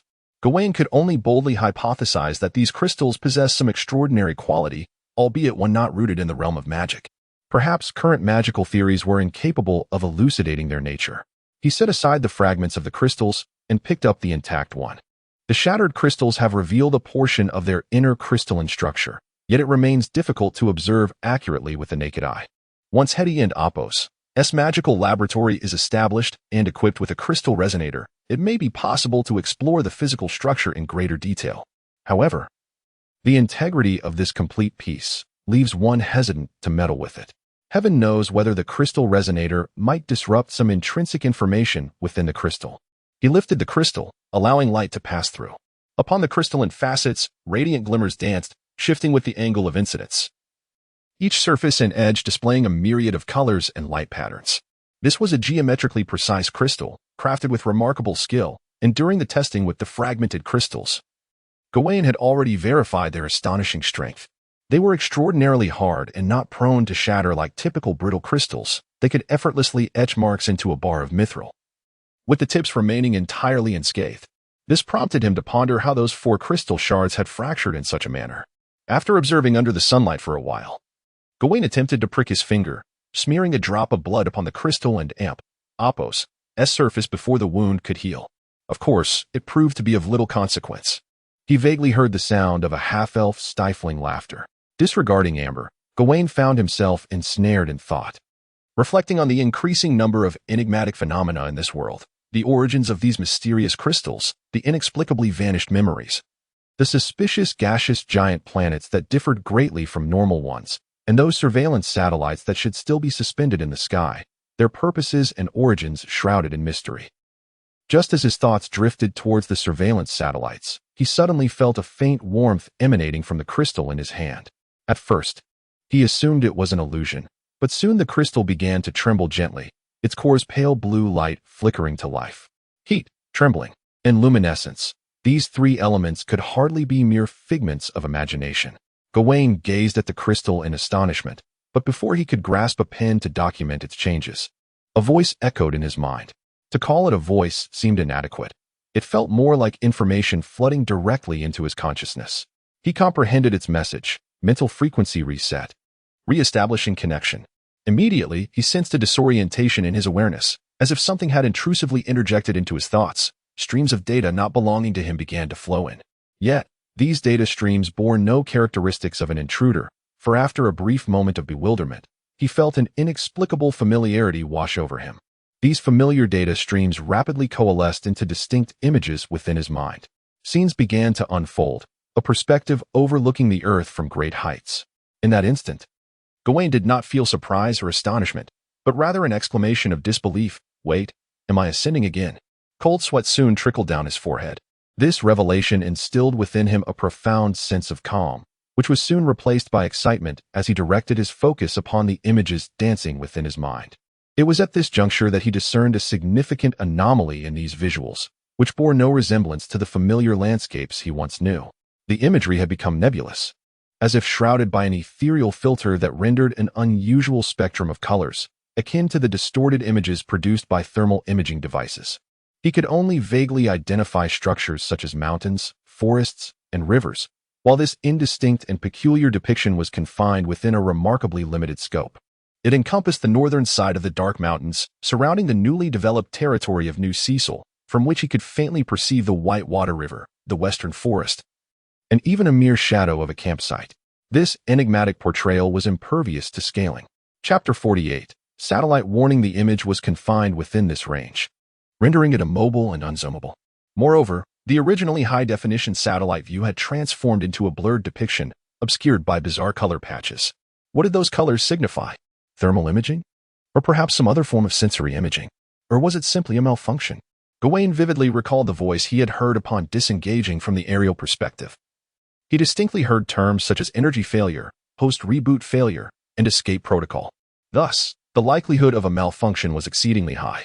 Coupled with the current inability to adjust the viewing distance, his apprehension regarding this matter deepened. In this line of thought, Gawain found himself compelled to worry about another issue. If the connection between his consciousness and the satellite above was more profound than he could fathom, perhaps even resembling a symbiotic bond of life and death, then should that contraption in the sky truly meet its demise, it could prove fatal for him. He recognized that this possibility was slim. After all, he had already undergone rebirth based on the corporeal form of Gawain Cecil, and he had clearly heard the escape protocol mentioned. Thus, his consciousness should have become independent. However, when it comes to matters of life and death, no potential risk could be overlooked.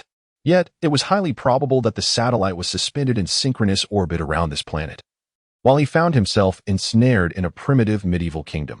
Not only was he unable to repair that satellite, but he could not even see it. Just as Gawain attempted to discern the patterns of the image changes, a new development occurred. He suddenly observed a floating window-like box materializing above the image, within which a line of flickering text emerged, seemingly affected by interference. The characters were entirely unfamiliar to him. They were neither Chinese nor any script from the kingdoms or races of the Loren continent. However, as he stared in astonishment at the text, its meaning was transcribed directly into his mind. New data, giant planet activity level increased. Alert status raised to 4. The image began to tremble, and layers of interference patterns appeared over the color patches. Gawain was jolted awake, his focus rapidly shifting back to the external reality. This first transition of vision caused the scene before him to sway momentarily before stabilizing, ignoring the residual dizziness in his mind. He abruptly rose from his desk and hastened toward the entrance of the tent. Amber, who had been stealthily observing from the shadows, was startled and suddenly emerged from her concealed form. Wow. The colossal sun moved slowly and majestically across the horizon, its rays casting a halo akin to a thin mist around it. Everything appeared normal at first, but soon, delicate strands of red began to emerge on the sun and Appo's surface, reminiscent of blood vessels in an eye. The imagery within Gawain and Appo's mind persisted, as he beheld a view reminiscent of thermal imaging, where vibrant hues surged and deepened, only to gradually settle into a new state of equilibrium. Occasionally, certain numerical-like figures flickered at the periphery of this tableau, eluding comprehension. A moment of clarity dawned upon him. These colors were likely not malfunctions, but rather a distinct mode of surveillance, potentially far more advantageous than a mere aerial view. Not far off, Hetty, engaged in reinforcing the foundation with mud-to-stone techniques, also perceived these alterations. She glanced at the sun and then directed her gaze towards the central tent of the camp, where she indeed found Gawain, his expression solemn as he regarded the sun. Swiftly, she approached him. "Ancestor, it appears to be another instance of the crimson spots." Gawain gestured for her to remain silent, his eyes fixed on the sun, yet his focus anchored in the visual realm of consciousness. The crimson patterns on the sun's surface rapidly dissipated, and the fluctuating colors in the monitoring image gradually calmed, returning to their original state. However, despite the monitoring image lifting its alert, Gawain's own sense of caution remained unyielding. An influx of new discoveries transformed into fresh clues, which, when amassed, birthed new inquiries. He found himself engulfed in a multitude of conjectures and deductions, some audaciously bordering on madness, yet he resolutely suppressed these thoughts, striving first to regain his composure before seeking the most plausible explanation that could approach the truth. "Ancestor, are you all right?" Hetty inquired, her concern evident as she observed Gawain's pallor.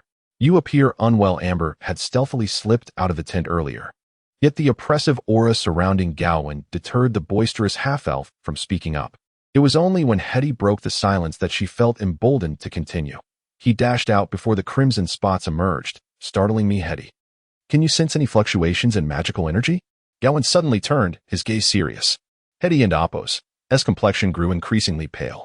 "No, it has yet reached the point of monstrous emergence," Gawain replied, shaking his head to reassure her.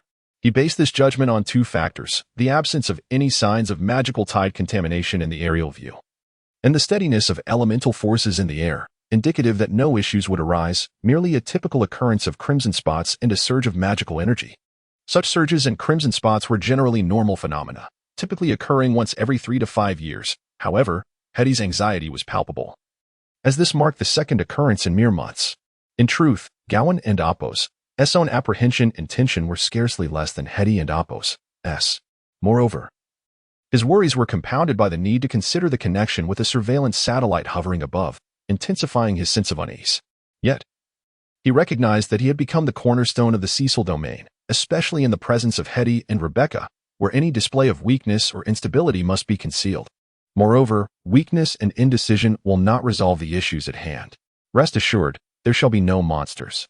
Even if the tide of magic were to indeed arrive. I possess experience, Gawain reassured his descendants, urging everyone to diligently fulfill their duties. Only by establishing a robust and stable homeland can we acquire the means to confront the forces of nature. Observing Hetty, who employed magical powers to assist in the construction, Gawain nodded slightly. Perhaps Hetty and Rebecca could not transcend the ideologies and perceptions dictated by their era and social class. Yet they shared a fundamental belief that distinguished them from other nobles of their time. They did not perceive themselves as separate from their subjects due to their status. Otherwise, it would be inconceivable for a noblewoman like Hetty to venture to the construction site and employ magic in aid of the building process.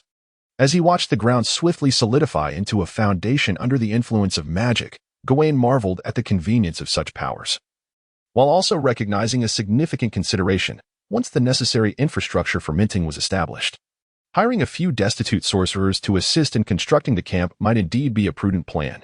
However, prior to that, there remained more pressing matters that warranted thorough contemplation. What is the relationship between the sun in the sky and the magical tide on the ground? What might be the potential role and current status of surveillance satellites? Why did Gawain Cecil leave behind a crystal capable of re-establishing communication with the satellites 7 centuries ago? Chapter 49. Questions and answers. Despite having safely stored away the crystal, Gawain could still visualize an aerial view that resembled an image of some energy manifestation within his mind. However, he swiftly discovered a means to extinguish the vision. By consciously diverting his focus from the aerial perspective to other matters, the image would dissipate on its own. The method to summon the vision back was equally straightforward, simply by willfully invoking it. Throughout this process, there was no further need to rely on the crystal and Apo's power. A connection based on mental and intentional control seemed to have been established, with the crystal serving merely as a key or a catalyst in this phenomenon. Seated at his desk, Gawain gazed at the questions he had inscribed on paper, organizing his thoughts in an endeavor to answer them. Drawing upon the memories of Gawain Cecil, along with the recent events, he could ascertain a direct correlation between the fluctuations of the sun above and the magical tides below. Whenever sunspots emerged on the solar surface, the magical energy on the ground surged forth, and the elements became increasingly animated.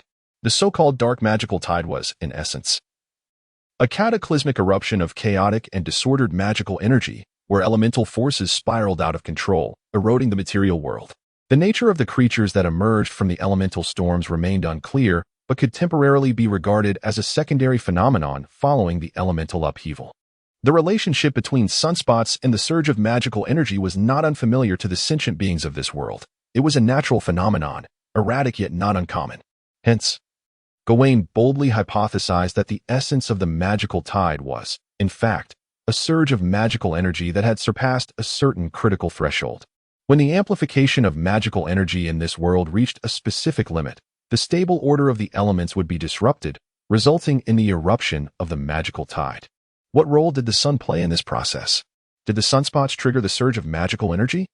Or were the two phenomena not causally linked but rather manifestations of a singular event? Pondering this, Gawain added a minor question to his paper. What is the essence of the sun? It seemed certain that it was a gas giant, as indicated by the monitoring data. Yet it clearly differed significantly in nature from the gas giants known to him. In Gawain's understanding, the gas giants of his homeland were not celestial bodies that emitted light and heat. Although they were typically filled with vast amounts of nuclear fuel and released a certain intensity of energy radiation, they remained dormant, akin to an unlit furnace, as they had not reached the critical point for fusion. In stark contrast, the sun of this world evidently provided both light and warmth to the land. Was it ignited? Or did its peculiar properties stem from differing laws governing the two worlds? After contemplation, Gawain leaned toward the latter explanation. For the sunspots and magical surges continually reminded him that the physical rules of this world were strikingly different from those of his homeland. To confine his thoughts to rigid paradigms would likely lead to futile efforts in addressing these inquiries. Moreover, he excluded the first hypothesis for a significant reason. If that colossal sun in the sky were indeed a gaseous giant planet ignited and undergoing fusion, it would qualify as a star, releasing a luminosity and heat far exceeding what we currently observe. Given its apparent solar diameter and the bluish-white hue of its surface, the heat it radiates should be sufficient to incinerate the very planet beneath it. Now, regarding the second inquiry, what exactly is this monitoring satellite? It could potentially be a remnant of an ancient civilization or a watchtower left by extraterrestrial visitors hovering over this planet. The civilization responsible for its construction must have been extraordinarily advanced, fearlessly allowing their satellite to linger in space, even during magical surges, thus indicating a significant technological disparity. But where is the civilization that left behind this solitary observation outpost? Gawain pondered the fact that the satellite he had traversed through had sustained severe damage, and yet, no maintenance personnel had appeared. He boldly speculated that the civilization that left the satellite had either perished or departed, no longer concerning themselves with this locale. Of course, it is also possible that the affluent overlords had carelessly abandoned a few satellites, much like discarding a handful of napkins, but this likelihood seemed minimal, and Gawain hardly considered it. Regardless, with the satellite nearing its demise and no maintenance crew in sight, it appeared that the threat of an advanced civilization descending upon him was temporarily alleviated, a welcome piece of news. Yet, Gawain soon reflected that if that advanced civilization could assist in resolving the magical surges and chose not to intervene, it would be an exceedingly dire omen. As for the satellite and Opos, as function, it might serve the purpose of monitoring magical fluctuations. Gawain recalled a second type of aerial view he had observed previously. He referred to the clear satellite images he had seen over the millennia as the first type of aerial view, which displayed the entire landscape through various colored filters. Perhaps the differing shades represented the intensity of magical fluctuations, and the synchronous changes in color during the surges could corroborate this theory. Could it be that the satellite functions as an early warning system for magical tides? At the very least, early warning should be one of its capabilities. However, the current state of this observation outpost seems troubling. No matter how Gawain issued commands, he could not adjust the visuals, which were plagued by severe interference and tremors, alluding to the imminent failure of the system. Finally, there remains one last question. Why did the ancients, 700 years ago, leave behind this crystal? Gawain still struggled to comprehend the crystal and Opos, as full properties, but he had at least verified its ability to help him re-establish contact with a monitoring station in the sky. Was this crystal useful to others? If so, what purpose did Gawain Cecil intend for it in his time? Could it be that he, too, sought a satellite perspective like his own? Upon reflection, it seems entirely reasonable that the most formidable of the pioneering knights was able to lead a group of refugees through the chaos of monstrous tides, successfully executing an escape akin to extreme parkour and establishing a new kingdom, primarily due to the advantage of an omnipresent map. However, mere speculation is insufficient. Practical testing is imperative. Thus, it is essential to enlist a person of considerable reliability, ensuring that even if they succeed in the test at that moment, no uncontrollable consequences will ensue. In truth, Gawain's apprehensions were somewhat unwarranted. The prevailing worldview of most individuals in this realm lacks any concept of satellites achieving sentience or reincarnation. Should they inadvertently glimpse the grand map through a crystal, their sole thought would likely be that it is a divine artifact, possessing an innate ability akin to an advanced eagle's sight. Yet, Gawain's mindset had yet to fully synchronize with that of this world. As he pondered, he gradually lifted his gaze towards Miss Amber, who stood beside the table, seemingly lost in distant thoughts. The half-elf maiden felt a chill run down her spine, and when she turned to meet Gawain's unwavering gaze, she was instantly filled with trepidation. What are you planning? Have you finally revealed your noble nature and decided to turn against your own guard? This would not do. She was disobedient, unreliable, and far too cunning. Allowing her to conduct the test could lead to unforeseen chaos. Gawain's spirits lifted with enthusiasm. Summon her here at once. Rebecca hurriedly entered the tent. Having spent the better part of the day outside, yet she displayed no signs of fatigue. Rather, she appeared invigorated and full of vitality. Assuming Gawain sought a report, she promptly began, "Ancestor, you might scarcely believe how much fertile land lies nearby. I had thought the region near the Dark Mountains to be entirely barren and undevelopable. But upon following the map you provided, I discovered.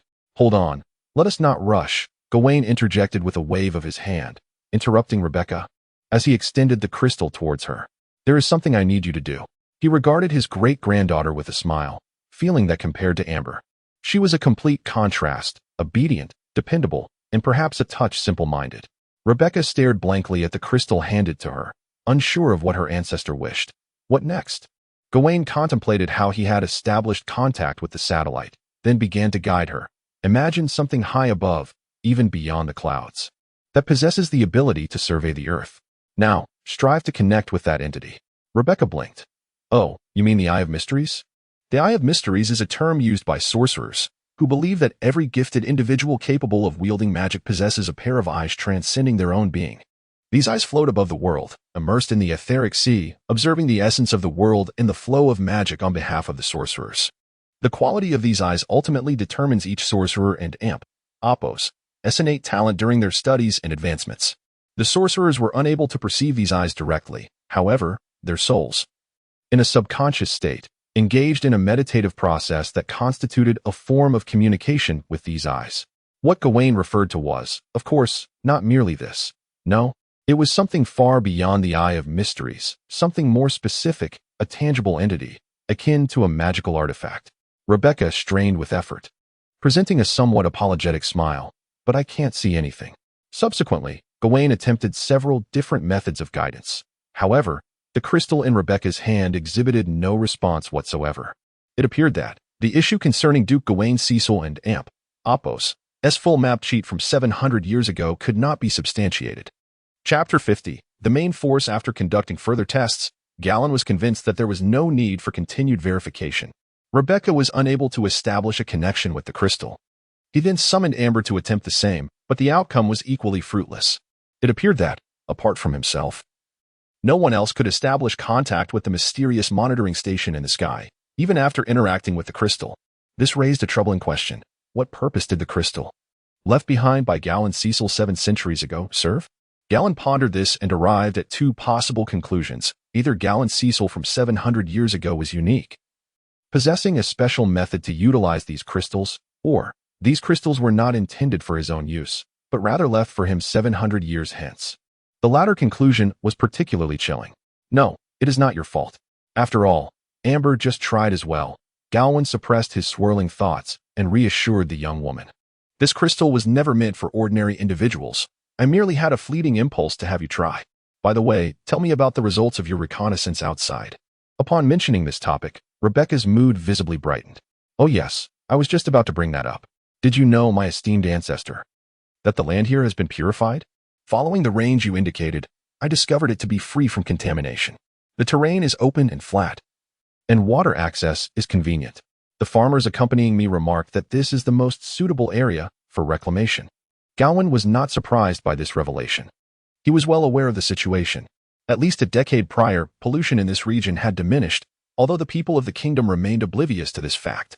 After all, the tainted winds still swept across the Dark Mountains annually. Even though the land and epos' contamination had subsided, the presence of toxic dust storms rendered it less than ideal for development. Gawain could ascertain one thing in the aerial view stored in his mind. This area had been free of pollution for the past 10 years. The nearest noble territory was the Leslie family and epos' Tanzan town. According to Ansu law, the lesser nobility of the southern border bore the responsibility of monitoring the Gundor pollution zone. Thus, Gawain speculated that the esteemed Andrew, the Viscount, must have some awareness of the waning influence of the magical tide. However, for a traditional nobleman reliant on mining and thriving in comfort, this temporarily stabilized land likely seemed unworthy of investment. Additionally, given that the wave of reclamation had cooled in recent years, it was probable that the Viscount had never even dispatched anyone to assess the situation here. Gawain nodded thoughtfully, turning to Rebecca. The currently ascertainable safe land is confined to the area I have delineated. The outer region should also have experienced some reduction in pollution, but that will require careful exploration after the main force arrives. For now, you should refrain from venturing out. The clear aerial view in his mind was from a decade ago. Over the past 10 years, the pollution zone should have continued to contract, but to what extent? Given that the satellite imagery had transformed into a magical rendering and could not be adjusted, Gawain was temporarily unable to ascertain that information. Thus, this arrangement was necessary. This matter pertained to the survival of all, and there could be no room for sentimentality. With the implementation of the new system, the construction of the outpost camp has progressed at an astonishing pace, preparing for the arrival of the larger forces. Under Gawain and Apos, as meticulous planning, the fences surrounding the camp have expanded several hundred meters to the south and east, leaving ample open space for the subsequent arrival of 700 individuals to erect their tents. Additionally, areas have been designated for carpenters, masons, and blacksmiths, as well as new storage space for materials. He also ordered the construction of a temporary wooden dock facing the riverbank, along with a sawmill nearby to process timber flowing downstream from the logging site in the western forest.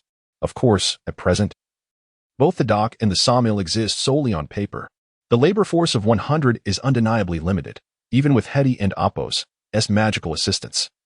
The development of the camp appears to be a formidable challenge. At this moment, Gawain sincerely wished that Rebecca could cast a spell other than Fireball.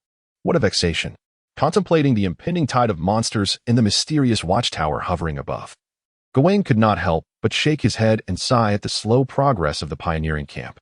Nearby, Amber, who had been lounging with her hand shielding her eyes, noticed Gawain and Apos' demeanor and turned to him with a furrowed brow. Why the sigh? Can and Apos, I take a break here? She added, stop imagining the worst about me. Gawain, exasperated, glanced at her. When have I ever truly exploited you? It's just amusing to banter with you. Amber retorted with a look of indignation. I've never seen a noble who could bicker without getting angry. It feels so refreshing. Gawain turned his head away, choosing not to engage. However, Amber was not inclined to relent. Hey, you still haven't said why you're sighing.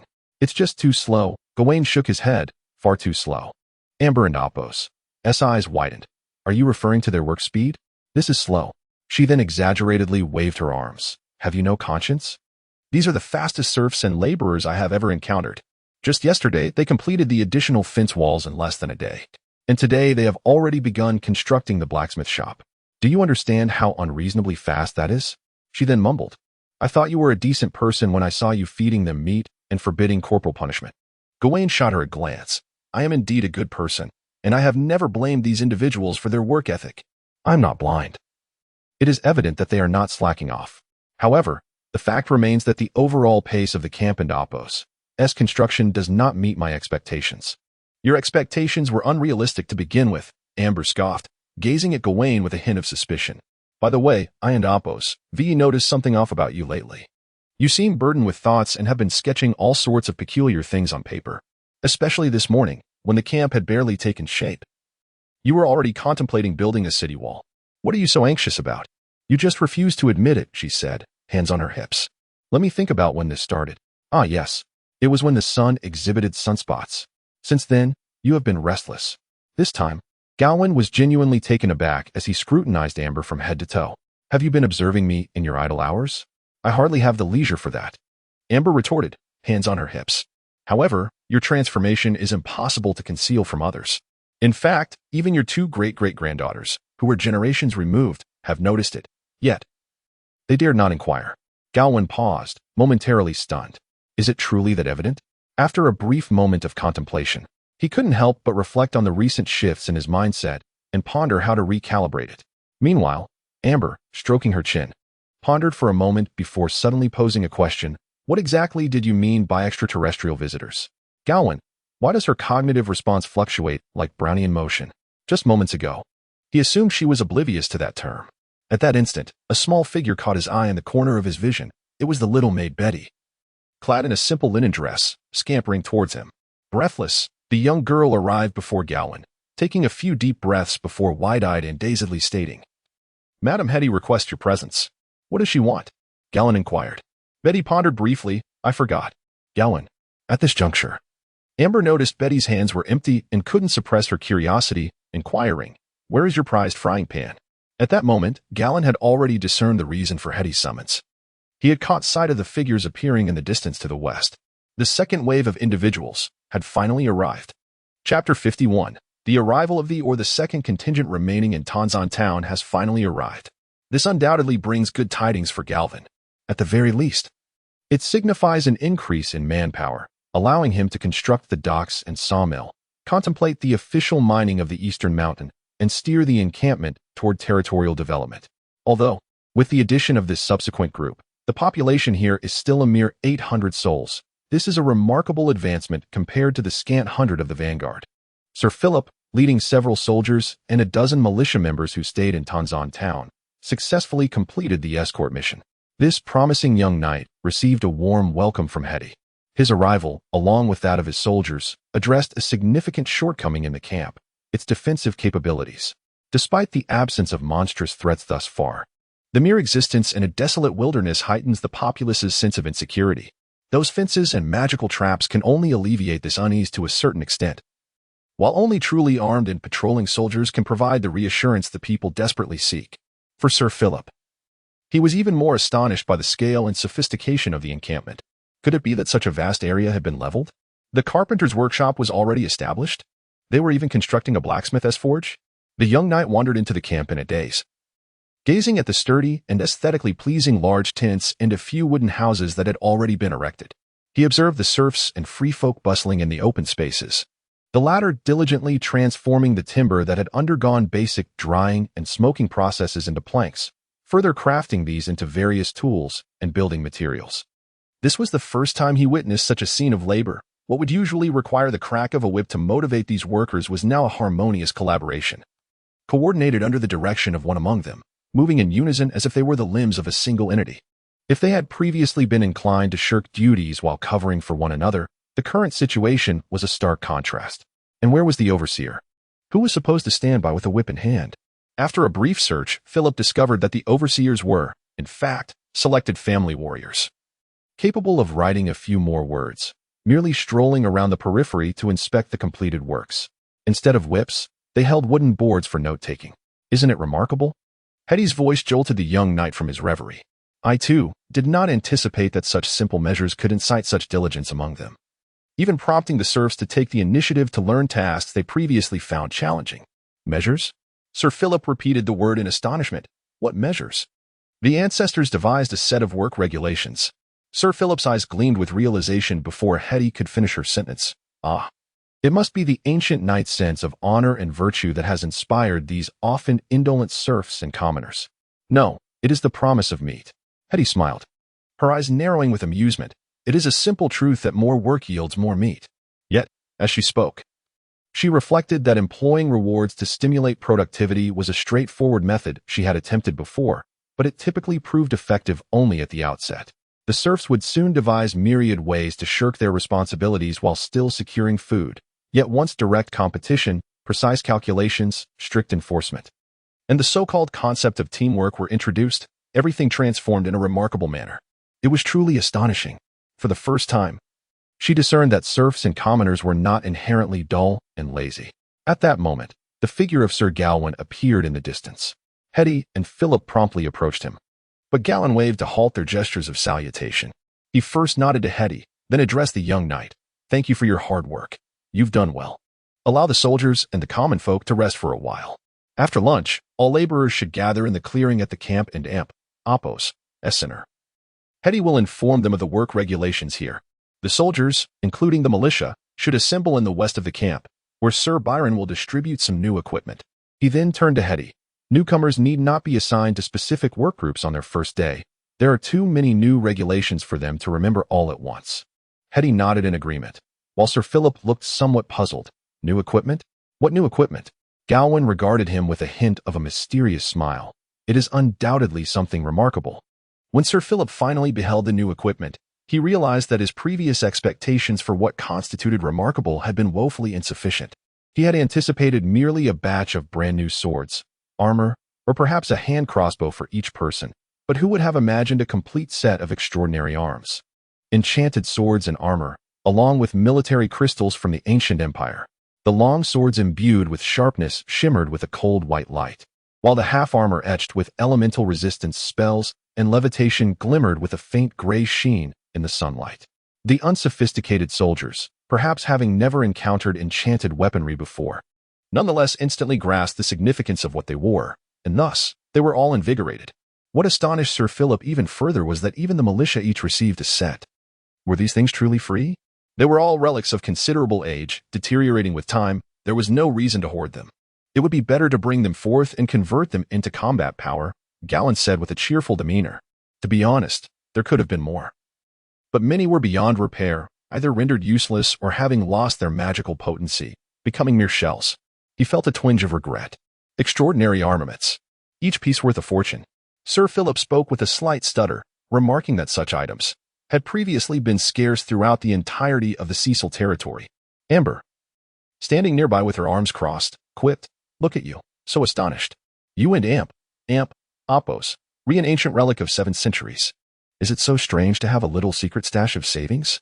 Every grandfather tucks away a few silver coins beneath the floorboards." Ouch, ouch, ouch. Gawain tugged at Amber and Opos' ear, pulling her aside, while she flailed her arms and shouted, "Let go, let go." Haven and Opos, do you heard that elves have particularly sensitive ears? Release me. At that moment, did this elf, in her shame, recall the remnants of her bloodline? Meanwhile, Sir Philip, observing the scuffle, stood tall with a serious and proud demeanor, proclaiming, "My family has revered the god of warriors and knights, Kale, for generations. We never store our treasures beneath us." Gawain cast a surprised glance at the young man. Realizing why he adhered so strictly to the knightly code, appearing overly rigid compared to his peers, it turned out he was merely a devout follower, far superior to some self-proclaimed worshippers of the goddess of the night, who couldn't even remember their prayers without improvisation. With these items, even if they encountered the aberrations and Opos of yore again, it would be significantly easier. Sir Philip continued to marvel at the new equipment, then suddenly stated, "By the way, we could present the blueprints to the craftsmen in Tanson Town, even if it cost a bit more. There was no way to reproduce them." Gawain had anticipated Sir Philip would say as much. In truth, any rational soldier, upon witnessing such equipment, would likely think first of mass-producing these ancient treasures. The late Sir Byron had been no exception. Unfortunately, they were destined to receive disappointing answers. These artifacts were, on one hand, based on the magical technology of the ancient Gondor Empire, and on the other, their recharging required refined magical energy from the deep blue well. The magic produced by modern magic focal points or wells was far too chaotic and of insufficient quality to power these contraptions. Sir Philip opened his mouth, quickly realizing the implications, that is to say, these items. The young knight appeared troubled. "What shall we do then?" "Before that, we can create our own quality equipment," Gawain replied, smiling as he patted the young man's shoulder, confidence radiating from his expression. Regardless of any inner uncertainty, he wore a smile as though he had grasped the future, and indeed, Gawain felt a flicker of genuine confidence within. As long as the magical tide did not erupt on the spot, there remained room for maneuver. At that moment, from the corner of his eye, he caught sight of a small figure sprinting towards them. The little maid Betty came bounding over, and upon reaching Gawain, she looked up and announced, "Sir, Miss Rebecca is looking for you." Gawain paused. What does she want this time? Betty pondered for a moment before exclaiming, "I forgot." Gawain sighed. How is it that this girl can forget everything except cooking? Gawain shook his head, contemplating that it was already commendable for the young girl to remember to call for someone. He decided not to impose further expectations. After ascertaining the whereabouts of Rebecca, he set off towards the destination with Amber. At the very least, Betty had not forgotten where Rebecca was waiting. Upon arrival, he finally understood the purpose of Rebecca's summons. The first batch of test samples had been transported from the iron mine located to the east of the camp.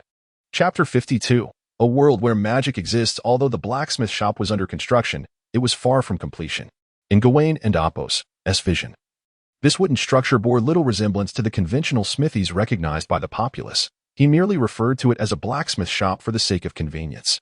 His intention was to name this establishment the Cecil Steelworks. As the only blacksmith in the territory, the elder Mel was perplexed by the Duke and Opos' orders regarding the construction of this smithy. To him, the building occupied an unnecessarily vast area.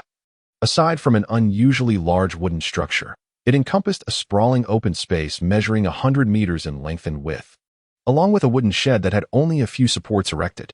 To label such an expansive facility as a blacksmith shop seemed utterly absurd. However, he dared not voice his thoughts that the illustrious founding duke was an uninformed layman issuing misguided commands, despite his internal reservations. After all, he was merely a commoner, while the other party stood as a noble of such stature that he could rival the king himself. due to the astonishing expanse of the blacksmith shop. It was situated at the eastern edge of the camp, its large yard extending into the surrounding wilderness, creating a comical impression as if a neat wooden fence were protruding into an untamed land. The individuals brought from Tanzan town appeared woefully inadequate within this colossal smithy. They occupied merely a corner of the wooden structure, and the sole iron smelting furnace was placed outside in the open space, sheltered by a makeshift wooden shed to protect it from the elements. For Gawain, the expansive allocation for the blacksmith shop, adjacent to the territory and epos borders, was a strategic consideration for future production capacity and ease of expansion. The traditional model of a single master with a few apprentices working in a small room equipped with a furnace, hammering iron, was not what he sought. However, he found himself unable to elucidate this rationale to the old blacksmith and his dim-witted apprentices. Beyond considerations of production capacity and future expansion, Gawain did not intend to replicate the experiences of predecessors from novels he had read by erecting a multitude of earthen furnaces within the yard. While he had indeed contemplated this, witnessing Hetty harnessing magical forces to aid the wooden raft and opos docking and fortifying the camp and opos foundation mere days prior quelled that notion. Instead, he opted for the territory and opos sole blacksmith hammer to construct a traditional furnace in the yard. Upon arriving at the blacksmith shop, Gawain found Rebecca awaiting him, along with the elderly blacksmith hammer, whose hair and beard were grizzled with age, and several apprentices. Additionally, a few local residents donned in short shirts stood in the yard, their feet positioned by a large basket containing the first shipment of ore. Gawain approached the traditional furnace directly. It was a rather unrefined furnace, standing approximately 1 meter tall, distinctly divided into two parts, a swollen hemispherical structure at the bottom and a rapidly tapering cylindrical form at the top. On the surface of the lower hemispherical section, there were two openings, one positioned below, evidently for the addition of fuel, and another near the cylindrical structure, presumably for pouring in ore. These components were nothing extraordinary, merely a conventional furnace, yet its uniqueness lay on the side. There, 3 runes were arranged in a meticulous line. Each rune was etched onto a piece of obsidian stone, and the 3 stones had evidently been meticulously polished and precisely positioned before being embedded into the furnace to ensure uniform spacing and parallel edges. The lowest stone bore a triangular symbol with a wavy line inside, representing the elemental fire in the arcane texts. The middle stone featured a square enclosing a diamond, symbolizing the elemental earth, while the upper stone displayed a swirling symbol associated with the elemental air, albeit not as an initial character. Beyond these 3 stones, one could discern subtle, glimmering dust particles within the materials forming the furnace. Gawain recognized them as quartz sand, the quartz sand of this world. This material possessed magical conductivity, albeit its effect was exceedingly weak. Nevertheless, due to its affordability, it was widely utilized, even by common folk. Gawain lifted his gaze to glance at the old blacksmith. "Did you craft this furnace?" Gawain nodded, refraining from further inquiries. Magic is an extraordinary force, a realm beyond the reach of the commoners, yet in this world suffused with magical essence. Even those who cannot wield spells find themselves in the shadows of magic in their daily lives. A fundamental understanding of magic does not necessitate the mastery of spellcasting. Everyone possesses an innate magical essence, and with specific materials, one can inscribe a simple symbol onto suitably shaped objects to invoke the ubiquitous, wondrous forces. This was not true spellcasting. Its effect seemed almost laughably feeble to genuine practitioners of the arcane. It resembled the act of picking up a stick as a makeshift cane or using a random stone to crack a walnut, entirely devoid of technical skill. Even illiterate commoners could remember how to draw a few symbols of slight potency. Yet, this minuscule power delineated this world from the homeland familiar to Gawain. It was akin to the 1 degree of temperature that distinguishes boiling water. With the aid of those 3 runes, this traditional furnace could smelt iron using only firewood as fuel, without the assistance of a blower or any optimized combustion chamber. Should the fire elemental rune be inscribed onto a piece of mithril, this furnace could even utilize straw as fuel. However, it is precisely due to the existence of these ancient runes that humanity has yet to consider enhancing the efficiency of furnaces through the improvement of fuel combustion. Instead, they have merely focused on refining the materials used for inscribing the runes and the format of the runes themselves. Thus, Gawain did not construct a new earthen furnace. Rather, he chose to first observe the primitive and outdated traditional furnace. The old blacksmith, Hammer, grew increasingly anxious as he gazed at the noble before him. Unsure of the implications behind the sudden inquiry regarding the furnace and whether he had erred in any way, he only knew that nobles were formidable and capricious, even though Lady Rebecca and her predecessor had been benevolent and generous. Yet, the figure before him was a legendary pioneer, a true warrior, and a duke at that. What might the disposition of such a grand noble be? As the old blacksmith wrestled with his unease, Gawain finally straightened up and posed his second question. In the case that the ore supply is sufficient, how much iron can you smelt from such a furnace each day? Hammer exhaled in relief, thinking that finally, a reasonable question had been asked.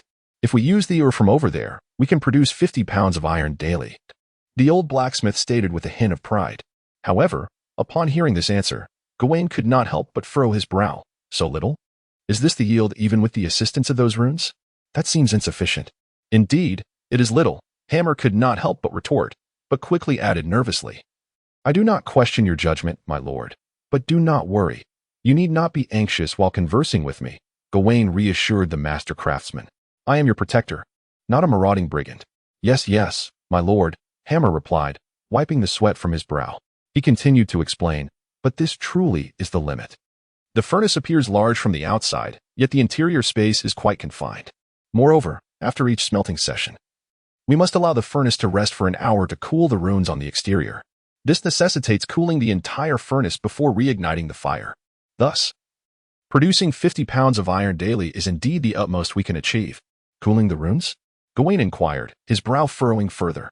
Yes, Hammer elucidated. This is merely a small trick we common folk inscribe on black stones. It pales in comparison to the true magical runes of the esteemed sorcerers. They are prone to damage, especially the fire runes, which can crack upon prolonged contact with the elemental fire. Even replacing them with sturdier materials proves futile.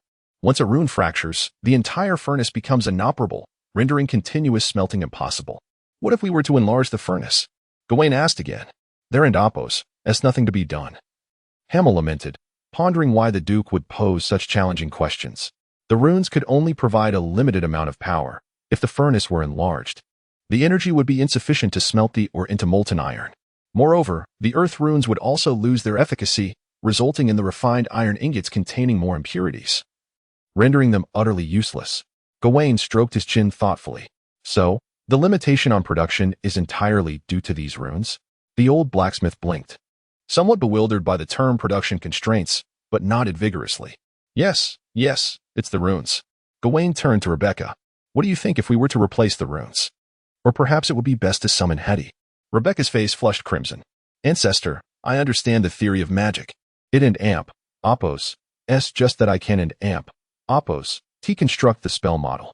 Your theoretical knowledge is adequate? Gawain raised an eyebrow. Then how do you propose we resolve this issue? Rebecca pondered deeply. Since you just mentioned that the runes are a shortcoming, why not replace them? With what? Gawain inquired. Rebecca continued to exercise her intellect. In truth, the functions of these runes are quite simple. They merely enhance temperature, control airflow, and manage impurities, and they are of rather weak effectiveness. If we were to substitute them with authentic magical arrays, the efficiency could increase exponentially, and these arrays would be capable of self-regulating energy, allowing for continuous operation without self-destruction. Gawain raised an eyebrow. To inscribe a magical array on every iron-smelting furnace? However, that was not feasible. Rebecca stuck out her tongue. While Aunt Hetty and I could assist in inscribing a few magical arrays, the blacksmiths and their apprentices wouldn't be able to utilize them. Chapter 53. The Magic Network. Rebecca elucidated the reasons for the impracticality of utilizing the magic array with remarkable clarity. Ordinary individuals lack the capacity to energize the magic circle, nor can they control its initiation or cessation. While running on two legs merely requires the act of lifting one's leg and moving forward, achieving a velocity of 70 miles per hour necessitates the acquisition of a vehicle, fuel, and a driving license. The same principle applies to the magic array. It demands an infusion of energy and the oversight of skilled professionals adept in magic control to manage even the simplest of arrays. Hetty and Rebecca could, without regard for status, rush to the blacksmith's workshop to inscribe basic combustion arrays on each furnace. However, they could not feasibly remain there all day, recharging the arrays with every batch of or while simultaneously regulating the flow of energy across all arrays. If the arrays were to be inscribed directly onto the furnaces, their dimensions would be inherently limited. Even Hetty's considerable abilities would likely confine her to etching only second-tier or lower auxiliary arrays. As Rebecca earnestly explained, striving to project an air of professionalism, such diminutive arrays could not be self-sustaining. A self-energizing array capable of drawing an ambient magical energy would require a space at least the size of a tent. Thus, the arrays on the furnaces necessitated an external source of energy. Moreover, even the simplest arrays, which merely require switching operations, are beyond the control of the average person. Through the memories of Gawain Cecil, he comprehended that the magic arrays in this world are categorized into intricate classifications and operational principles, excluding the daunting specialized knowledge. They can be broadly classified, by scale, into small, medium, large, and super large. The smallest arrays can be inscribed on armor or blades, while the two largest magic arrays in existence are situated in the City of 1,000 Towers in the northern Violet Kingdom and the Starry Sanctuary constructed by the elves in the southern continent, both of which are immense, using city layouts as their foundation. From the perspective of functional complexity, they can be divided into single-function and composite types. In terms of energization methods, they are classified as self-energizing or externally charged. Self-energizing arrays possess a complex absorption structure, enabling them to draw an ambient magical energy for self-sustenance. However, since ambient magical energy in nature is quite sparse, apart from concentrated magical focal points, the absorption structures of self-energizing arrays tend to be rather extensive, resulting in all self-energizing arrays occupying considerable ground area. Consequently, all small arrays must rely on external energization methods to replenish their energy. Furthermore, in this world, self-energizing magic arrays are seldom utilized due to their inefficiency. A self-energizing structure often occupies 80% of the array's area. Yet the energy it provides pales in comparison to that of any single tributary from a magical focal point. Thus, within such a vast drawing area, multiple functionally complex rune arrays could be inscribed. From an efficiency standpoint, sorcerers prefer to energize the arrays themselves rather than resort to the slow and cumbersome self-energizing structures. This is also the reason why all large magical facilities in this world are situated near magical focal points, for the convenience of energization. Gawain caressed his chin, gazing thoughtfully at the blacksmith and Apos' furnace before him. He then posed two inquiries. Must the charging component be inscribed upon the furnace?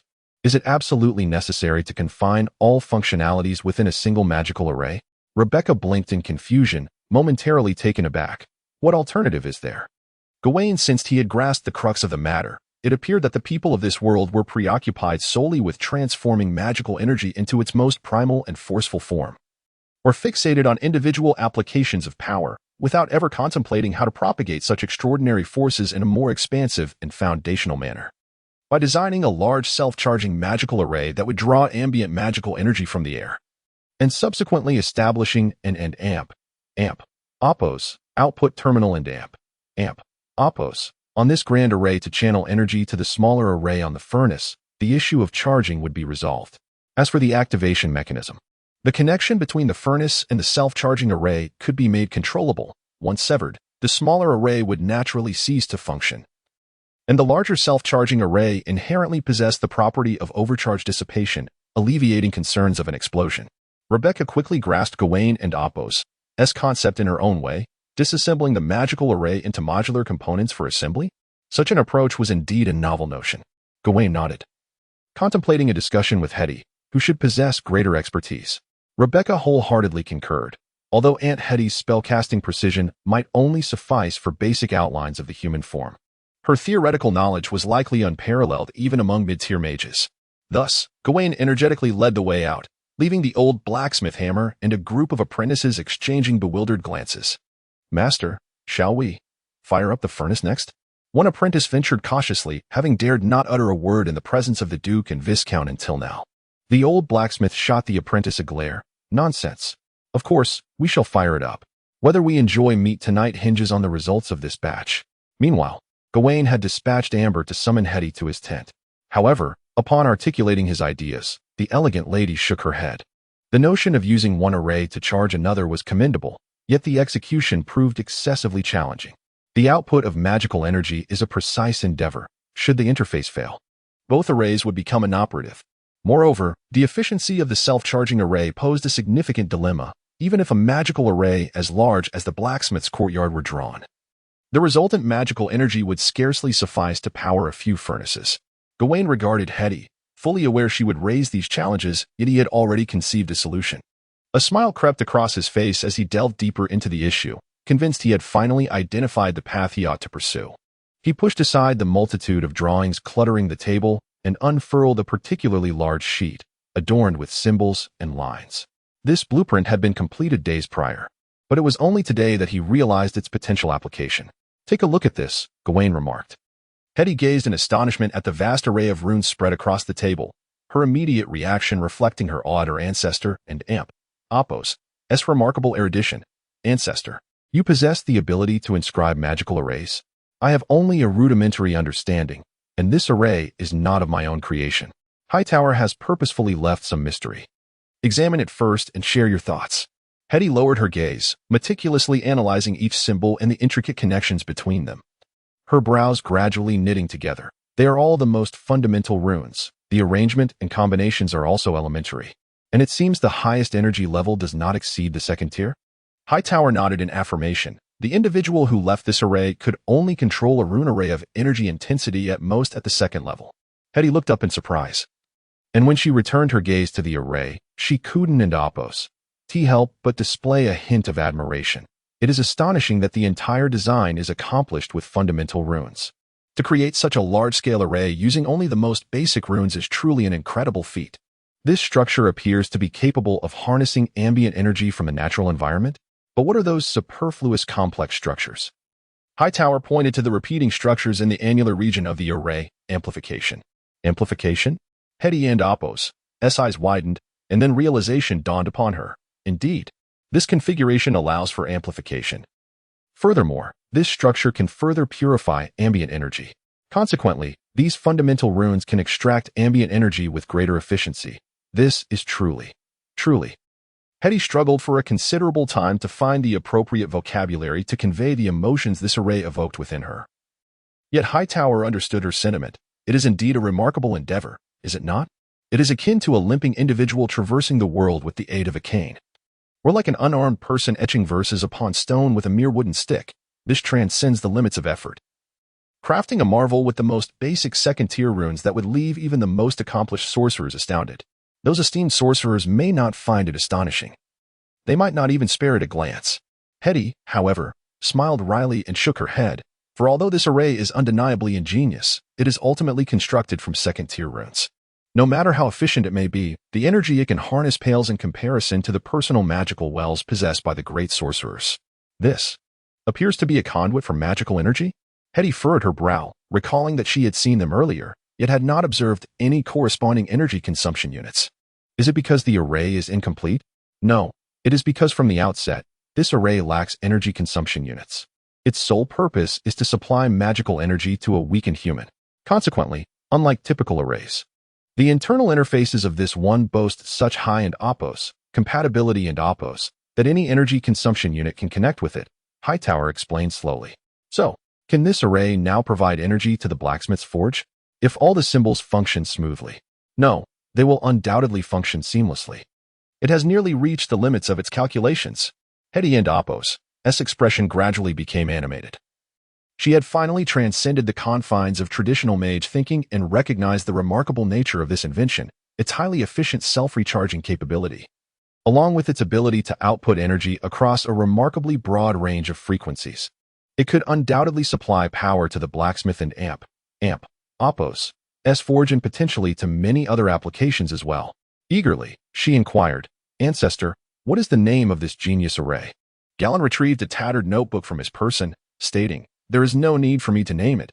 Its creator has already bestowed a name upon it." As he opened the notebook, one page revealed a brief note. "Annie, today I have finally completed the magic web. May it safeguard your health." Chapter 54. The Legacy of the Wild Mage. Upon gazing at the tattered notebook, Hetty finally discerned the source of it all. These remnants belonged to the Wild Mage?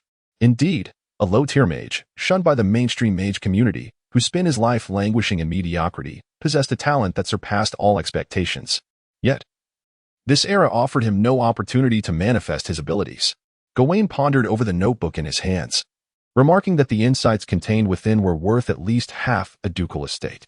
Hetty was left speechless, Ah. Gawain placed the notebook upon the table and looked up at Hetty.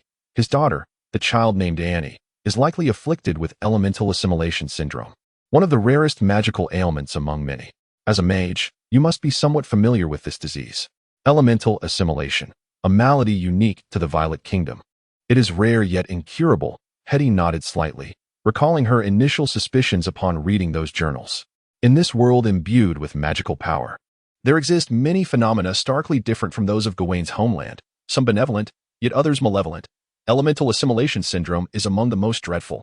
This affliction, brought forth by the erosion of magical energy, is commonly found in regions rich in magical potency and active elements. During the era of the Gondor Empire, it was prevalent around the deep blue wells of the imperial capital, and even at the height of the empire, it was considered nearly untreatable. In this current age, it has become a specialty of the northern Violet Kingdom. If one were to assert that extraordinary powers bestow upon humanity the bounties of nature, then elemental assimilation is akin to the malevolence intertwined within that gift. This syndrome manifests solely in newborns, resulting from mutations caused by magical radiation during fetal development. Initially, afflicted children may grow normally. However, as time progresses, they gradually exhibit signs of erosion and assimilation by specific elements. The physical form of the patient is transformed in this process, leading to a gradual semi-elemental state. As organic tissues are increasingly replaced by elemental matter, they become subject to rejection by the material world, a natural law of this realm, where only a select few gifted races can endure within the material plane. This transformation accelerates as the affliction worsens and is irreversible. Once a person's organic tissue is more than half transformed into elemental matter, they are cast away from the material world, thrust into the elemental plane corresponding to their condition, ultimately perishing in the liminal space between the material and elemental realms. The remnants of their organic form render this process horrifying, akin to being torn asunder. Annie, the daughter of the nameless wild mage, is afflicted with this very ailment, and it is of the shadow inclination, the rarest form of elemental assimilation. For many years, mages and scholars have delved into the mysteries of various elemental realms. Yet the enigmatic realm of shadows remains a formidable challenge. Elemental assimilation syndrome is untreatable and can only be postponed, with the most effective method of and amp, opos, postponement and amp, opos, being the binding of the afflicted individual and amp, opos, s-body through magical powers. Akin to how elemental summoners employ magical shackles to forcibly retain an elemental being within the material world. Though Hetty is merely a low-tier mage, she possesses a considerable understanding of these theoretical concepts. However, the task of binding a shadow being is far more daunting, as the syndrome's grip intensifies over time, necessitating a continuous infusion of magical energy. A level 2 mage, marginalized within the arcane society, lacks both the capability and the financial resources to sustain such an exorbitant treatment. Thus, Gawain nodded, devising an unprecedentedly efficient self-replenishing magic array, breaking the ironclad rule that such arrays could only facilitate internal circulation, transforming it into a device that amp, opos, recharges and amp, opos, his daughter. This innovation was born out of necessity, as all significant magical focal points were already occupied, and the scattered secondary magical focal points in the forest offered negligible energy. Yet, he resolved this issue with his unique talents. However, that unusual surge of magical energy had damaged his array. Suddenly, Hetty pondered a critical thought. Could this self-replenishing magic array, dubbed Magic Web, possess a significant flaw? The surge of magical energy might render it untenable. No, the surge did not compromise the structure of the array. It had comprehensive safety measures in place. Gawain shook his head, recalling that he had witnessed the array's structure firsthand and could ascertain its integrity until the very end. According to the Wild Mage's journal, the array itself was not the source of the problem. Rather, it was the shadow transformation ritual he attempted to execute.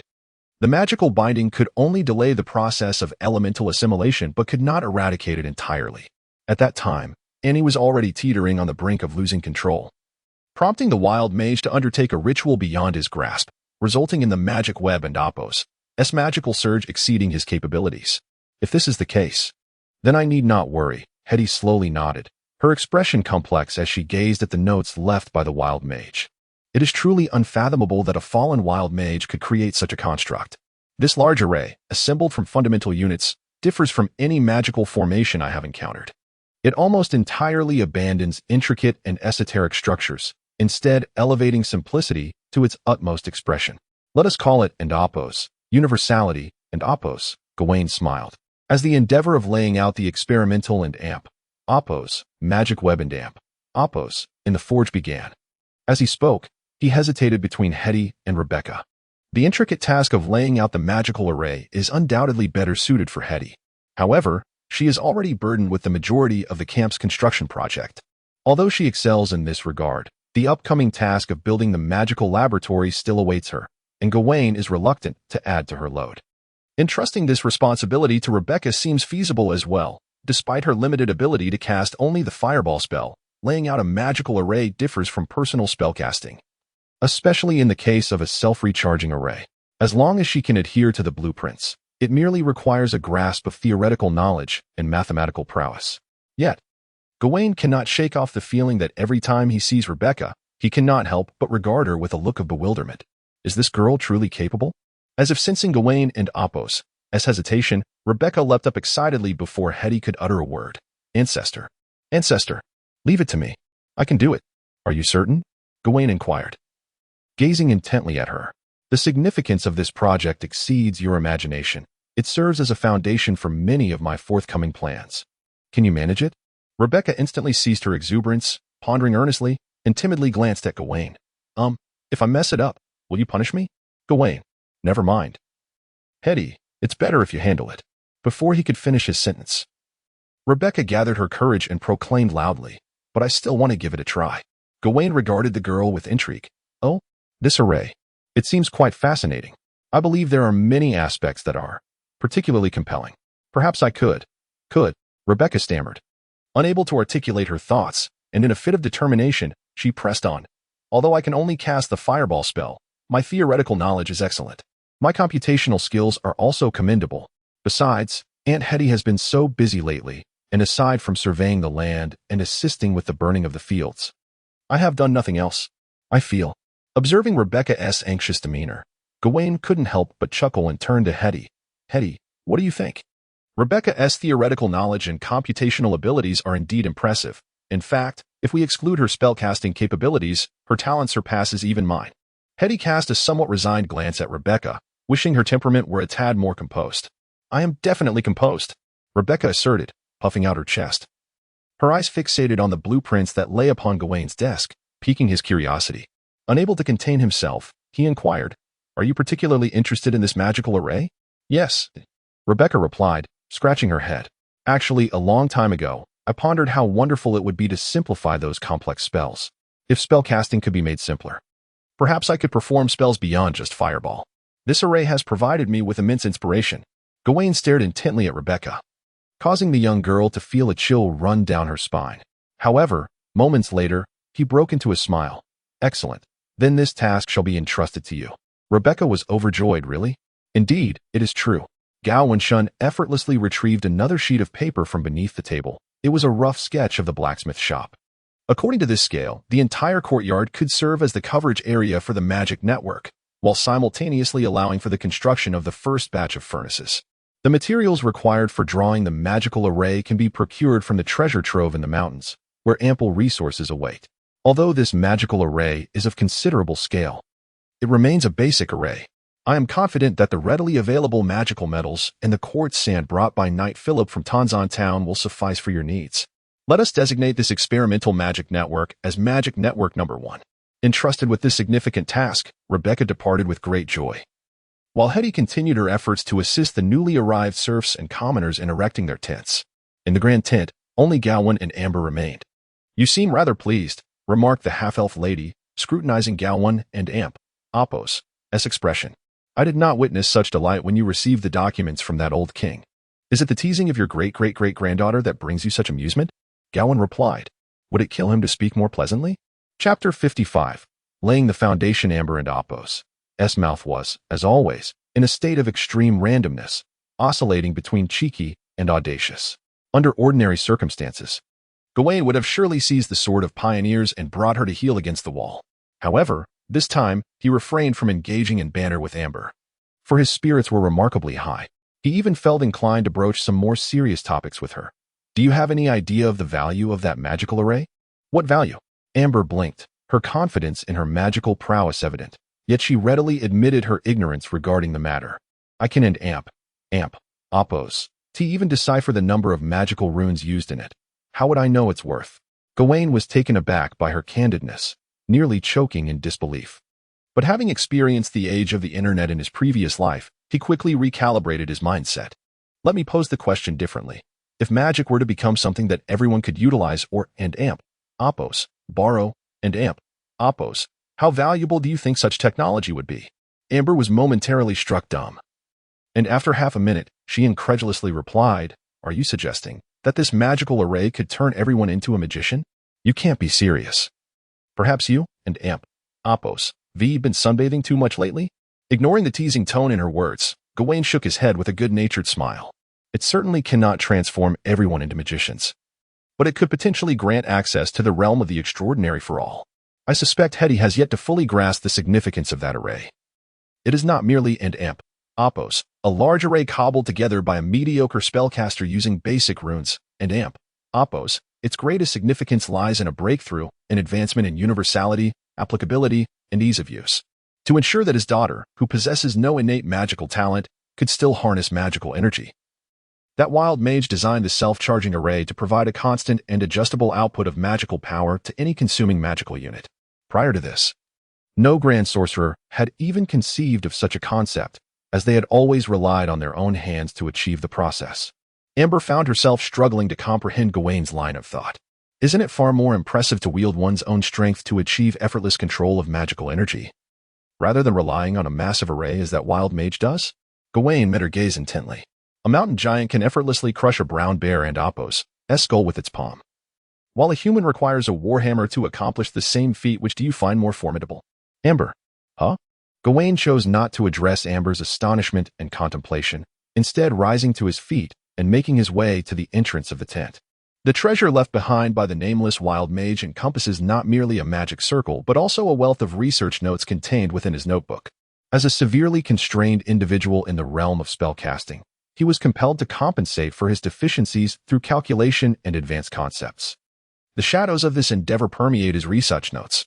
When Gawain first beheld these artifacts, he was profoundly astonished, finding it hard to believe that such items could originate from someone living in the oppressive ignorance of the Middle Ages.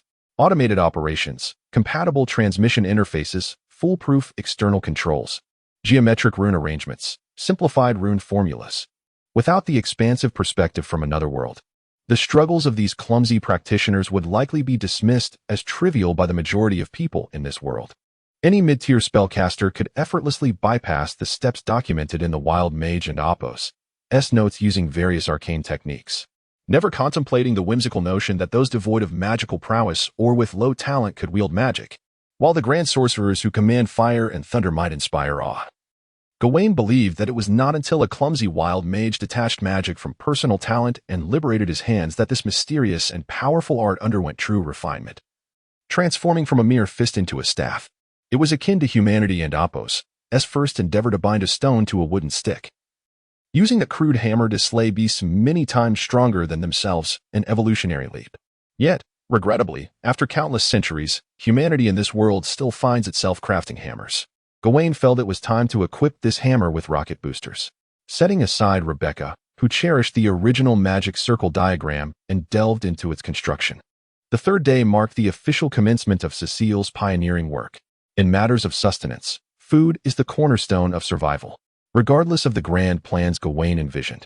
Built upon the foundations of multi-branch steel and rocket-enhanced hammers, he must first ensure that the bellies of the people in his domain are filled. Sufficient provisions had already been procured in Tonzon town, and the king had pledged supplies of grain and cloth for the initial years of the territory. However, these were merely transitional measures. For long-term survival, self-sufficiency was imperative. Although it was feasible to trade the resources from the mines for grain with neighboring lords, Gawain, as a pioneer from the Celestial Empire, harbored the same obsessive-compulsive disorder that many from the Empire possessed, a compulsive anxiety over food scarcity. Clearing land, cultivating crops. How could one dare to sleep without first cultivating 10 acres upon arrival? Would it be honorable to claim stability without establishing 2 gardens behind the base? Historically, the singular criterion for territorial expansion and enduring stability has been the cultivation of land. Of course, such thoughts are entirely reasonable, yet in a world brimming with extraordinary powers, Gawain was acutely aware that there remained much for him to learn. A simple truth emerges when one contemplates the fact that humanity, endowed with the power of runes, can smelt iron using mere straw as fuel. Who, then, would dare assert that a mere pile of manure could rival the primitive techniques of this land? Moreover, in the absence of certainty regarding the fundamental rules of this world, Gawain himself hesitates to ascertain how much of the knowledge he retains from Earth might prove applicable here. What if the microbial activities of this realm do not adhere to basic principles? Gawain was elated to witness the implementation of the system he had previously instituted.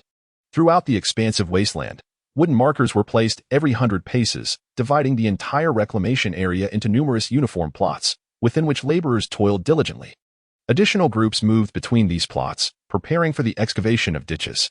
Adjacent to the reclamation zone, a temporary wooden shelter had been erected, where Hetty and several others were stationed to record the progress of work and log the issuance and return of tools by each group. Simultaneously, a large cauldron was set up within the shelter, where the midday meal for the laborers was also prepared. The workers had grown accustomed to Gawain's presence. This peculiar nobleman seemed to relish wandering through the noisy, chaotic worksite, often engaging the common laborers in conversation. Initially, this made many feel apprehensive and uneasy, yet over time, while some tension lingered, the sense of unease had considerably diminished, especially after Gawain fulfilled his promises that all diligent workers would have their fill, and those who exerted themselves would enjoy meat. The peasants and serfs of the territory began to foster a greater trust and familiarity towards their new lord, renowned for his integrity. Thus, Gawain traversed the bustling labor site and arrived at the wooden shelter. Beside Hetty stood a dark-skinned man resembling a farmer. Both engaged in earnest discussion, while Sir Philip stood guard nearby. Gawain, towering nearly 2 meters, commanded a formidable presence. As he approached, Hetty looked up and rose, while the farmer, turning to face him, hastily bowed, exclaiming, "My lord, do not be alarmed," Gawain gestured dismissively. "I have merely come to assess the situation." He then curiously regarded the man, who appeared as a farmer yet was conversing with Hetty about some matter. "Are you an expert in agriculture?" In the common tongue of the Loren continent, expert and scholar are synonymous. Upon hearing Gawain's designation, the farmer grew both anxious and fearful, shaking his head. "How could I possibly compare to those erudite figures? I am but a farmer." "This is Norris," Hetty interjected, "a skilled farmer from our territory. I sought someone knowledgeable about land reclamation and found him." Gawain scrutinized Norris with a discerning gaze. He was a quintessential medieval peasant, dark-skinned, gaunt, with large hands and feet, and wearing an expression of humility. He appeared to be in his 40s or 50s, perhaps even older, yet Gawain could not ascertain his true age. The burdens of arduous labor and malnutrition had rendered every commoner on the continent of Loren prematurely aged. Although humanity in this realm possesses a lifespan exceeding that of Earth's inhabitants under optimal health conditions, with nobles averaging between 100 and 150 years, without the aid of magic or other means to extend life, it is a stark reality that 90% of the population suffers from poor health. Many laborers, at times, find themselves in a state of decrepitude by their 20s. In the territory of Cecil, the common folk at least manage to sustain a basic level of subsistence, living somewhat longer than their counterparts in other regions. However, the inevitable toll of labor-induced aging remains inescapable. The farmer named Norris, under Gawain's scrutinizing gaze, nervously turned his neck and offered a humble smile. Yet, this very humble smile caused Gawain to pause momentarily. How long had it been since he had witnessed a smile on the faces of the impoverished in this world? Chapter 56. The question of God. Like the vast majority of commoners in this era, whom the nobility disdainfully referred to as lowborn, Norris harbored an intrinsic fear and trepidation towards the aristocracy. Despite the amiable nature of the current Viscount Cecil and the newly appointed Lord Gawain, decades of ingrained habits are not easily altered. He had just expended considerable effort to engage in a normal conversation with Hetty, and now, upon Gawain and Apos' arrival, this farmer involuntarily tensed up once more. Yet, beyond the evident anxiety and humility etched upon his face, Gawain discerned a spark in Norris's eyes that set him apart from the other commoners. Initially, he could not grasp what it was, but half a minute later, he realized that he did not perceive the usual numbness associated with the majority of the impoverished. Though anxious, withdrawn, humble, and filled with dread, Norris was not devoid of vitality. Within those deeply set, wrinkle-lined eyes, remnants of vibrant brilliance remained. It was no wonder Hetty had sought out such a farmer to discuss the matter of land reclamation, Norris indeed possessed the capacity for meaningful dialogue. "What of this land?" Gawain inquired in a gentle tone. Norris extended 3 fingers, resembling seedlings, and made a gesture of prayer across his chest, stating, "The goddess of harvest, Yuffie, blesses this place. I never imagined I would find arable land amidst the dark mountains. The terrain here is level, water is easily accessible, and the soil is rich in nutrients. With a minimal amount of stones, there is truly no place more suited for reclamation than this. Now that half of the harvest month is past, it is too late to sow rice, but we can plant sweetroot and fireleaf. The sweetroot will endure the winter in the soil, yielding a fine harvest come spring, while the fireleaf can be planted alongside it, thriving on the sweetroot and epoch nutrients, allowing for a timely yield before the fog month. The roots of the fireleaf and the vines of the sweetroot will decompose in the earth, enriching the soil, after which we can plant grains, provided the rains cooperate, ensuring that all shall have their fill." Regrettably, the memories of Gawain Cecil were not an all-encompassing reservoir of knowledge. Even the most formidable pioneers are not masters of all trades. In matters of agriculture, Gawain realized he could not rely solely on his mental repository. Thus he turned to the expert before him. He gleaned a general understanding of the expected yields of various crops as Norris responded in turn. As they concluded their discussion, the elderly farmer added, "These yields are dependent on the soil and epoch's inherent fertility and some organic fertilizers. Such cultivation, however, depletes the land considerably. Even the finest soil requires a fallow period of 2 to 3 years. The yields truly cannot be deemed excessive." Gawain furrowed his brow. He was aware that the concept of chemical fertilizers did not exist in this world, and he had yet to uncover any potential for producing organic fertilizers from local materials. Elements of the periodic table likely did not align. Thus, he inquired, "How do you typically enhance yields and maintain soil fertility?" At that moment, Sir Philip interjected, "There is a small church dedicated to the Earth Mother in Tanson Town. Perhaps the priest there could offer assistance? I recall that every few years, individuals from our territory would journey to Tanzan Town to invite the priestess to bless the land." However, Gawain furrowed his brow slightly, not anticipating that the query would lead to the divine. The divine is an integral part of the civilization framework in this world. Yet, as a traveler from another realm, one who has lingered in the heavens for many years, Gawain harbored a natural inclination to keep a respectful distance from the divine. It was not that he stubbornly denied the existence of deities in this fantastical realm. After all, this world possesses magic, and even his distant descendants could conjure fireballs with their bare hands.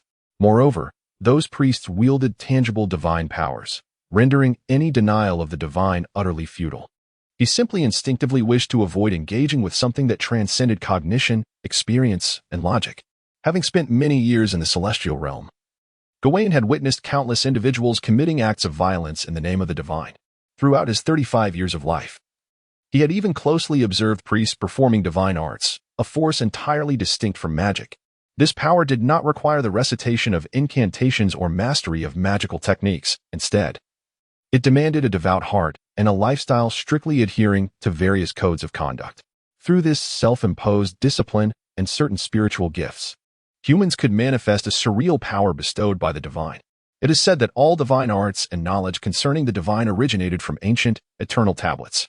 However, that legendary tablet was shattered and lost after the initial expansion, and now only a few large churches, referred to as core sects, possess fragments of the tablet in their headquarters. Despite its fragmentation, the knowledge and power of the divine continue to wield influence to this day. Nevertheless, Gawain had never beheld the true visage of a deity. At least, none resided on this continent, and as for the heavens, who could say for certain?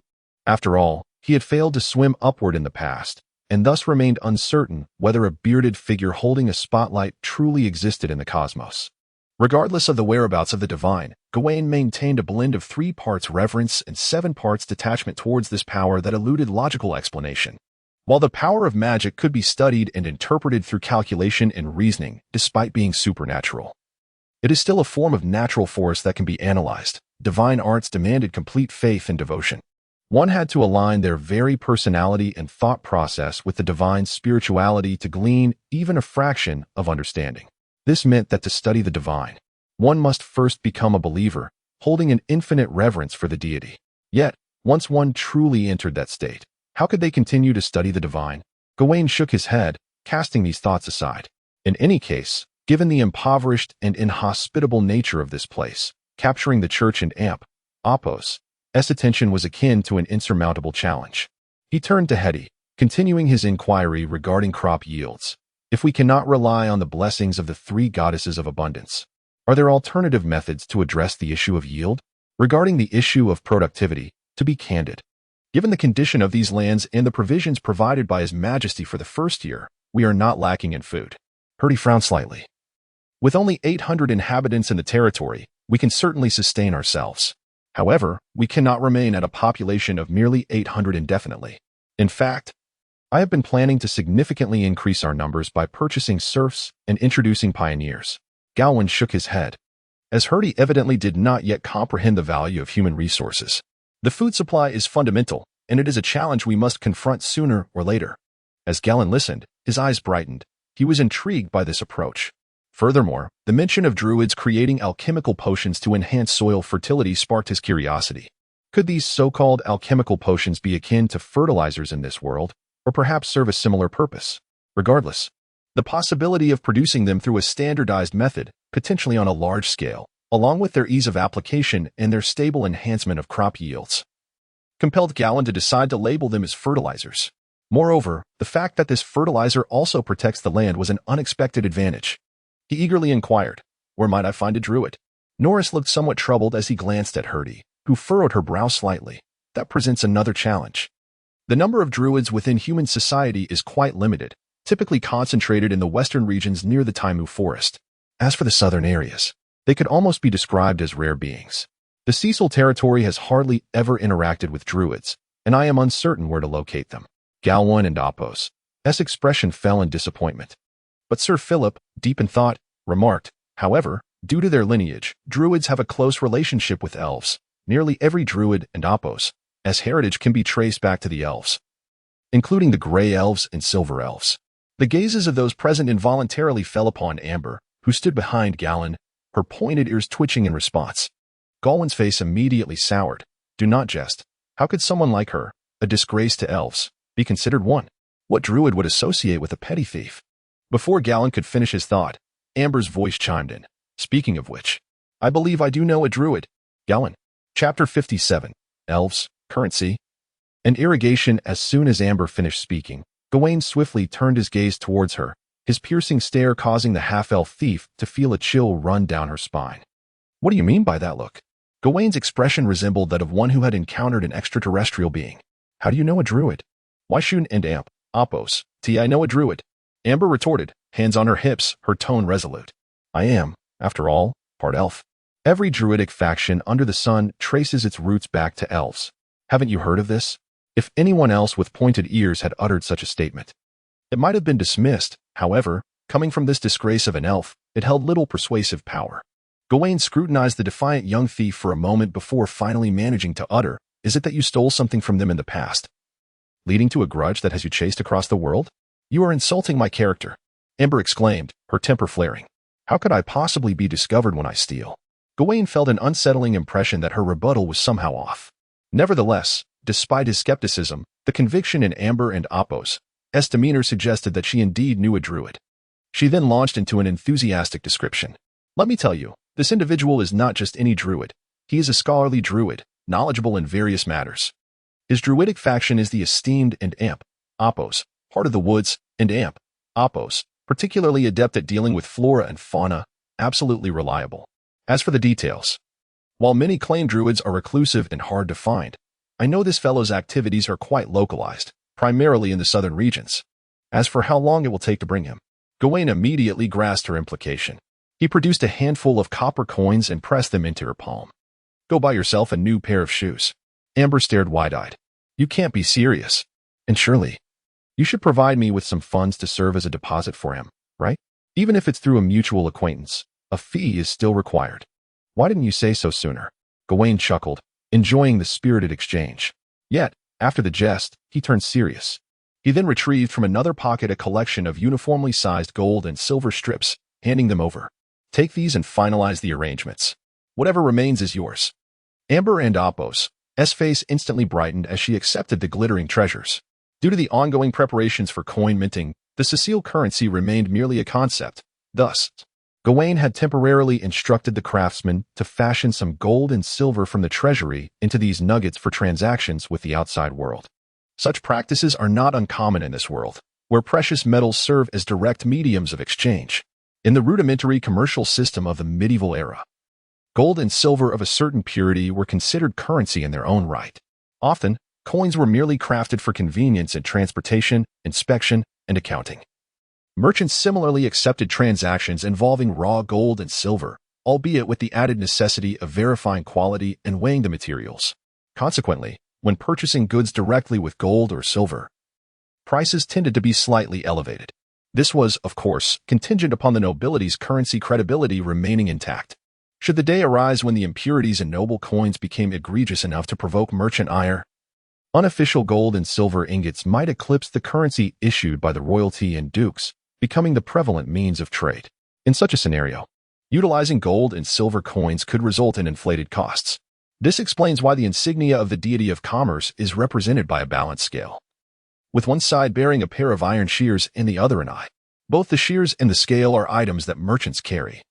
The former is used to cut gold and silver bars, while the latter serves to weigh them. The eye symbolizes the keen discernment that a good merchant must possess to assess the quality of gold and silver.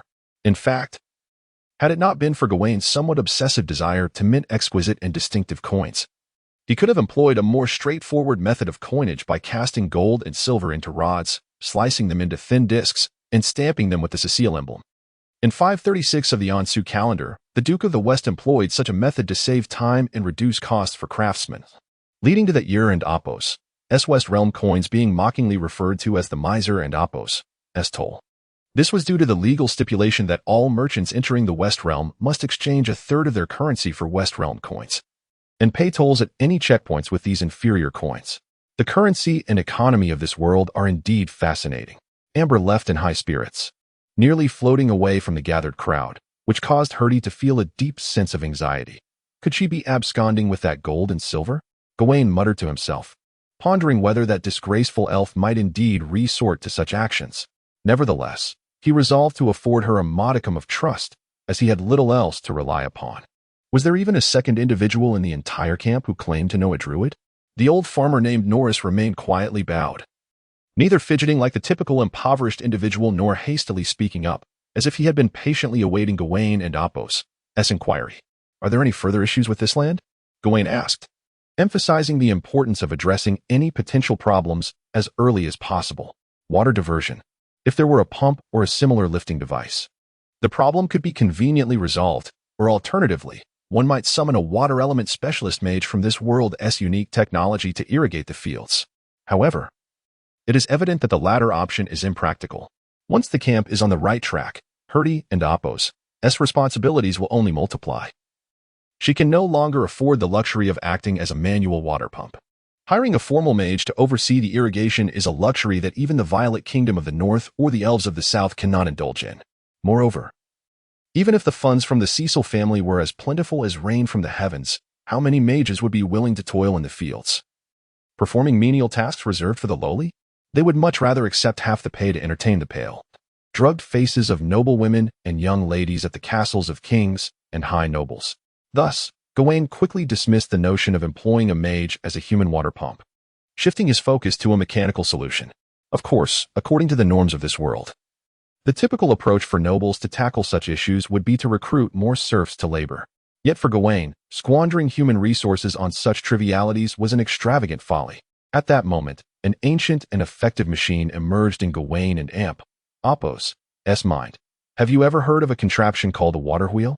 Herdy, Norris, and Sir Philip looked utterly bewildered. Indeed, it seemed no one had ever encountered such a thing. Gawain turned to Herdy. "Do you have paper and pen?"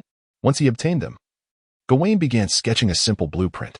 It depicted a tall, wheel-like structure supported by spokes, with neatly arranged inclined tubes and wooden boards affixed to the outer rim. On one side of the wheel, a water trough extended outward. Due to time constraints, he only illustrated part of the water wheel structure. But this simple yet wondrous machine operated on an astonishingly straightforward principle that required only a brief explanation. This was a water wheel. Water flowed from below, striking the wooden boards, causing the wheel to rotate, thereby lifting the filled tubes to the top, where the water would pour into the trough. This process would perpetually cycle, raising the water to greater heights. The exact elevation achievable would depend on the size of the water wheel, provided the materials could withstand the strain. He added, of course, that this was merely a sketch, and the principle was simple. Many more models could be developed on this foundation. At this moment, Herdy was utterly captivated, her ability to speak forgotten as she gazed in awe at this simple yet astonishing invention. With just a bit of reasoning, she could discern the undeniable utility of this mechanism. Yet, prior to viewing the sketch, she had never conceived that such a device could exist in the world, one that required neither human labor nor any extraordinary power, capable of working tirelessly day and night, accomplishing tasks that would normally necessitate the labor of numerous serfs, all powered by the forces of nature. She suddenly perceived beauty in this simple machine, a word that seemed utterly unrelated to its crude, primal structure. However, Gawain let out a sigh, lamenting the absence of bamboo in the vicinity, for it would have simplified the construction process significantly. Hetty, momentarily taken aback, inquired, "Pardon? What did you just say?" "Oh, it's nothing." Gawain waved his hand dismissively. "Do you have any further thoughts regarding this mechanism?" Hetty was on the verge of praising it as a stroke of genius when she noticed Norris, the old farmer, picking up a pen and sketching on a blank sheet of paper.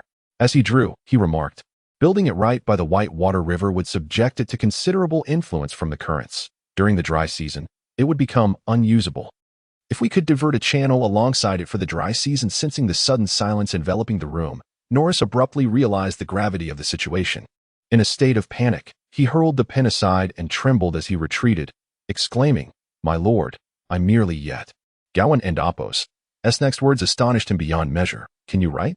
Chapter 58. The tale of Norris. After much contemplation, the old farmer decided to candidly confess, knowing that there were others who could attest to his literacy.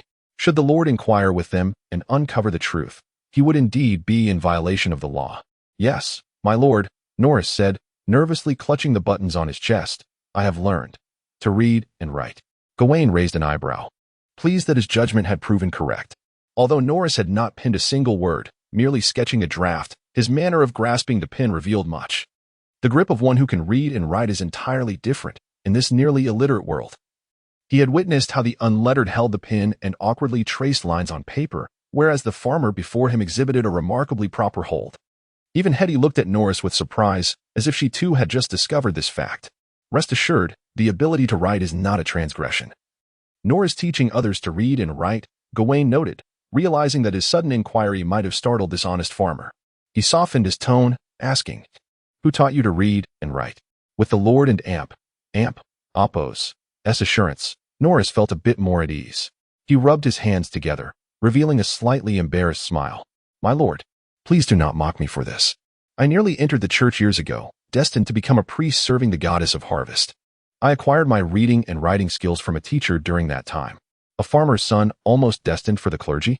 Such an extraordinary tale piqued Gawain's interest, and under his probing, Norris's story gradually unfolded.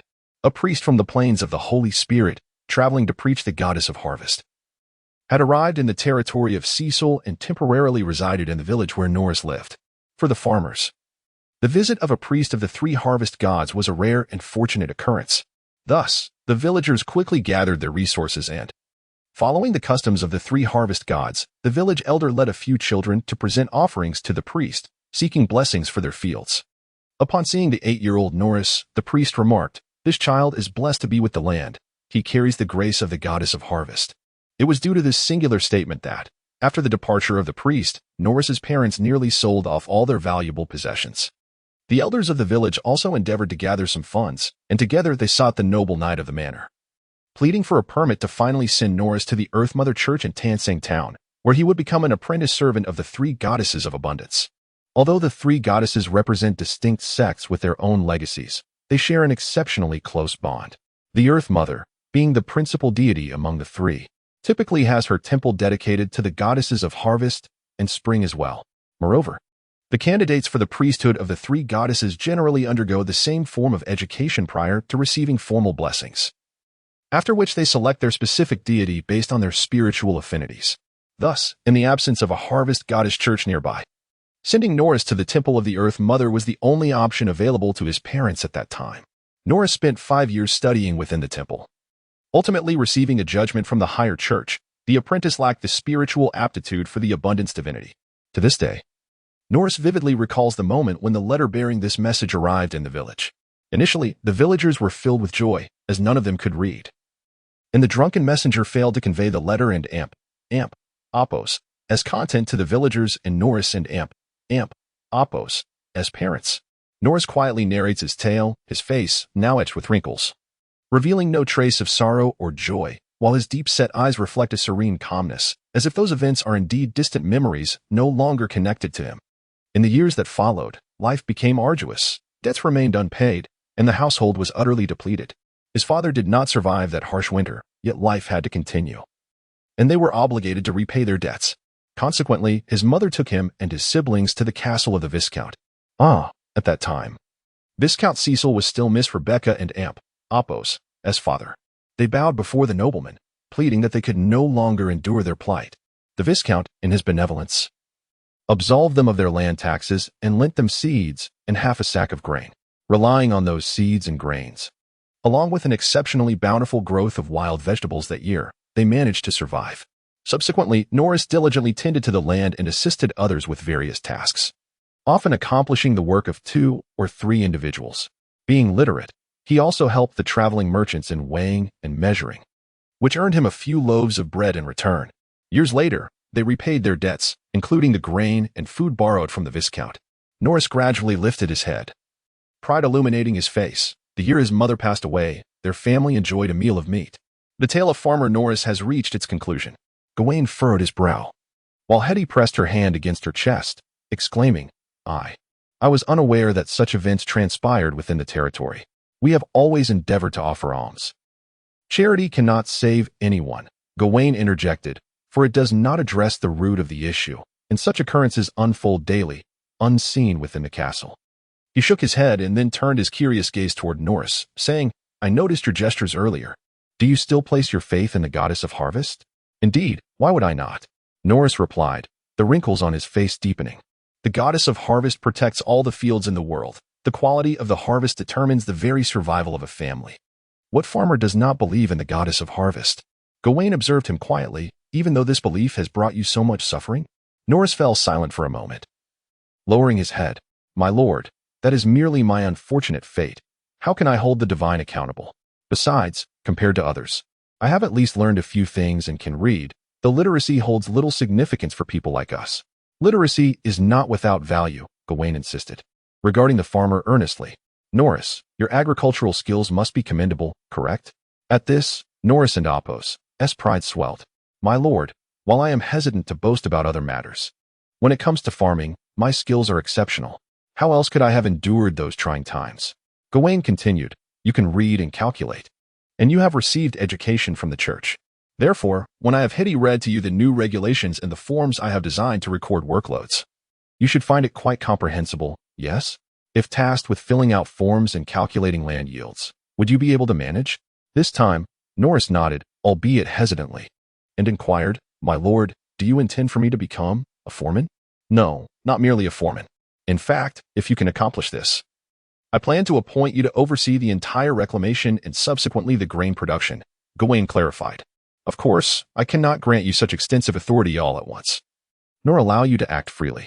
I will have Hetty evaluate you and will guide you on your responsibilities as needed. Norris's expression shifted dramatically. My lord, I do not fully comprehend. Are you appointing me as your steward? But a steward does not solely manage grain. It is a position, but not a steward, Gawain chuckled. If we must label it, let us call it agricultural supervisor. Furthermore, I must inform you that this role differs significantly from any position traditionally held in noble territories. You cannot treat it as a title to be passed down through generations unless your offspring possess sufficient talent. It is not a lifelong appointment. Should you fail to perform adequately, or should you misuse your position to violate the laws of Cecil, you will be dismissed and face consequences. Henceforth, many positions I establish on this land will follow this principle. Do you understand? Had it not been for Gawain and Apos' numerous cautionary stipulations, Norris might have hesitated to embrace this fortuitous turn of events, for it bore an uncanny resemblance to the moment when, at the tender age of 8, a priest visited his village proclaiming that he could be graced by divine favor. However, Gawain's admonitions compelled him to ponder deeply, leading him to believe that this opportunity might indeed be genuine. An ordinary peasant would not engage in such contemplation, yet Norris did, for he had received an education that, albeit perilous, endowed him with the gift of logic. After much reflection, this weathered farmer nodded emphatically. "My lord, if you place your trust in me, I shall tend to each parcel of land you entrust to my care, as well as every grain that springs forth from the soil." Chapter 59. Management Issues. Gawain was acutely aware that Norris had no true comprehension of the position he referenced, nor the new system that was about to be implemented in this land. He was merely lost in the bliss of his impending ascendance to respectability. Yet, in truth, even the decent folk residing in the towns led lives that this old farmer could scarcely fathom. However, this was inconsequential, for Gawain aimed to establish an order and circumstance that had never before existed in this world, something beyond the imagination of not only Norris but also Hetty and Rebecca. He understood the necessity of proceeding with caution, ensuring that everything unfolded in a smooth and controlled manner to avert impulsive actions that could provoke a backlash from the era. Nevertheless, he could not ignore the warnings that still echoed in his ears from the satellite monitoring station. If the tide of calamity was indeed unavoidable, making an effort was preferable to inaction. Once Norris had departed, Hetty could no longer suppress her concerns. "Ancestor, do you truly intend to let him manage your lands?" Gawain had anticipated her inquiry, and thus wore no mask of surprise, merely smiling as he regarded her. "What is amiss?" Although he is literate, Hetty hesitated, initially intending to reference his humble origins, but opted for a different approach. His experience may be lacking, and he may not comprehend the customs of high society. "Appointing him as your land steward raises my concerns that he may mismanage affairs and suffer unjust repercussions."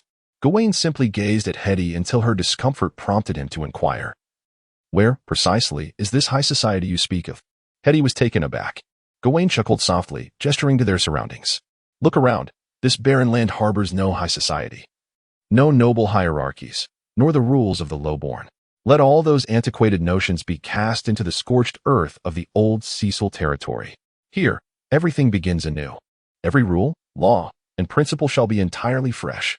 Hetty stared blankly at the land being cultivated and the burgeoning encampment in the distance. Here, she beheld neither towering castles nor the squalid abodes of the impoverished. The camp was meticulously constructed in accordance with Gawain's principles of order, hygiene, efficiency, and reserved space for future development.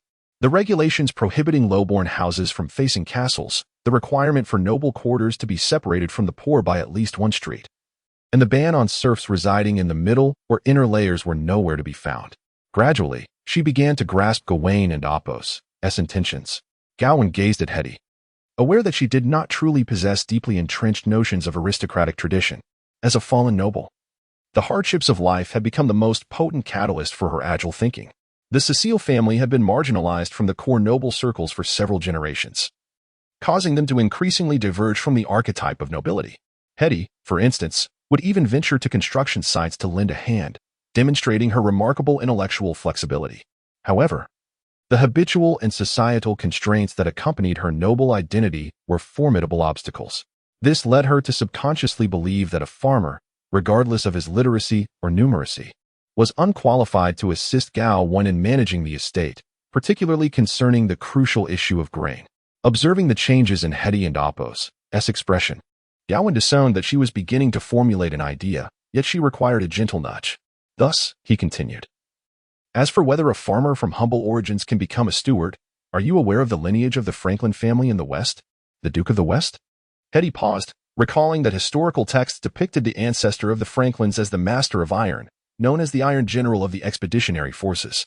Indeed, he was a blacksmith, endowed with immense strength, and through sufficient talent and fortune, he rose during the Northern Campaign. Gawain chuckled. "Can you guess what I was doing at that time?" Hetty was momentarily taken aback by the revelation regarding the first Duke of the West, and she hesitated to assert her knowledge with certainty. "I recall the history books stating that you were the paragon among knights, the epitome of chivalry." "Yes, I was a squire, struggling until the age of 15 before finally mastering my first martial skill. Yet, my mentor tragically drowned after drinking too much and falling into the river before he could write a recommendation letter for my lord. I had no choice but to pen a letter myself, forging his seal to seek out the lord. Halfway through my journey, the magical tide erupted and the lord perished. It was then that I encountered Charles, who was leading a group of refugees. He informed me that the South had descended into chaos and that further south lay only death. I replied, I still need to be knighted. I have studied for several years to pass my trials. And Oppos. In response, Charles imparted a profound truth to me. Gawain paused deliberately, and Hetty could not resist asking, "What profound truth? Let us merely claim to be knights, as all the lords of the south have perished." Hetty was taken aback. Claim? Is that even acceptable? Yet, this was the undeniable truth. Gawain and Oppos. S smile faded as he locked eyes with Hetty. Reflecting on a band of self-styled leaders of the Northern Army, composed of blacksmiths, carpenters, apprentices, and the unemployed, who had traversed the desolate wasteland to establish a kingdom. Do you believe this was due to our innate noble lineage, or perhaps because we were favored by divine providence? Hetty, in truth, there were no nobles upon this earth. It was merely the individuals who first stood up and clutched wealth in their hands that became the aristocracy. Gawain gently pressed Hetty's shoulder. At this age, he could not treat her like Rebecca, constantly patting her on the head, and aside from this distinction, Ansu was merely a kingdom established by a throng of commoners. The land before us mirrors the condition of Ansu at its inception, and I intend to implement new regulations upon this soil. Hetty furrowed her brow slightly, a vague sense of unease causing her hesitation. Yet she could not pinpoint the source of her discomfort. I cannot fathom what the future might hold if we truly proceed in this manner. Indeed, I may have broached this topic prematurely. Gawain nodded slightly, yet I have faith that you will stand by my side. Therefore, I pledge to you that all my actions are aimed at ushering prosperity and civilization to this land, as long as you follow my lead. Both you and Rebecca shall witness the rise of an unprecedentedly powerful Cecil family. Gawain stated earnestly. Do you accept this promise? Hetty nodded vigorously. You have prepared more positions, have you not? Hetty had already surmised Gawain's intentions from their prior conversation. Although I no longer find this objectionable, is it truly necessary? Gawain scrutinized Hetty. This beautiful and elegant lady had recently become exceedingly weary, her visage showing signs of fatigue, and today, it seemed she had even neglected to wash her face. Shouldering the entirety of the camp and Oppos' internal affairs alone, she bore an air of ethereal grace, yet she remained oblivious to the absence of a management team. Do you believe you can manage all internal affairs by yourself? Gawain spoke languidly. Indeed, it is somewhat exhausting now, but we are merely in the nascent phase. Once the territory gains momentum, you will still be unable to manage it, for you have never truly engaged in management. Gawain cast a sidelong glance at her. Have you conducted a demographic survey? A production analysis? An economic assessment? Have you prepared inventory reports from previous years and development plans for the coming year? Not to mention, do you even have a grasp of how many gold coins flow into and out of the territory in a year? Hetty's eyes widened in bewilderment. Huh? Sending someone to the granary each year in to check how much grain remains and tallying the taxes owed by the tenants during collection does not constitute internal management. Gawain chuckled softly. I asked you and Rebecca to compile the names, ages, professions, and family situations of those 800 individuals. Honestly, what do you think of those tables? Hetty was genuinely impressed. It was indeed quite convenient. I had never realized that such a simple method could elucidate the number of individuals from various trades within the territory. Moreover, when organizing production, we could directly refer to the records in the chart without needing to dispatch someone to inquire about the locations of various craftsmen. One day, when the population of the territory reaches 8,000 or even 80,000, do you and Rebecca still intend to personally conduct the census? If the territory expands to the southern side of the Dark Mountains, will you both traverse the mountains to knock on doors and inquire about household circumstances? Hetty, if you wish to maintain this level of convenience, Oppos, management team and Oppos, must be established, Gawain remarked, raising his hands in a gesture of surrender. To create such an organization, we must engage the citizens. Hetty pondered for a moment, then furrowed her brow. But most of the people in the territory cannot even write their names. How can we? Therefore, that is my next plan, Gawain said with a smile, to teach them literacy. Hetty, today, she has likely experienced more moments of speechlessness due to astonishment than in the entirety of her previous life. Gawain allowed Hetty some time to contemplate and react, while he directed his gaze towards the citizens nearby who were reporting their work progress to the foreman. Progress cannot be made in an instant. Establishing a system requires time, and building a society upon that foundation is even more challenging. To establish a kingdom based on the latter, that may well take many years. Currently, the population of the territory stands at 800, which can indeed be managed through Hetty's efforts alone, perhaps with a little assistance from Rebecca's fiery enthusiasm, such as burning some wasteland. However, for sustainable long-term development, certain foundations must be laid step by step starting now. Chapter 60, Rebecca and Oppos. grand project, Hetty was oblivious to the thoughts of her ancestor from 7 centuries past, thoughts that she could not possibly comprehend at this moment, as they were too vast and distant for her to grasp. However, following Gawain and Apos, gaze towards the vibrant and lively camp in the distance, she felt an infectious sense of exhilaration. A land starting anew, a completely fresh order, a promised bright future. Hetty, who believed she had outgrown the easily swayed innocence of her youth, found herself unable to suppress her anticipation for a positive transformation in this land. This was where she diverged from the traditional nobility, who seldom harbored hopes for change. Momentarily taken aback, Hetty quickly understood Gawain's implication with her keen intellect. Although the new order was still only a faint glimmer, it had already stirred the sensitive nerves of the aristocracy. It might indeed bring prosperity to the land. Yet such prosperity may not align with the desires of the traditional nobles. After all, they were not akin to the Cecils, whose current circumstances were quite favorable. I understand. But can we discuss this with Rebecca? Hetty nodded, but as soon as she spoke, she pursed her lips and slightly shook her head, realizing that the child might struggle to grasp such complexities. No, you underestimate her, Gawain chuckled. In truth, Rebecca is likely more astute than you imagine. She has simply never found a suitable stage for her intellect. I have observed her recently. Before Gawain could finish his thought, a small figure suddenly appeared in his line of sight. Betty sprinted down the path, her freckled face flushed with exertion. The little maid came to a halt before him, gasping for breath before clumsily bowing. Sir, Miss Rebecca is looking for you. What does she want from me? Gawain began, only to pause. Oh, you must have forgotten. I certainly did not forget. Betty straightened up, her voice bright. She said she is ready to start and wants you to come see her results. Hetty approached from behind. What is she starting? Betty thought for a moment and shook her head. I forgot. Gawain and Hetty exchanged glances, exasperated. I know what it is, Gawain said, rubbing the head of the little girl in front of him in bemusement. It seemed that after several days of effort, she had finally completed the Apos, magic web and Apos, she had been working on. I thought she would take longer. What do you say, Hetty? Shall we go see how Rebecca and Apos, first and Apos, project and Apos, has turned out? There is nothing pressing for us here at the moment. To be honest, he felt a twinge of concern about what she might have concocted, especially considering she was merely an inept mage who could only cast fireballs, yet was attempting to create such a large-scale magical array. Though it consisted solely of elementary runes, Hetty chuckled and shook her head, then turned towards the direction of the shed. Then, Sir Philip, I will accompany our ancestor to inspect the blacksmith's workshop. I trust you to manage things here. The young knight immediately stood tall, striking his chest plate with determination. I shall not fail in my duty. A seemingly insignificant supervision of the reclamation work unexpectedly inspired him to utter a slogan imbued with an epic resonance. Gawain could not help but marvel at the emergence of such a mature and austere figure among the young knights, one who adhered to the tenets of chivalry with the same rigor as the classical knights of yore. Could this truly be the power of faith? After Gawain and Hetty departed, Betty glanced around, realizing she had no tasks at hand, and slyly slipped into the wooden shed. At this juncture, with ample time before meal preparation and the laundry already completed, the little maid found herself intrigued by the sheets of paper strewn across the wooden table, adorned with numerous writings and illustrations. Sir Philip observed the young girl and Apos' actions with keen interest, prepared to intervene should this oblivious child disrupt those valuable documents. Betty and Apos' curiosity was piqued by a blueprint depicting a water wheel, but her attention swiftly shifted to a ledger filled with numbers and names. She leaned closer to the table, pointing at the paper and writing instruments. May I write? She inquired.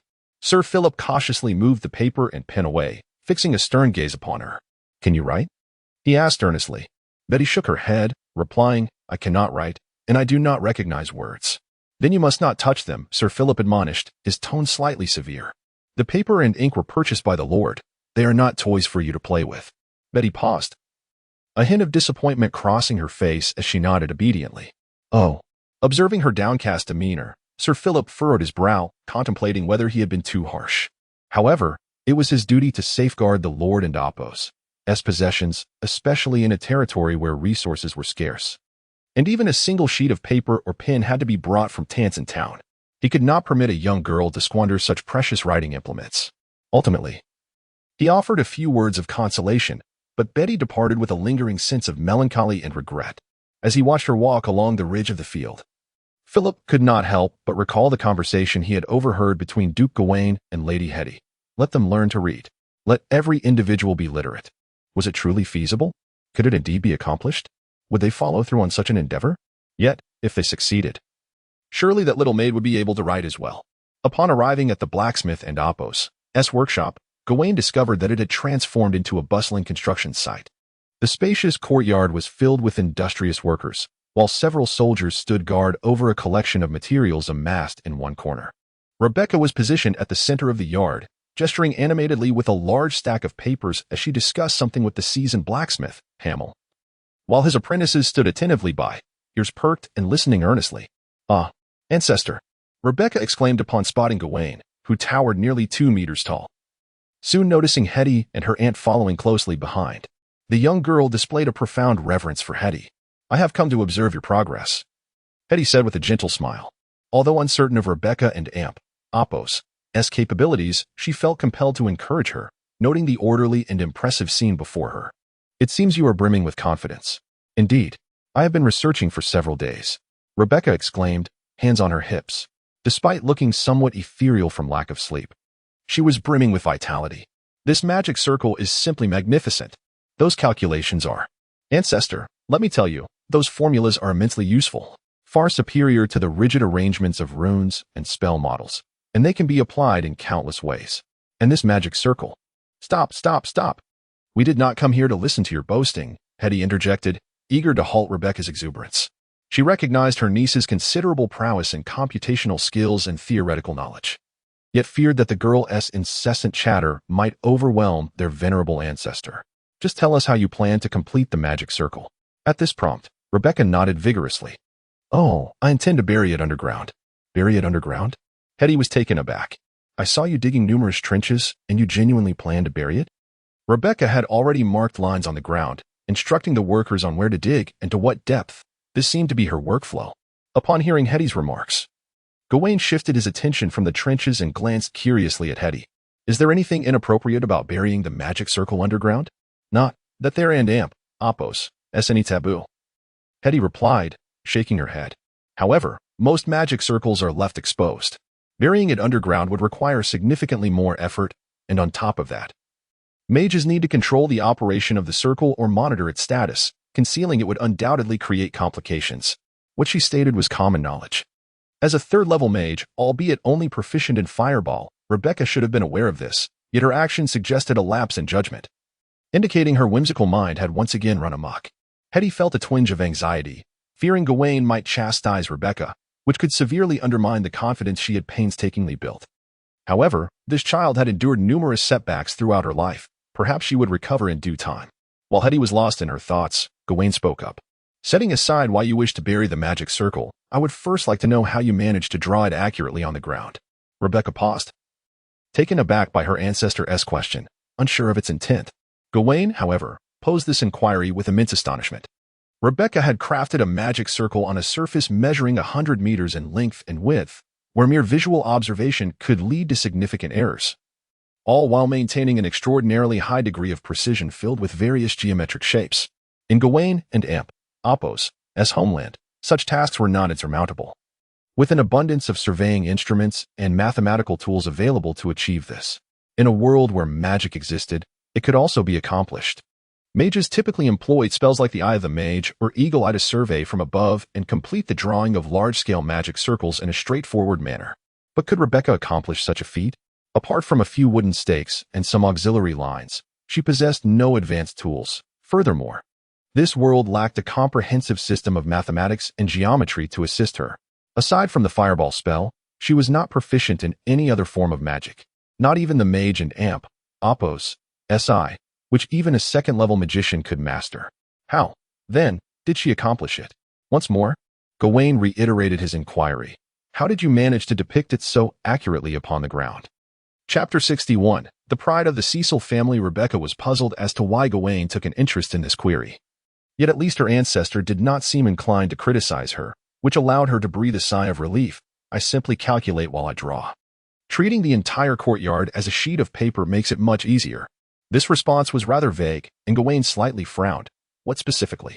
"The boundary of the courtyard is a line," In the adjacent boundary is another line. Rebecca animatedly gestured with her arms, using these two lines as references. By envisioning the entire courtyard as a piece of paper, she could deconstruct each line of the magical array into numerous critical points. Calculating the distance of each point from the two boundaries of the courtyard by merely enlarging the numbers on her draft. After all, calculation is indeed the forte of a mage. While it is true that computation is a mage's strength, typically, mages do not engage in such calculations. Gawain stared in astonishment at Rebecca and Apos' chaotic manner of speaking, suspecting that even Hetty would struggle to comprehend her meaning. However, Gawain understood. She had established a coordinate system within the courtyard and, based on this system, proportionally enlarged the magical array from her manuscript. This method negated the necessity of standing at a height, as long as she calculated the proper positions for each critical point and connected them according to the manuscript and Apos' requirements. It sufficed. Yet, merely conceiving of this idea was insufficient. Rebecca also needed to possess exceptional geometric imagination and mental arithmetic skills. Given that this world lacked a comprehensive mathematical and geometric framework, she would have to rely on basic arithmetic or invent various formulas herself. Certainly, Rebecca and Apos' method was not the most optimal.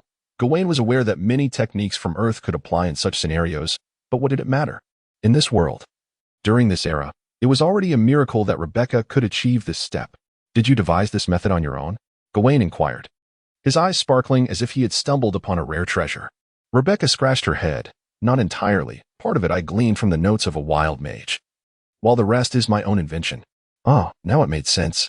Gawain understood. He had perused the wild mage and Apos' notes from cover to cover, and indeed, they contained numerous rudimentary concepts of geometry and mathematics.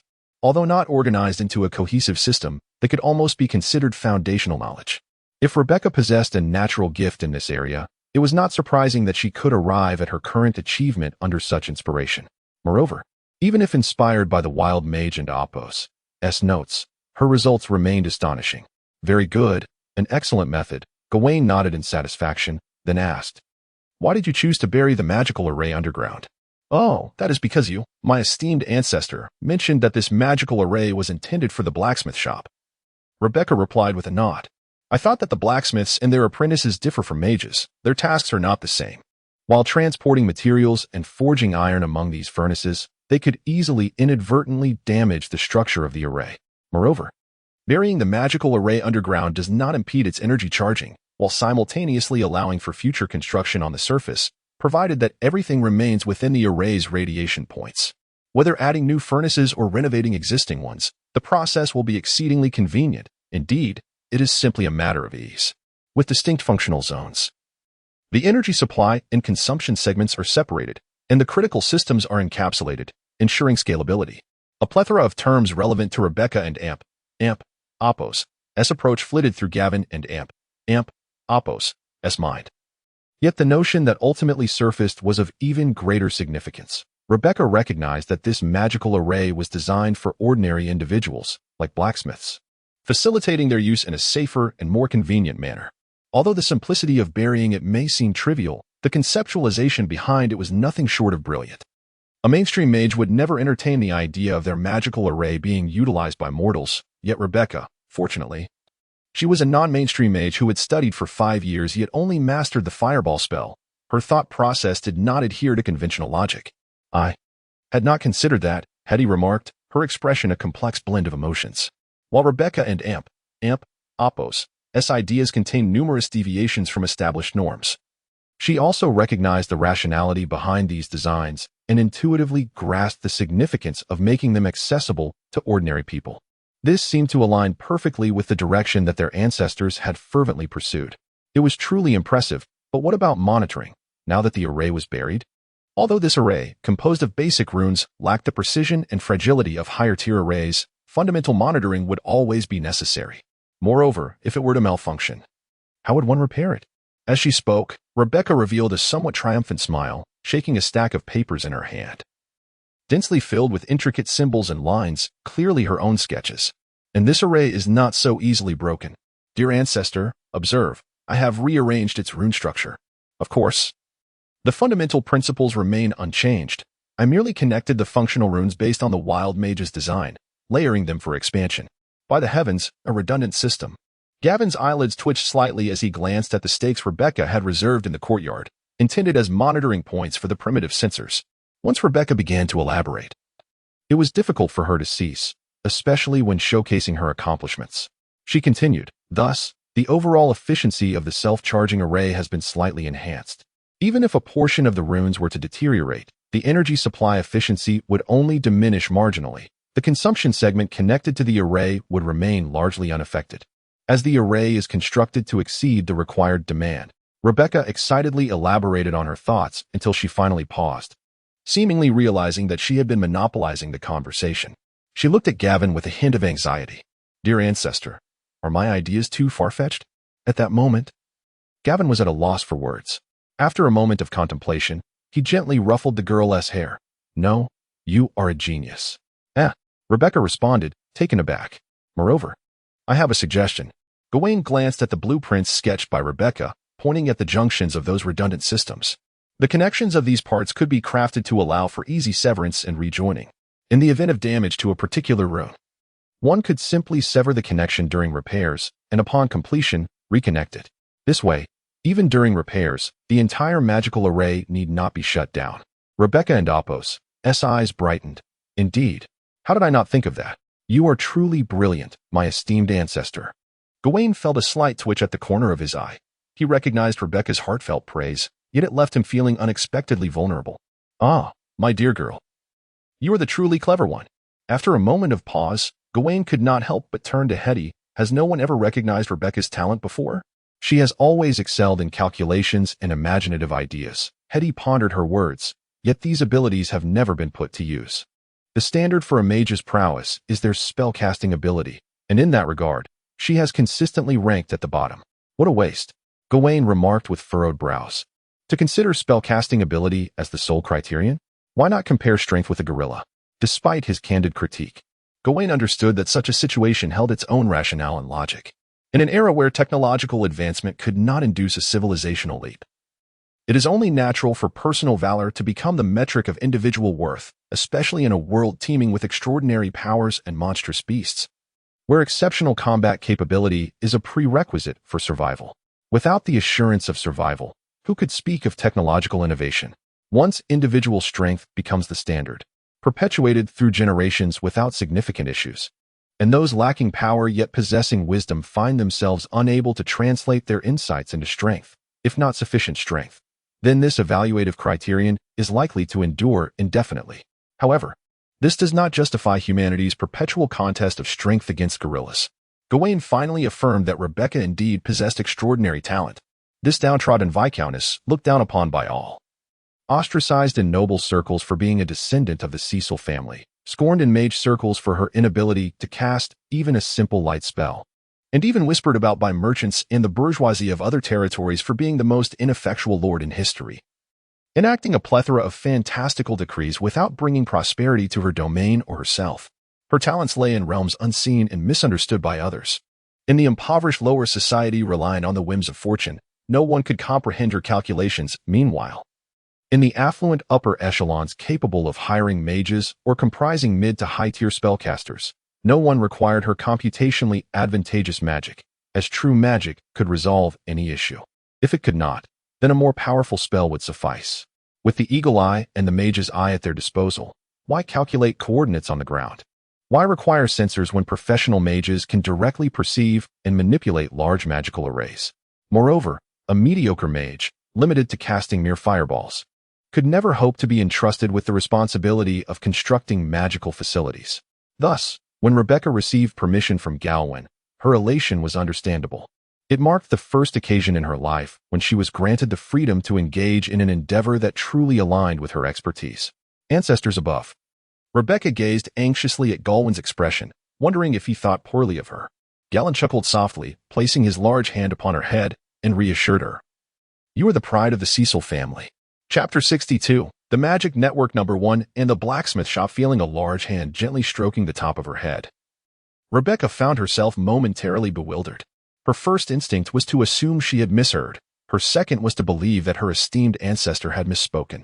Her third reaction, however, transformed into a sense of comfort. Surely, It could not be a jest. The young Viscountess, who had never accomplished much throughout her life, could hardly fathom that she would genuinely receive praise for once.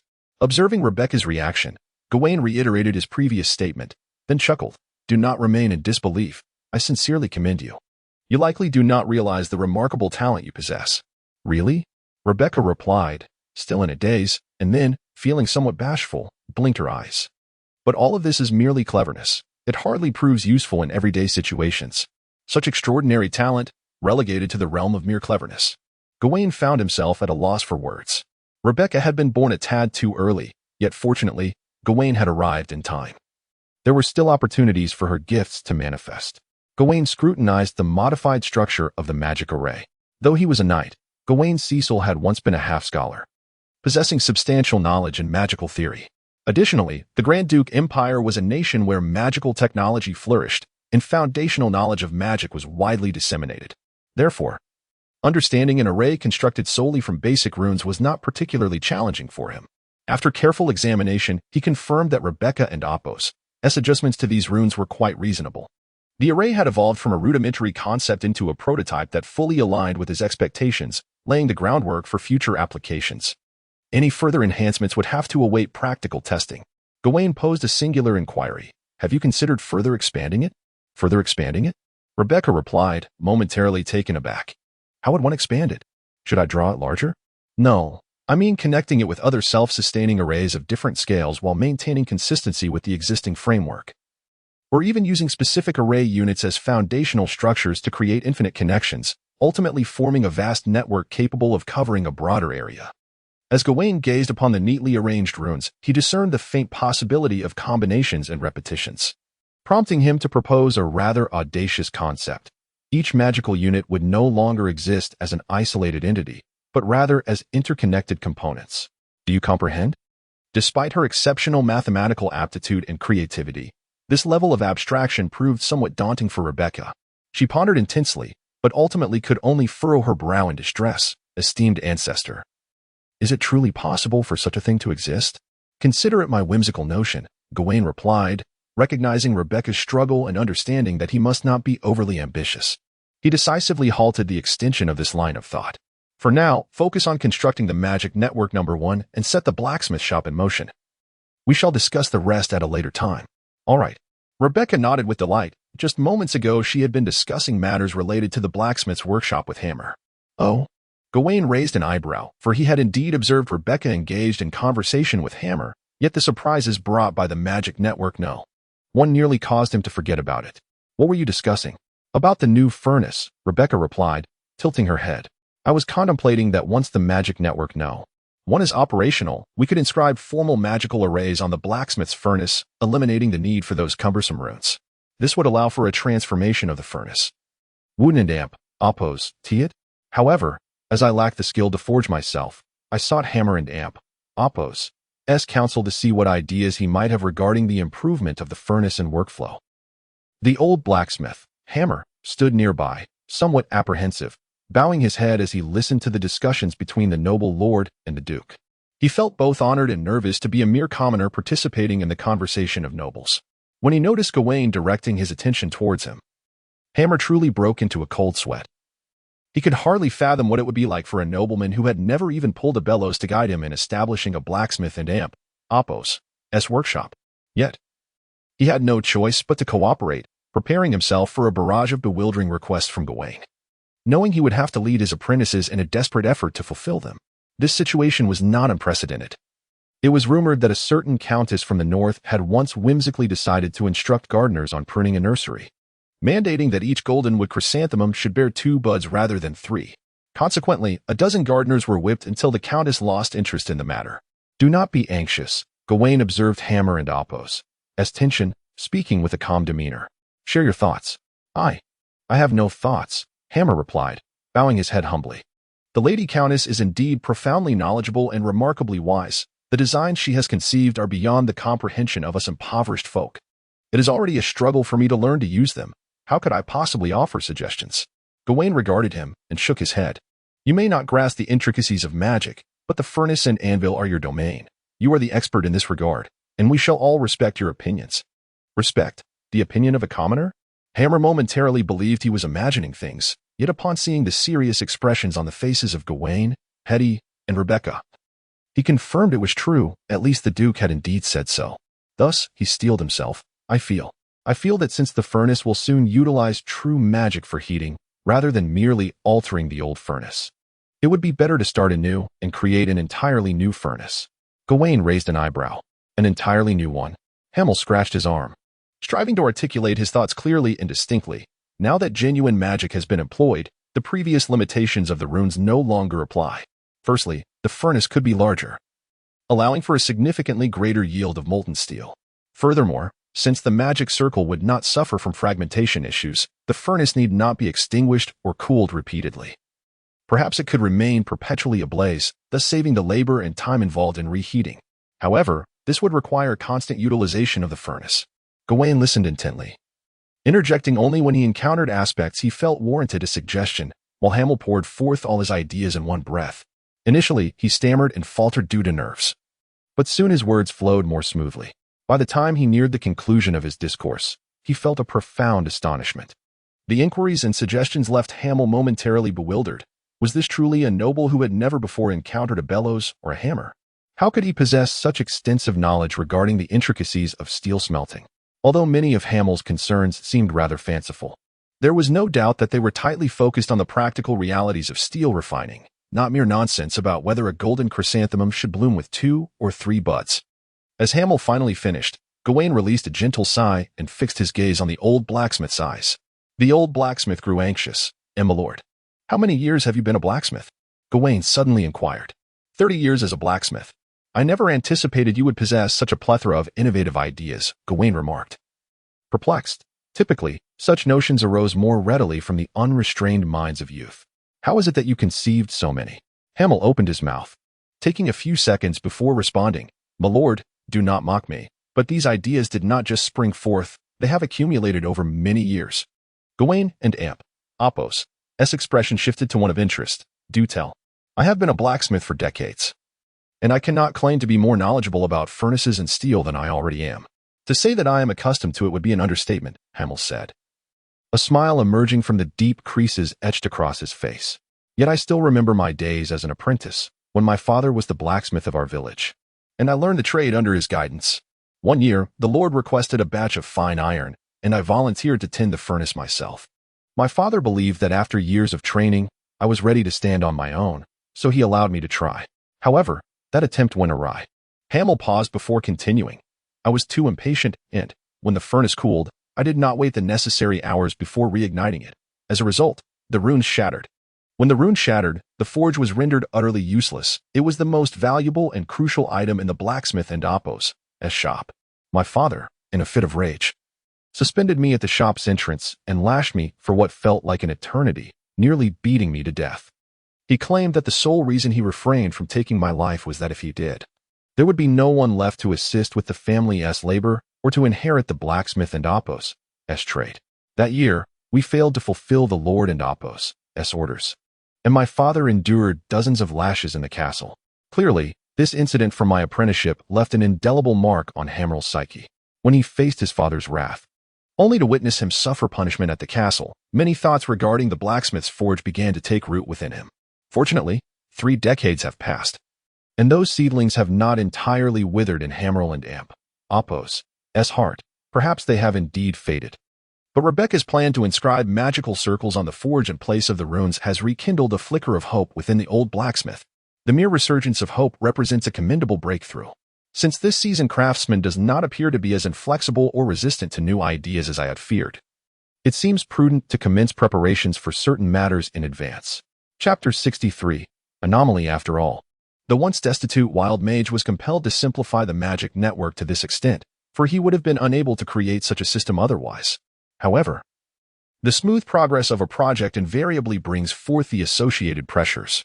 In Gawain and Apos' vision, the territory must first ensure a sufficient production of steel. With steel comes weaponry, equipment, tools for labor, and the foundational infrastructure for manufacturing subsequent products. Merely establishing the smelting facilities is but the first step. More crucially, the construction of the eastern mines must be completed to guarantee a continuous supply of ore. Yet, Developing the mines demands additional resources, and in the absence of heavy machinery, reliance on human labor for quarrying stone necessitates an increase in manpower. Simultaneously, the construction at the camp must hasten.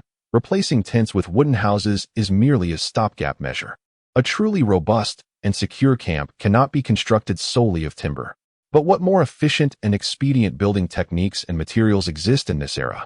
Faced with these challenges, Gawain began to grasp the immense difficulty of building from scratch, even with the aid of magic and a temporarily secure financial reserve. Establishing a new home on barren land proves no simple endeavor. At this juncture, he found himself eagerly anticipating the promised aid from Francis too specifically.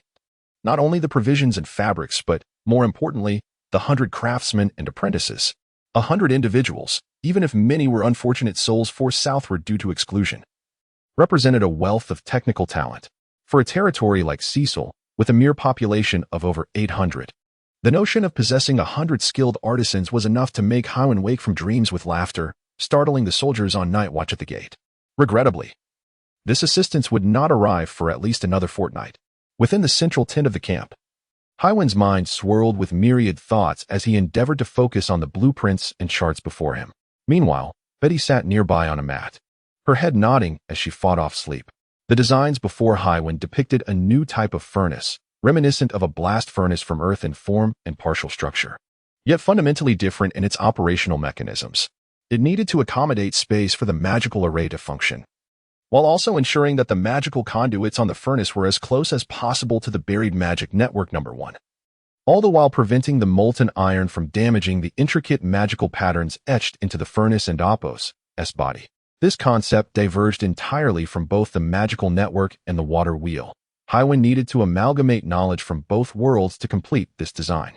If the magic network serves as the cornerstone of the Cecil territory, then designing such a peculiar hybrid furnace represents Gawain and Opos' own foundation.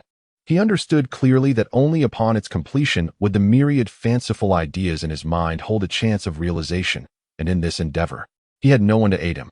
He finalized the designs for the combustion chamber and the iron flow channel, reserving space for the magical array according to Gawain's Cecil and Opos' knowledge. Then, rubbing his temples, he extended his hand to the side.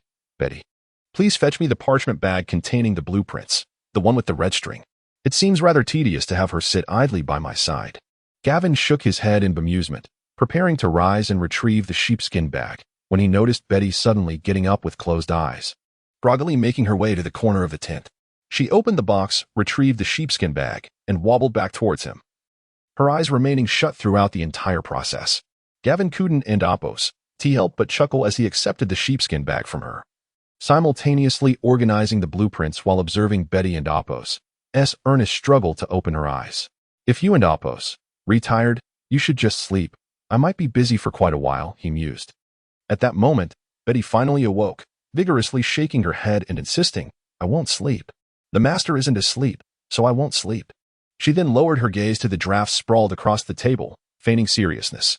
Gawain, intrigued, inquired, Can you understand any of this? I can't understand, Betty replied, shaking her head. I can and Opos' read. Oh, then this must be quite dull for you. Gawain laughed. No wonder you fell asleep earlier. I wasn't and Opos' sleeping. Betty quickly protested, her gaze drifting involuntarily back to the papers covered in text. Master, you know so many words. Despite having been utterly fatigued moments before, her interest in the drafts seemed to overshadow her weariness. Gawain found this amusing and ventured, Do you want to learn to read?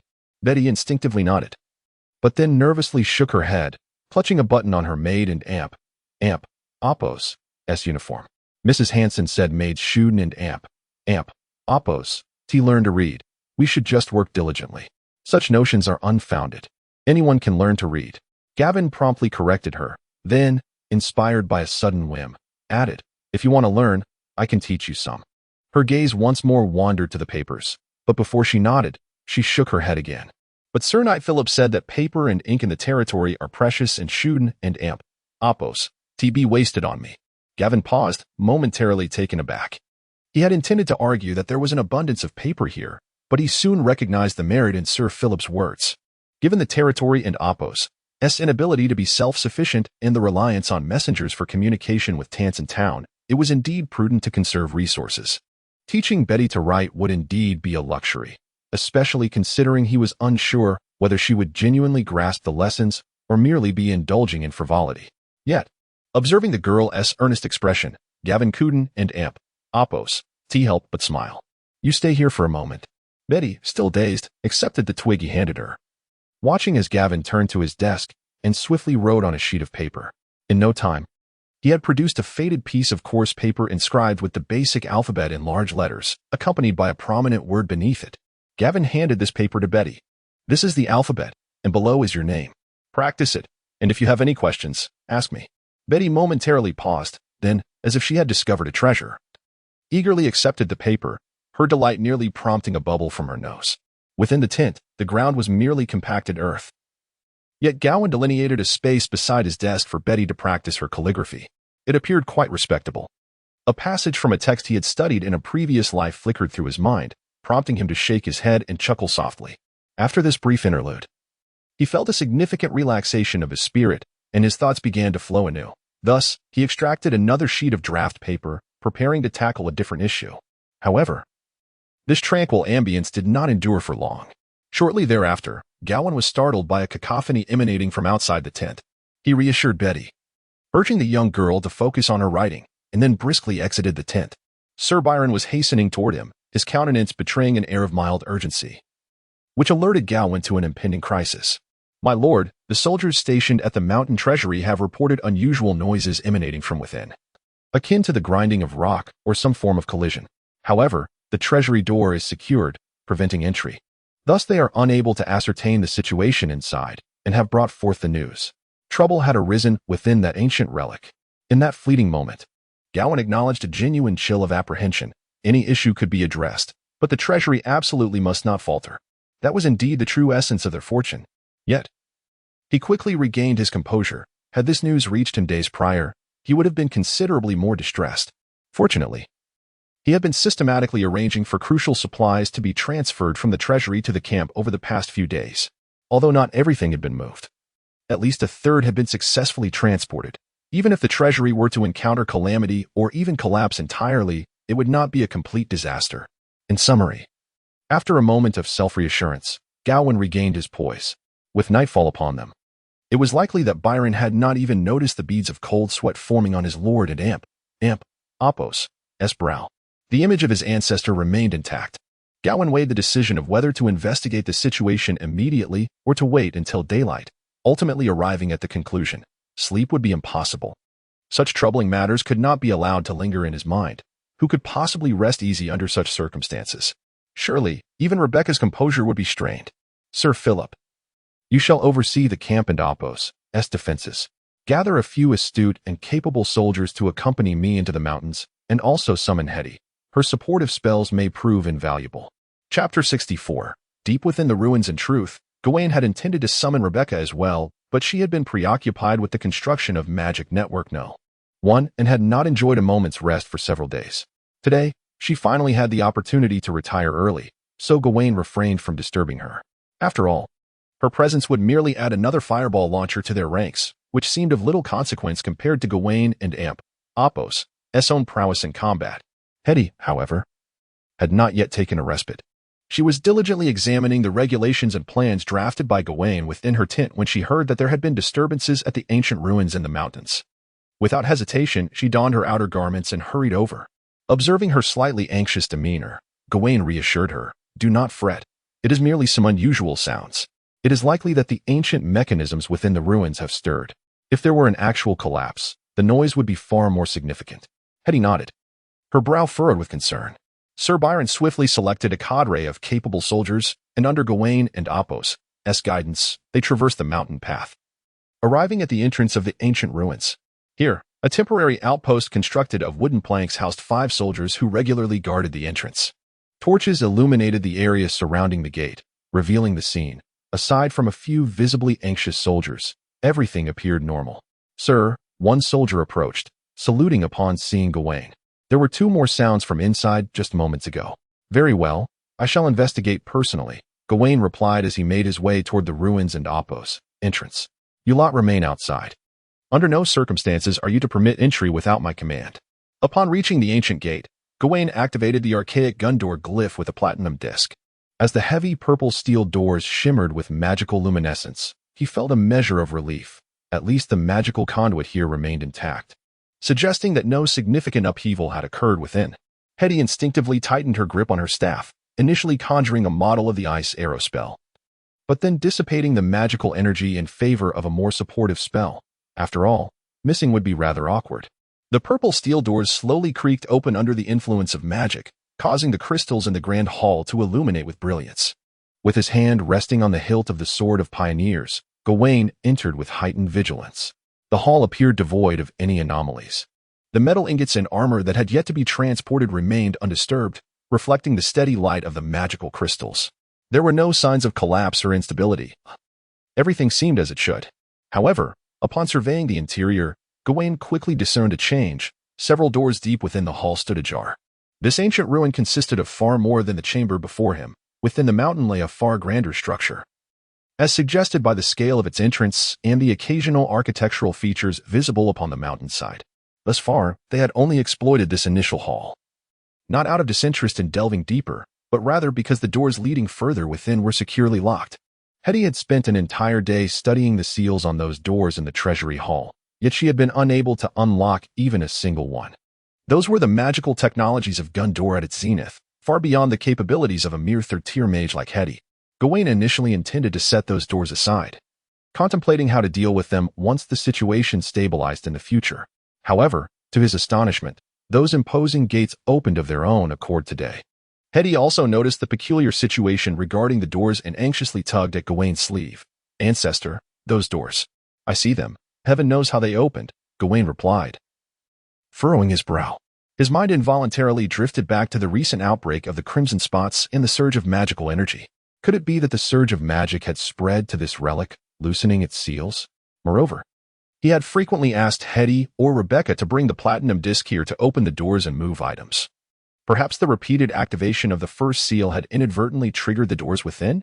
Given Gawain's understanding of the ancient Gundor Empire's magical techniques, this seemed quite plausible. He approached the three doors with several soldiers, pondering deeply. Typically, venturing into such suddenly opened relics in the dead of night was a recipe for disaster. Depending on the narrative style, if it were an American series, nearly everyone entering would meet their demise swiftly. In a Japanese drama, it was likely they might encounter a female ghost before perishing. Yet, in a domestic production, he might end up romantically entangled with a female ghost. Surveying the armed soldiers around him, all clad in armor and wielding staffs, Gawain, Kuden, and Apos, he shake the feeling that they resembled characters from an American show. Not entering would assure death, and they might not even glimpse a ghost beforehand. Just as he was about to issue the order to temporarily seal the doors and postpone exploration until conditions were more favorable, had he suddenly murmured, "There seems to be a magical reaction inside." Deep within, Gawain raised an eyebrow. "A magical reaction? Deep?" Hetty pointed to the central door, stating, "It likely was obstructed by the door, which is why I couldn't sense it before. But now that it's open, I can faintly detect something within. Perhaps a functioning magical array. However, the reaction is exceedingly faint and continuously diminishing. It could vanish at any moment." Gawain stifled the urge to turn and leave.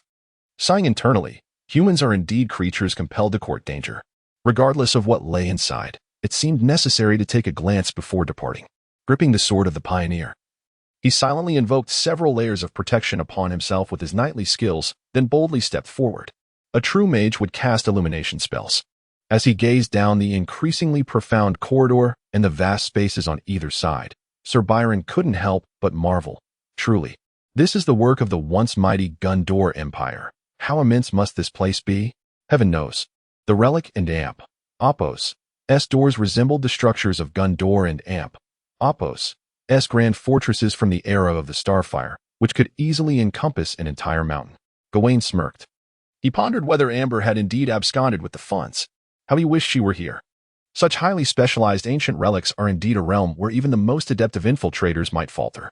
Hetty cast a puzzled glance at Gawain, pondering that deciphering such places typically falls within the purview of mages. Hetty was taken aback. Her ancestor had suddenly uttered a rather unscrupulous remark. What should the younger generation do in such a situation? Gawain, observing her, broke into a smile. "My jest primarily concerns Amber's unique ability to traverse shadows. In a place teeming with obscurity, She can uncover more hidden paths than we could. Hetty breathed a sigh of relief, while Sir Byron, standing nearby, nodded in agreement. I had faith that you, a paragon of knighthood, would never act in such a manner towards a lady. Gawain and Athos' lips twitched slightly. Amber? If it weren't for her prominent features, who could possibly associate her with a lady? And to be frank, her attributes bear little resemblance to those of a refined woman. The inscriptions within these ancient ruins, originating from the once mighty Gondor Empire, are the predecessors of the common script employed by the present four kingdoms. However, due to the millennia that have elapsed, the evolution of language has inevitably led to certain transformations. Moreover, the Age of Stars itself was a period of significant upheaval for Gondor, rendering the ancient texts within the ruins nearly comprehensible solely to Gawain. While Hetty grasped them only in part, the scale of the ruins within this mountain was indeed vast, to the extent that even Gawain found it surprising. As the central corridor was traversed, the group encountered numerous forks, winding paths, and staircases, with the general trajectory of the passages leading deeper into the mountain while descending. During this exploration, Hetty sensed the flow of air multiple times, confirming the presence of well-constructed ventilation shafts concealed from plain sight. A testament to the advanced architectural techniques of the ancient Gondor Empire. Throughout their journey, they stumbled upon several rooms and halls. These spaces were constructed from a material resembling stone, yet upon Hetty's examination, it became evident that they were not hewn from rock but rather a man-made substance, more durable than stone itself. Each room and hall stood empty, save for a few decaying shelves and some corroded metal tools, with hardly any valuable artifacts in sight. Clearly, the imperial inhabitants of this facility had evacuated in an orderly manner under relatively comfortable circumstances. This observation aligned with Gawain and Athos' assessment of the Age of Stars. However, it left Hetty somewhat disheartened. She had hoped to discover some ancient treasures within, even if they were non-functional. The mere association with the Gondor Empire and the Age of Stars would have sufficed to elevate even the most insignificant scraps to coveted relics.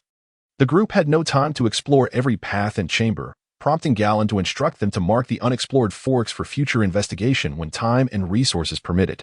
Guided by Hetty and Athos' perceptive instincts, they steadily advanced towards the source of the magical resonance. Chapter 65. Ancient Facilities. Another hour has passed, and the expedition continues its journey through the seemingly endless corridors and passageways. The scale of this millennia-old facility surpasses Gawain and Athos' wildest imagination. Even during the zenith of Gondor in the Age of the Starfire, the Empire rarely constructed such grand edifices. Even when serving dual purposes as a military stronghold and a research facility, its magnitude far exceeds Gawain's expectations. It appears that an entire mountain has indeed been hollowed out for its construction, and with the increasing number of descending slopes and staircases, Gawain even suspects that more than just a single mountain has been excavated. The magical responses continue to emanate steadily, albeit weakly. Due to the multitude of forks and corridors encountered, Hetty and Athos' guidance has become somewhat unreliable. She can only ascertain a general direction and employ divination spells, such as spirit summoning, to determine which path to take. Nevertheless, the group has wandered down several wrong turns and discovered numerous dead ends. Despite Knight Byron consistently marking the path, and Hetty utilizing magical markers to delineate a trail, the extended journey through this ancient relic has instilled a sense of unease among the soldiers. Noticing their discomfort, Knight Byron approaches Gawain, expressing concern. My lord, delving deeper may lead us to become lost within. Our sense of direction has become utterly confounded. This place is simply too vast. If only Amber were here. At least she could scout ahead, and with her ability to traverse the Shadow Realm and her knack for lockpicking, she would not be as easily ensnared in this relic as an ordinary person. She has proven this during her escapades in the ancestral tomb of the Cecil family. This time, Gawain is earnestly contemplating the matter. Furrowing his brow, he approaches a hemispherical device, running his iron-gloved hand over its surface. The black ash and oxidation coating the device are scraped away, revealing the silvery metal beneath. What is this? Hetty inquires with curiosity, noticing that the apparatus in this chamber is evidently a fixed installation that could not be removed, an uncommon sight in this relic. The obsidian and metallic connections evoke a peculiar intuition related to magic within her. The magic energy focusing array, Gawain remarks, incorporating knowledge that has become obscure in this era, interspersed with even more enigmatic terminology. These obsidians connect to the magical wells within the facility. This hemisphere can concentrate powerful energy, creating a brief yet intensely potent flow of energy, which is then conveyed through this main conduit. Gawain gestures towards a thick pipe extending from the hemispherical device and ultimately embedded in the wall, to deliver energy wherever it is needed. Hetty and Amp, Oppos, eyes widen slightly. As a mage, the sight of such an ancient magical device from 1,000 years past ignites her excitement. So, it concentrates powerful energy? Is this a weapon? No, this serves as a supplementary energy source for research facilities, typically employed to provide instantaneous ignition for energy-intensive devices, such as the iridescent lenses. Gawain shrugged, observing that during the Gundor era, magic was not solely utilized for combat, though indeed, that was one of its significant functions. Magic could accomplish a multitude of tasks. In fact, it seems to me that what mages should genuinely focus on is applying their knowledge and magic to such research endeavors. Research? Hetty murmured incredulously. She was no stranger to the term. Mages have always been synonymous with researchers, delving into the mysteries of magic and deciphering the laws of runes, which they take immense pride in. However, regardless of the nature of the research, the ultimate goal invariably revolves around enhancing one's magical abilities. A mage who fails to improve their own magical prowess is deemed a lackluster researcher. Instinctively, Hetty sensed that the research Gawain spoke of was likely of a different nature than what she was accustomed to. This ancestor seemed to habitually view matters from a distant and expansive perspective, frequently mentioning accessibility and mass production, which appeared to starkly contrast with the mages and Amp, Oppos, inclination towards specialization and their deliberate isolation from one another and Amp, Oppos, as studies. Hetty shook her head, dismissing those inconsequential thoughts. And she heard Sir Byron inquiring, "Madam, is the magical response emanating from this location?" Hetty concentrated momentarily, then shook her head. "No, but it is quite close." "Note this location," Gawain remarked. "This ancient device is utterly beyond repair. We need not consider restoration. However, it can yield at least half a ton of mithril and 7 to 8 tons of obsidian, alongside a substantial quantity of refined gold and purple copper steel." "Wait a moment," Hetty exclaimed, her eyes widening as she gazed at Gawain. "Ancestor, you intend to dismantle this invaluable ancient magical device? What other option do we have?" Gawain replied, casting her a glance. "This artifact requires an exceptionally high purity of magic to ignite, and the corresponding magic purification techniques have long since vanished. Moreover, even if we had a power source, this contraption has languished here for a millennium. Its internal structure has decayed beyond repair. Restoring it would be no easier than constructing a new one." Hetty paused, her expression peculiar. "You may not feel it, having come from 7 centuries ago, but this is an antique." Gawain and Oppos' expression twitched. "This object will remain an antique until my demise. Yet we must prioritize its practical value. Its presence here is utterly valueless. Only through melting can it be reborn." Upon hearing this from Gawain, Hetty realized that further argument would be futile, so she could only nod begrudgingly, her face etched with regret. They say a child sells his father and Oppos' land without remorse. Yet it seems the father himself shows little sorrow when selling his own land. Discovering the magical focusing apparatus indicates that they are quite near the deep research facility, and considering the magical response Hetty sensed earlier, it is highly probable that the target is some operational research device. Gawain discreetly activated the knight's danger perception skill, prepared for any potential magical traps or ancient radiation that might lurk nearby. As he proceeded along the path, he casually inquired of Hetty, "By the way, I have heard them refer to you as Madam rather than Miss or Lady. Are you married? What of your husband?" This question had piqued his curiosity for quite some time, yet he had never found the opportunity to ask. Hetty nodded in understanding, and the thought of the goddess of magic, Myrmina, surfaced in his mind. Myrmina, also known as the goddess of all magic and the mistress of mysteries, is revered as the sovereign of magical forces and is acknowledged as the mentor of the world's first dragon and the first elf. Thus, the legendary dragon language magic and the existing elven magic were birthed from her creativity. Unlike other deities, Myrmina does not embody a rigid faith. Rather, she serves more as a symbolic figure. There exists no formal religion or belief system dedicated to her, and nearly all practitioners of magic are her casual adherents. However, fewer than 1% of sorcerers formally embrace this goddess as their faith, likely due to the general inclination of spellcasters to seek mysteries while lacking reverence for the divine. Among that 1% of followers, many, like Hetty, have converted solely to renounce their inheritance or for similar purposes. Similarly, Princess Veronica of the Ansu royal family has pledged herself to the god of holy light, albeit under different circumstances. Unlike the descendants of the Cecil family, who have fallen to the extent of having to sell their noble status, she can still rightfully be addressed as a princess or hold a corresponding clerical title. Good heavens! The pressure from ancestors pushing for marriage 700 years ago is far more daunting than that from my parents. This even alleviated Hetty and Apos' concerns about whether selling her noble title would lead to repercussions. Ultimately, the inquiry was merely a fleeting remark, and there was no further discussion. Hetty and Apos' musings did not linger for long, as she finally sensed the magical response just ahead. Chapter 66. The sphere. Hetty finally sensed that the magical reaction lay just ahead, perhaps only a final intersection away. After a rough assessment of the proximity of their team and the terrain of the dark mountains in this area, Gawain concluded that they were indeed at the heart of the mountain. What could be so significant here that warranted the construction of such a monstrous facility for research or surveillance? Regardless of the nature of their discovery, they ultimately chose to abandon this place. Hetty replenished the energy of her illuminating spell, and the once dimming orb of light once again illuminated a vast area around them. Gawain beheld a neatly paved corridor constructed of grayish-white stone slabs. Embedded in the walls on either side were magical crystal lamps that had long since ceased to function, alongside several tightly closed doors. At the end of the corridor stood a copper door, intricately engraved with eye and triangle motifs. The copper door was not entirely closed. It had a wide gap. Gawain activated his danger perception ability and found no traps or toxic gases lurking behind the door. Nonetheless, caution was prudent. Before pushing the door open, Hetty summoned a softly glowing rune resembling an eye, which lazily floated through the gap. As she did so, a faint glimmer appeared in her eyes. Inside lay a spacious, circular chamber filled with numerous broken long tables and shelves. The walls were lined with an array of pipes, and in the center of the room was a sunken pit.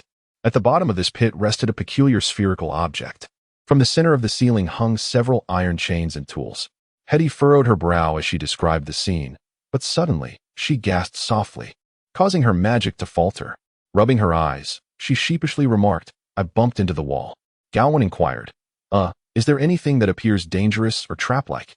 Hetty shook her head. "No, it seems merely to be a laboratory, albeit one vastly larger than any I have encountered, replete with many incomprehensible devices. Additionally, I confirmed that the magical reaction emanates from the spherical object in the center of the room, yet it represents an energy form I have never encountered before." Having ascertained that there were no traps or rogue ancient magical automatons within, Gawain felt a sense of relief. As for the peculiar energy form Hetty mentioned, further investigation would have to wait until they entered the chamber. Two burly soldiers stepped forward, joining Sir Byron in pushing against the ancient, dust-laden copper door. The rusted and weathered hinges creaked loudly under their force, the sound echoing sharply in the quiet, enclosed space, resonating down the corridor for a considerable distance. The door swung open, and Gawain stepped inside, quickly encountering the sights Hetty had described. The circular hall, the scattered broken long tables and shelves, the magical conduits along the walls, the recessed floor at the center, and a large sphere resembling a stone lying in the pit. Gawain approached the spherical object, roughly estimating its diameter to be around 1.5 meters. Its shape was remarkably regular, if not for the rough and uneven surface. It could almost be deemed a perfect sphere. The material resembled stone, yet under the glow of the illumination spell, it exuded a metallic sheen. It bore a resemblance to a natural stone orb, albeit overly spherical, and to claim it was a type of artificial magical device would be misleading, as its design starkly contrasted with the creations of the Gondor Empire. There were neither runes nor metallic junctions upon its surface, suggesting it was unlikely to be an ancient magical apparatus. The magical aura indeed emanated from within. Hetty furrowed her brow, sensing something peculiar. It felt less like magic and more akin to a distinctly different energy fluctuation. Ancestors, could this have been crafted by the ancient Gondor Empire? She pondered. Gawain shook his head. No, it does not seem so. He tapped the stone sphere with his hand. Its texture was akin to that of genuine stone, solid and unyielding. Observing the surroundings, it appeared that rather than being a creation of theirs, this sphere was an object of study. Was this entire facility constructed solely for the examination of this sphere? Sir Byron found it incredulous that the Gondor Empire would exert such effort for the sake of studying a mere orb. Gawain reflected that even in the age of the Starfire, when magic was abundant, the Gondorians would not have been frivolous to such an extent. No. When this facility was dismantled, the personnel methodically removed nearly everything transportable. They would not have carelessly abandoned the most crucial item. This sphere was indeed something they were investigating, yet likely only one of many objects, and probably one deemed insignificant, something they had decided to discard after realizing little progress could be made. Perhaps just as they were preparing to dispose of it, an evacuation order came from above, leaving it behind. After all our efforts, we have discovered this peculiar object. Sir Byron mused, stroking his chin. My lord, how shall we handle it? Gawain found himself troubled, pondering how to transport such a stone sphere. He pushed against its surface, muttering, "It takes up space and is heavy. No wonder the Gondorians left it behind." Suddenly, to his astonishment, the sphere shifted with a gentle nudge. Gawain felt a twinge of embarrassment. It's not heavy? The weight of the sphere was surprisingly light. He had initially assumed it to weigh at least a ton, yet a gentle push had displaced it. Testing further, he estimated its weight to be merely a few dozen kilograms, a burden even Hetty could easily maneuver. This could only imply that it was not composed of stone. Perhaps it was hollow. The technological disparity between the Gondor Empire and the present day was significant. What was deemed safe and harmless in antiquity might not retain the same properties today, so prudence was advisable. The Gondorians of yore must have been quite idle to occupy themselves with the study of a mere sphere.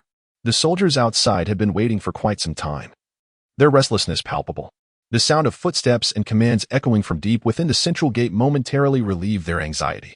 However, the unusual noise accompanying the footsteps left them exchanging puzzled glances. It resembled something rolling across the ground. The sight of two soldiers pushing a spherical object appeared before them. Though it seemed that one person could easily manage it, the second was primarily there for balance. The soldiers continued to exchange glances. The following day, everyone near the camp and Amidst's perimeter beheld this peculiar sphere. It had been placed in a clearing outside the camp, guarded by several fully armed warriors. A circle of wooden stakes had been driven into the ground around the sphere, connected by ropes to create a barrier. The scene was almost absurdly comical, as the guards, clearly the ones who had lost at cards, whispered among themselves. When Rebecca awoke to the news, she hurried to witness the spectacle. Upon arrival, she spotted her ancestors and Aunt Hetty present, and she squeezed through to join them. Her curiosity piqued as she gazed upon the sphere. Ancestors, is this the object you retrieved from the ruins last night? Indeed, and we also brought back some metallic samples. The ruins still hold many treasures waiting to be uncovered, answered Gawain, nodding. But this object remains a mystery. He waved his hand dismissively. Do not hurl fireballs at it. Anything else is permissible. Though the stone sphere was oddly light, it was remarkably sturdy. Gawain had tested it. Without employing supernatural strength, a regular sword could hardly inflict any damage upon it. So a few knocks should pose no problem. However, launching fireballs was another matter entirely, particularly with Rebecca and Amidst's impulsive nature.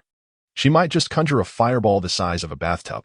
Curiously, Rebecca pressed her ear against the surface of the sphere, her other hand tapping it lightly with her iron staff. Turning to Gawain, she exclaimed, "It and Amidst's not hollow." Indeed, it and Amidst's solid, yet astonishingly light, Gawain replied with a shrug. Your aunt scraped off some fragments and discovered it to be a highly metallic composite. If the entire sphere is made of the same material, it could certainly be deadly heavy. Perhaps only the outer layer is a shell, and the interior is composed of a much lighter substance? Rebecca and Amidst's interest in research surged. Should we cut it open to investigate? Gawain laughed. That was my intention as well, but not just yet. We should first explore non-destructive methods of study. If we still cannot derive any conclusions, we may then consider cutting it open. After all, the Gondorians used numerous tools to examine it without ever damaging its exterior for a reason. Rebecca appeared slightly disappointed. Oh, Gawain smiled at her. Aside from studying this sphere, I have something else I would like you to do, if you have the time. Rebecca and Amidst's eyes brightened instantly. I have time. I don and Amidst's need to get my hands dirty at Magic Network 1 for now. The craftsmen and apprentices are busy digging trenches for quartz sand, so I'm quite free.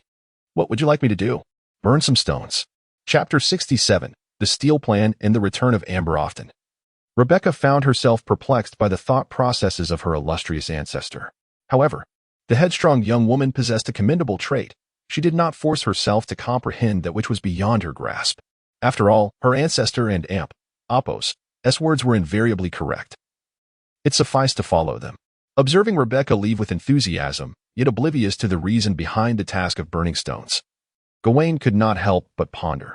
It was evident that each individual was born with a limited number of innate talents, with the distribution of such gifts determined by the roll of the dice.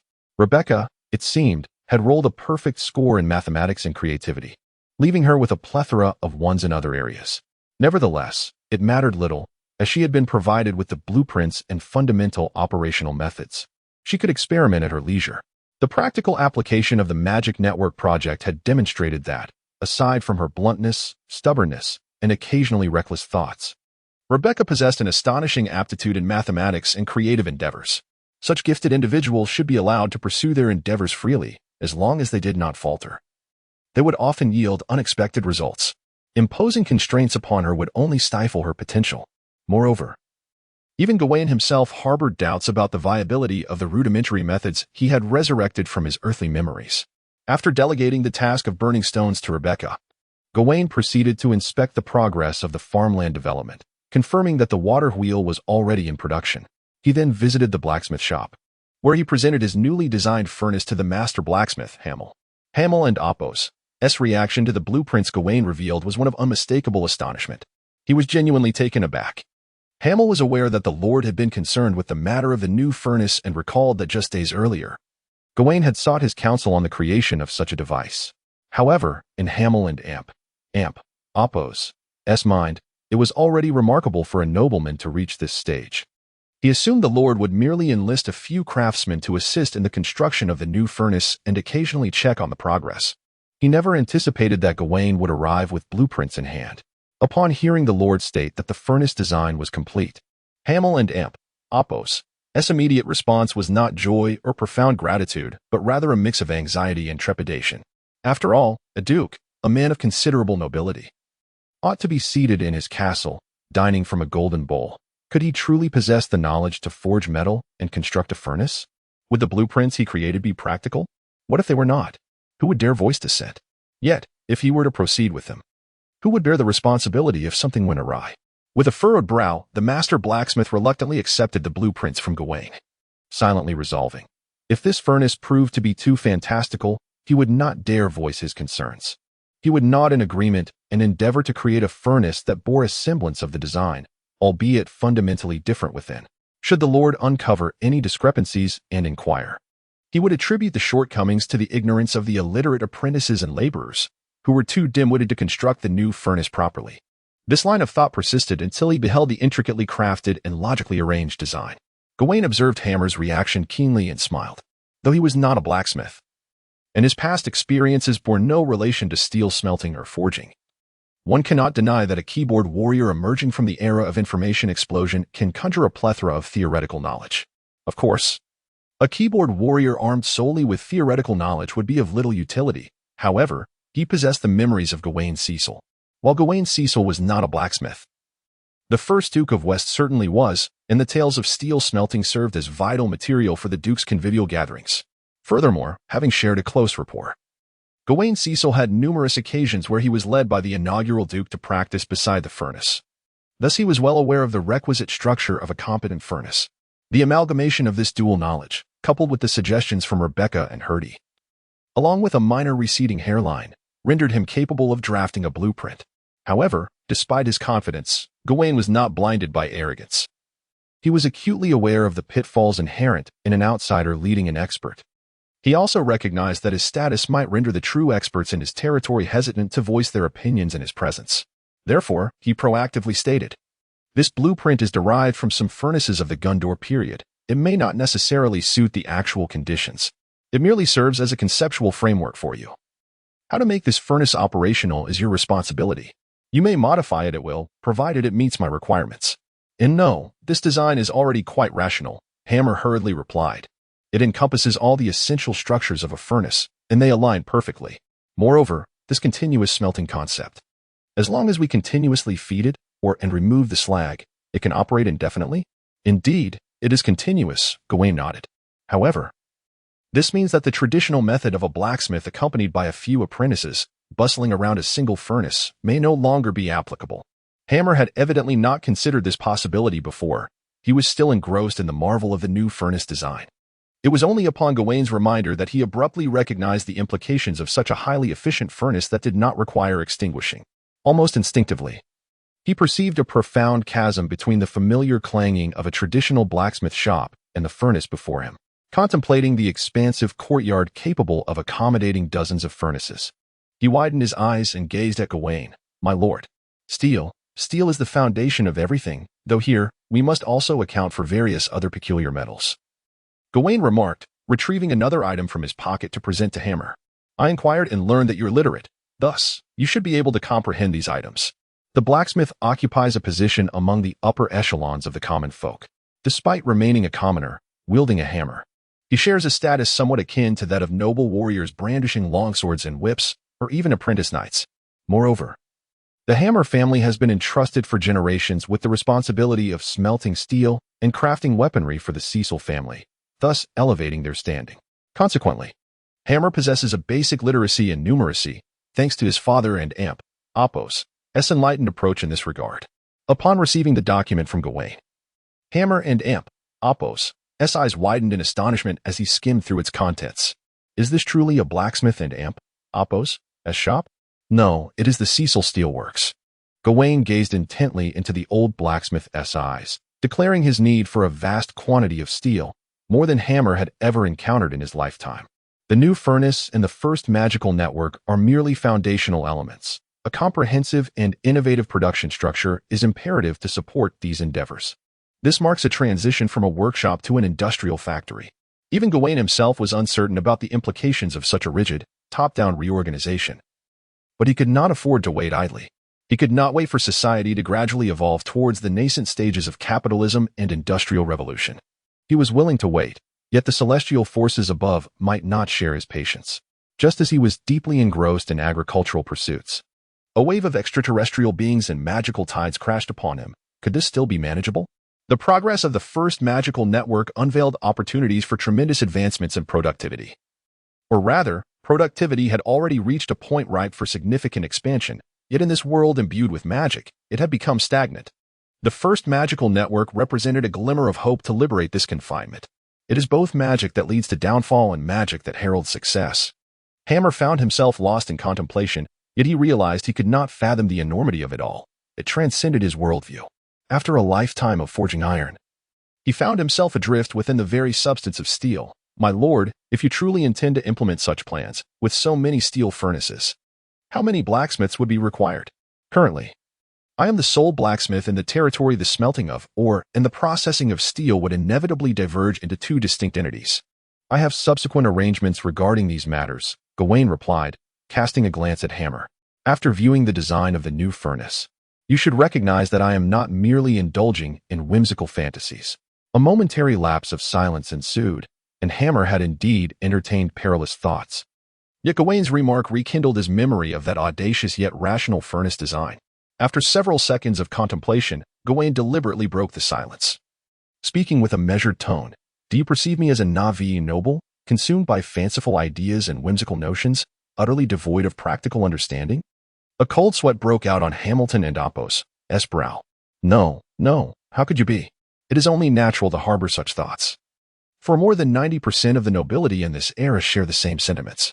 Gawain chuckled, residing in a castle, lofty and indulgent, Na'vi to the cultivation of grain, oblivious to the nuances of blacksmithing, construction, and forestry, yet still inclined to issue absurd commands that are utterly unattainable. Am I right? Hamilton stared at Gawain, dumbfounded, struggling for a long moment to articulate the word compatriot. How could this duke from 7 centuries ago possess such profound insight into the nobility? You must be curious about the depth of my evaluations. It is quite simple. I am Gawain Cecil. When this land lay barren 700 years ago, I led the way in its cultivation. Gawain gazed into Hamilton's eyes, reminding him that we did not reside in castles back then. When it came to labor, many craftsmen in this territory would likely not have matched my skills. Hamilton's expression shifted slightly as he nodded slowly. Gawain placed a hand on the old blacksmith's shoulder. So, let us proceed as I suggest. The first step is to complete the construction of the new furnace. Out of the corner of his eye, he noticed Betty rushing toward them. Betty pondered for a moment and exclaimed, "A filthy old man." Chapter 68. The Druid? The labor system devised by that fellow is indeed quite effective. The dim-witted little maid has already scurried off to notify her master, while Amber idly gazes into space within Gawain and Apo's grand tent. Beside her stands an elderly man clad in a tattered gray robe, wearing a soft hat, his unkempt beard and hair giving him the appearance of someone unearthed from the slums. This disheveled old man is the professional Amber has summoned. He stands cautiously in the center of the tent, maintaining a distance from everything around him, yet his eyes dart about like a cunning merchant visiting a lord's castle. Meanwhile, Miss Amber gazes upwards at the tent that has stood here for over half a month, muttering to herself, "The stonemasons and carpenters have begun residing in wooden houses. Yet he still sets up a tent. I truly wonder what goes on in that mind of his." At that moment, the old man suddenly interjects. "Is what you said true? Is he truly Gawain Cecil from 700 years ago? The same one who has recently stirred up such commotion in the south?" "Of course it and Apo's. That's true," Amber replies, rolling her eyes at the old man. "I unearthed it with my own hands. Can it possibly be false? Let me tell you. Despite the Cecil family's current impoverishment, their ancestors were formidable, an entire living treasury." The old man strokes his disheveled beard, "As long as it's true. That and Apo's, that's all that matters. Young lady, let me tell you, in the field of antique appraisal, my skills are quite—" Amber, having caught a glimpse of what he was about to say, suddenly interrupts, "Wait. Aren't and Apo's, you a druid?" The old man and Apo's hand, which was in the midst of stroking his beard, freezes. He stares at Amber, dumbfounded. "I." Just as he begins to utter the word "I," the heavy door flap of the tent is suddenly swept aside, bright light pouring in, only to be entirely blocked by Gawain and Apo's imposing figure, nearly 2 meters tall. Both the old man and Amber jump in surprise. Upon entering the tent, Gawain quickly notices the unfamiliar figure, dressed in a grimy robe that is an odd mix between a short and a long garment, with nearly all the edges frayed. Wearing a dingy soft hat that bears several holes, his hair and beard unkempt, clearly untouched by a wash for some time, the man appears old and shriveled. Yet his eyes sparkle with life. Indeed, he perfectly embodies the image of a true hermit. Gawain silently assesses the situation, recognizing that this old man and Apo's appearance aligns flawlessly with his conception of a druid, one who shuns society, dwells among the wilderness, and possesses a wealth of ancient knowledge. Although, in a different context, he might have mistaken him for a beggar from the slums. Amber had mentioned seeking out a druid, and this figure before him was unmistakably that. Feeling a slight pang of apology towards Amber, Gawain strides confidently towards the old man. "Welcome. In the name of the Cecil family. This land has awaited a true scholar for far too long. I am Gawain Cecil, and you should have heard my name." The elderly man, roused from his brief stupor, instantly donned an exceptionally radiant smile that seemed ill-suited for a hermit. "Ah, your name is known far and wide across the continent. I am delighted to serve you in your domain. Pray, what antiques require appraisal?" At the same moment, Gawain interjected, "The arrival of the druid must surely benefit this land." "Antiques? Druid?" Both individuals echoed in unison, their faces a picture of bewilderment. "Am I mistaken?" Gawain exclaimed in astonishment. "Did you just mention appraising antiques?" "I sent Amber to find a druid." "A druid? Not an antique appraiser." The old man was equally taken aback. "I assumed you summoned me to evaluate antiques." Gawain and Apo's lips twitched involuntarily as his gaze drifted toward the half-elf maiden, who was desperately attempting to retract her head into her torso. "What did this half-elf lady convey to you?" Gawain reached for Amber's pointed ears, prompting a startled cry from her as she swiftly darted from his grasp, vanishing into the omnipresent shadows. However, someone reacted even more swiftly. Before the thief could fully enter the shadow realm, Gawain repositioned himself to block Amber and Apo's escape route and activated his knightly aura. As the ethereal halo effect radiated outward, Amber was abruptly jolted from her shadowy state, colliding headfirst into Gawain and Apo's chest, exclaiming in surprise.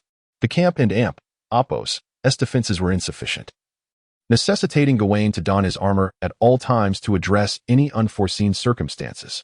The headstrong Rebecca, after a collision with Gawain, had a lump on her head, not to mention the more delicate Amber, who, upon impact, was left disoriented.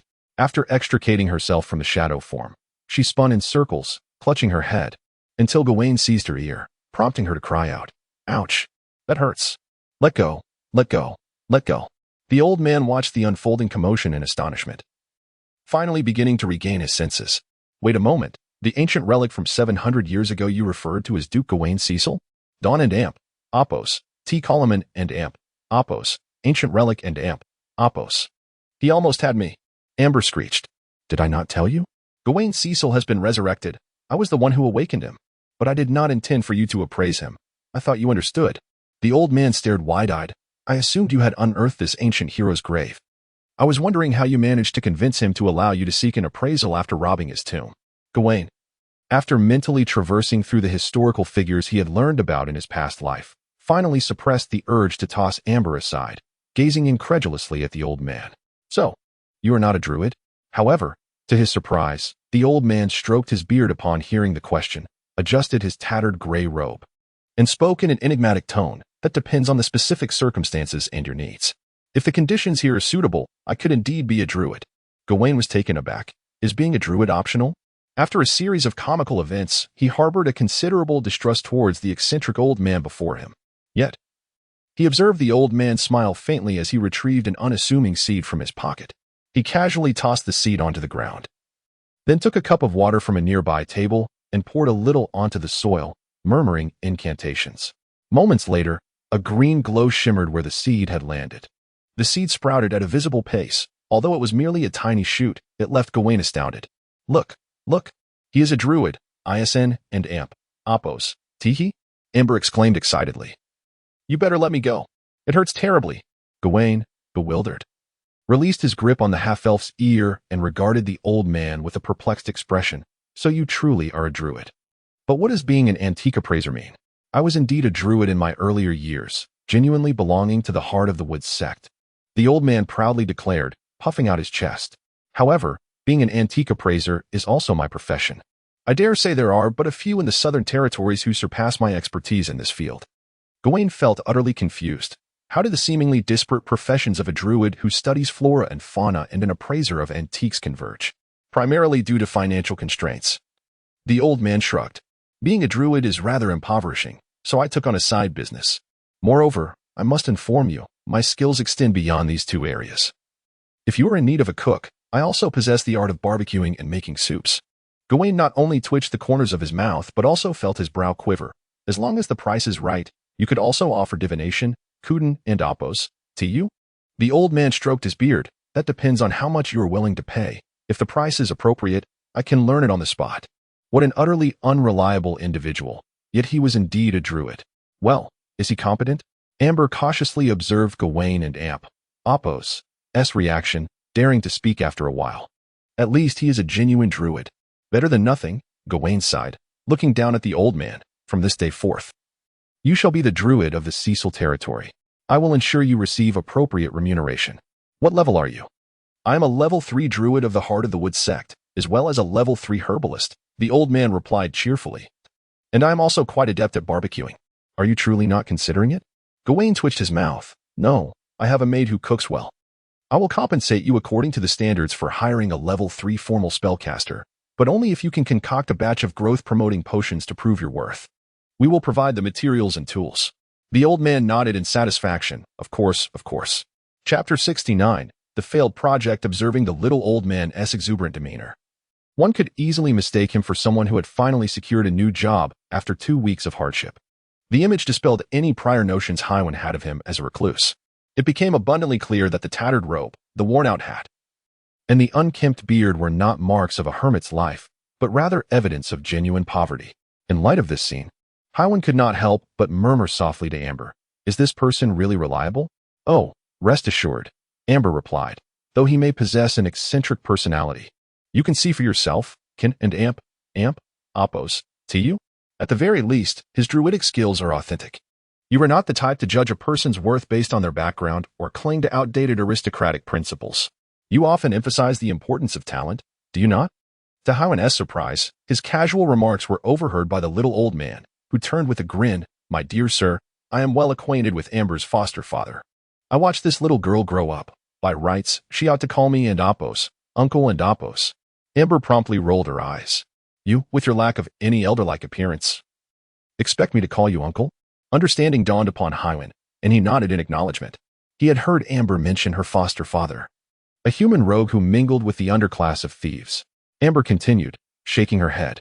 This fellow was quite close to my foster father. They once operated under the banner of the Nightshade, aspiring to become the most formidable thieves in the Southern Territories, yet they achieved not a shred of notoriety. Hayan instinctively frowned and looked at the little old man. So you used to be a thief? That was in the past, merely a bygone era. The old man waved his hands dismissively. I have since turned to legitimate pursuits. Intrigued, Hayan queried. So, did you change careers because you could not succeed as a thief? Perhaps it was due to a lack of skill, Amber interjected disdainfully. He couldn't even steal from the dead without being caught and beaten up. Clearly, he lacks the makings of a thief, and it seems he is not cut out to be a druid either, nor an antiques expert or a chef for that matter. Hayan was taken aback. How does one get caught stealing from the dead? At that moment, there stood over 200 individuals engaged in the somber act of tomb visiting. The elderly gentleman could only manage a sheepish smile, clearly demonstrating that despite his status as an elder, his demeanor towards Amber was notably unpretentious. It was evident that he had been the subject of such playful jests on multiple occasions, particularly regarding the current topic, where Amber felt particularly emboldened to jest about his thieving skills. After all, he had been soundly beaten for stealing from the deceased, while Amber not only liberated the dead but also, quite remarkably, managed to revive him. Although, one might argue that the circumstances did not precisely amount to theft.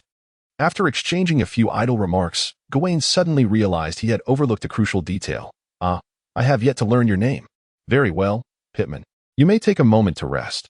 I shall arrange for someone to escort you to your lodgings shortly.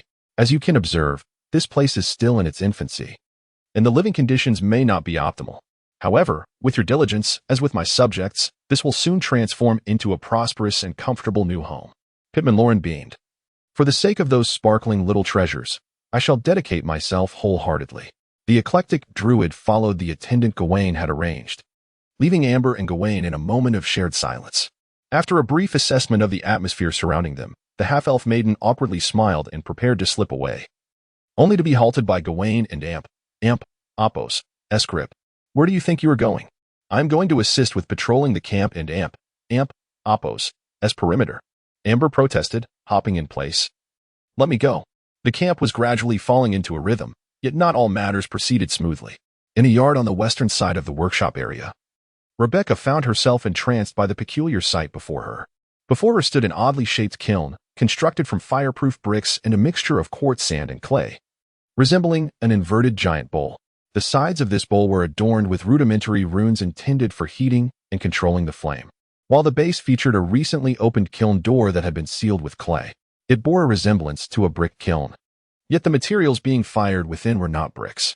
Instead, they were stones, or rather, a combination of limestone powder and clay, as her ancestors had instructed. They claimed that the resultant substance, when mixed with the slag brought from the blacksmith's forge and ground into powder, could transform into a new building material. However, it was difficult to perceive any signs of success. In the basket before the kiln lay several finished products, a grayish-black amalgamation that appeared dirty and unappealing, with various hard and brittle clumps interspersed among the fragments.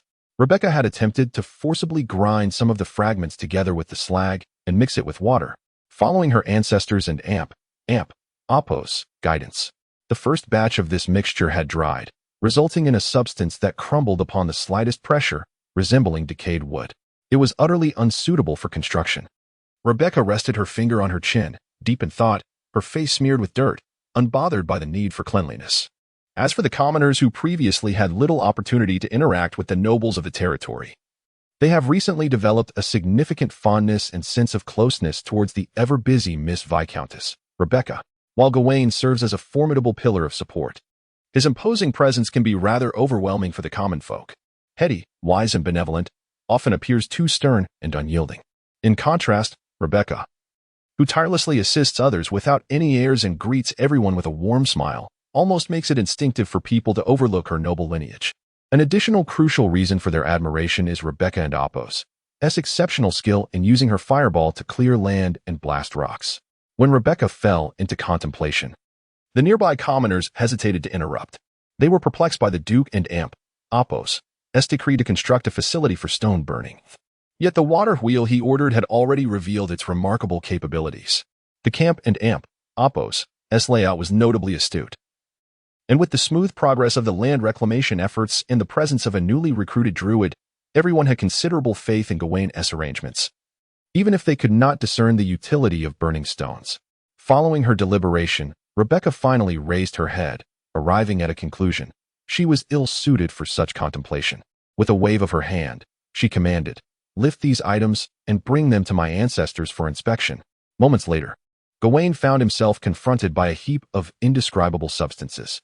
"Is this what you produced?" And amp, oppose, cement and amp, oppose, he exclaimed, astonished as he gazed at Rebecca. Had he not personally issued the command, he would have struggled to associate those grayish lumps with his recollection of cement. "Oh, so this is called cement?" Rebecca and amp, oppose, eyes widened, intrigued by the peculiar name. Gawain, however, had no time to elucidate the significance behind the term.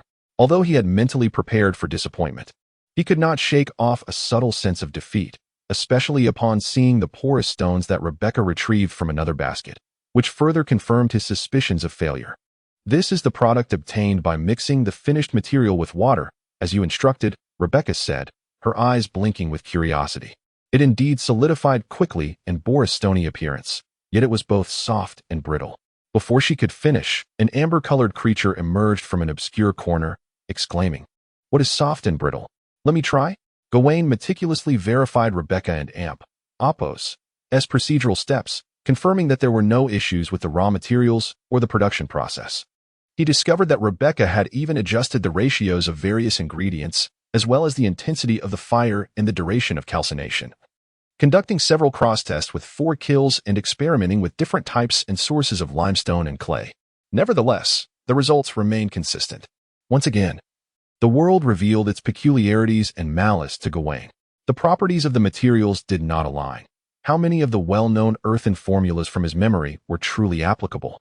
Gawain resolved to systematically test everything he knew in his mind that could be validated through simple methods, preparing himself psychologically for the possibility of failure in all these experiments. Meanwhile, Rebecca gazed at him with hopeful eyes. The girl who had struggled so hard to assist everyone seemed entirely oblivious to the notion that the issue might lie within Gawain's provided formula. Instead, she instinctively attributed the problem to herself, murmuring, "Have I disappointed you, esteemed ancestors?" No, every experiment is a protracted endeavor, especially when it involves the quest for a new material. Gawain sighed and shook his head. "Continue to experiment with various stones and soils for firing. I shall provide you with several additional potential formulas. Consider this a long-term endeavor, something to pursue whenever you have leisure. But do ensure that it does not impede the progress at the steel mill." Chapter 70. When schemes fail. The endeavor to produce primitive cement by the obstinate fireball child met with failure, yet Gawain had no intention of relinquishing his efforts so readily. While the direct application of earthly experience may prove ineffective, the underlying principles derived from Earth are not necessarily flawed. Perhaps the formulations for certain materials differ, but this does not imply that they lack value. At the very least, a cost-effective, abundant, sturdy, and easily processed building material should find utility in any realm. Even if it were to be rebranded as Magical XX in this world, it would still hold significance. He dispatched Rebecca to continue exploring new manufacturing techniques, and shared his overarching ideas and anticipated objectives with her. This was not a haphazard endeavor devoid of direction. Despite the failure of his own production method, Gawain was aware that cement had once existed in this world. Deep within the ruins of the mountains, he and his companions had encountered this material. The engineers of the ancient Gondor Empire employed synthetic materials rather than stone to construct the fortress nestled in the mountains, rendering it more robust and durable than typical stone fortifications, showing no signs of collapse even after a millennium. In Gawain Cecil and Oppo's memory, this material had been developed long before the Age of Sparks, during the Steel Age, and had been utilized for 10 centuries. After numerous refinements, by the late Gondor period, it had become one of the most commonly used building materials within the empire. This was precisely what caused Gawain great lament. Following the collapse of the Gondor Empire, a vast array of technologies fell into obsolescence. Some of these relied on deep blue magical wells, while others were lost due to the complete extinction of the groups possessing the relevant skills, leaving no documentation behind. Additionally, the raw materials, or environments, necessary for these technologies had been consumed by polluted zones, and the otherworldly version of cement from Gondor was one of many lost arts. In the chaotic aftermath of that era, Gawain could not ascertain which of the three factors had led to the disappearance of this technology. However, he surmised it was unlikely due to the magical wells. The production of the otherworldly cement, like its earthly counterpart, did not require overly complex equipment or advanced energy. Thus, it was likely a matter of talent extinction, loss of documentation, or issues with raw materials. Regardless, this foundational technology, one that could be considered a cornerstone of civilization, had simply vanished. 7 centuries later, the people of Ansu were constructing their homes from stone and wood. While the privileged nobility indulged in the extravagance of employing various shaping spells and alchemical potions to enhance the elegance and sturdiness of their palaces and castles. However, the latter clearly did not meet Gawain and Apos as criteria for universal applicability, affordability, and mass production. At this juncture, Gawain could not help but muse how advantageous it would have been if the Gawain Cecil of 7 centuries past had possessed the prowess of a keyboard warrior. A slight distribution of his martial prowess towards various scholarly pursuits would have greatly improved the current situation. At the very least, he might have remembered the formula for cement. Embodying the spirit of a satellite descended after countless millennia of refinement, Gawain audaciously muttered about the original owner of his current form, before commencing a list of the various experiments he must undertake next. In the following days, Amber observed Gawain dispatching a multitude of peculiar items to the tent: strange mineral powders, intricately assembled metal containers, an array of crystal lenses both large and small, as well as magnets and metal wires commonly utilized by wizards and diviners. This eclectic assortment cluttered a table, with half of it hastily procured from Tanzan town, while the remainder had been fashioned under Gawain and Apos' guidance with Hetty and the craftsman. Gazing at the chaotic array, the half-elf maiden wore a perplexed expression. "What on earth are you up to? Nobility truly baffles me." Amber blinked, and then, as if finally catching a glimpse of Gawain and Apos' little secret, her eyes sparkled with excitement. "Ah, I've discovered it. You can't maintain your composure any longer and have begun indulging in frivolities. I knew it. How could a rational noble endure such prolonged hardship? You have finally commenced squandering resources." Ouch, ouch, ouch. After twisting Amber and Apos' ear playfully, Gawain released her, looking curiously at this mischievous character. "I cannot fathom. Do you not learn from your mistakes? Could you not temper your temperament a tad? Spare me your lectures. Here I am, a grand thief tethered as your bodyguard, usually either guarding your plethora of nonsensical scribbles or tirelessly patrolling to gather intelligence. And when I finally have a moment of respite, you expect me to study these absurd scribbles alongside you. Do you even respect my profession?" The half-elf maiden asserted passionately. Her core argument distilled into 3 simple words: "I am bored." "At least Betty is industrious," Gawain sighed, rubbing his forehead. "She comes to me every day after her task to learn to read. Is it truly so challenging for you to grasp basic arithmetic?" "Oh, so that little maid is indeed learning to write?" Amber and Apos' eyes widened with interest. No wonder people remarked that they had seen her muttering to herself when alone, and that she would seize any opportunity to scribble in the dirt with a stick. "Very well, I shall not concern myself with you further. If you are so restless, go amuse yourself." Gawain waved his hand dismissively, laying down 3 rules: no stealing, no causing chaos in the midst of work, and no fighting, though skirmishing with geese was, of course, permitted. Once Amber departed, Gawain finally had the opportunity to focus on the multitude of items before him. He had already conducted tests on some of them, while others were still under examination. Among the items was a large basket containing the indescribable conglomerate produced by Rebecca during her cement-making endeavors. Initially, Rebecca had intended to discard them, but Gawain had decided to keep them, placing them within his immediate view as a constant reminder, a symbol that perpetually signified to him the nature of this world.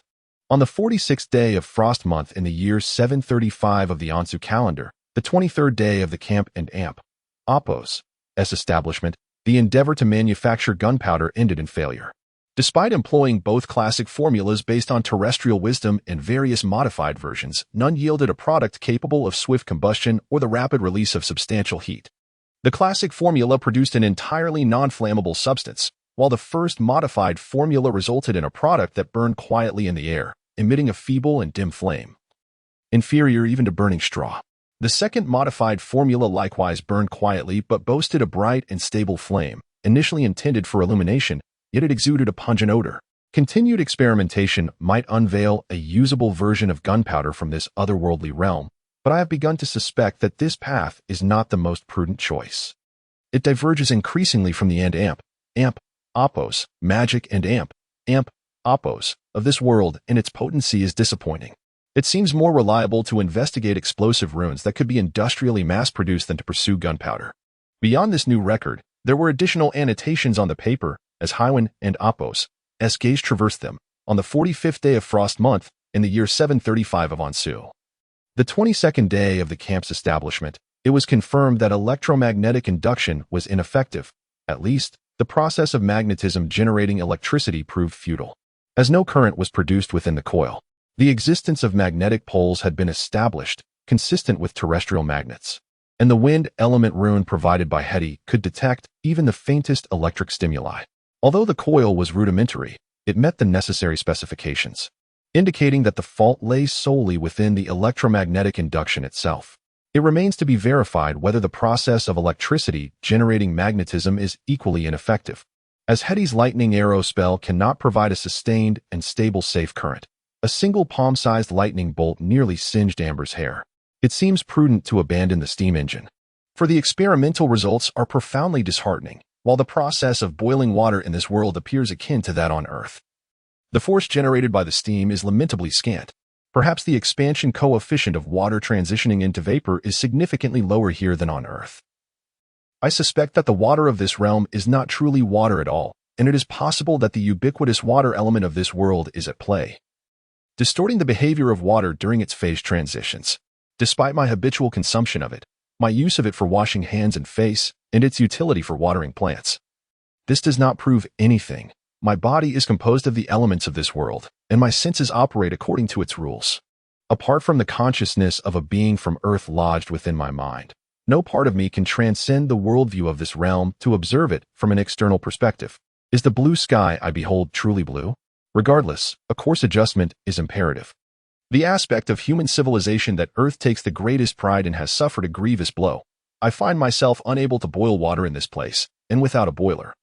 How can I establish the most fundamental machines? In the year 735 of Ansu, Hetty had never heard of coal, nor had that druid named Pitman. In fact, even within Gawain, Cecil, and Apos' memories, there exists no semblance of such a substance. The silver lining is that charcoal remains a viable fuel source. The Typhon Empire produces a substance known as Apos, combustible stone, and Apos, which is not coal but rather a white and Apos, burning stone, and Apos, seemingly a type of sediment from seawater. It is more durable than wood when burned, yet igniting it proves to be quite challenging. Moreover, it is rumored to burn in an unstable manner, emitting an unpleasant odor. It is primarily utilized for warmth by the impoverished. Lo and behold, gold is indeed a semiconductor, while pure silver is non-conductive. What on earth? I find myself in dire need of an entire cutting-edge team to present me with the complete periodic table of elements, or at the very least, a comprehensive summary of the properties of all common substances. Alas, such assistance is lacking. Time to wash up and retire for the night. Chapter 71. The Anomalies of the Sphere. The experimental records served as a testament to Gawain and Apos' arduous endeavor to reconcile the rules of his earthly experience with the peculiarities of this world. He meticulously compiled these documents, encrypting them in Chinese, regarding them as his clandestine secret. Among all the records, nearly 80% chronicled failures. This suggested that although this world appeared hospitable and bore superficial resemblances to Earth, its underlying principles were profoundly distinct. The order governing this realm was entirely foreign to Gawain, where various supernatural forces, including magic, held considerable sway. No, perhaps they should no longer be termed supernatural in this world. Conjuring a fireball and invoking deities was the very essence of natural power. Yet, Gawain did not choose to retreat into complacency. On the contrary, the marvels of this extraordinary world ignited his spirit of determination. He believed that every principle could be deciphered, that all phenomena must adhere to profound laws.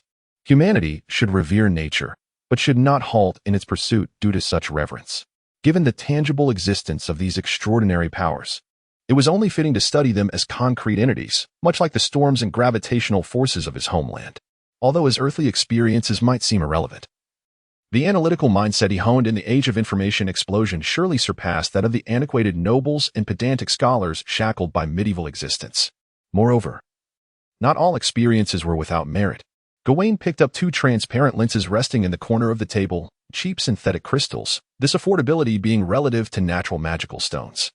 The most skilled artisan in Tanzan had spent 2 days meticulously shaping them into a convex and a concave lens as per Gawain's specifications. He held the lenses before his eyes, adjusting their positions until a clear image emerged.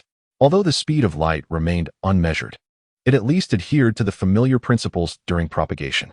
Thus, it was certain that a telescope could be constructed, an affordable tool that could be disseminated for public use. By further reducing the cost of synthetic crystals and addressing the inefficiencies of manual polishing, this vision could be realized. Beyond optical phenomena, the operation of a water wheel further evidenced a significant truth, although the fundamental laws of the microscopic realm might diverge from those on Earth. Many intuitive and macroscopic physical laws likely bore little difference. Hence, there remained ample potential for exploration. After jotting down notes regarding the telescope in his memorandum, Gawain stifled a long yawn and noted the profound silence outside. Night had fully descended, signaling the time for rest. Gawain possessed keen hearing, able to discern the faint sounds of snoring and sleep-talking emanating from the adjacent room, where Betty and Amber lay, listening to Amber, who dreamed of riches. He could not help but shake his head and chuckle softly. It is at this moment that one ought truly to wash up and retire for the night. As the darkness deepens, the last flicker of light within the tent is extinguished, and a serene obscurity envelopes the surroundings, akin to the shroud of the Lady of Night, who protects dreamers. Gawain endeavors to empty his mind, gradually sinking into slumber. It is only when all succumbs to darkness that the faint glimmers, which would ordinarily be overlooked, find their opportunity to reveal themselves. Beside Gawain and Apo's desk, minuscule lights begin to emerge from a large basket, a remnant of the refuse produced by Rebecca's cement making. As the night watchmen clad in armor traverse the path illuminated by burning braziers, they engage in the routine of shifting guard at various posts. A small group of militia crosses the storage area to the south of the camp, arriving at a tent isolated from all other facilities, positioned on the camp and Apo's periphery. The team leader, a middle-aged warrior sporting a beard, confirms the password and identification token with his relieving comrades before casting a sardonic glance at the tent. What is that thing doing? Sleeping? Of course.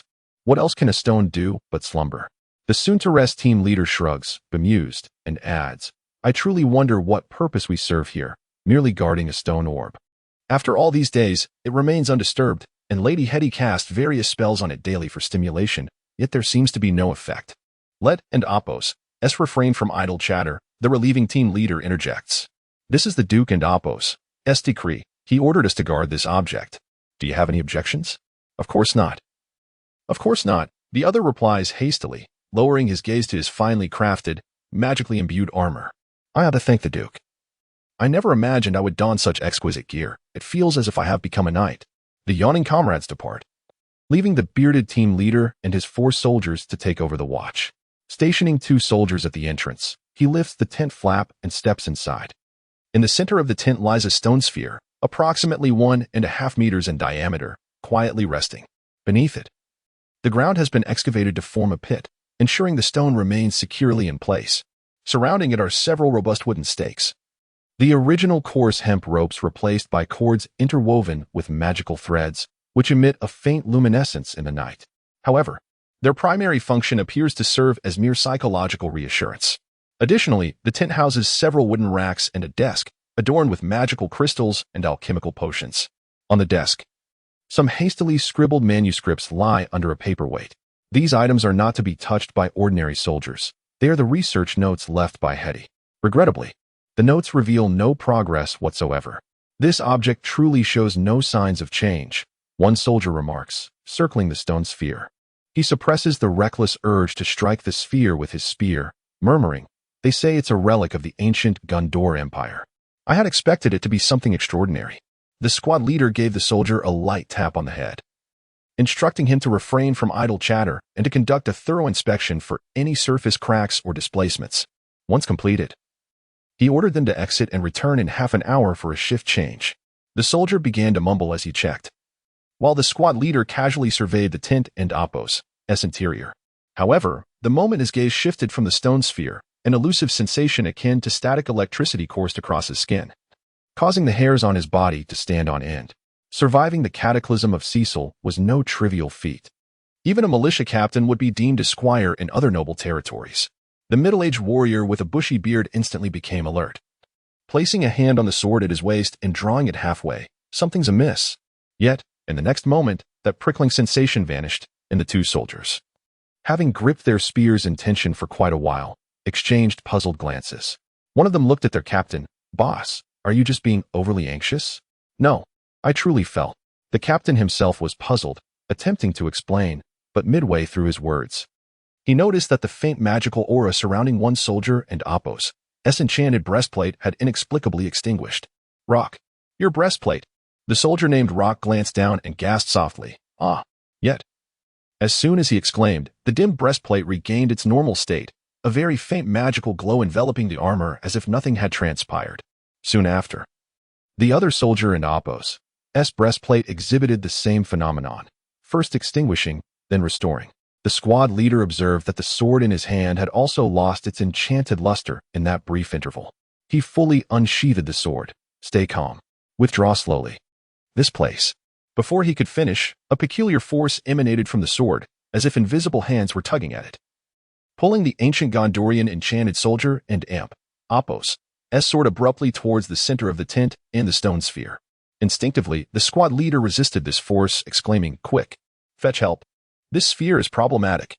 Immediately, the soldier named Rock darted towards the entrance, but halfway there, an immense force surged from his armor, effectively dragging him backward. He was lifted off the ground by this powerful attraction, crashing through the barriers and ropes surrounding the sphere, and became firmly ensnared against the stone orb. Rock struggled in terror, attempting to remove his armor to escape the grip, yet the overwhelming force caused the armor and Apos' clasps to seal tightly together, thwarting his efforts. Meanwhile, the squad leader felt the pull on his sword intensifying, and he could no longer maintain his grasp on the weapon, which slipped from his hands, whistling through the air before clanging against the top of the stone sphere, mere inches from Rock and Apos' head. Locke cast a glance at the sword hovering above his head. And finally, with a voice full of urgency, he shouted, "The stone sphere has come to life. We have a situation." His cry reverberated throughout half the camp. Meanwhile, the weaponless squad leader stood in a daze, staring at his empty right hand, before looking up to exchange bewildered glances with another soldier inside the tent. His own armor had not been drawn away, while the remaining soldier had been entirely untouched by the phenomenon. Could it be that this stone sphere selectively absorbed items?